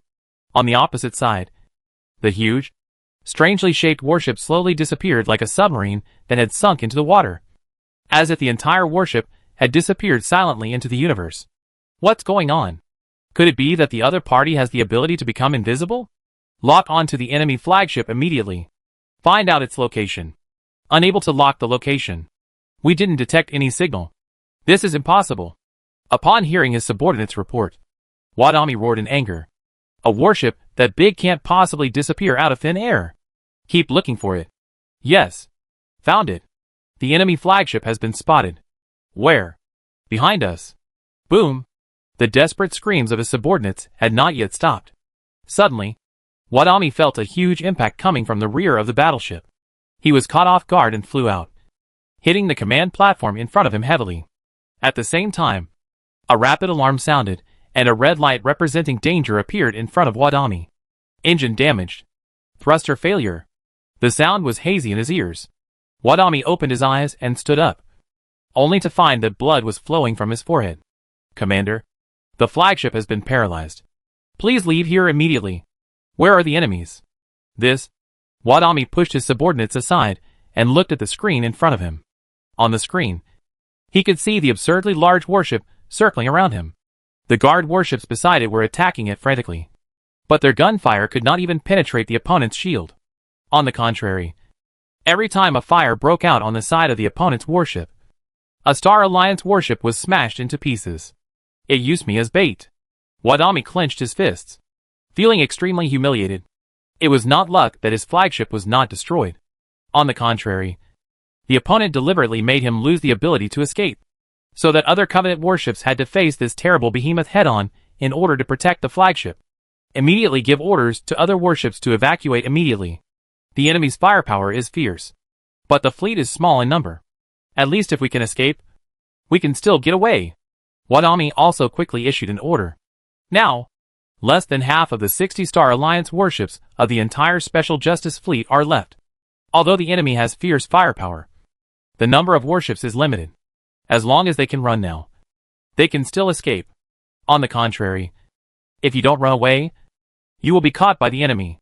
At this moment, Wadami suddenly discovered that the warship had circled around him. The next moment, he saw something suddenly on the side of the warship in the distance, flying towards his flagship. Be careful. Watch out for impact. While shouting, Wadami grabbed the chair next to him. Soon, a violent collision broke out, knocking away some Covenant soldiers on the bridge, who had no time to protect themselves. They wailed and spun in the air, then hit the wall and became motionless. When Wadami looked up again, he saw that not far from the bridge, a huge oval iron pipe was stuck between the deck and the shield of the battleship. Motionless. What is this? A dud? Before Wadami could figure out what this thing was, suddenly, the front of the iron pipe suddenly cracked, and then a terrifying figure of huge stature, wearing black armor and holding a warhammer, strode out from it. I see. Seeing this terrifying figure in front of him, Wadami finally understood why his subordinates said before that he was not human. This height is much taller than that of a human. Moreover, as soon as he saw this guy, Wadami felt a sense of fear and murderous aura. But, do not underestimate me. While roaring, Wadami gripped his lightsaber tightly, stood up, and stared at the huge black shadow in front of him. Star Alliance. Never surrender. Chapter 285 History repeats itself? When Duanmu Huai dragged his blood-stained war hammer back to the flagship, the battle was over. The Star Alliance fleet was completely destroyed, and only 5 warships finally escaped from the battlefield. But Duanmu Huai obviously would not give them a chance to escape. Lock on these guys and chase them. Back in the tactical command room, Duanmu Huai gave the order calmly. At this moment, the girls were still immersed in the shock of the interstellar war, and had not yet recovered from their shock. Although Ngu Lia had seen Duanmu Huai fight against interstellar pirates before, fighting against pirates and fighting against 2 armies were completely different concepts. Watching the huge warships on the opposite side being blown up, the entire galaxy was filled with the brilliance of fire, and the corpses and remains of the monsters of the Star Alliance floating everywhere in space. The contrast between the vast space and the tiny war made them speechless for a long time. Is this an interstellar war? After a long while, Lorena asked in a low voice. Evaden was silent at this moment. In the wars they experienced, the power of individuals was very strong. If Lorena and Anne appeared on the battlefield, they would basically be the key to turning the situation around. Their divine arts and magic alone could change the trend of the battlefield. But here, they felt a deep sense of powerlessness. They could only stand there and watch the battle in front of them, but could not do anything. Yes, this is interstellar war. Unless you are strong enough to destroy a fleet with a wave of your hand, the power of a single person is really not enough. But this does not mean that there is no place for it. Although huge ships and cannons are the main theme of space war, the role of people cannot be underestimated. Duanmu Huai spoke and patted her shoulder. Okay. Don't think so much. Yes. Master, we have found the escaped warships. Very good. Let's chase. The next moment, a screen of light flashed in front of the warship. And not long after, the dark starry sky returned to everyone's sight again. And not far away, several Star Alliance warships were flying forward alone. Even these warships looked scarred and pitiful. However, it was not these Covenant warships that the girls noticed. Mr. Knight, what is that? But soon, and curiously stretched out her hand and pointed forward. What she was talking about was certainly not the pitiful Star Alliance warships, but a huge ring in front. It looked like a large bracelet made of steel, rotating in the universe. And her friends had been in the universe with Duanmu Huai for a long time, and they were tired of ordinary planets. Suddenly seeing such a strange man-made object, their curiosity naturally came up. Hee hee. Duanmu Huai naturally also saw this thing. He smiled on the surface, but was a little surprised in his heart. What a coincidence. In the game, the 04 ring was discovered because the Covenant attacked Reach, and the UNSC's Autumn Wind pillar broke through, and then ran around in panic, and then encountered this ring. At that time, some players followed the Autumn Wind pillar to the ring. They had the same idea as in, that it would be a pity not to visit this place. Then, Paradise instantly turned into H.L. I didn't expect that the situation would change, and the Star Alliance encountered the 04th ring when they were being chased by me and had no choice but to go somewhere. Then what should be done? Dwanmu Huai hardly thought about this problem and made the decision almost immediately. All warships, activate their main guns.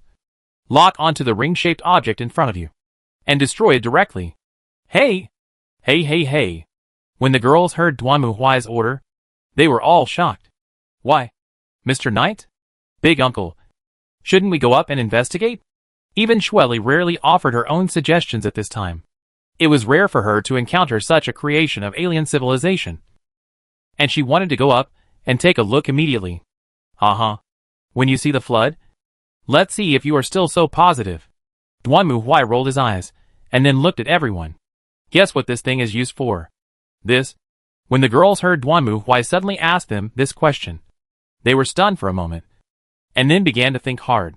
Could it be that this is a prison? I feel like it's more of a man-made gathering place. It couldn't be someone's bracelet. Could it? Where can we find such a big person? You don't know that? Look at how big the universe is. Maybe there really are giants that big. Listening to everyone's wild discussions, Dwanmu Huai shrugged his shoulders. Lonnie and Shueli were more rigorous in this regard, while Ann and Bambi's imaginations were a bit out of bounds. Even Odell wondered if this was a huge work of art built by some race in space, although it did look quite artistic. Okay, let me reveal the answer. Dwanmu Huai interrupted the girls' discussion and gave a direct answer. It's a weapon. Arms? It has to be said that Dwanmu Huai's answer really went beyond everyone's expectations. They racked their brains, but couldn't figure out what the connection was between this thing and weapons. Yes. Do you remember how we eliminated the Yim matter on the warp planet before? Looks like it's using some kind of radiation or something? Correct. Dwanmu Huai nodded in. This thing has a similar effect, but its range is much larger. It's not just limited to one planet, but to several star systems. So, Big Uncle, what is the target of this weapon? Hearing this, Shueli asked curiously, while Dwanmu Huai shrugged his shoulders. All living things. Why? Hearing this, everyone was stunned. All living things? That's right. Once this thing is activated, it will kill all living things within the effective range. Now you understand why I want to destroy it. But why would someone create such a weapon? Hee. This time, facing Shueli's question, Dwanmu Huai just laughed and didn't answer. He destroyed the ring for two reasons. The first was what Dwanmu Huai told the girls, that this thing was a weapon, and once activated it would destroy all living things. So Dwanmu Huai had to dismantle it first. Another reason is even simpler. The Forerunners defeated the expeditionary fleet of the human empire and forcibly erased their history and technology, turning them into savages. If I don't erase your Forerunner civilization from this universe, wouldn't I be a fake judge? Do you still want to save the face of the court? At this moment, Mia's voice came again. The target is within range. Fire. Dwanmu Huai waved his hands, as if he was dealing with garbage. In fact, in his opinion, the ring belt was indeed garbage, and it was annoying to look at. What is the value of the things of the pioneers? The plasma torrent full of energy roared out from the muzzle and shot straight towards the ring in front of them. What happened next surprised many people. Facing the attack of the Inquisition fleet, the Covenant warships that were originally fleeing not only did not take the opportunity to speed up and move away, but instead turned around and tried to block the fleet's attack on the ring. Of course, what they did was just a futile effort, and they were completely wiped out by the main gun bombardment. However, Dwanmu Huai also understood the Star Covenant's choice. For the Star Covenant, the Forerunners were the gods they believed in, and the Forerunner relics such as the rings were the sacred objects of the Star Covenant. Seeing that humans were about to attack the sacred objects of the gods they believed in, if the Star Covenant did not react at all, then their belief in the Forerunners would be false. Although it wasn't the real thing, the resistance of the Star Alliance warships was meaningless. The main gun torrents directly penetrated their hulls and hit the ring. Then, under the bombardment of several warships' main guns, the ring instantly exploded and turned into pieces. However, Duanmu did not let these fragments go. He ordered the fleet to fire at the same time until all the fragments were blasted to pieces that even his mother could not recognize them. Looking at the scene in front of them, the girls felt somewhat regretful. After all, such a huge man-made structure was destroyed before they could even go and see what it looked like. Alright. After making sure that the ring belt was dead, Duanmu nodded and gave the order. Let's go back to Reach. At the same time, on Reach, there was also chaos. What on earth is happening? Is all this real? Colonel Holland couldn't help asking again as he watched the images on the screen. Just a few hours ago, he was still immersed in despair and loss over the imminent fall of Reach. However, what Colonel Holland didn't expect was that things turned around in the blink of an eye.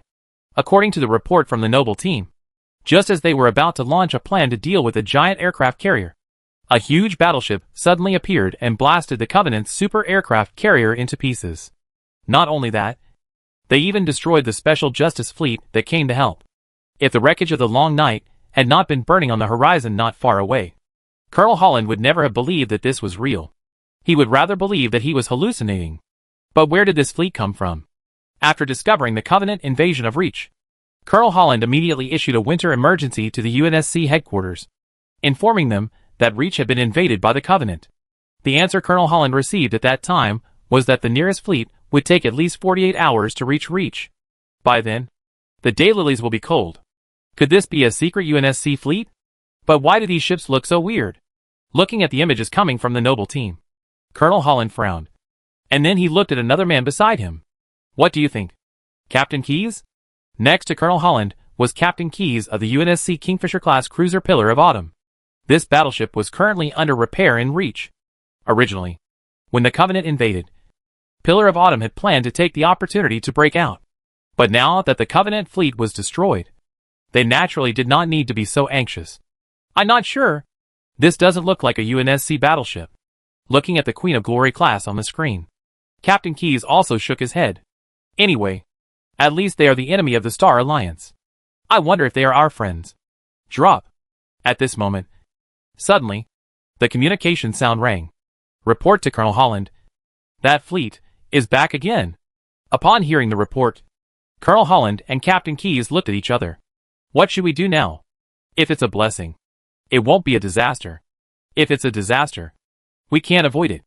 Let's go and take a look. Now, this is the only way. Chapter 286 Communication. Looking at this fleet up close, it's really hard to imagine. Looking at the huge battleship in front of him, Colonel Holland swallowed his saliva and forcibly suppressed his inner anxiety. After that, the fleet stopped near Reach. The UNSC sent a contact, but only received a reply of meet in person. So as the highest commander here, Colonel Holland had to take a transport boat to the giant battleship. However, the closer he got, the more shocked and confused Holland was about the warship in front of him. According to general understanding, space battleships emphasize simplicity. Whether it is UNSC battleships or Star Alliance battleships, their appearance is very smooth and their shapes are also very simple. It's just that UNSC's technical strength is slightly worse, while Star Alliance's technology is better. However, the battleship in front of him looked like a giant mountain floating in the space, with a magnificent church sitting on top. The black gun muzzles on both sides of the solid walls were shocking. It was more like a flying church or monastery than a battleship.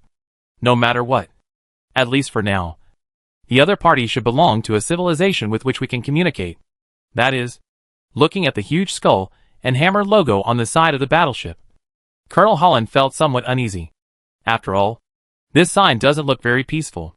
Soon, the transport boat entered the interior of the huge warship from the side, and then stopped on the helipad. Colonel Holland straightened his clothes, and then walked out of the transport boat under the protection of two soldiers. Then, Holland saw a long-haired girl in a maid's outfit standing in front of him, and saluted him. Hello, guest.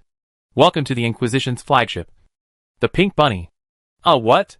Hearing the name, Colonel Holland was bewildered, and even his two guards were stunned for a moment. But the maid in front of him remained calm, and did not behave disrespectfully at all. Your Excellency, the Inquisitor is waiting for you. Please follow me. After saying this, The maid turned and walked to the other side of the corridor. And Colonel Holland hurriedly followed. Maybe I just heard it wrong. Putting his doubts behind him, Holland followed the maid with 2 soldiers and walked forward while looking around curiously. In fact, even after entering the interior of the battleship, Holland's feeling did not change. Whether it was the magnificent patterns and decorations on the walls, or even the tall corridors and arc-shaped ceilings, it made him feel more like walking into a huge and magnificent church, rather than a powerful battleship, especially when walking in the long corridor, looking at the starry sky outside through the windows on both sides, and looking at the layers of huge cannons below. Holland really doubted whether he was really in a church. Not long after, under the guidance of the maid, Colonel Holland and his party came to a big door at the end of the corridor. Then, the door slowly opened, and the maid stood aside and made a gesture of invitation to the 3 people. Colonel Holland had no choice but to bite the bullet and walk in. However, what Colonel Holland did not expect was that as soon as he walked into the hall, he saw an extremely tall black shadow standing not far in front of him. He looked to be 2 or 3 meters tall, clad in black armor, and even his head was covered with a hideous helmet. Not only that, the moment he saw him, Colonel Holland felt a sense of fear suddenly surge in his heart, as if he was not facing a person, but a ferocious, bloody beast, as if he could pounce on him and bite him to death if he wanted to. Even Colonel Holland's 2 soldiers were frightened and stepped back. They instinctively tried to take out their weapons, but came up empty-handed. Fortunately, Colonel Holland finally regained consciousness at this time and hurriedly stopped his 2 subordinates from making even more reckless moves. Then he stood up straight again, looked at the giant in front of him, and lowered his head. "Hello, sir. I am Colonel Urban Holland, commander of the UNSC's 3rd Special Operations Force. On behalf of the UNSC, I would like to express my sincere gratitude to you and your fleet for protecting Reach. Without your help, Reach would have fallen by now." "Hello, Colonel Holland." At this moment, the black-armored giant also spoke. "Welcome to the Inquisition's flagship, the Pink Bunny." Well, hearing the name and looking at the giant in front of him, Colonel Holland didn't know how to react for a moment. "Sorry, I think I heard it wrong. The name of this battleship is the Pink Bunny." Looking at Hollander's embarrassed expression, Duan Muhuai smiled and repeated the name. "Don't you think that's a cute name?" "It's really cute." After confirming that he had not heard wrongly, and that the other party had not made any mistake, Colonel Holland was speechless. Little did he know that at this moment, Duan Muhuai, behind the helmet, was staring at him with a meaningful smile. The reason is very simple. That is, what Holland said was Mandarin with a hint of Taiwanese accent. The game is restored here too. Looking at Colonel Holland in front of him, Duan Muhuai recalled the situation encountered by players when the game was first released. When players came to UNSC, they found that everyone here spoke Mandarin. At that time, some players found it hard to accept. After all, a group of blonde-haired and blue-eyed foreigners. "You speak Mandarin better than me?" Just like the dubbing of a movie. This is simply too unscientific. Some players were cheering and saying that they were back to their childhood. It turned out that this part of the Starfield had been released separately before. And when it was released overseas, it also used Mandarin dubbing. It can be said that many players played the game with Mandarin dubbing when they were young. Now they hear the familiar dubbing, and they feel full of childhood memories. Of course, it's still quite funny to see it in real life. As for thanking you, there is no need. The duty of the Inquisition is to protect humanity and destroy all existences that threaten humanity. This is our duty. "Yes, is that so?" Hearing Duan Muhuai's answer, Colonel Holland didn't know what to say for a moment. He originally thought that the other party should be some kind of alien race. But after hearing Duan Muhuai's answer, Colonel Holland was a little confused. At present, it seems that this mysterious force calls itself the Inquisition. They fight to protect mankind and destroy the existence that threatens mankind. This is naturally a good thing for the UNSC. But he still doesn't understand where this force comes from. Is it an internal rebellion? It doesn't seem likely. Even the UNSC doesn't have such powerful technology. With doubts, Colonel Holland talked to the other party again, trying to get more information. But Duan Muhuai did not tell him too much. He just talked to him about some things about the Covenant. Then Colonel Holland said goodbye and left, returning to Reach. Although Duan Muhuai did not say much, the information he revealed was enough for the UNSC to pay close attention. After Colonel Holland left, the others came out from behind. Mr. Knight, can't you really change your name? Looking at Duanmu Huai, Gulea was the first to protest. To be honest, this name was so shameful that she was too embarrassed to even say it out loud. She didn't know why Duanmu Huai had the urge to come up with such a name. Hey, Gulea, I think this name is quite good. Isn't it cute? Unfortunately, and obviously disagrees with this. But this name doesn't fit the big uncle's battleship at all. Xueli also expressed her own opinion. To be honest, when she first learned that the battleship was called Pink Bunny, her jaw dropped to the ground. Just like Colonel Holland, Xueli couldn't figure out why Duanmu Huai would give his flagship such a name. Isn't there anything that sounds better? Don't say anything. I won't change. Duanmu Huai waved his hand, interrupting the girl's protest. I want my enemies to remember the humiliation and fear of being destroyed by the Pink Bunny. Don't say it. It's really humiliating and terrifying. Hearing this, the girls were speechless. Sir Knight, should we cooperate further with the UNSC? Lorena decisively gave up continuing to dwell on this issue. Of course, this was the name Duanmu Huai gave to the regiment, and she had long been accustomed to it. Maybe the knight likes rabbits. Well, it depends on the other party's situation. But specifically, even if we cooperate, we won't cooperate for too long. Why? Because of the goals of the Inquisition. Duanmu Huai shook his head and looked at everyone. You must remember that the goal of the Inquisition is to eliminate all existences that threaten humanity. Since the Covenant has already threatened humanity and launched an attack on humanity, the next thing the Inquisition has to do is to completely eliminate the Covenant. But the UNSC may not agree with our approach. Why? Isn't this a good thing? And tilted her head. I thought the UNSC was happy to use us. The premise of exploitation is that we are under his control. But in fact, we are not under the control of the UNSC. Perhaps the UNSC will consider relying on us to gain an advantage over the Covenant and then propose a peace agreement. However, there is no peace in a war between races. It is either you die or I live. Therefore, even if the UNSC has the upper hand, the Inquisition will not cooperate with their actions, but will kill the Covenant. Is it really necessary to do this, big uncle? Hearing this, Xueli felt a little reluctant. Of course, if you don't remove the roots, they will grow again. I know this decision seems cruel, but this is the job of the Inquisition. As he spoke, Duanmu Huai snorted softly. Now, it depends on what the UNSC chooses. Chapter 287 Meeting. The Holy City of the Star Alliance. The City of Fraternity. In the conference hall, there was a lot of noise and bustle at this moment.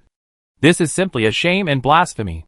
Looking at the completely destroyed remains of the ring on the screen in front of him, the Prophet of Truth clenched his fist in anger and hit the armrest of the chair.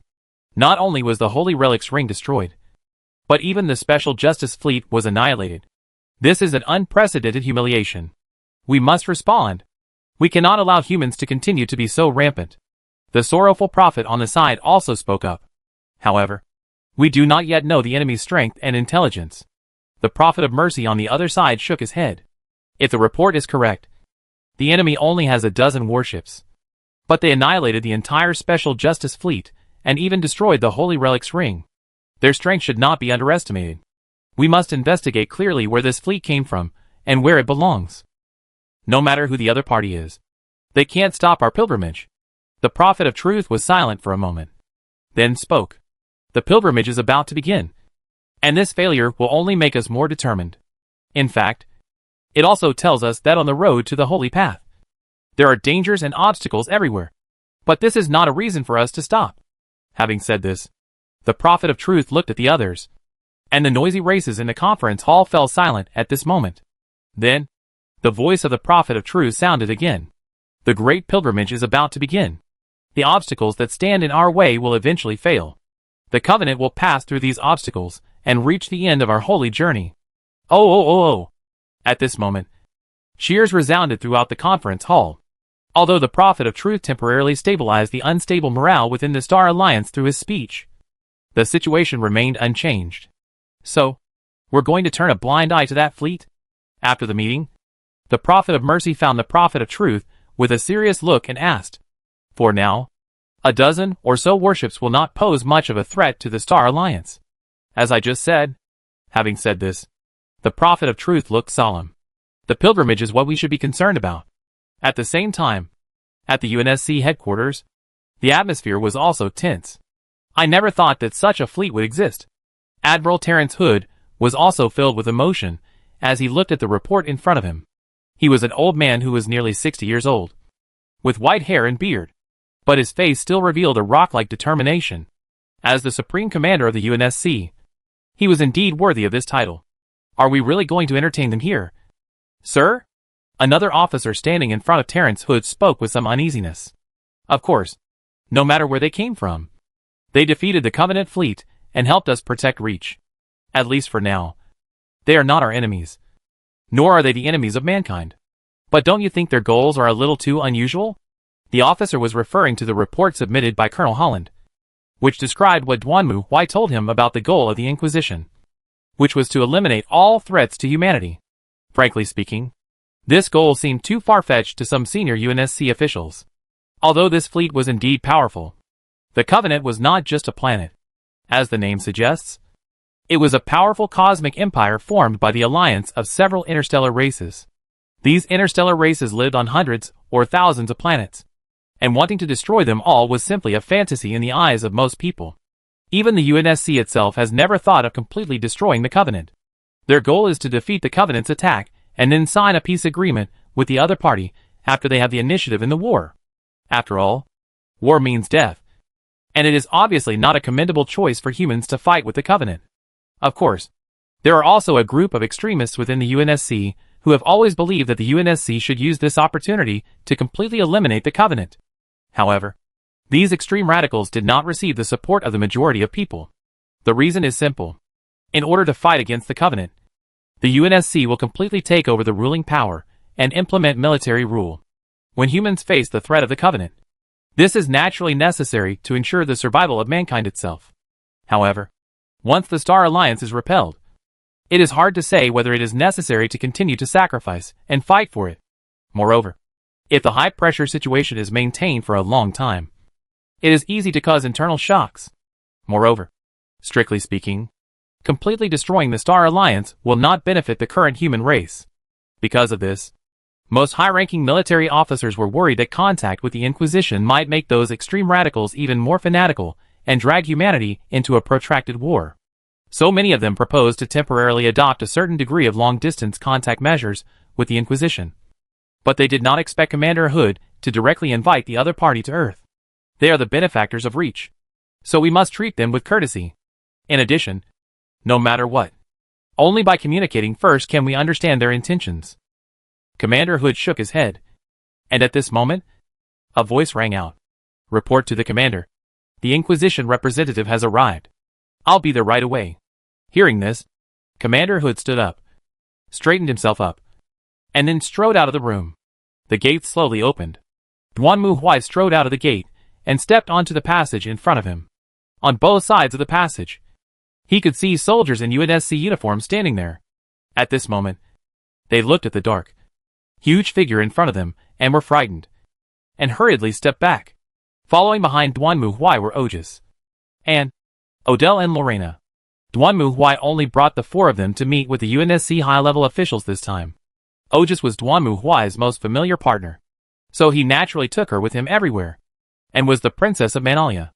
Although she was usually eccentric and liked to go wild, as a princess, she at least knew how to maintain etiquette and propriety in such occasions. Odile, as Duanmu Huai's maid, followed behind the three of them. Of course, as a former noble lady, Odile was no stranger to such occasions. As for Lorena, she came as a representative of the Templar Order.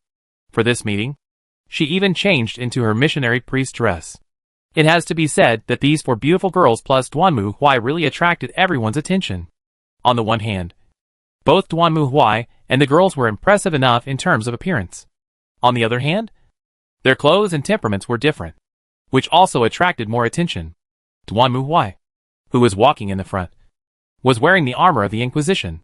With his height and ferocious face, it was obvious at first glance that he was a ruthless character. But on the other hand, August, who was walking behind him, was wearing a black Gothic dress, dressed like a noble lady, and was rarely wearing a sleeveless long dress. And she also put away her usual romantic and lively personality, giving people the first impression of being a princess. Odile and Lorena are even more distinctive. One wearing a maid outfit, and the other wearing a priest's outfit. Even if you don't know, you can guess their occupations just by looking at their clothes. It feels a bit out of date. Mr. Knight is so scary wherever he goes. On the surface, and maintained her nonchalant princess mode. But in private she was silently complaining to Otis next to her, who just nodded slightly. The host's appearance seems to be very threatening to creatures. Both of you shut up. Hearing the whispers behind him, Duanmu Huai rolled his eyes helplessly. Damn. Backstabs now come with joint attacks? Or combos? Do you want to live? Soon. The group arrived at the auditorium of the Cairo space station in the outer orbit of the planet, where Duanmu Huai also met the UNSC Supreme Commander Hood. As a veteran soldier, Commander Hood was not so frightened when he saw Duanmu Huai. He just paused for a moment, then walked up to Duanmu Huai as if nothing had happened, and stretched out his hand to him with a smile. Hello. Your Excellency the Inquisitor. I am Colonel Terrence Hood, the Supreme Commander of the UNSC. Welcome to Cairo Space Station. Here, on behalf of the UNSC, I would like to express my sincere gratitude to all the members of the Inquisition for defeating the Covenant fleet and protecting Reach. You are welcome. Duanmu Huai stretched out his hand and shook hands gently with Commander Hood. As an Inquisitor, it is my duty to protect humanity and eliminate threats. For the Inquisition, any enemy that threatens humanity will be destroyed. I understand your point of view. In response to Duanmu Huai's words, Commander Huda just smiled slightly and didn't say much. Then he made a gesture. Please come this way. I think we need more communication and understanding between us. I think so too. Looking at Commander Hood, Duanmu Huai nodded. In fact, that's what they're here for. After that, Duanmu Huai had a closed-door meeting with Commander-in-Chief Hood. He did not hide any information. Facing Commander Hood, Duanmu Huai told him the past and present of the Inquisition, the origin of mankind, the threats currently facing the universe, and their goals. After all, for Duanmu Huai, there was nothing to hide, and he was too lazy to be a Riddler. Any idiot who did this was most likely a treacherous believer, and he didn't have the time for that. We have made clear what can be made clear, and what the other side plans to do with it depends on their own ideas. After all, the UNSC is also a civilization that has set foot in the universe. It shouldn't be a problem to tell them some intelligence and help them prepare. Right? But for Commander Huda, what Duanmu Huai said was a completely different matter. It can even be said that his three views were completely destroyed. So much so that after Duanmu Huai finished his story, the UNSC personnel almost all sat there in amazement, and did not come back to their senses for a long time. It was unknown how long it was before Commander Hood came to his senses and swallowed. To be honest, I can't believe what you said. Well, everyone, come here. I hope you don't misunderstand me. Duanmu Huai shook his head. As I said, the human empire that once ruled the Milky Way has long been destroyed. I did not ask you to come here to find your ancestors, but just to inform you of the predecessor and status of the Inquisition. In fact, there are many human civilizations like you that are scattered in the Milky Way, and many of them have experienced the same development process as you. The Inquisition has no intention of bringing together the human empire again, but whether the empire exists or not, what the Inquisition does will not change. We will never let go of any existence that attempts to threaten humanity, and will completely eliminate it. I think you understand what I mean now. Yes, I understand. This time, facing Duanmu Huai's words, Commander Huda had a serious expression. Although everything the other party said was incredible. But thinking carefully, the other party had no reason to deceive him on such a matter. And as Duanmu Huai said, he did not tell them about this history to order him or anything, but simply to tell them the origin of the tribunal. It can be imagined that if what the Inquisitor said is true, then the Inquisition is indeed a powerful organization. Perhaps they can really destroy the Covenant completely. Chapter 288, Sudden Attack. For Duanmu Huai, he didn't see any point in concealing his past history. The human empire is over, but their descendants are still there. As for what path they want to take, it is their own business. So whether it is the Guardian Civilization or the UNSC, Duanmu Huai does not intend to interfere in their internal governance issues. But for Commander Hood, all this is of extraordinary significance. Thank you for your candid advice. Your Excellency the Inquisitor. Holding Duanmu Huai's hand, Commander Hu sighed. We humans have always been thinking about the question, where do we come from, and where should we go? Now it seems that we at least have a direction and an answer. What you want to do is your choice. Duanmu Huai nodded slightly. No matter what, the duties of the Inquisition remain the same, and will not change. We protect humanity, and we want human civilization to continue. But no one knows where human civilization will eventually go. This is what you need to do. I see. Commander Hood smiled. At least, I can get a good night's sleep in my lifetime. After a brief conversation, the two sides came to the auditorium again, where Commander Hood would announce news about the Inquisition to the UNSC and award medals to individuals who made outstanding contributions in the Battle of Reach. In fact, when the two entered the venue, a team of soldiers had already been standing in front of the stage, waiting to be awarded the honor. The Colonial Cross is awarded only to servicemen who have fought bravely and performed with distinction. Coming in front of the soldiers, Commander Hood took the medals from the side and pinned them on their chests. Noble squad, you are the role models of the UNSC Spartan force. You discovered the invasion of the Covenant in time, issued the winter emergency order, and perfectly completed the tasks you needed to complete. Here, on behalf of the UNSC, I award you the medal. After awarding medals to all the soldiers, Commander Hood came to Duanmu Huai again. Here, we also want to thank someone. The Inquisitor from the Inquisition. It was he who led his fleet and defeated the Covenant fleet that invaded Reach in time, guarding our planet and protecting the safety of our people. Here, I also express my sincere gratitude to the Inquisition. Tittit. However, before Commander Hood finished speaking, a sudden alarm sounded. Hearing the alarm, Commander Hood frowned slightly. What happened? Covenant forces detected. Not far away. Extra-dimensional passage found. 15 Covenant capital ships have been located just outside our range. Soon, along with the answer, a holographic projection appeared in front of everyone. On the screen, the Covenant warships outside the defense circle were lined up. At the same time, news came from the Guardian fleet. Commander Harper calls Commander Hood, requesting permission to engage the enemy. Really weird. Commander Hood stared at the map in front of him with a confused look on his face.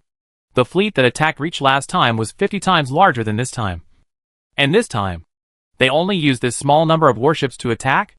Thinking of this, Commander Hood pondered for a moment and then gave an answer. I don't agree. Please build a defense line outside. Do you think the Star Alliance is cheating? Duanmu Huai asked. And Commander Hood nodded. We don't know how the Covenant knew about this place. But it doesn't matter. All we have to do is destroy the aliens. Duanmu Huai interrupted Commander Hood. The Inquisition will deal with this matter. After saying this, Duanmu Huai directly connected the call. Mia, teleport us back to the flagship and prepare to attack and destroy the aliens. As soon as he finished speaking, everyone saw a flash of white light around Duanmu Huai and others. And the next moment, they disappeared without a trace. Seeing this scene, the UNSC officers and soldiers present were all shocked. And Commander Hood was stunned for a moment, then shook his head with a wry smile. It seems like it's time for them to perform. But Commander Hood looked at the map in front of him, still full of doubts. What the hell is the Star Alliance doing? It is no wonder that Commander Hood is so alert. You know, this is the home planet of mankind. If the Star Alliance really finds out that this is the home planet of mankind, according to Commander Hood, they will definitely launch a large-scale attack. At least hundreds of warships are impossible to come. But the Star Alliance only brought a few warships to cause trouble this time. What does this mean? This is like a decisive battle. Logically, both sides should gather all their troops and fight to the death. However, our side has exhausted all its elite troops, and the other side has sent out a reconnaissance team. Does the Covenant also know how to use the empty city plan? It was precisely because of this that Commander Hood did not immediately send the Guardian fleet into battle. He was afraid that this was some kind of trap set by the Covenant to lure the Guardian fleet away from its home planet. But the Inquisition's fleet? Well, we don't have to worry about that. Although Commander Hood suspected that this was some kind of strategy of the Covenant. In fact, the Covenant fleet was also confused at this moment. Is this planet actually occupied by humans? Looking at the army in front of him, and the tightly blocked protective net, the Prophet of Sorrow on the flagship was also quite surprised. In fact, The reason why this Covenant fleet came here was not for a decisive battle as Commander Hood thought.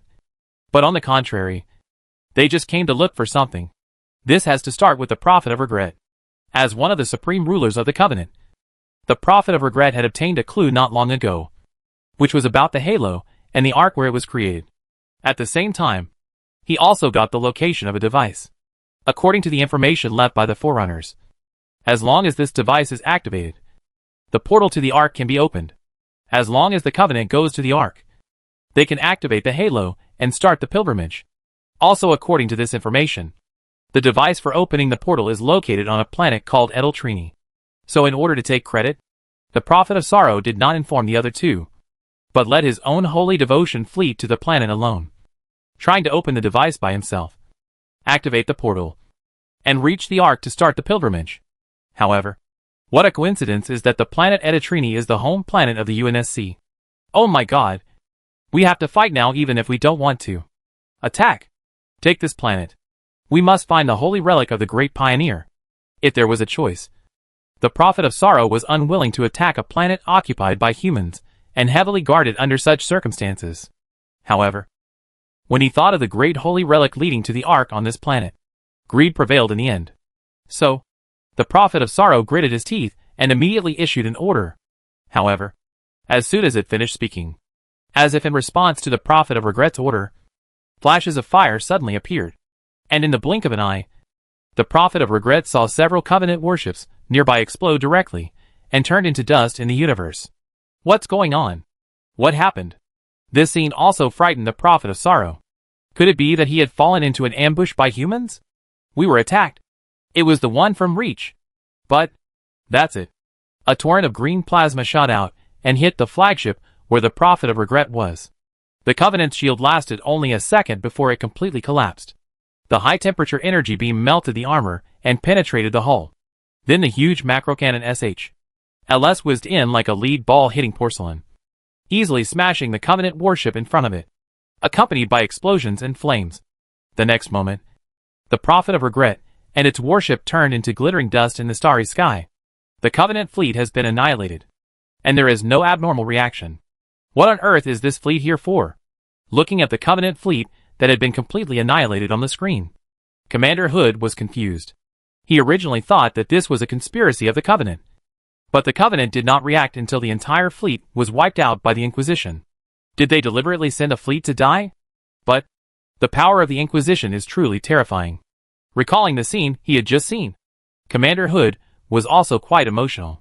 He only saw that the huge Inquisition fleet suddenly disappeared silently like a ghost, and then appeared on the side of the Covenant fleet, and then directly fired a salvo to completely penetrate the entire Covenant fleet.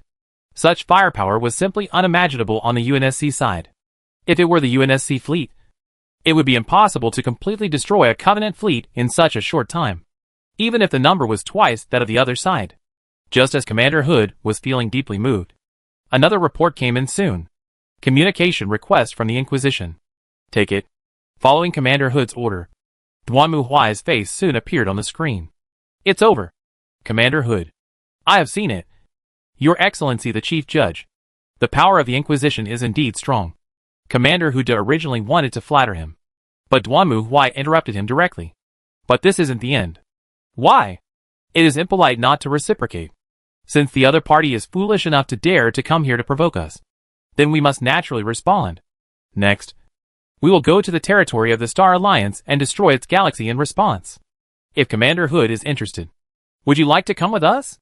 Well, faced with Duanmu Huai's unreasonable invitation, Commander Hudo was completely stunned. Chapter 289 Extermination Order. There is no place for the weak-willed and the hesitant. Only swift action and unwavering conviction can save humanity. No sacrifice is too great. No betrayal too small. Book of Dogma, the Inquisition. Chapter 28. The Order of Extermination.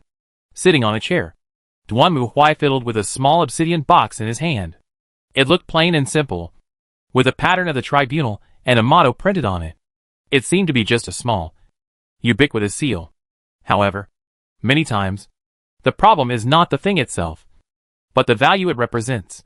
Just like in many games, the things that NPCs use cautiously in the background settings are basically cabbage that players can use at will. The same is true for the extermination order. In the game, it has almost become a habit for players to use the extermination order, just like using a big move after a combo in a fighting game. This is not because the players have fallen into heresy, but simply because the background of the times is different. In the past, when humans occupied almost the entire galaxy, every planet was the property of Holy Terra, and every soul belonged to the Emperor. The biggest enemy the Inquisition had to face was the chaos and heresy that was eating away at the Empire. In this case, they would be extremely cautious in using the extermination order. But now the situation is completely different. Human development is almost starting from scratch, with a large number of aliens occupying interstellar space. They even build huge fleets and launch ruthless and cruel attacks on humans. In the era of the human empire, it might be difficult to find large galaxies where aliens gathered. But now, such galaxies are everywhere. There is no psychological pressure for players to use extermination orders on these planets. In fact, in the game, many players' favorite thing to do is to lead the fleet to kill the enemy's home planet through various methods, and then throw an extermination order to perform a decapitation attack. After the enemy's home planet is extinct, they will take advantage of the situation to deal with the alien army whose morale has dropped. Cruel, ruthless, efficient. This is the Court of Inquisition. But now, Dwanmu Huai wants to go a step further. He picked up the seal in his hand and pressed it heavily on the parchment in front of him. Due to the ruthless killing of humans by the aliens, they no longer have a need to exist. Therefore, I hereby issue the first extermination order against the system of the Star Alliance in the name of the Inquisitor. Let these aliens feel the ruthless wrath of the Inquisition and repent in destruction. Dwanmu Huai raised his head and gave an order. Send out the Wani giant ship. Standing on the deck, looking at the burning stars in front of him, Commander Hood remained silent. Finally, he accepted Dwanmu Huai's invitation and brought a team of senior generals to the flagship of the Inquisition. On the one hand, this was to show friendship, and on the other hand, they were also very curious about what method the Inquisition would use to destroy the Star Covenant. But now, they are extremely shocked. The reason is simple, and that is the mysterious way the Inquisition fleet moves. Whether it is the UNSC or the Covenant, most of their technologies come from archaeological excavations of the Forerunners. So their technology trees are actually very similar. It's just that the Covenant started earlier, so they have more points, while humans started later, so they have fewer points. However, both sides use superluminal engines to travel in space, which will inevitably produce some kind of space fluctuations. As long as you can master this space fluctuation, you can lock the other party's location. This is why the Star Alliance fleet was discovered by the Earth's defense network when it arrived on Earth. Similarly, if humans want to launch an attack deep inside the Star Alliance, they will also be captured by the Star Alliance in a similar way. However, the inquisitorial ships appear to employ an entirely different means of locomotion. They are as elusive as ghosts, and the Covenant's surveillance network is completely unable to capture the Inquisition's fleet, so much so that they have now even penetrated deep into the Earth's galaxy. This is not an ordinary galaxy of the Star Alliance. This is the home of the elites of one of the high-level races of the Star Alliance. There are a total of 5 galaxies occupied by the Covenant. These include the Hawthorne system, where the high-ranking Prophet clan of the Star Alliance is located, and the Ur system, where the elite clan representing the absolute military power of the Star Alliance is located, followed by the Udio system, where the soldier hunters like Goro of the Star Alliance, the insect-like Ami people, and the Jackals live, as well as the Domzak system, where the Gyralhan clan lives, and the Balau system, the home of the Wild Boar clan. Among them, the Hawthorne Galaxy is naturally the well-deserved core area of the Star Alliance, and its importance is equivalent to that of the human solar system. However, the Ur's galaxy is equally important. After all, it is home to the elite clans that command the armed forces of the Star Alliance, and their military tactics and qualities are naturally beyond doubt. The UNSC has been fighting the Covenant for so long, so they naturally know how powerful these elites are. It can be said that the Ur's galaxy is equivalent to the military base of the Covenant. If it can be destroyed, it will be enough to greatly undermine the combat effectiveness of the Covenant. Not only that, the decline of the elite clan that controls the power of the Covenant army will also cause turmoil and chaos within the Covenant. After all, where there are people, there is the world. The same goes for aliens. However, Commander Hood still didn't understand how the Inquisition was going to act. You know, The Urs galaxy is the base camp of the elite race. And naturally, there are a large number of fleets stationed here. It's not that humans and the Star Alliance don't have ways to destroy a planet. They can use space battleships to emit high-energy beams to the ground, burning it, commonly known as burning glass. But for both the Covenant and the UNSC, this is a very time-consuming method. Even for the Covenant, several warships are needed to attack the planet at the same time, and it takes a certain amount of time to do so. This is fine on a remote planet. But now in a crisis-ridden Earth system, how does the Inquisition plan to act? Beep, beep, beep. Just as Commander Hood was thinking, suddenly, an alarm sounded, followed by Mia's usual leisurely voice, like a tour guide introducing the scenery in a tourist area. Please pay attention, the Inquisition is about to issue an extermination order. Please pay attention. Extermination order? Hearing this, Commander Hood was immediately cheered up, and the senior officers around him also withdrew their gazes from the surrounding decorations. Then, they saw an extremely large warship suddenly appear not far from the window and dock next to the star of the Urs galaxy. This is a long and huge eye-shaped battleship, which looks even bigger than the human space station. At the moment, this battleship is docked at the edge of the star. Then, Commander Hood and his party saw a beam of light burst out from the core of the center of the battleship and directly injected into the interior of the star. Oh my god! They're actually planning to do this. Seeing this, a senior general was stunned and screamed in shock. What's wrong? Do you know what they are doing? Commander Hood asked as he looked at the general officer beside him. And the general officer turned pale and took a deep breath before speaking. Report to the commander. If I am not mistaken, the Inquisition is planning to detonate the star and completely destroy the entire Urs galaxy. What? Hearing this, everyone was shocked. Can this be done? In theory, there should be no problem as long as there is a strong enough energy supply. But we don't have it. And I'm afraid the Star Alliance can't do it either. In fact, as the senior general said, it is not difficult to detonate a star as long as there is enough energy. Well, the problem is having enough energy. Even the Cabra tribe, the original builders of the 1E giant ship, did not solve the energy problem. At that time, if their 1E giant ship wanted to start, it had to destroy a nearby planet, extract the energy from it, and then inject it into the star to detonate the star. But Dwanmu doesn't need to worry so much. The ancient sage's reactor is so terrifying that if one is not enough, two can be stacked together. If two are not enough, four can be stacked together. Is this also called a problem?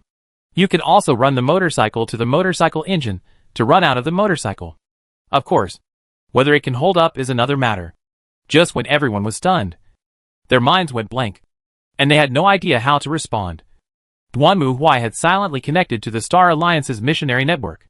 Xenomorphs, this is your last moment of survival.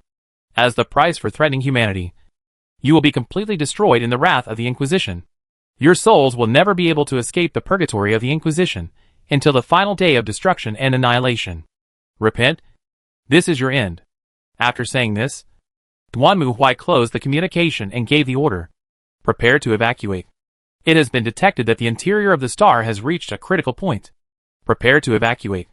The next moment, the heavy deck slowly fell down, completely blocking everyone's view. Then the Inquisition fleet disappeared silently in the starry sky, without a trace. At this moment, the assembled Star Alliance fleet arrived in a hurry. But it was too late. The star, at this moment, burst into hot, shining light, and then exploded completely. The brilliant, golden light turned into a huge shock wave, spreading in all directions. All the planets along the way were completely destroyed in this star explosion, like destroyed stones. Their atmospheres were evaporated. The mantle was broken. And then, the entire planet was torn apart and turned into dust in the universe. As for the Star Alliance fleets, they also failed to escape the explosion range of the star. They didn't even have time to react before they were swallowed up by the brilliant light and completely disappeared in the dazzling, hot, pure white light. Just like that, the Urs galaxy, the second largest galaxy in the Star Alliance, was completely destroyed. Chapter 290 Conspiracy.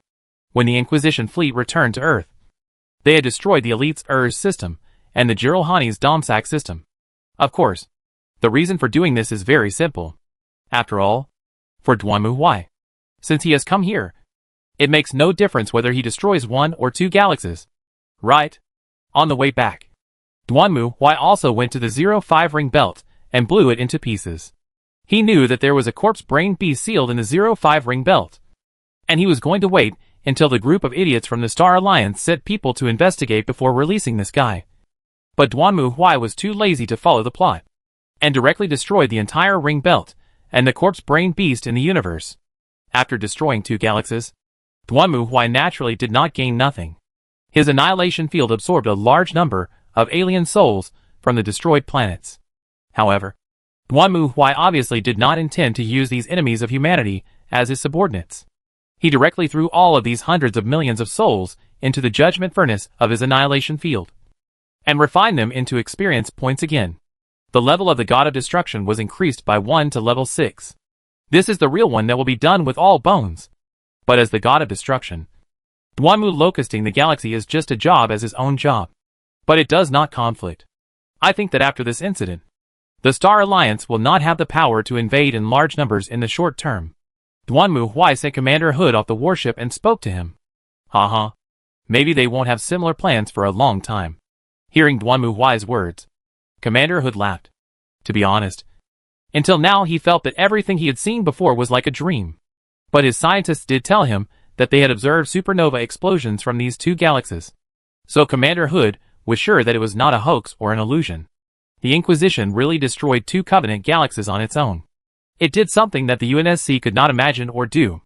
It can be assumed that, at least in this way, the Covenant will not be able to attack humans again for a long time. They just can't. Not that they don't want to. Duanmu Huai was obviously not as relaxed as Commander Hood. So, the Inquisition will continue to fight the Covenant? Of course. It's our duty. And I also prepared a small gift for them. Although he was very curious about what the small gift Duanmu Huai mentioned was. Since Duanmu Huai didn't say it directly, Commander Hood didn't ask any more questions. After the 2 sides had a cordial and friendly exchange, Commander Hood said goodbye and Duanmu Huai returned to the flagship. Mr. Knight, you don't seem to be planning to have too deep of a conversation with them? As a princess of a country. Although Ping looks carefree on weekdays. In fact, when it comes to politics, the little girl is quite sensitive. Of course, the UNSC is different from the forces we have seen before. They are a normal political entity, so the Inquisition does not intend to interfere with them too much. Duanmu Huai shook his head. In Xinghaiol, every player has different opinions on each independent human force. Some players have done the task of a certain force, and then they are moved, and then they become the loyalty of that forces, helping them to do things, and join the camp of the power. Some players are like mercenaries. They go to whichever side pays more. As long as they do not violate the basic rules of the Inquisitor, they will take on the rest of the tasks as mercenaries. Some players choose to be a jack of all trades, not offending anyone, since they are all human, and are committed to improving the favorability of all forces. Of course, this can only be accomplished by a hard worker. You should know that to improve the favorability of a force, most of the time you have to complete the entire main storyline of that force. And its content is not much less than the plot content of a standalone game.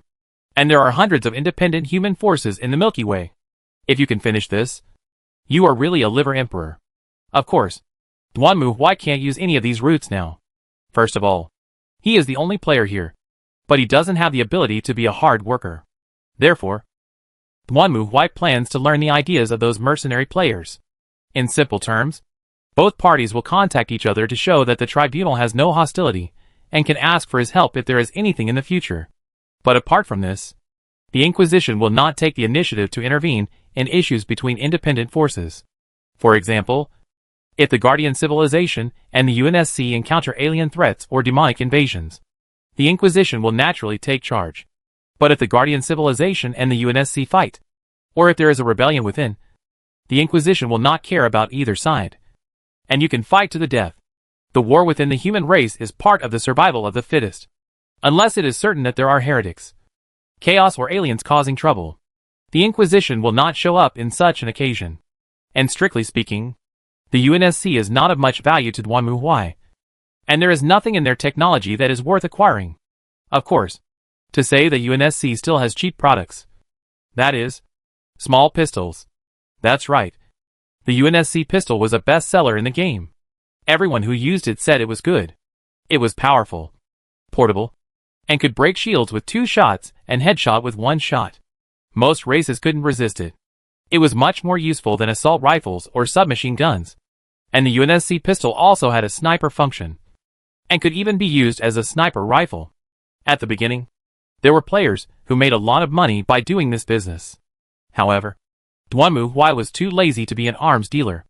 Anyway, he introduced the UNSC to the wandering merchant Dardanelle, and it depended on whether he was interested in acquiring it.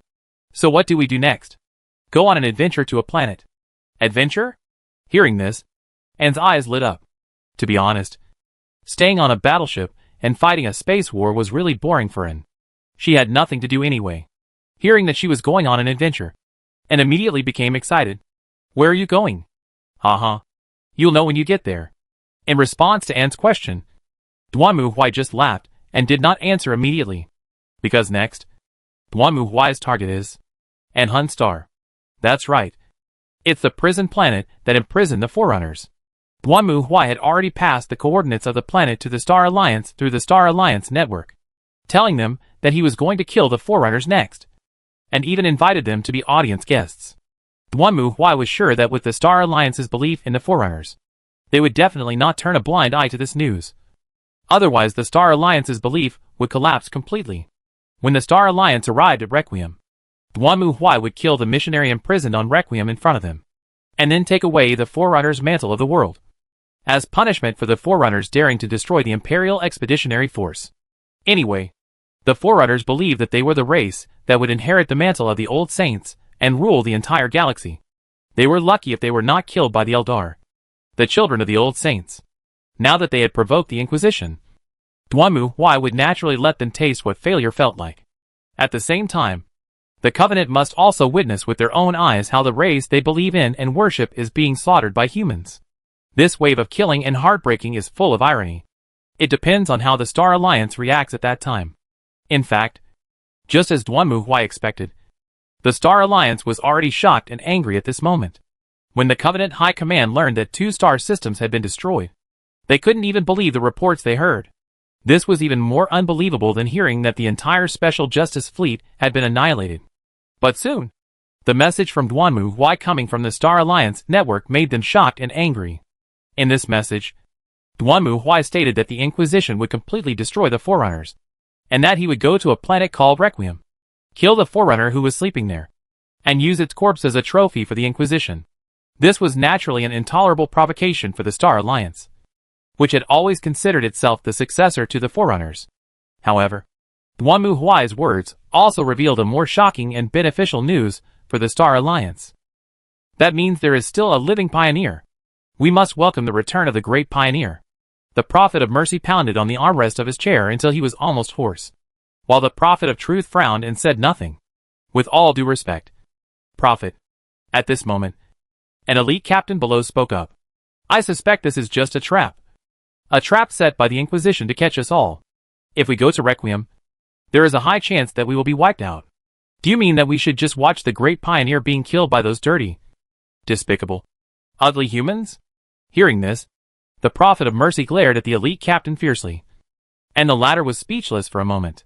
In fact, their clan has always regarded the holy relics of the Forerunners as sacred and worshipped them. So it is naturally impossible for them to say such words as watching their creator die without saving him. This is an open conspiracy. The Prophet of Truth was in a dilemma at the moment. He certainly understood the meaning of the message. The Star Alliance now had no choice. If they went there, they would most likely be completely annihilated by the well-prepared Inquisition fleet. But if they did not go, it would mean that the Star Alliance had given up its faith in the great pioneer. You know, the existence of the Star Alliance was based on the faith in the great pioneer, which united so many cosmic races. If there really was a Forerunner there, and they watched it being executed by the Inquisition, then the division and destruction of the Covenant would be imminent. It can be said that no matter what choice the Star Alliance makes, there is only one way to go, which is destruction. Now, they have only one way to go. Gather all fleets. We are heading to Requiem. The Prophet of Truth? Hearing this order, everyone around was shocked. Are you really going to do this? Of course. The Inquisition has already issued a declaration of war to us. But we are not completely without a chance of winning. Indeed, perhaps the Covenant is not strong enough to fight against the Inquisition. But the Great Forerunner is different. As long as we wake up the sleeping Great Forerunner before the Inquisition, then we may still have the strength to fight. With the power of the Great Forerunner, we will definitely be able to defeat the Inquisition. Defeat those dirty, ugly humans. That's right. This is the only plan that the Prophet of Truth has thought of so far. And after everyone heard it, they immediately felt that this was the only reliable plan. After all, the Inquisition has proven their strength by destroying 2 star systems. And the Star Alliance will definitely not be able to defeat them. But the Forerunners may not be able to defeat them. As long as the Forerunners are awakened, the Inquisition can be defeated. After all, the Covenant has studied Forerunner technology for so many years. And they know better than anyone how powerful the Forerunners are. Just because they can't do it doesn't mean the Pioneers can't do it. Convey the order. Gather all the Covenant fleets and head to Requiem. At this moment, the Prophet of Truth finally gave the order. Chapter 291 Requiem. When the Star Alliance fleet arrived at the star system, where Requiem was located with great momentum, Duanmu Huai and others had already quietly entered the interior of the planet. As one of the Forerunners' shield worlds, the outside of Requiem is covered by a solid SHL, and only designated people can enter. But this is not a problem for Duanmu Huai. Just like the Eldar can teleport through the webway, Duanmu Huai does not need to open the door at all, and can easily teleport his people to the interior of Requiem through the webway. Another advantage of doing this is that when the Covenant fleet is outside desperately looking for a way to open the planet, Duanmu Huai can take the girl on a spontaneous, leisurely trip to Requiem. At the same time, he also told the girls about the grievances and hatreds between the Forerunners and the Empire. To be honest, I simply cannot imagine how a race could build a huge barrier that could contain the entire world. Gu Lia raised her head and looked at the sky in front of her. If she had not seen this planet being completely blocked before, she would even think that this place was no different from an ordinary planet. After traveling with Duanmu Huai for so long, the girls have gained some understanding of the planets. Because of this, Gu Lia feels even more shocked. I'm afraid only gods can do this. That depends on how you categorize the strength of gods in your mind. Duanmu Huai shook his head. Every civilization has a different definition of gods. Perhaps if you go to some more backward planets, the civilizations there will also regard you and as gods. Is that so? Then Giulia and I can also become goddesses? Hearing this, and ran over with a smile and hugged Giulia, while looking at Duanmu Huai curiously, and the latter nodded. Of course, becoming a god is not as difficult as you think, especially being considered a god. You see, you can drive magic and summon powerful knights. And Goulet can also manipulate fire and burn everything. If you go to a primitive, backward civilized world and show this skill in front of them, they might kneel down immediately and shout that you are the goddess of light and fire. In fact, players in the game have done similar things before. One player came to a backward planet, and the aliens there regarded him as a god. Then he enjoyed becoming the god of that world. When he had nothing to do, he observed their ecology and gave them various orders to see if they would do something stupid because of the will of the gods. Well, in the end, that race awakened and wanted to rebel. But then, the player got tired of it and directly destroyed it with an extermination order. At the time, this documentary also caused quite a bit of controversy online. Some people just watched it for fun. Some thought it was too cruel. Some saw the blindness and fanaticism brought about by religion. And some said that in fact we ourselves are similar to these alien races. And if we don't work hard, maybe one day, we will be inexplicably eliminated. All in all, that player became very famous because of this. Red and black are also red. However, the fact is that, in many cases, the gods that each race and civilization thinks of may not be real gods at all. But for each race and civilization, they are gods. For example, in the eyes of the Star Alliance, the Forerunners are gods. But in the eyes of Duanmu Huai, these things are only worthy of polishing his shoes. For players, there are 3 kinds of gods in Star Ocean OL. One is the main god, like the Chaos Evil God, whose influence is so great that it spreads throughout the universe. The other type is a regional deity, like the Lady of the Lake or the Horned Rat, a deity that only has influence in a certain area of a certain planet. There is also another type of god, which is a civilized god, like the powerful interstellar civilizations such as the ancient gods and the forerunners, who are recognized as gods. Of course, if you want to talk about the differences between the three, they are not that big. You say that gods can create things out of thin air and resurrect the dead. But advanced civilizations can also use 3D virtual printing technology or mechanize the human body to achieve the same effect. The difference between the two, at least for backward civilizations, is basically invisible. You may say that gods can manipulate souls, but in fact, there are many advanced interstellar civilizations that can control souls. The Mechers, who were allied with the devil, are one of them. Generally speaking, interstellar civilizations can suppress local gods to a certain extent, and local gods may also use geographical advantages to fight back and forth with interstellar civilizations, but they are no match for interstellar gods. Otherwise, the ancient saints would not have fled when they saw the invasion of the Chaos Army. This is quite interesting. I have yet to experience what it feels like to be treated as a god. Being considered a god is not a good thing. As a former demigod, Lonnie gave a different opinion. At the same time, she raised her head and looked forward. And, to be honest, in front of such a magnificent existence, we are not worth mentioning at all. What Lonnie was looking at was an irregular metal object that was hundreds of meters high and suspended in the air. It was suspended above the ground and rose straight into the air, like a metal building that reached the sky. Even the Golden Clan could not make such a thing. Does the Supreme Will also possess such power? No. That's much more difficult. Never mind. Let's not talk about it. Duanmu Huai directly blocked this topic. The Supreme Will was more taboo to Duanmu Huai than the Chaos Evil God.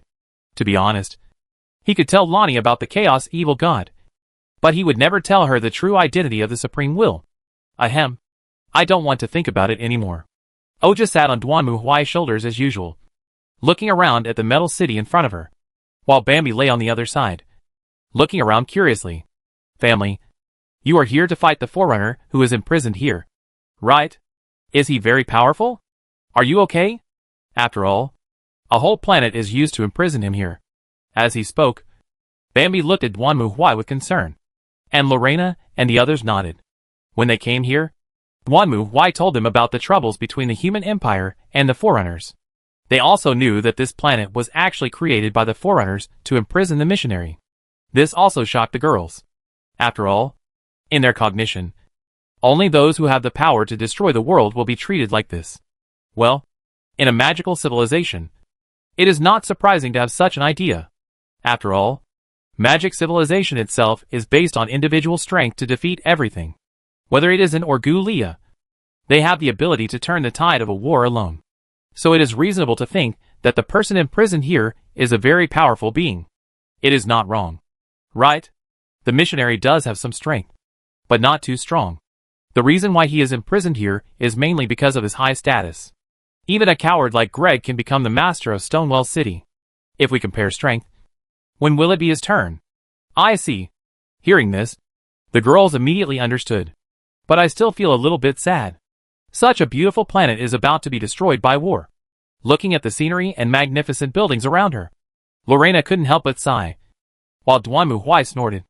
The human empire's hives were much more spectacular than this, but they were destroyed by the Forerunners. I'm here to repay you. It's a pity that most of the Forerunners are dead. Otherwise, I would really like to kill them again. And the Forerunners are not innocent guys. You will soon find out. As they were talking, Duanmu Huai led the girls into one of the pioneer buildings and took the elevator.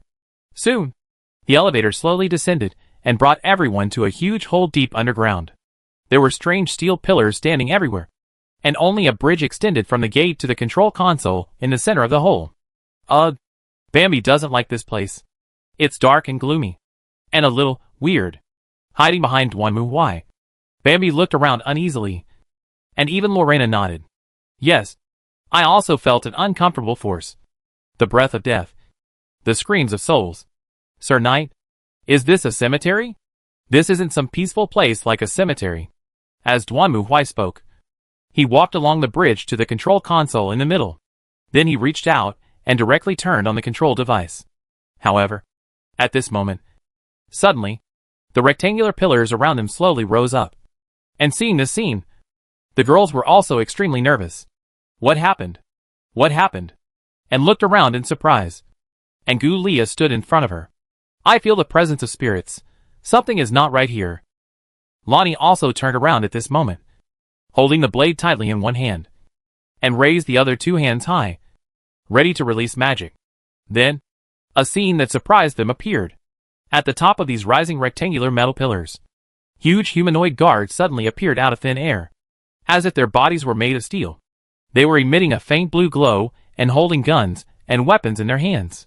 These guards stared at Duan Muhuai and his group fiercely and let out angry roars. Although no one could understand what they were doing, it was clear at a glance that they were not friendly. Sir Knight, what on earth is this? Hee. In response to Lorena's question, Duan Muhuai just laughed, then turned around and tightened his grip on the hammer. I'll tell you after the fight. Go! Soon, the battle began. Although Duan Muhuai had reminded them, during the actual battle, the girls were still surprised to find that these huge humanoid guards were not easy to deal with at all. Not to mention the powerful weapons in their hands. These guards even have the ability to teleport short distances. They can condense themselves into a ball of light and disappear, and then appear out of thin air in another place. In addition to these human-like guards, the girls were also attacked by another kind of metal monsters. They looked like hounds, and their bodies were made of condensed metal. These metal hounds could run on smooth vertical walls as easily as spiders without worrying about falling down. Moreover, these metal hounds can also release light bullets from their heads to attack targets. Fortunately, after following Duan Muhuai for so long, the girls have already gained considerable experience in how to deal with this kind of modern warfare. Bambi waved her hand, and a mass of bats were summoned out. They spread all around like a dark cloud, blocking the long-range attacks of the soldiers. Then an Angulia released magic missiles and flames, killing the guards one by one. Ojus was still sitting on Duan Muhuai's shoulders. The puppet silk threads were circling in her hands, spreading out like a spider web. Then, one by one, the murderous puppets quietly emerged under Ojus's control and attacked the metal guards from behind. As for Duan Muhuai, there is no need to mention him. He rushed forward with a war hammer in his hand, killing anyone who stood in his way. As for the attacks of those metal guards, they were like tickling his armor, and were not worth mentioning at all. Gah! Soon, a metal hound climbed up from the side of the bridge and screamed and pounced on who was casting magic. However, at this moment, Lorena took a step forward and blocked behind him. Then she clenched the holy book in her hand and slapped the metal hound hard. The next moment, the head of the metal hound hit by the holy book exploded like a watermelon, and then golden light spurted out from the gap and then dissipated and disappeared. On the other side, Lonnie also proved that 4 hands are indeed more useful than 2 hands. Facing the group of metal hounds rushing towards her, Lonnie rolled back and dodged the attack. At the same time, she gently waved one of her hands holding the staff. And soon, several lightsabers appeared at Lonnie's side, flying towards the metal hounds in front of her, piercing them and nailing them to the ground. At the same time, Lonnie drew out the long sword at her waist with her other hand, and blocked the attack of the metal guard, who suddenly appeared on her side with her backhand. Then, before the opponent could react, Lonnie clenched the staff and transformed it into a huge lightsaber, swung it suddenly forward, and then saw the sword light mixed with cold breath whizzing past, tearing all the enemies along the way into pieces. Not only that, at this moment, Lonnie suddenly raised her remaining 2 hands, summoned a huge bow, and aimed at the metal knight, who was shooting in the distance. Soon, several arrows of light shot out and directly hit the metal warrior's body, breaking it into pieces. From this perspective, 4 arms are indeed quite useful, although they were a little panicked at first. After the girls became familiar with the attack patterns of these enemies, they quickly eliminated them completely. Of course, they also put in some effort. Call, watching the last metal warrior fall, and reached out and wiped the sweat from his forehead. These guys are really amazing. What on earth are they? That's a good question. Duan Muhuai also retracted his war hammer and came back to the girls. They are human. At least they once were. Why? Chapter 292, Catch Them All. The reason why Duan Muhuai chose to let the Star Alliance gather here was not only to kill people and destroy their hearts, but also to take revenge on the Prophet clan. You know, a long time ago, the expeditionary fleet of the human empire came here, and suffered heavy losses because of the battle with the flood. At that time, They chose to form an alliance with the local prophet clan. However, facts have proved that those who are not of our race must have different hearts.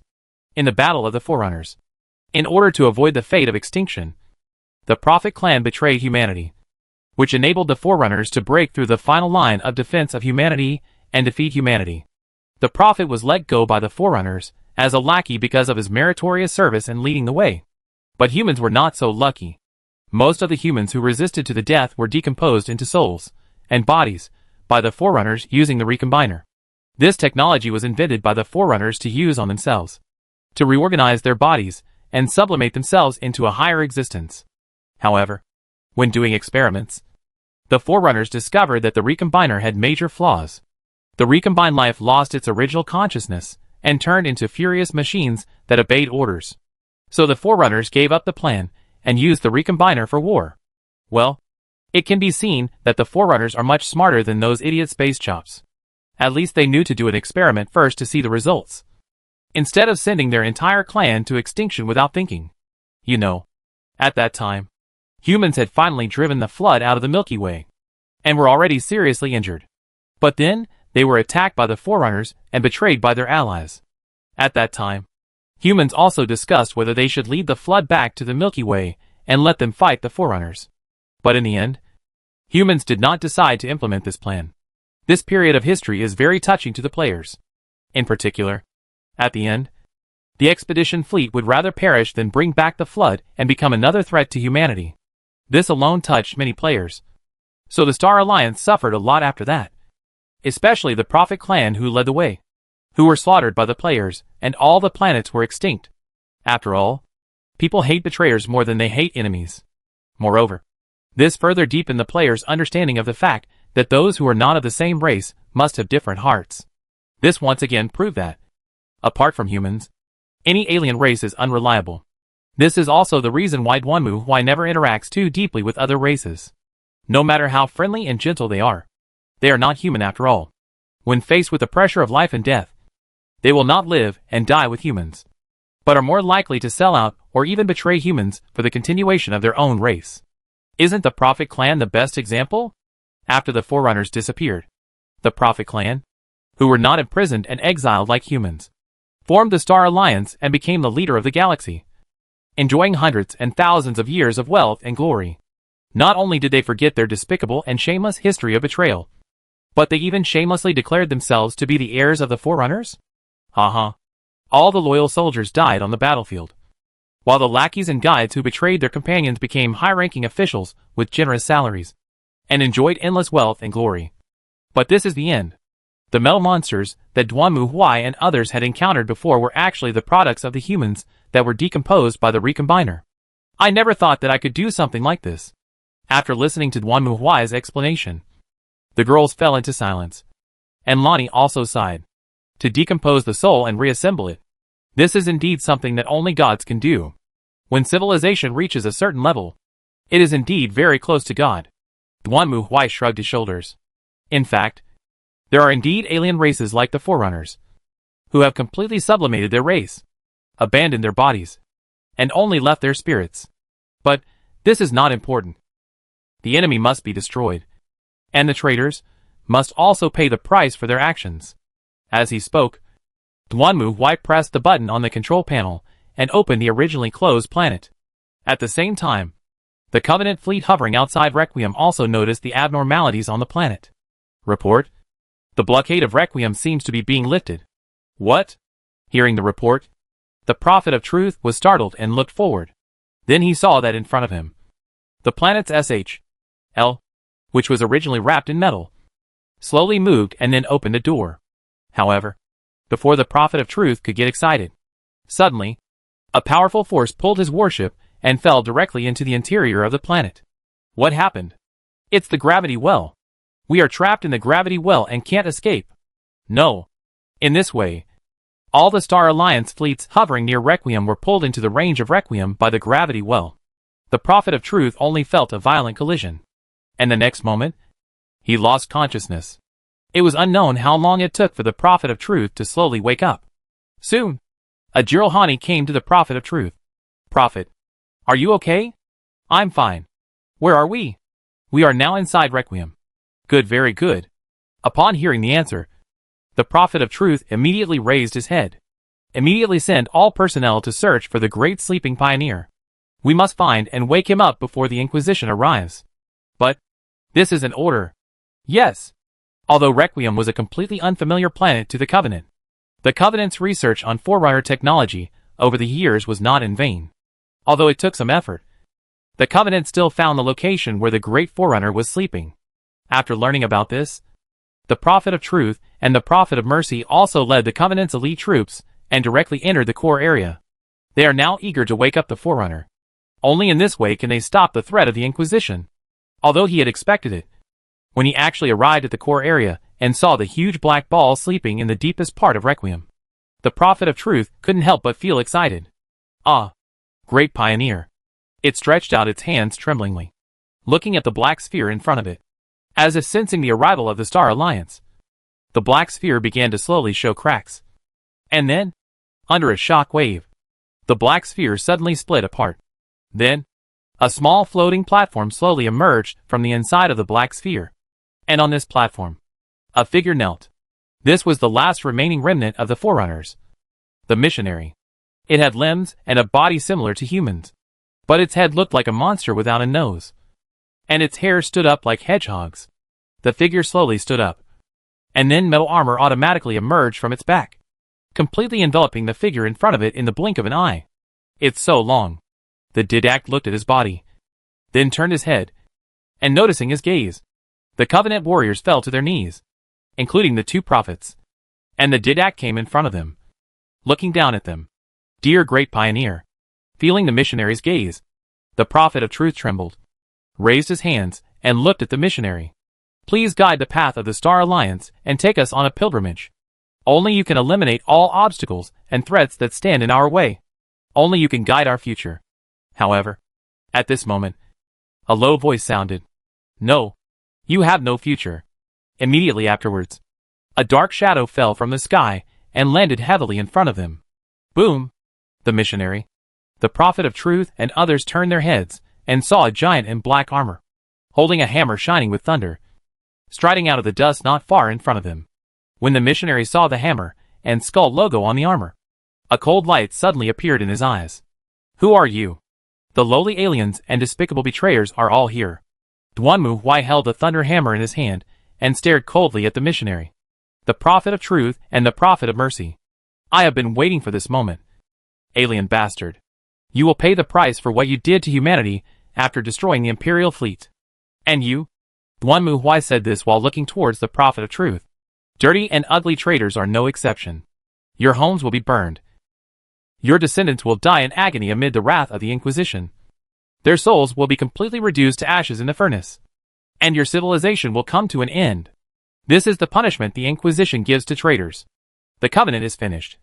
And as an Inquisitor, I will kill the existence you worship as a god in front of you, leaving you to witness your own insignificance and powerlessness in the abyss of despair, as well as the ultimate destruction of the faith you worship. Interesting. Looking at Duanmu Huai, the missionary's eyes flashed with anger. I never thought there are still remnants alive. Remnants? You lowly aliens. Watch your tone. Lowly creatures like you with obscene sunken faces and wearing stinking, toy-like armor are not qualified to speak to the Inquisitor in this way. Duanmu Huai raised his war hammer and pointed it at the missionary. What you defeated was just a fleet of the Empire. But your actions still anger the Inquisition. I came here to judge your dirty civilization and history. Your civilization and history will be completely destroyed and become a tiny speck of dust in history, disappearing forever in this sea of stars. That depends on whether you have the ability to do it. Human! The missionary roared and suddenly stretched out his hand towards Duanmu Huai. The next moment, an invisible wave of power erupted and rushed directly towards him. Prepare for trial. Facing the missionary's attack, Duanmu Huai did not dodge or evade. Instead, he roared, gripped the warhammer tightly, and took a step forward. The next moment, an explosion of spiritual energy instantly emerged from his feet and collided heavily with the missionary's energy attack. In the name of the Inquisition, I will destroy you completely. Accompanied by a roar, Duanmu Huai raised the thunder hammer and smashed it directly at the missionary. Chapter 293: The Passing of Judgment. Protect the Great Herald now. As the two sides started fighting, the Prophet of Truth immediately issued orders to the Covenant forces. We must not allow filthy humans to defile the holy body of the great pioneer. At this moment, the Prophet of Truth was almost shouting at the top of his lungs. He knew very well that if this terrible human killed the Forerunner in public, then the faith of the Star Alliance would really collapse completely. The troops present might even mutiny. So he immediately issued an order, requiring the soldiers to take action immediately to protect the great Forerunner. This order was naturally no problem for the Covenant soldiers. They immediately brandished their weapons and rushed forward, roaring. However, unfortunately, Duanmu Huai had anticipated all of this before taking action. Strun Bakuo. Gu Lia opened her mouth and let out an angry dragon roar. Then she saw lightning falling from the sky, hitting the Star Alliance soldiers hard and blowing them away. At the same time, and also closed the magic book in his hand and pointed forward. Heroic spirit, answer my call and defeat them with all your might. Following Anne's summons, a steel knight of gigantic stature holding a spear and shield appeared out of nowhere and rushed directly towards the Covenant army that was stunned by the dragon's roar, knocking them to the ground in an instant. On the other side, Lonnie gently waved the bell in her hand, and soon a giant dragon emerged from the soul ashes, roaring angrily, spreading its wings and swooping into the ashes. At the same time, Otis raised her hands, and her invisible thoughts spread out in all directions, turning into sharp blades, cutting into pieces all the Covenant soldiers who dared to rush up. Faced with Duanmu Huai's attack, the missionary instinctively tried to escape back into the huge sphere, but the layers of flying bats turned into a wall, completely blocking his way. The missionary looked up and saw Bambi making a face at him, then disappearing into the group of bats with a smile on his face. Go to H.L.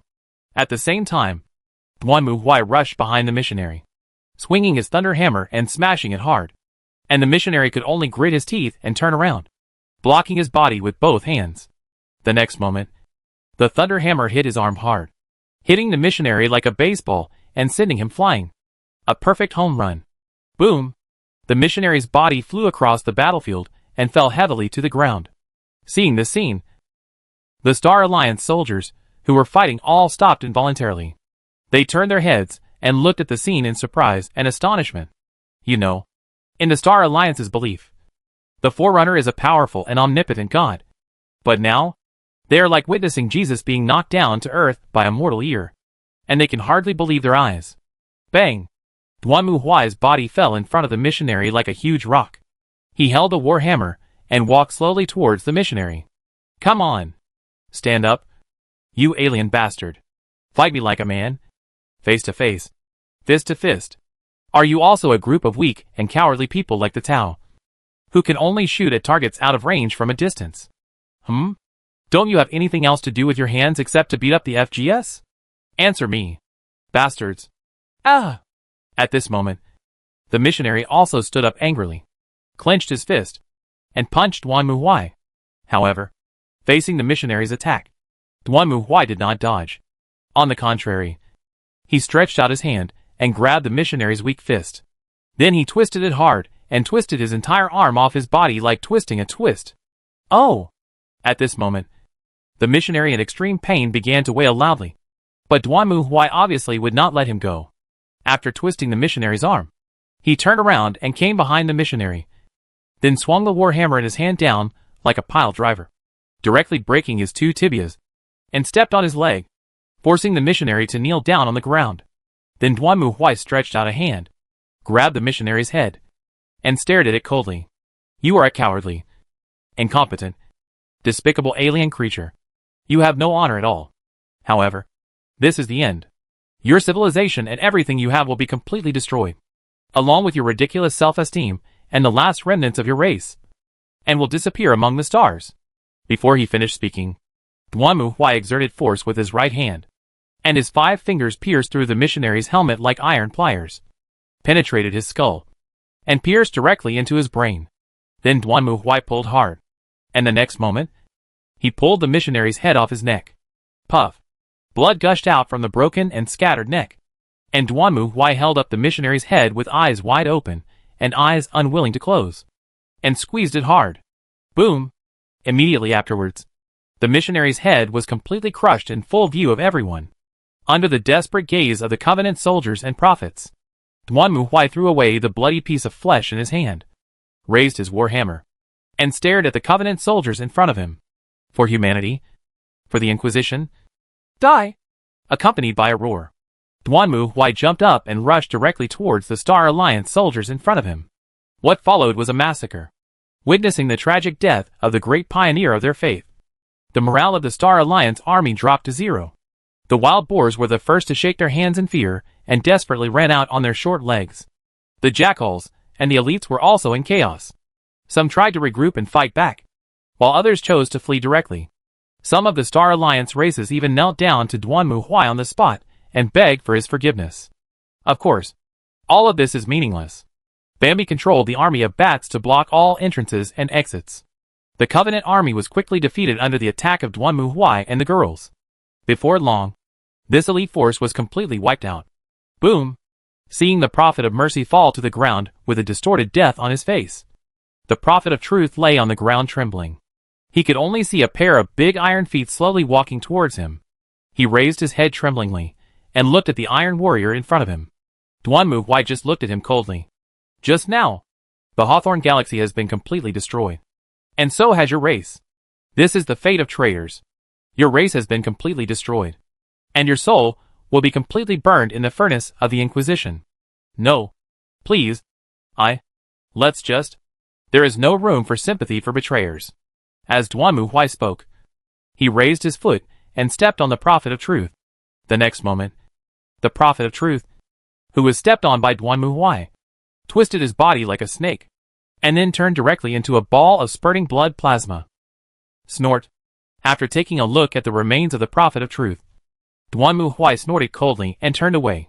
At this moment, he saw the girl surrounding him and asking her questions. What's wrong? Duan Muhuai walked over and asked. And hearing Duan Muhuai's question, Gulea spoke, and was injured by a stray bullet from the Covenant just now.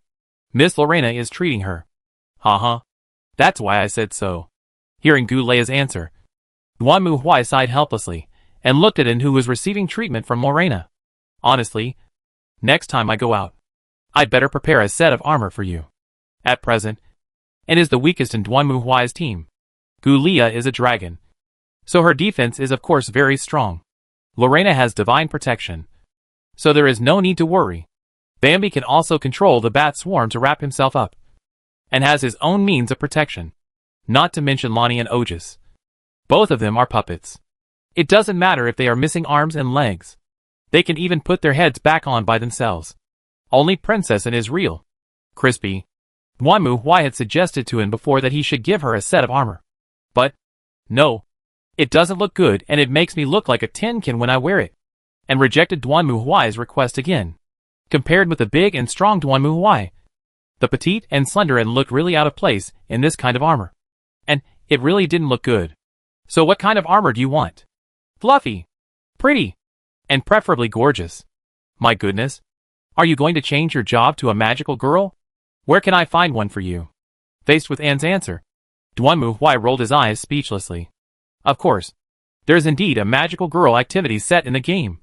But that requires opening a box. Duan Muhuai felt that he probably had no hope. Oh. Wait. I remember there was an event called. It was called Super O God Knight or Space Pirate. Thinking of this, Duan Muhuai's eyes suddenly lit up, as if he had thought of something. And then he looked at it meaningfully. You mean, if I find any nice, fluttery armor, you will wear it, right? Of course. The prerequisite is that it has to look good. Otherwise, I don't want it. It looks like a tin can and is so ugly. And curled her lips.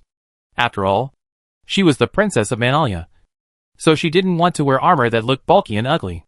Otherwise, if this got out, it would damage the dignity of Manalia. Haha. I understand. Duan Muhuai silently pressed the recording button and recorded the conversation. With this saying, you have no choice but to wear it when the time comes. Chapter 294 Dual City. After killing the missionary and destroying the Hawthorne Galaxy, Duan Muhuai's actions here came to a temporary end. The next step was to receive and process the spoils. Requiem was to be destroyed, so it was not worth collecting. But the biggest gain was naturally the mantle of the world. On the one hand, The Ebal Linsher is almost the largest battleship in Star Ocean OL. If nothing else, it is quite cool.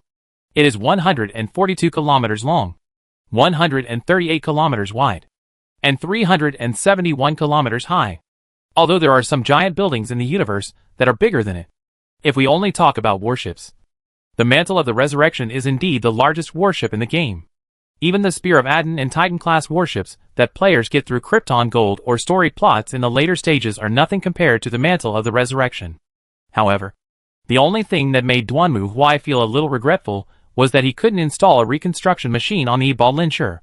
Although the Recombiner is indeed one of the most powerful weapons created by the Forerunners, and it can decompose and reconstruct the enemy's souls and transform them into loyal guards. It looks very powerful. In fact, the guild that obtained the Mantle of the World in the game did become the largest guild in the entire Star Sea server in the early stage. Well, in the early stage, where did the problem lie? The problem lies in the late counterattack against the subspace. The Forerunners created the Recombiner and Prometheus Knight to fight against the Flood, so as to avoid being parasitized by the Flood. It turns out that this set is quite useful against the Flood or the God of Plague and the Plague Apostle. But facing the treacherous and cunning, so on the battlefield, tens of millions of Prometheus Knights were almost instantly conquered by the virus, and then turned against the guild in front of the players, staging an Iron Man Rebellion 2.0 version of the Onyx Crisis. The battle was extremely painful for the players, and in the end, the Mantle of the World and the Reassembler were destroyed by the concentrated fire of other players, which was considered to be an escape. After that, the guild naturally disbanded. With such a precedent, Duanmu Huai dared not install the reconstructor on the Ebal Linsher again. Fortunately, the Ebal Linsher did not have artificial intelligence now, so it was not afraid of virtual virus invasion. However, Duanmu Huai did not intend to sit idle. He directly transformed the space of the Recombiner into a giant BFG particle cannon to attack planets. With the Wani giant ship, Duanmu Huai can destroy a galaxy without any problem, but he is still a little short of destroying a planet. With the Ebal Linsher equipped with a giant BFG particle cannon, it is not a problem to shoot through a planet with one shot, which can be regarded as increasing the type of extinction orders in Duanmu Huai's hands. In addition, what Duanmu Huai values most is the stasis tension drive of the Ebal Linsher. It is not a lethal weapon, but it is more powerful than a lethal weapon. It can deploy a stasis force field with the Ebal Linsher as the center. Within this area, not only can the warship not sail at superluminal speed, but even the superluminal communication signal will be intercepted. Combined with the 1,700 light volley guns, 25,000 focus beam cannons, and a large particle cannon network of the ship, it would be no problem to destroy an entire fleet silently in the universe. The stasis force field generator is what Duanmu Huai wants the most. After all, the firepower of his fleet is almost enough now. But if others can't beat them, they can still run away. With the stasis tension drive, others can't run away even if they want to. I'm talking about you, the Eldar. Those bastards who fight and run. Since the reconstruction of the Mantle of the World was also a big job, Duanmu Huai brought the fleet back to the war planet, and then bought a large number of materials from Dardanelles, and began to modify the Mantle of the World. In addition to changing the space originally reserved for the Reassembler to a giant BFG, he also wanted to change all the 25,000 beam cannons into BFG particle cannons. Because although these beam cannons are powerful, their range is generally not far. Of course, this is also a common problem of most beam weapons. In addition, Duanmu Huai also plans to combine the Queen of Glory class with the Mantle of Life. In simple terms, he wants to embed the Queen of Glory class on the Mantle of Life. In this way, Duanmu Huai can directly control the actions of the Mantle of Life on weekdays, and apart from anything else. In a space battle, if you don't say anything and just slap such a tall warship in the opponent's face, the enemy will be scared to death or stunned. Of course, Duanmu Huai did not forget to add the Inquisition mark of a hammer and a skull on the outside of the Mantle of the World.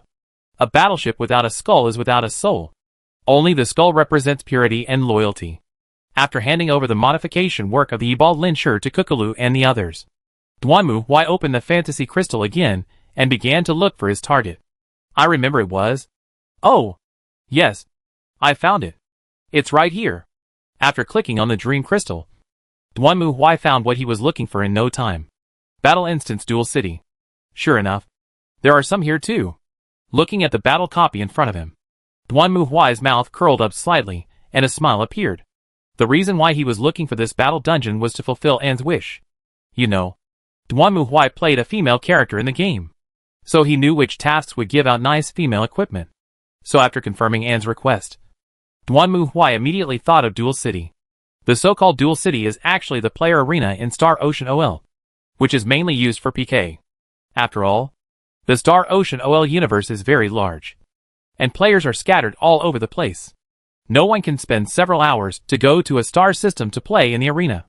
Therefore, the official specially created such a long-term virtual competition dungeon Duel City. Players can directly enter the duel event and directly duel with others, without having to drive a battleship to several star systems. And they may be chased by hostile fleets or pirates in the middle. It is really not worth taking such a big risk for a competition. Right? Duel City is a fictional city that also includes a continent and some small towns. After entering Duel City, players can fight against NPCs first, and then enter the fair arena after getting familiar with the operation, or participate in the competition, as long as you beat the opponent to win points. You can use these points to exchange for equipment and weapons, some of which can only be used in Duel City, and some can be used outside. The female equipment in Duel City is naturally one of the biggest highlights that players talk about. First of all, most of these female equipment are very revealing. Secondly, the most amazing thing is that even if these female equipment look like bikini-like fabrics, they can still perfectly protect your whole body. In other words, even if a player is wearing a bikini and is shot by a machine gun, as long as the defense is not broken, no matter where you hit, it will not hurt. Another point is that all the clothes and equipment exchanged from Duel City have the explosion setting, which means that as long as your clothes are broken, they will burst. Of course, considering the review issue in the game, the mosaic parts will naturally not be exposed, since it looks down on power armor. Duanmu Huai doesn't mind teaching her a lesson.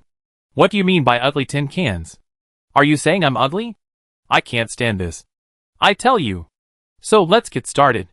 While thinking about how to deal with them later, Duanmu Huai started the Duel City instance. The next moment, a ray of light flashed before his eyes, and then Duanmu Huai appeared on a bustling city street. Call. Duanmu Huai stretched his body, and then looked around. It's exactly the same as I remembered. What a pity. I can't play the pig and eat the tiger this time. Looking at the familiar street in front of him, Duanmu Huai muttered to himself.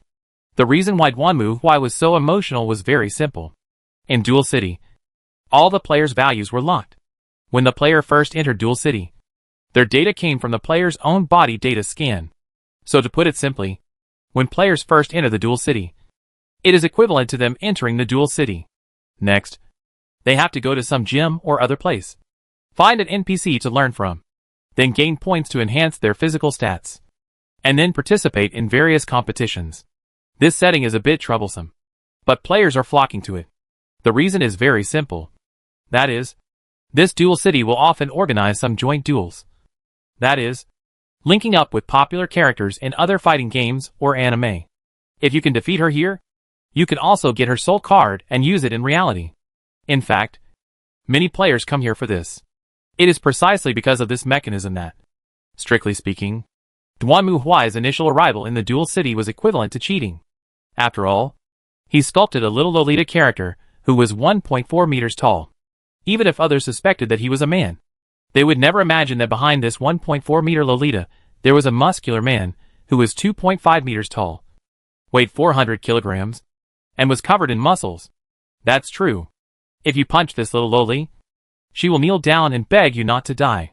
So when the player was fighting against Duanmu Huai in the game, the opponent's kick was like kicking a concrete pillar, and it didn't move at all. Instead, Duanmu Huai's little Loli knocked the opponent down with one punch. At that time, many players reported to the official, believing that Duanmu Huai's character was cheating. But later the official investigation showed that this was indeed the real data of Duanmu Huai's body. So the players began to think about who was the ruthless person behind this little Lolita. Of course, they could never imagine what Duanmu Huai really looked like.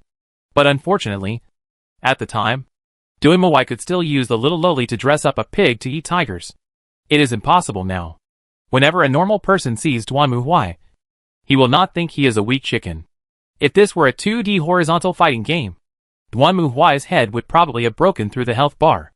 However, what is better than Resident Evil is that Duanmu Huai does not have to fight alone this time, because the competition is set to be participated in groups of 3, so players can bring 2 soul cards into the game. Fortunately, Duanmu Huai actually had 2 cards that were good at fighting. Why not just summon them over and give it a try? Chapter 295 Qualification Battle. As long as I'm here, can I participate in the battle? Walking on the streets of the Dual City, Lorena's eyes were shining. That's right. After confirming the 3 places, Duanmu Huai summoned Ogus and Lorena. The reason for choosing them is also very simple. Ogus can train and get familiar with her body through fighting. On the other hand, Lorena is also a melee type like Duanmu Huai. This is why Duanmu Huai did not let An and Gu Lia come. If they want to go on the field, they will start with a fireball spell, and then they don't need to fight. This is pure bullying. Ogus didn't care. She would go wherever Duanmu Huai went. But Lorena seemed very excited. After all, she was still a missionary priest in the Holy City.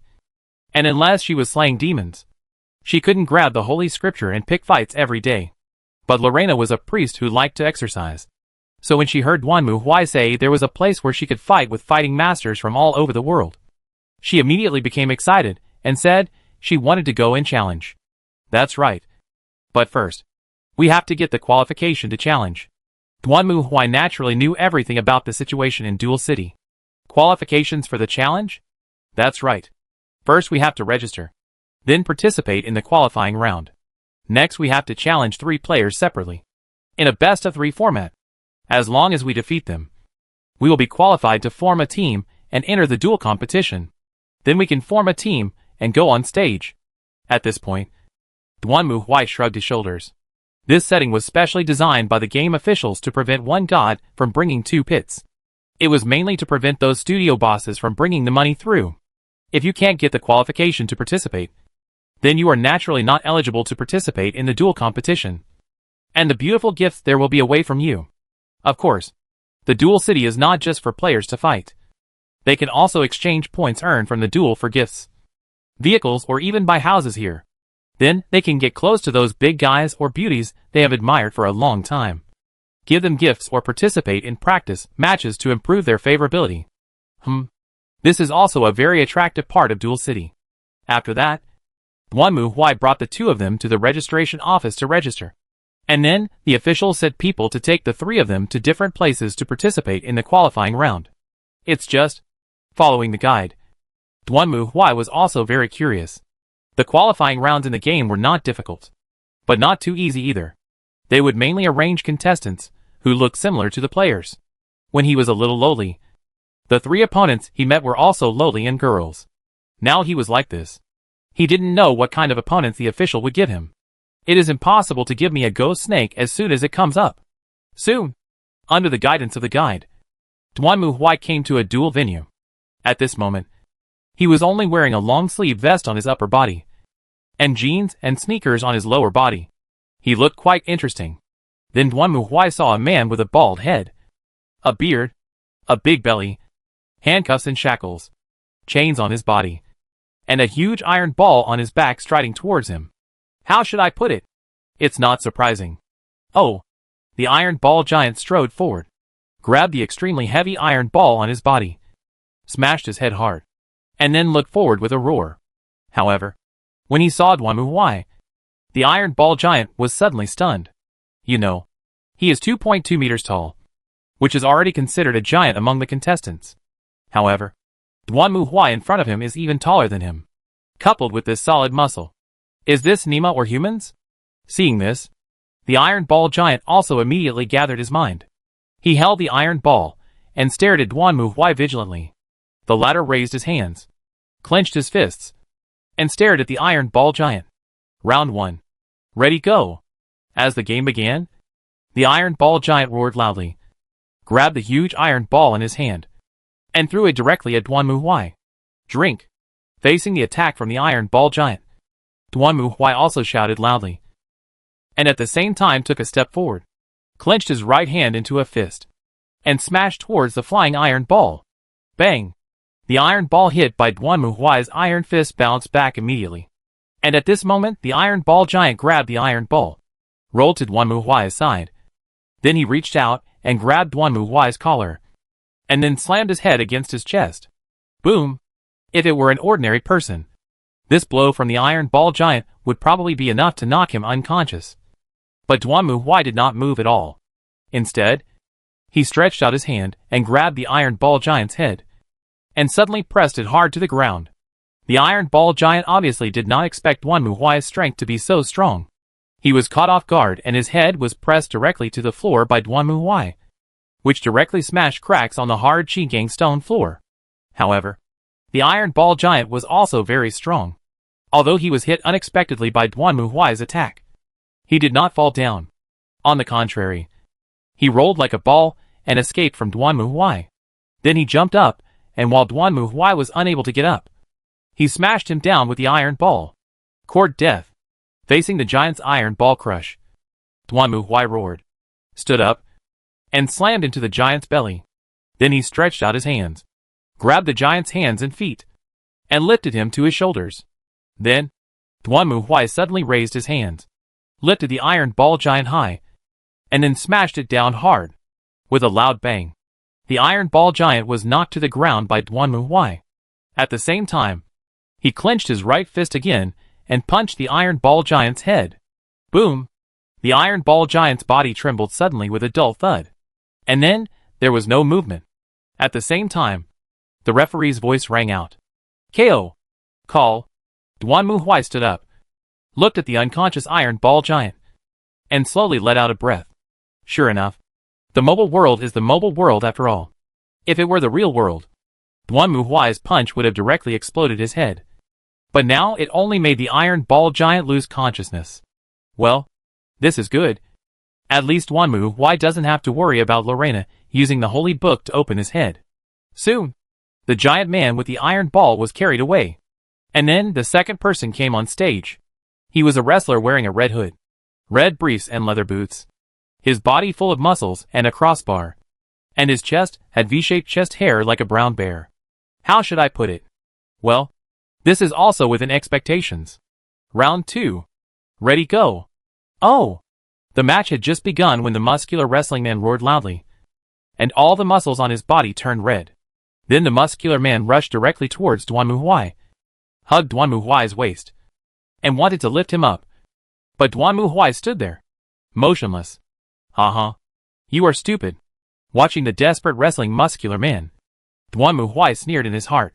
The reason why he was reported for cheating by many players in the game was not only because of Duanmu Huai's superhuman punching power, but also because of his weight, height and lower body being very stable, which made it impossible for players to beat him most of the time.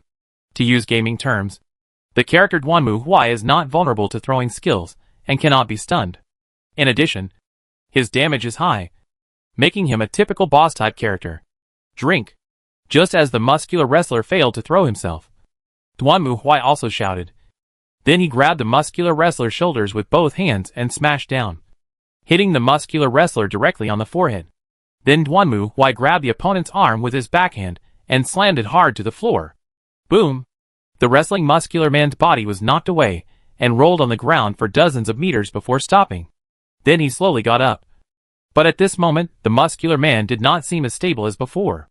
However, Duanmu Huai did not give up just like that. He just stared at his opponent and slowly walked forward step by step. Some players would exchange fighting skills of other characters in Duel City. But Duanmu Huai didn't know any skills at the moment, and simply used his own experience. After practicing in the game, Duanmu Huai had already positioned his own fighting style, which was to roll over slowly and unwaveringly like a tank. After all, he had thick armor and strong firepower. As long as he kept steady and didn't learn any tricks like drifting or tail swinging, it would be almost impossible for the opponent to defeat him. Ha ha ha ha ha. Seeing Duanmu Huai walking towards him, the muscular wrestling man suddenly jumped up, clenched his fists, spread his arms, and then spun around on the spot. Then, like a fast spinning top, he rushed directly towards Duanmu Huai. It's useless. Facing the attack from the muscular wrestler, Duanmu Huai shouted loudly. Then he suddenly stopped, calmed his body, and opened his arms, just as the violent whirlwind on the opposite side rushed in front of him. Duanmu Huai suddenly stretched his hands into the spinning storm and grabbed the two arms of the muscular wrestler. Woo! The muscular wrestler obviously did not expect that Duanmu Huai could actually block his attack head-on. However, before he could come to his senses, Duanmu Huai had already kicked him in the abdomen, directly kicking the muscular wrestler's huge body into the air, while his two arms were still held in Duanmu Huai's hands.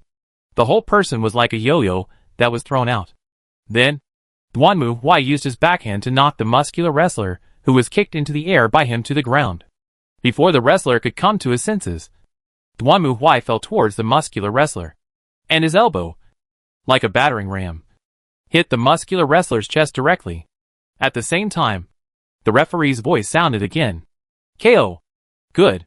Upon hearing the verdict, Duanmu Huai stood up, clenched his fists and shouted, "In this way, I have passed the qualifying round and am qualified to participate in the duel competition."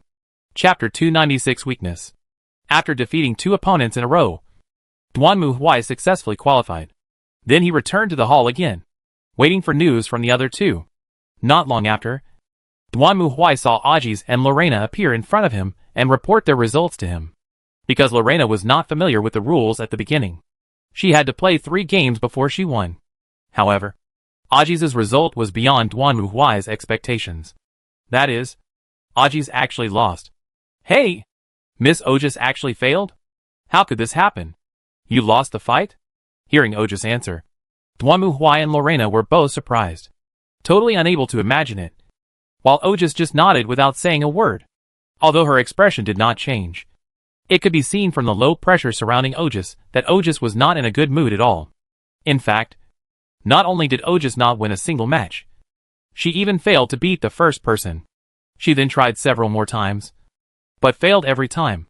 It was not until the other party thought that there was no point in her continuing and left that Ojus left. Let me see the video. After thinking for a while, Duanmu Huai decided to watch the video first to determine what was going on.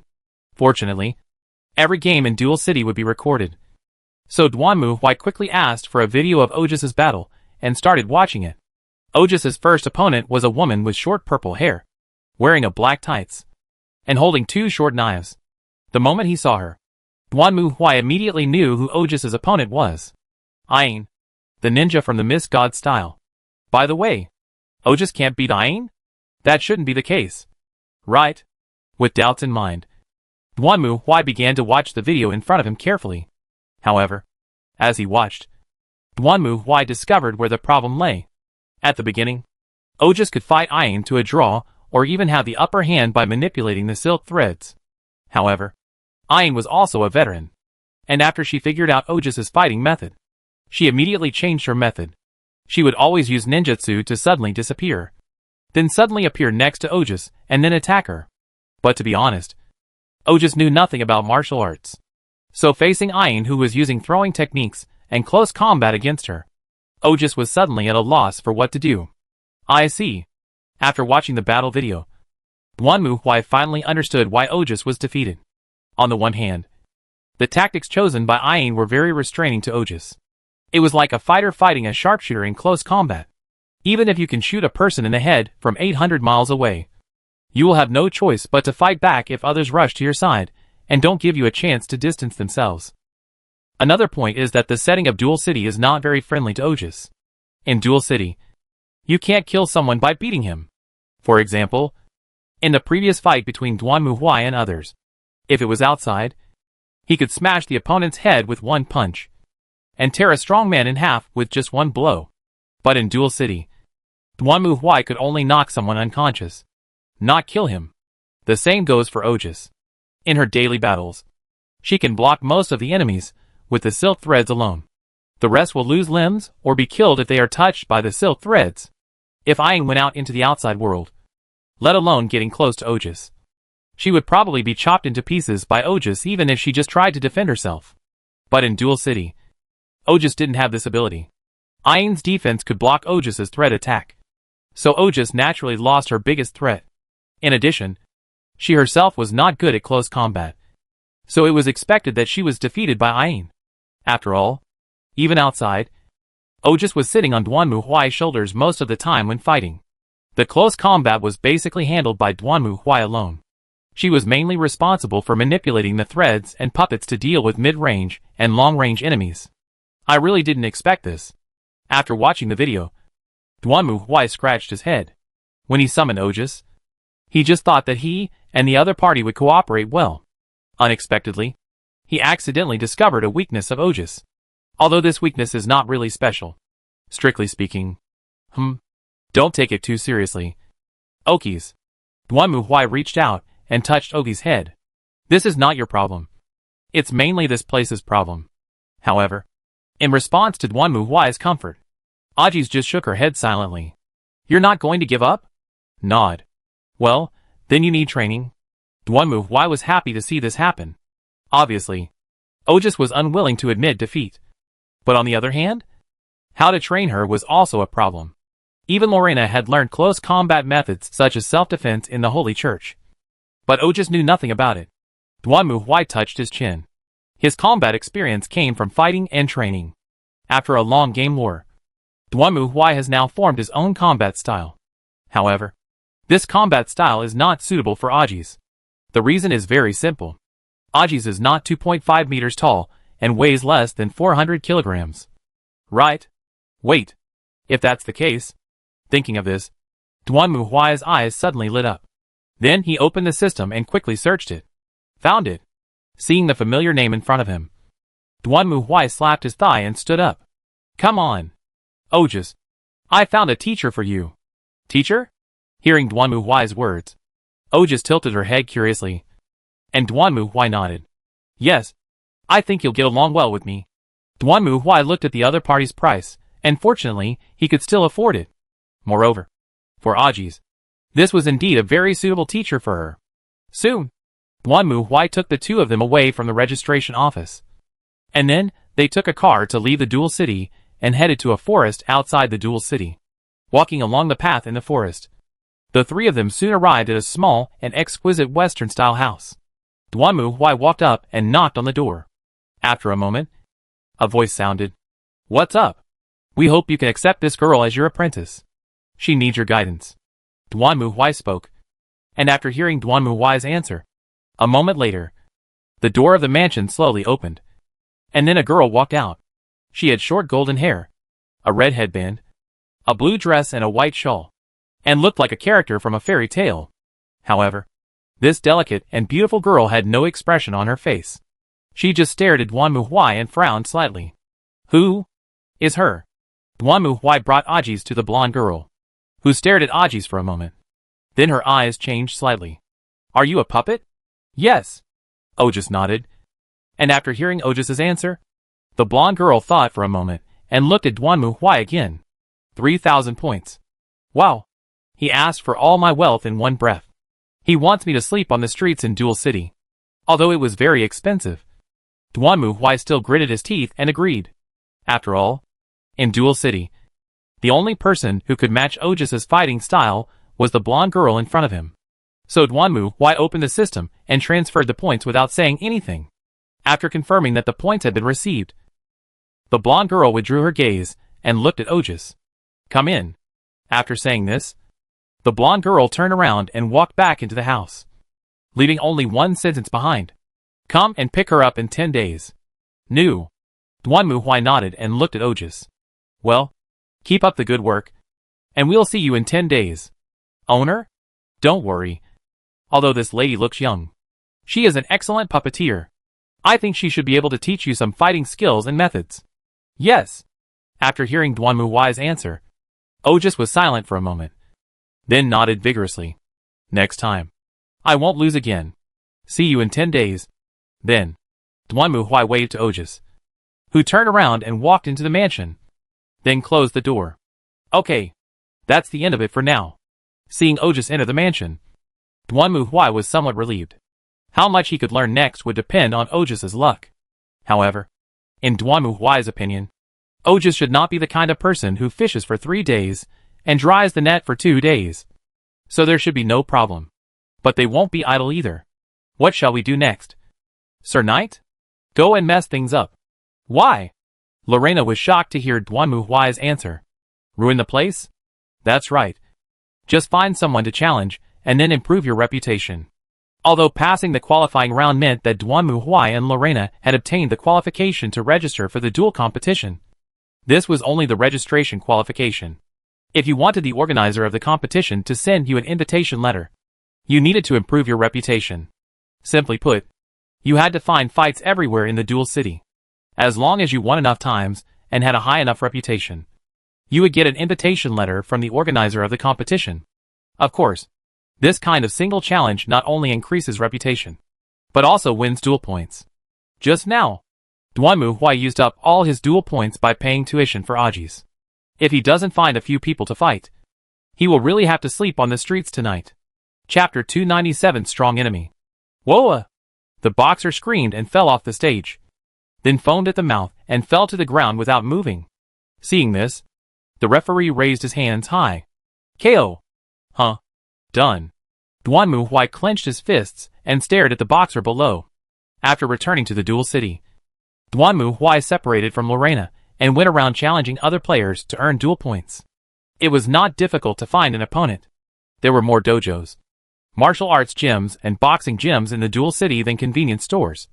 With 4 or 5 on one street, Duanmu Huai went into each one to challenge them and easily defeated the owners of each one, earning a lot of duel points. Wow! That's amazing! At this moment, a voice came from under the ring. Duanmu Huai turned around and saw a girl looking at him with shining eyes. The girl had orange-red hair and a small ponytail on the left side. She looked pretty. She was wearing a short-sleeved t-shirt and denim shorts, and a purple glove on her right hand. Well, if I hadn't met her in the boxing gym, I feel like she would be more suited to singing and dancing as an idol, rather than fighting in the ring. Why? You want to come up and fight too? Duanmu Huai stared at the girl and asked. And the girl's eyes lit up when she heard Duanmu Huai's question. Is that okay? Then, I'm coming. As she spoke, the girl jumped up and jumped into the ring, seeing someone coming up to challenge. The audience cheered loudly. Then, the girl bowed her head to Duanmu Huai and bowed to him. My name is Anoka. Please give me your guidance. Uncle, my name is Duanmu Huai. By the way, I'm not old enough to be called uncle. Duanmu Huai twitched his eye and then answered. After hearing what Duanmu Huai said, Anoka was stunned for a moment and then lowered her head again. Oh, I'm so sorry, Mr. Duanmu. As Anoka moved, the cow pattern on her t-shirt on her chest also nodded vigorously. How should I put it? This pattern really matches her. Duanmu Huai withdrew his gaze from the cow pattern, looked at Anoka, and clenched his fists. Well, come on. Yes. On the other side, Anoka also clenched her hands and took a fighting stance. Well, here I come. Round 1. Ready, go. As the referee gave the order, the next moment, Anoka rushed forward and rushed towards Duanmu Huai. Ha ha ha ha. Drink it. Facing Anoka, Duanmu Huai shouted angrily, and his clenched fist in his right hand blasted forward like a roaring flood, hitting Anoka's head directly. However, Anoka's reaction was not slow. At the same time that Duanmu Huai punched out, she suddenly squatted down and dodged Duanmu Huai's attack. Then the girl stretched out her hands, grabbed Duanmu Huai's arm, and then leaned on it. Hey, look at that. Hey! In Anoka's imagination, this counter throw should be able to change Duanmu Huai's center of gravity and bring him to the ground. However, when she pressed her whole body on him, she found that something was wrong. Duanmu Huai's arm was like cast iron, motionless there. No matter how hard Anoka tried, she could not change Duanmu Huai's center of gravity. When she turned her head, she saw Duanmu Huai's cold and ferocious smile. Not good. At this moment, Anoka also screamed in her heart that something was wrong, and hurriedly loosened her arms to try to distance herself from Duanmu Huai. However, as she loosened her arms, Duanmu Huai grabbed Anoka's neck with his backhand and slammed her to the ground. Boom! The girl's head hit the ground hard. If it was an ordinary person, this would be enough to kill her. However, Anoka gritted her teeth and kicked Duanmu Huai in the chest, forcing a distance between them. How about it? Do you want to continue? Duanmu Huai looked at Anoka, who had rolled over and stood up again, and asked. In fact, Duanmu Huai knew very well what kind of character the girl in front of him was. After all, the big devil in the player's mouth. Copy Ninja Anoka, final boss of Duel City, was indeed not in vain. That's right. The girl in front of you is the big devil that all players in Duel City fear. But not now. In fact, in the beginning, in the eyes of players, Anoka was just an ordinary NPC. She liked to appear in various duel arenas, watching other people's games, or playing against them herself. Of course, at the beginning, Anoka's strength was not strong, so she was nicknamed the king of giving points by players. There were even players who specifically challenged her to earn duel points. But later on, players discovered that Anoka had a very fatal point. That is, she will learn the tricks of other characters and players. Because Anoka has so many moves, players can't even confirm her moves. This is terrible. You know, there are NPCs stronger than Anoka in Duel City, but their moves are usually fixed. For example, Iwar Yagami. Although he is handsome, as soon as he makes a move, players know that his opponent is going to use the second stage of the Wind and Sunflower to connect with the 8 young girls.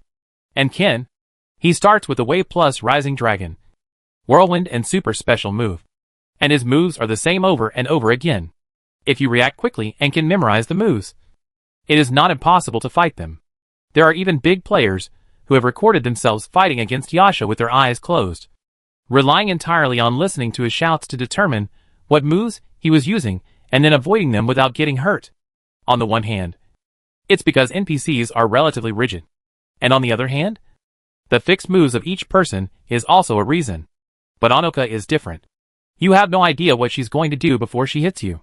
And if you get caught by Anoka, you won't know how you died. After all, her moves are messy, and players have no way to respond. Some people even say that being caught by Anoka is like being thrown into a washing machine. You just feel dizzy, and don't know where you are, or what to do. Therefore, in the later period, players basically avoided Anoka when they saw her. This kind of character is very evil in the early stage, and very godlike in the later stage. The more tricks she knows, the harder it is to deal with her. What should I do at this time?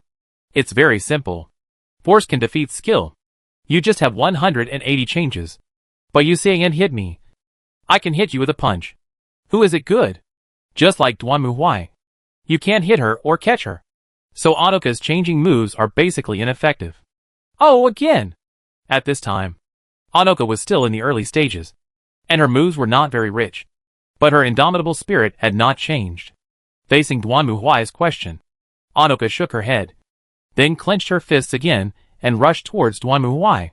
This time she took the initiative, flew into the air halfway, and kicked Dwanmu Hwai directly in the chest with both feet. However, Dwanmu Hwai did not dodge or evade. He just stood there, grabbed Anoka's legs, and then threw her to the ground again. Boom! Woo! Although it was impossible to kill someone in Duel City, 2 consecutive heavy blows still made Anoka dizzy, and she fell to the ground gasping for breath. However, at this moment, a shadow suddenly flashed in front of her eyes. Almost instinctively, Anoka rolled over to avoid it. And the next moment Dwanmu Hwai's big foot almost brushed her head and stepped on the ground. However, Dwanmu Hwai did not give up. After missing the first blow, he immediately changed his posture and turned around to kick Anoka like a football. Anoka, who had just rolled to her feet, did not even have time to dodge, and could only use both hands to block her abdomen. Then she was kicked directly by Dwanmu Hwai and fell off the ring. KO. Defeat Anoka and obtain 1,000 duel points. Sure enough, the points obtained by famous and well-known figures are different. No wonder players in the early stage always liked to find her to brush points. The result was that a big devil appeared in the end. It was really his own fault. Wow, you are so awesome, Mr. Dwanmu. At this moment, Anoka also stood up, looked at Dwanmu Hwai, and spoke. But I won't give up. I will come and challenge you again. After saying this, Anoka turned and left. And at the same time, a system prompt appeared in front of Dwanmu Hwai again. You have been regarded as a strong rival by Anoka. Your relationship with Hui no Gue has been upgraded to friendly. Is this even possible? Dwanmu Hwai rolled his eyes at the system prompt in front of him. The so-called strong rival is also a system setting of Duel City. After all, there are many strong rivals in fighting games, such as Ryu and Ken, or Iwar Yagami and Kyo Kusanagi. But to put it bluntly, This kind of relationship will only occur when one party is very strong and the other party regards it as an opponent to be defeated. Once you have a strong rival relationship, the opponent will often come to you to compete. And every time you defeat the opponent's favorability will increase. What is this called? A strong rival in writing and a good friend in reading?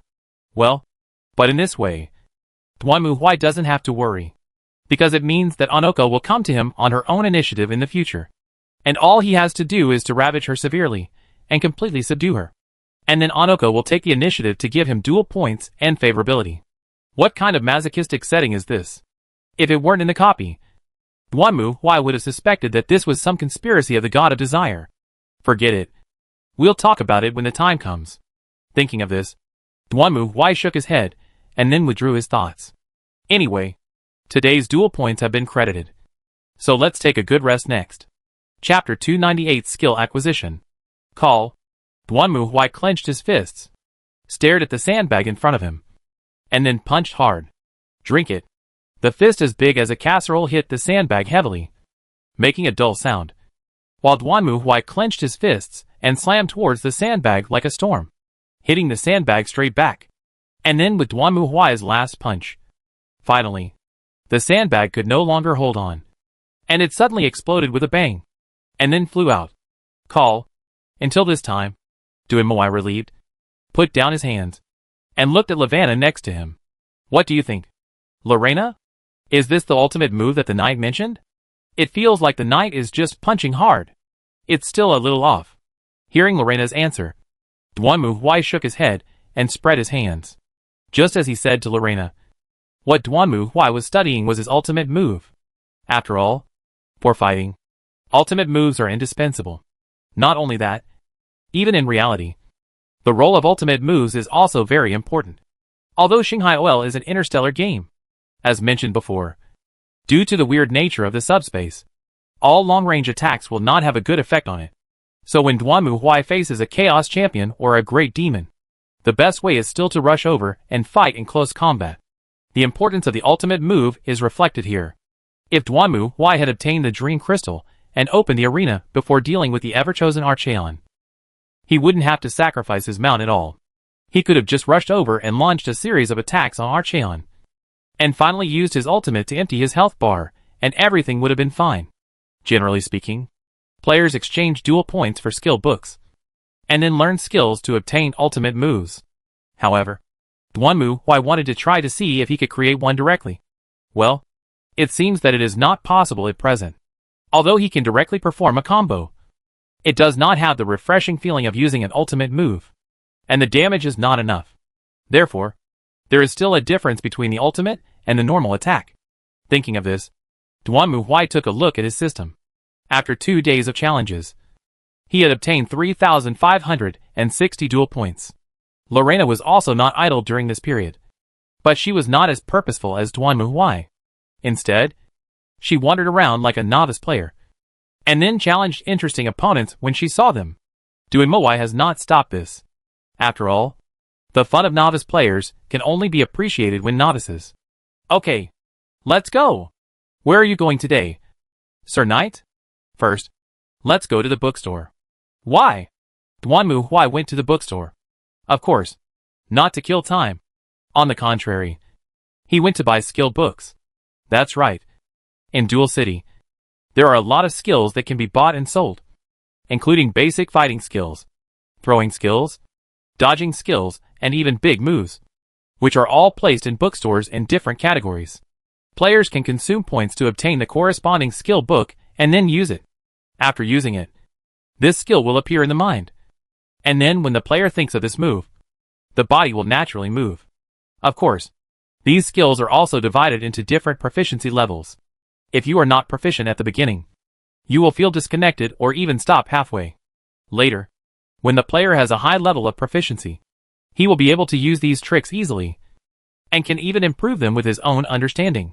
Now, Duanmu Huai brought Lorena to the bookstore, looked at the mountains of skill books in front of him, and began to pick and choose. What move should I use? Duanmu Huai decisively gave up basic fighting styles and skills like dodging, and only focused on the skill book of big moves. He hoped to get moves that could cooperate with his combo and would not be interrupted. After all, some big moves are suspected of being pretentious, which is okay in a duel, but not on the battlefield.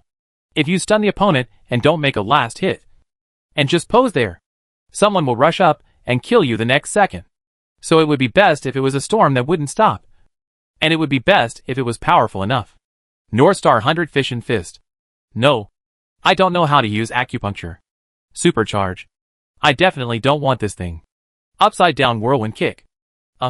After thinking about it, he turned around and split his legs. Did he hit the thunderbolt? Duanmu Huai thought it was better to forget it. Oh! At this moment, Duanmu Huai suddenly found a skill book hidden in the corner. Skill book Platinum Star. Hey! Isn't this just right? Looking at the skill book in front of him, Duanmu Huai's eyes suddenly lit up. This skill book was often used in the game, but they did not use it mainly for combat, but to recreate famous scenes. You can often see two players fighting each other in the duel field. One saying "Ola Ola Ola Ola" and the other "Moo da Moo da Moo Moo." And then people screaming and watching the excitement. Strictly speaking, this kind of restoration is quite difficult, because according to the big players at the time, if you want to restore the famous scene, you must be very familiar with the other party's boxing style before you can fight each other. Otherwise, either one side will be interrupted or the other side will be interrupted. Or both sides will be knocked away at the same time, which will be a joke. At that time, Duanmu Huai did not choose this skill book.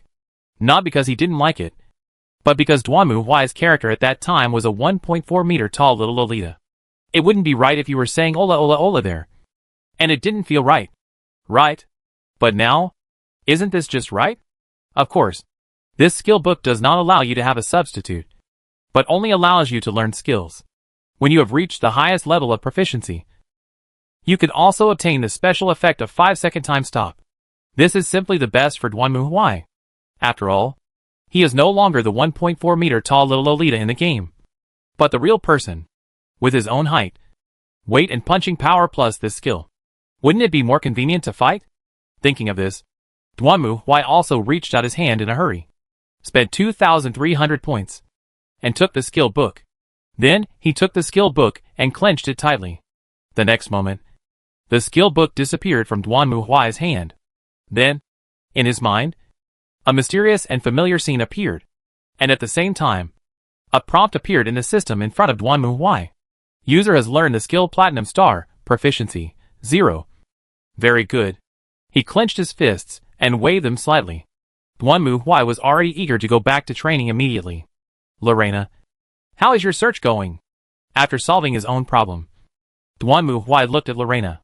When the latter heard Duanmu Huai's question, she also raised her head and nodded. My lord knight, I have made my choice.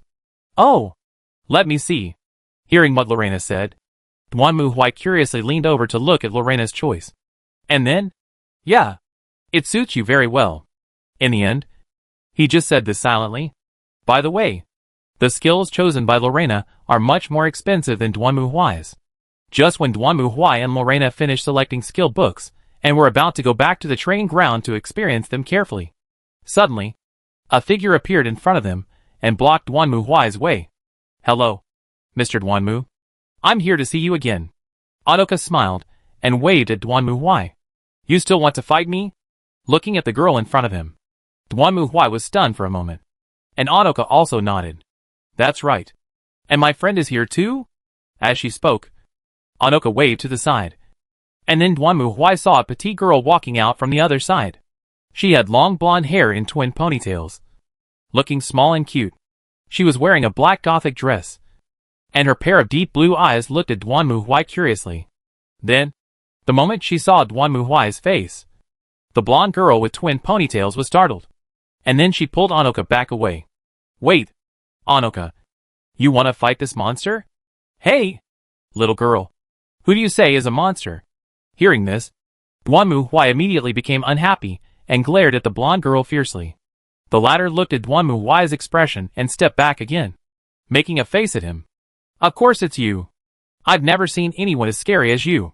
Anoka, you should find someone else. This big guy looks scary.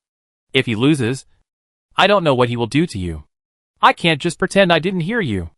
Hearing this, Duanmu Huai could not stand it anymore. Of course, he also saw that the blonde girl in front of him was Anoka's friend, the little devil in the player's mouth, Mary Rose, who was in the top 10 of the Dual City Beauty ranking. However, no matter how beautiful the little girl was, he couldn't talk nonsense. How could I lose? It's impossible for Anoka to beat me. Who said that?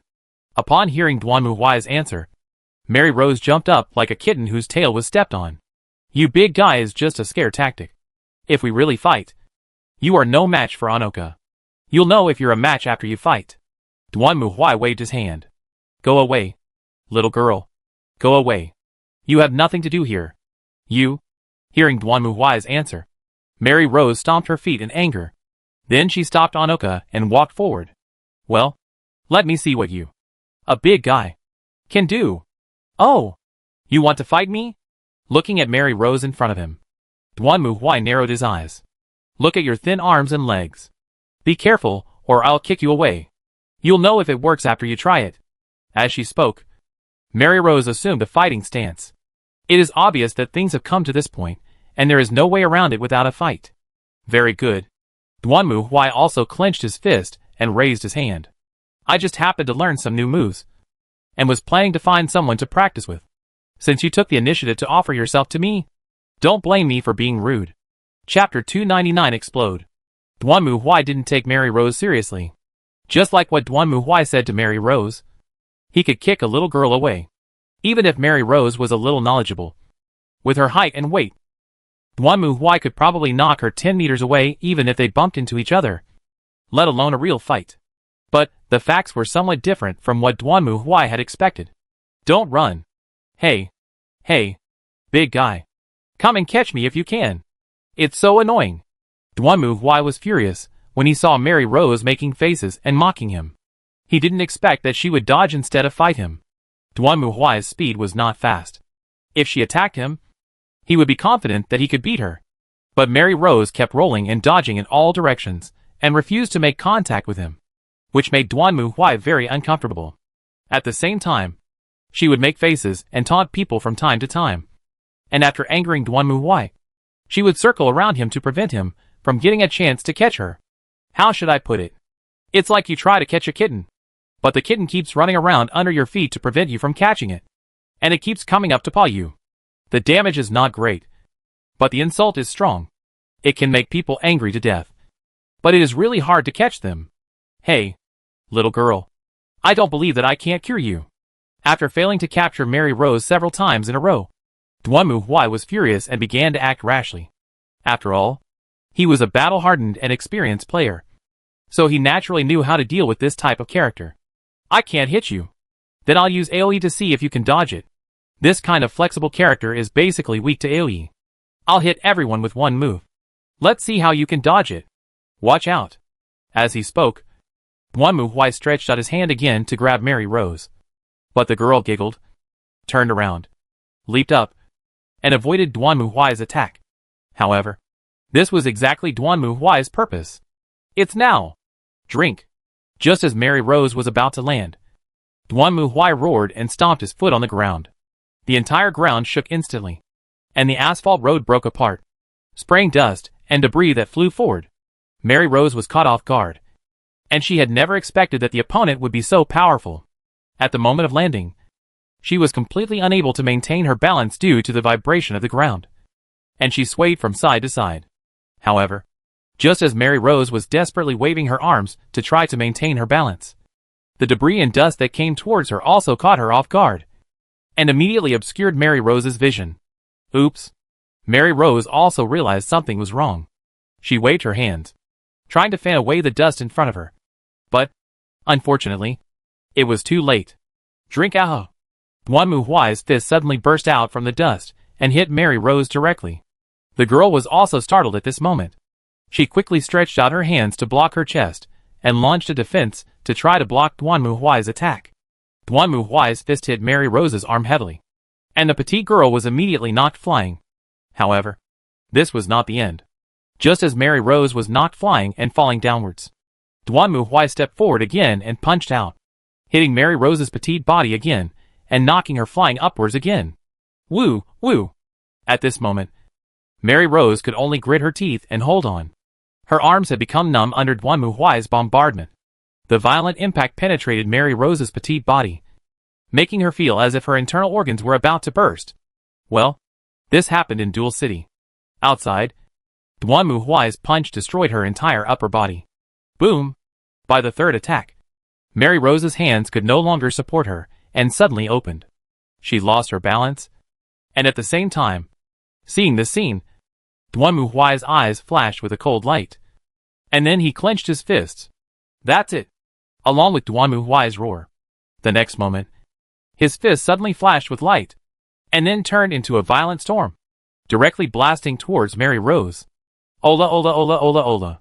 This time, Duanmu Huai's fists were so fast that they were almost like a black shadow, completely enveloping Mary Rose. Apart from the sounds of Duanmu Huai shouting and beatings, there was no trace of Mary Rose at all. Ola! Finally, as Duanmu Huai roared and punched out again, the next moment Mary Rose's petite body flew backwards like a cannonball, and then fell heavily to the ground the next moment. KO! Call! Duanmu Huai put down his fists and breathed a sigh of relief. I have to say, the feeling of the ultimate move is indeed different. But, is this actually a voice control skill? It was not until he used the Platinum Star that Duanmu Huai realized that this series of violent attacks could not be accomplished by simply clenching his fists and punching out. On the contrary, this powerful move actually matched his own shouts. In other words, the faster he yelled, the faster he punched. The slower he yelled, the slower he punched. This also meant that if Duanmu Huai wanted to use the ultimate move of Star Platinum, he had to take a deep breath first, then yell Ola Ola Ola as fast as possible. And the last sentence had to be yelled especially loudly to cause the highest level of damage. My goodness. Other people compete in strength in boxing. But you are competing in lung capacity? I can't sing at all even if I try my best in KTV. Why do I have to practice singing here? Mary! Are you okay? Duanmu Huai was sighing over there, and Anoka was running to her friend's side. At this moment, Mary Rose also came to her senses, slowly sat up, then pouted her lips with an unwilling expression. Humph! You're bullying me, woo-woo. As she spoke, Mary Rose covered her eyes with her hands and began to sob. The big guy bullied me. Woo-woo. Duanmu Huai walked silently in front of Mary Rose and just looked at her crying. Then she quietly raised her head, glanced at Duanmu Huai, and then lowered her head to continue crying. Mary. Looking at her friend's performance, Anoka next to her was speechless, while Duanmu Huai snorted coldly. It's okay for you to cry, but you should put your clothes on first. Why? Hearing Duanmu Huai's words, Mary Rose was stunned for a moment, and quickly stopped her fake crying. Then she lowered her head and looked at her body, and her face suddenly turned pale. Once again, in Duel City, there is a setting for clothes to explode. Once the damage received exceeds the defense level of the clothes, the whole clothes will explode. The same is true for Mary Rose at this moment.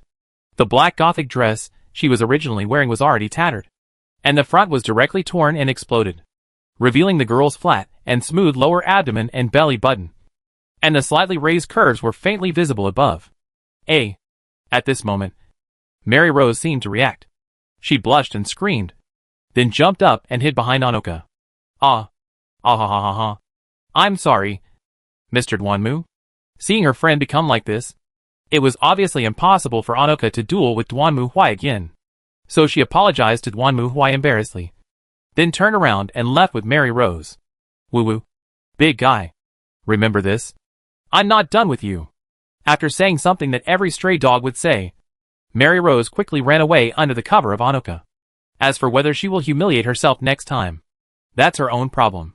But it must be said that this also proves that the Duel City clothes do have a high degree of defense, as long as the player can accept the disadvantage of having the clothes exploded if the damage exceeds the limit. It does look much better than the power armor. Well, there is a reason why many assassin players will give up the power armor and fight in the clothes here. Humph. If you're not afraid of death, come again. Looking at Mary Rose's fleeing figure, Duanmu Huai snorted. He had already grasped the weakness of this little girl. Mary Rose was fast and flexible, but her defense was poor and her strength was small. He only needed to use an AoE to break her defense, and then catch her and send her home with an aura. Of course, If this scene is seen by outsiders, it is just like an adult bullying a child. But Dwanmu Huai doesn't care about this. In Duel City, the strong are respected. And the bigger the fist, the more truth. In fact, many female characters are very ruthless. When many players first enter Duel City, they think that the opponent is a beautiful girl. And as a grown man, they are embarrassed to take action and want to show their gentlemanly demeanor. Then he was beaten by the other party and became unable to take care of himself. So after this, the players learned a lesson. No matter how pretty or cute the opponent is, you have to fight as usual on the duel field. Otherwise, what should you do? If you meet a group of beautiful women in the game, do you just raise your hands and surrender? There is also an advantage to this. When the player was attacking the God of Desire in the later stage, the opponent sent a group of demons to try to infiltrate the interior. However, the player was not moved by the demon's cuteness and directly killed them. At that time, the God of Desire thought that the player had special preferences. So he sent a group of strong men and androgynous demons over. Then the death would naturally be even more miserable. No matter whether you are beautiful or ugly, all are equal under the fist. Alright. Thinking of this, Dwanmu Huai withdrew his gaze and looked at Lorena. Then let's continue training. Yes. Sir Knight. Chapter 300 Late Night Time. There was silence in the forest. Ojas put down the carving knife in her hand and stared at the doll in her hand. Her eyes filled with an inexplicable emotion. How is it? What do you think? Not far away, the blonde girl was drinking tea while looking at Ojas and asked. It feels very strange. Ojas muttered to herself as she reached out and gently stroked the surface of the doll. I've never felt anything like this before. Touching it with my fingers, feeling its presence, carving a piece of wood into something completely different, as if it had been transformed into a completely different life. Was it the same when the master created me? I don't know about that. The blonde girl put down the teacup. And then a small and cute doll came to her with a teapot and refilled her cup of tea. Even if you are all puppeteers, everyone has different ideas. The purpose and idea of making puppets are the same. But now, you have to remember your identity. You are no longer a creation. You now have the talent to create. Then, you should think about how to use this talent. The talent for creation. Hearing the blonde girl's instructions, a thoughtful look appeared in Ojas's eyes. She lowered her head and looked at the half-formed doll in her hand. The talent I need is... Staring at the doll, Ojas fell into deep thought. At the same time, Dwanmu Huai was enjoying, or rather nostalgia. I never thought that I would be here again to revisit a public bath. How long has it been since I last came to a place like this? Dwanmu Huai was speechless as he looked at the shabby bathhouse in front of him. Because he and Lorena had almost used up all their duel points after buying a skill book today. They had no choice but to rent 2 shabby apartments. As a result, there was nothing in the apartment except a bed and a toilet. If they wanted to take a shower, they had to go to a nearby bathhouse. If Dwanmu Huai had known this earlier, he should have saved more duel points, so that he wouldn't be in such a miserable state. I have to earn more points tomorrow, so I can at least live in a normal place. Dwanmu Huai walked into the bathhouse while muttering to himself. Shortly after Dwanmu Huai walked into the bathhouse, 2 figures appeared outside the bathhouse. Really? Why do I have to come to a place like this? Looking at the bathing place in front of him, a man with black hair tied in a ponytail complained with dissatisfaction on his face. Because the duel damaged the dojo's water pipes. It will take time to repair them. There is nothing we can do about it. Hearing his companion's complaint, a blond man in a Taoist robe next to him spoke up. Kayakuten Ryu is a big arena anyway. Can't they be more attentive in this regard? If you want to complain, go complain to Dad. Robert.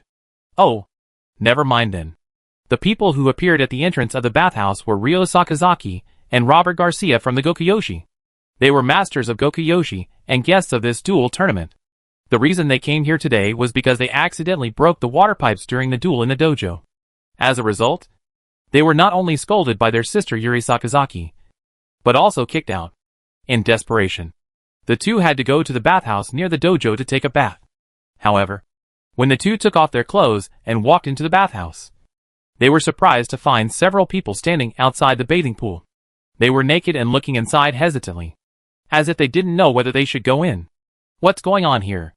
Just ask and you'll find out. Seeing this scene, Sakazaki, Ryo and Robert were also puzzled. They walked to the door, And then Robert patted one of them on the shoulder. Hey, what are you looking at here? There's no woman in here. Ah, you guys are from the extreme style. The guests outside were startled when Robert patted them on the shoulder. They turned around and saw Ryo Sakazaki and Robert. Then they breathed a sigh of relief. Oh, you don't know? There's a very scary person taking a bath in there. We don't dare to go in. A very scary person? Hearing this, Sakazaki, Ryo, and Robert looked at each other. Yes, he looks like a gangster. Everyone is afraid of him. So they don't dare to go in and take a bath. I wonder if this is some gangster trick to scare away the customers, and then ask for benefits from the store. There is such a thing? Hearing this, the two couldn't help themselves. Let's go and take a look. As he spoke, Ryo Sakazaki strode into the bathhouse. And Robert followed him in. The huge bathhouse was empty, with no one inside. It was obvious that, just as those guests had said, the other guests had probably been scared away. Who on earth could do such a despicable thing? Seeing this scene, Sakazaki Ryo frowned. In his opinion, this was obviously not a decent behavior. This was just a shabby and old bathhouse. Those gangsters actually did not let go of even such a place. It was too much. So, who are the key people?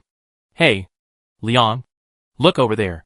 As Sakazaki Ryo looked around for the culprit, Robert whispered in his ear and raised his chin to the front. Sakazaki Ryo looked in the direction Robert pointed and was shocked. They saw a huge black shadow sitting in the hot spring pool. Under the light, they could see his bulging muscles and brown skin. What was even more terrible was that he felt as tall as them when they were standing just by sitting. Is this still a human being? Even the battle-hardened Sakazaki Ryo and Robert were frightened at this moment. Although the guests outside did say that this guy was very fierce. They just thought that he had a bad attitude. But now they were also scared. Especially when they saw that ferocious face. He had his eyes closed. But for some reason, it gave them an unprecedented sense of oppression and deterrence. It felt as if they were not in a bathing place, but in a cave in the mountains, facing a sleeping tiger. No, I'm afraid the tiger is easier to deal with. Unconsciously, the two of them even slowed down their breathing, as if they were instinctively afraid of the man in front of them, and were even afraid of waking him up. Wait, that's not right. Just at this moment, the two of them came to their senses. They are extreme fighters. How could they be scared by just one person? If this gets out, how are they going to survive? I want to step forward and say that his behavior is simply causing trouble for the store. Sakazaki Ryo gritted his teeth, clenched his fists, looked at the man and whispered. Although he forced himself to calm down, the figure with a strange sense of oppression, just sitting there, was enough to make him nervous. In fact, Sakazaki Ryo has unconsciously entered the fighting state. And at this moment, he even feels more nervous than in the duel. Be careful. Robert also clenched his fists and whispered, while he chuckled. But there's no need to worry too much. I've seen many big guys like this before. They're all strong on the outside but weak on the inside. They're not worth mentioning at all. Hearing what Robert said, Ryo Sakazaki nodded. Then he took a deep breath and walked over. Hey you. Hearing someone calling him, Dwanmu Hwai opened his eyes and looked forward. When he saw these two people, he was stunned. Isn't this Ryo Sakazaki and Robert? I am not familiar with them. Right? Why are they looking for me? Thinking of this, Dwanmu Hwai looked at the two of them. What's up? What kind of look is that? What Sakazaki Ryo and Robert didn't expect was that when the other party opened his eyes and looked at them, they suddenly felt an unprecedented terror. It was as if there was not a human being at all, but a giant dragon. At this moment, it even opened its eyes and was staring at these tiny creatures, as if it wanted to swallow them up completely in one bite. Who on earth is this person? Robert even took a step back and took a fighting stance. It was not because he was belligerent, but because his body instinctively sensed the danger and spontaneously chose to resist. Because if you don't resist, you will die. Are you a fighter? Facing Dwanmu Hwai's gaze head-on, Sakazaki Ryo's body trembled. But he still forced himself to remain calm and asked. That's right. Do you two want to have a fight? Dwanmu Hwai nodded and then asked. This is not surprising. After all, in Duel City, players will increase their reputation after winning games, and people will come to challenge them when their reputation is high. However, Dwanmu Hwai did not expect that he would be chosen. After all, these two are all-star characters. Logically speaking, he should have to improve his reputation to a certain level before he could receive their challenge invitation. Yeah. As soon as Sakazaki Ryo said this, he realized that there was no turning back. So he nodded. Tomorrow, we'll be waiting for you at the Extreme Flow Dojo. No problem. Dwanmu Huai didn't doubt it and nodded. The Extreme Flow Dojo was a famous scenic spot for players to check in. It would be a waste not to go if he received an invitation. Then, see you in the dojo tomorrow. After saying this, Sakazaki Ryo and Robert began to step back cautiously. Seeing that the two were about to leave, Dwanmu Huai stood up out of politeness and nodded to them. Okay.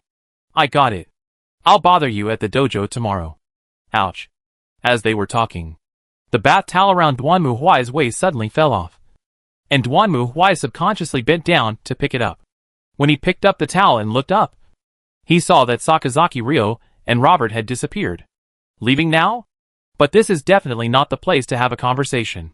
Dwanmu Huai scratched his head, shrugged his shoulders, and sat down again. Tomorrow, let's go to the Extreme Style Dojo. Just as Dwanmu Huai closed his eyes again and enjoyed the hot spring bath.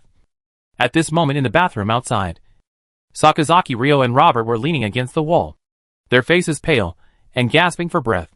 Hey, Robert. Did you see that? I saw it. What is that? Is that something a human should have? Recalling what he had just seen, Robert couldn't help but tremble. What a ferocious dragon. Could such a thing really exist in the world? Thinking of this, Robert looked down, and then felt dejected. In front of the giant dragon, he was just a weak little caterpillar. Do not give up. Sakazaki reached out, grasped Robert's shoulders, and glared at him. We haven't lost yet. The battle of men has just begun. Tomorrow, in the Kyokuryu Dojo, we will defeat him. Cheer up, Robert. Don't give in to fear. I understand. Ryo. After hearing Sakazaki Ryo's encouragement, Robert's originally dim eyes gradually regained their brightness. Thank you. I won't give in just like that. As he spoke, Robert looked towards the door of the bathhouse in front of him. Tomorrow will be the real battle.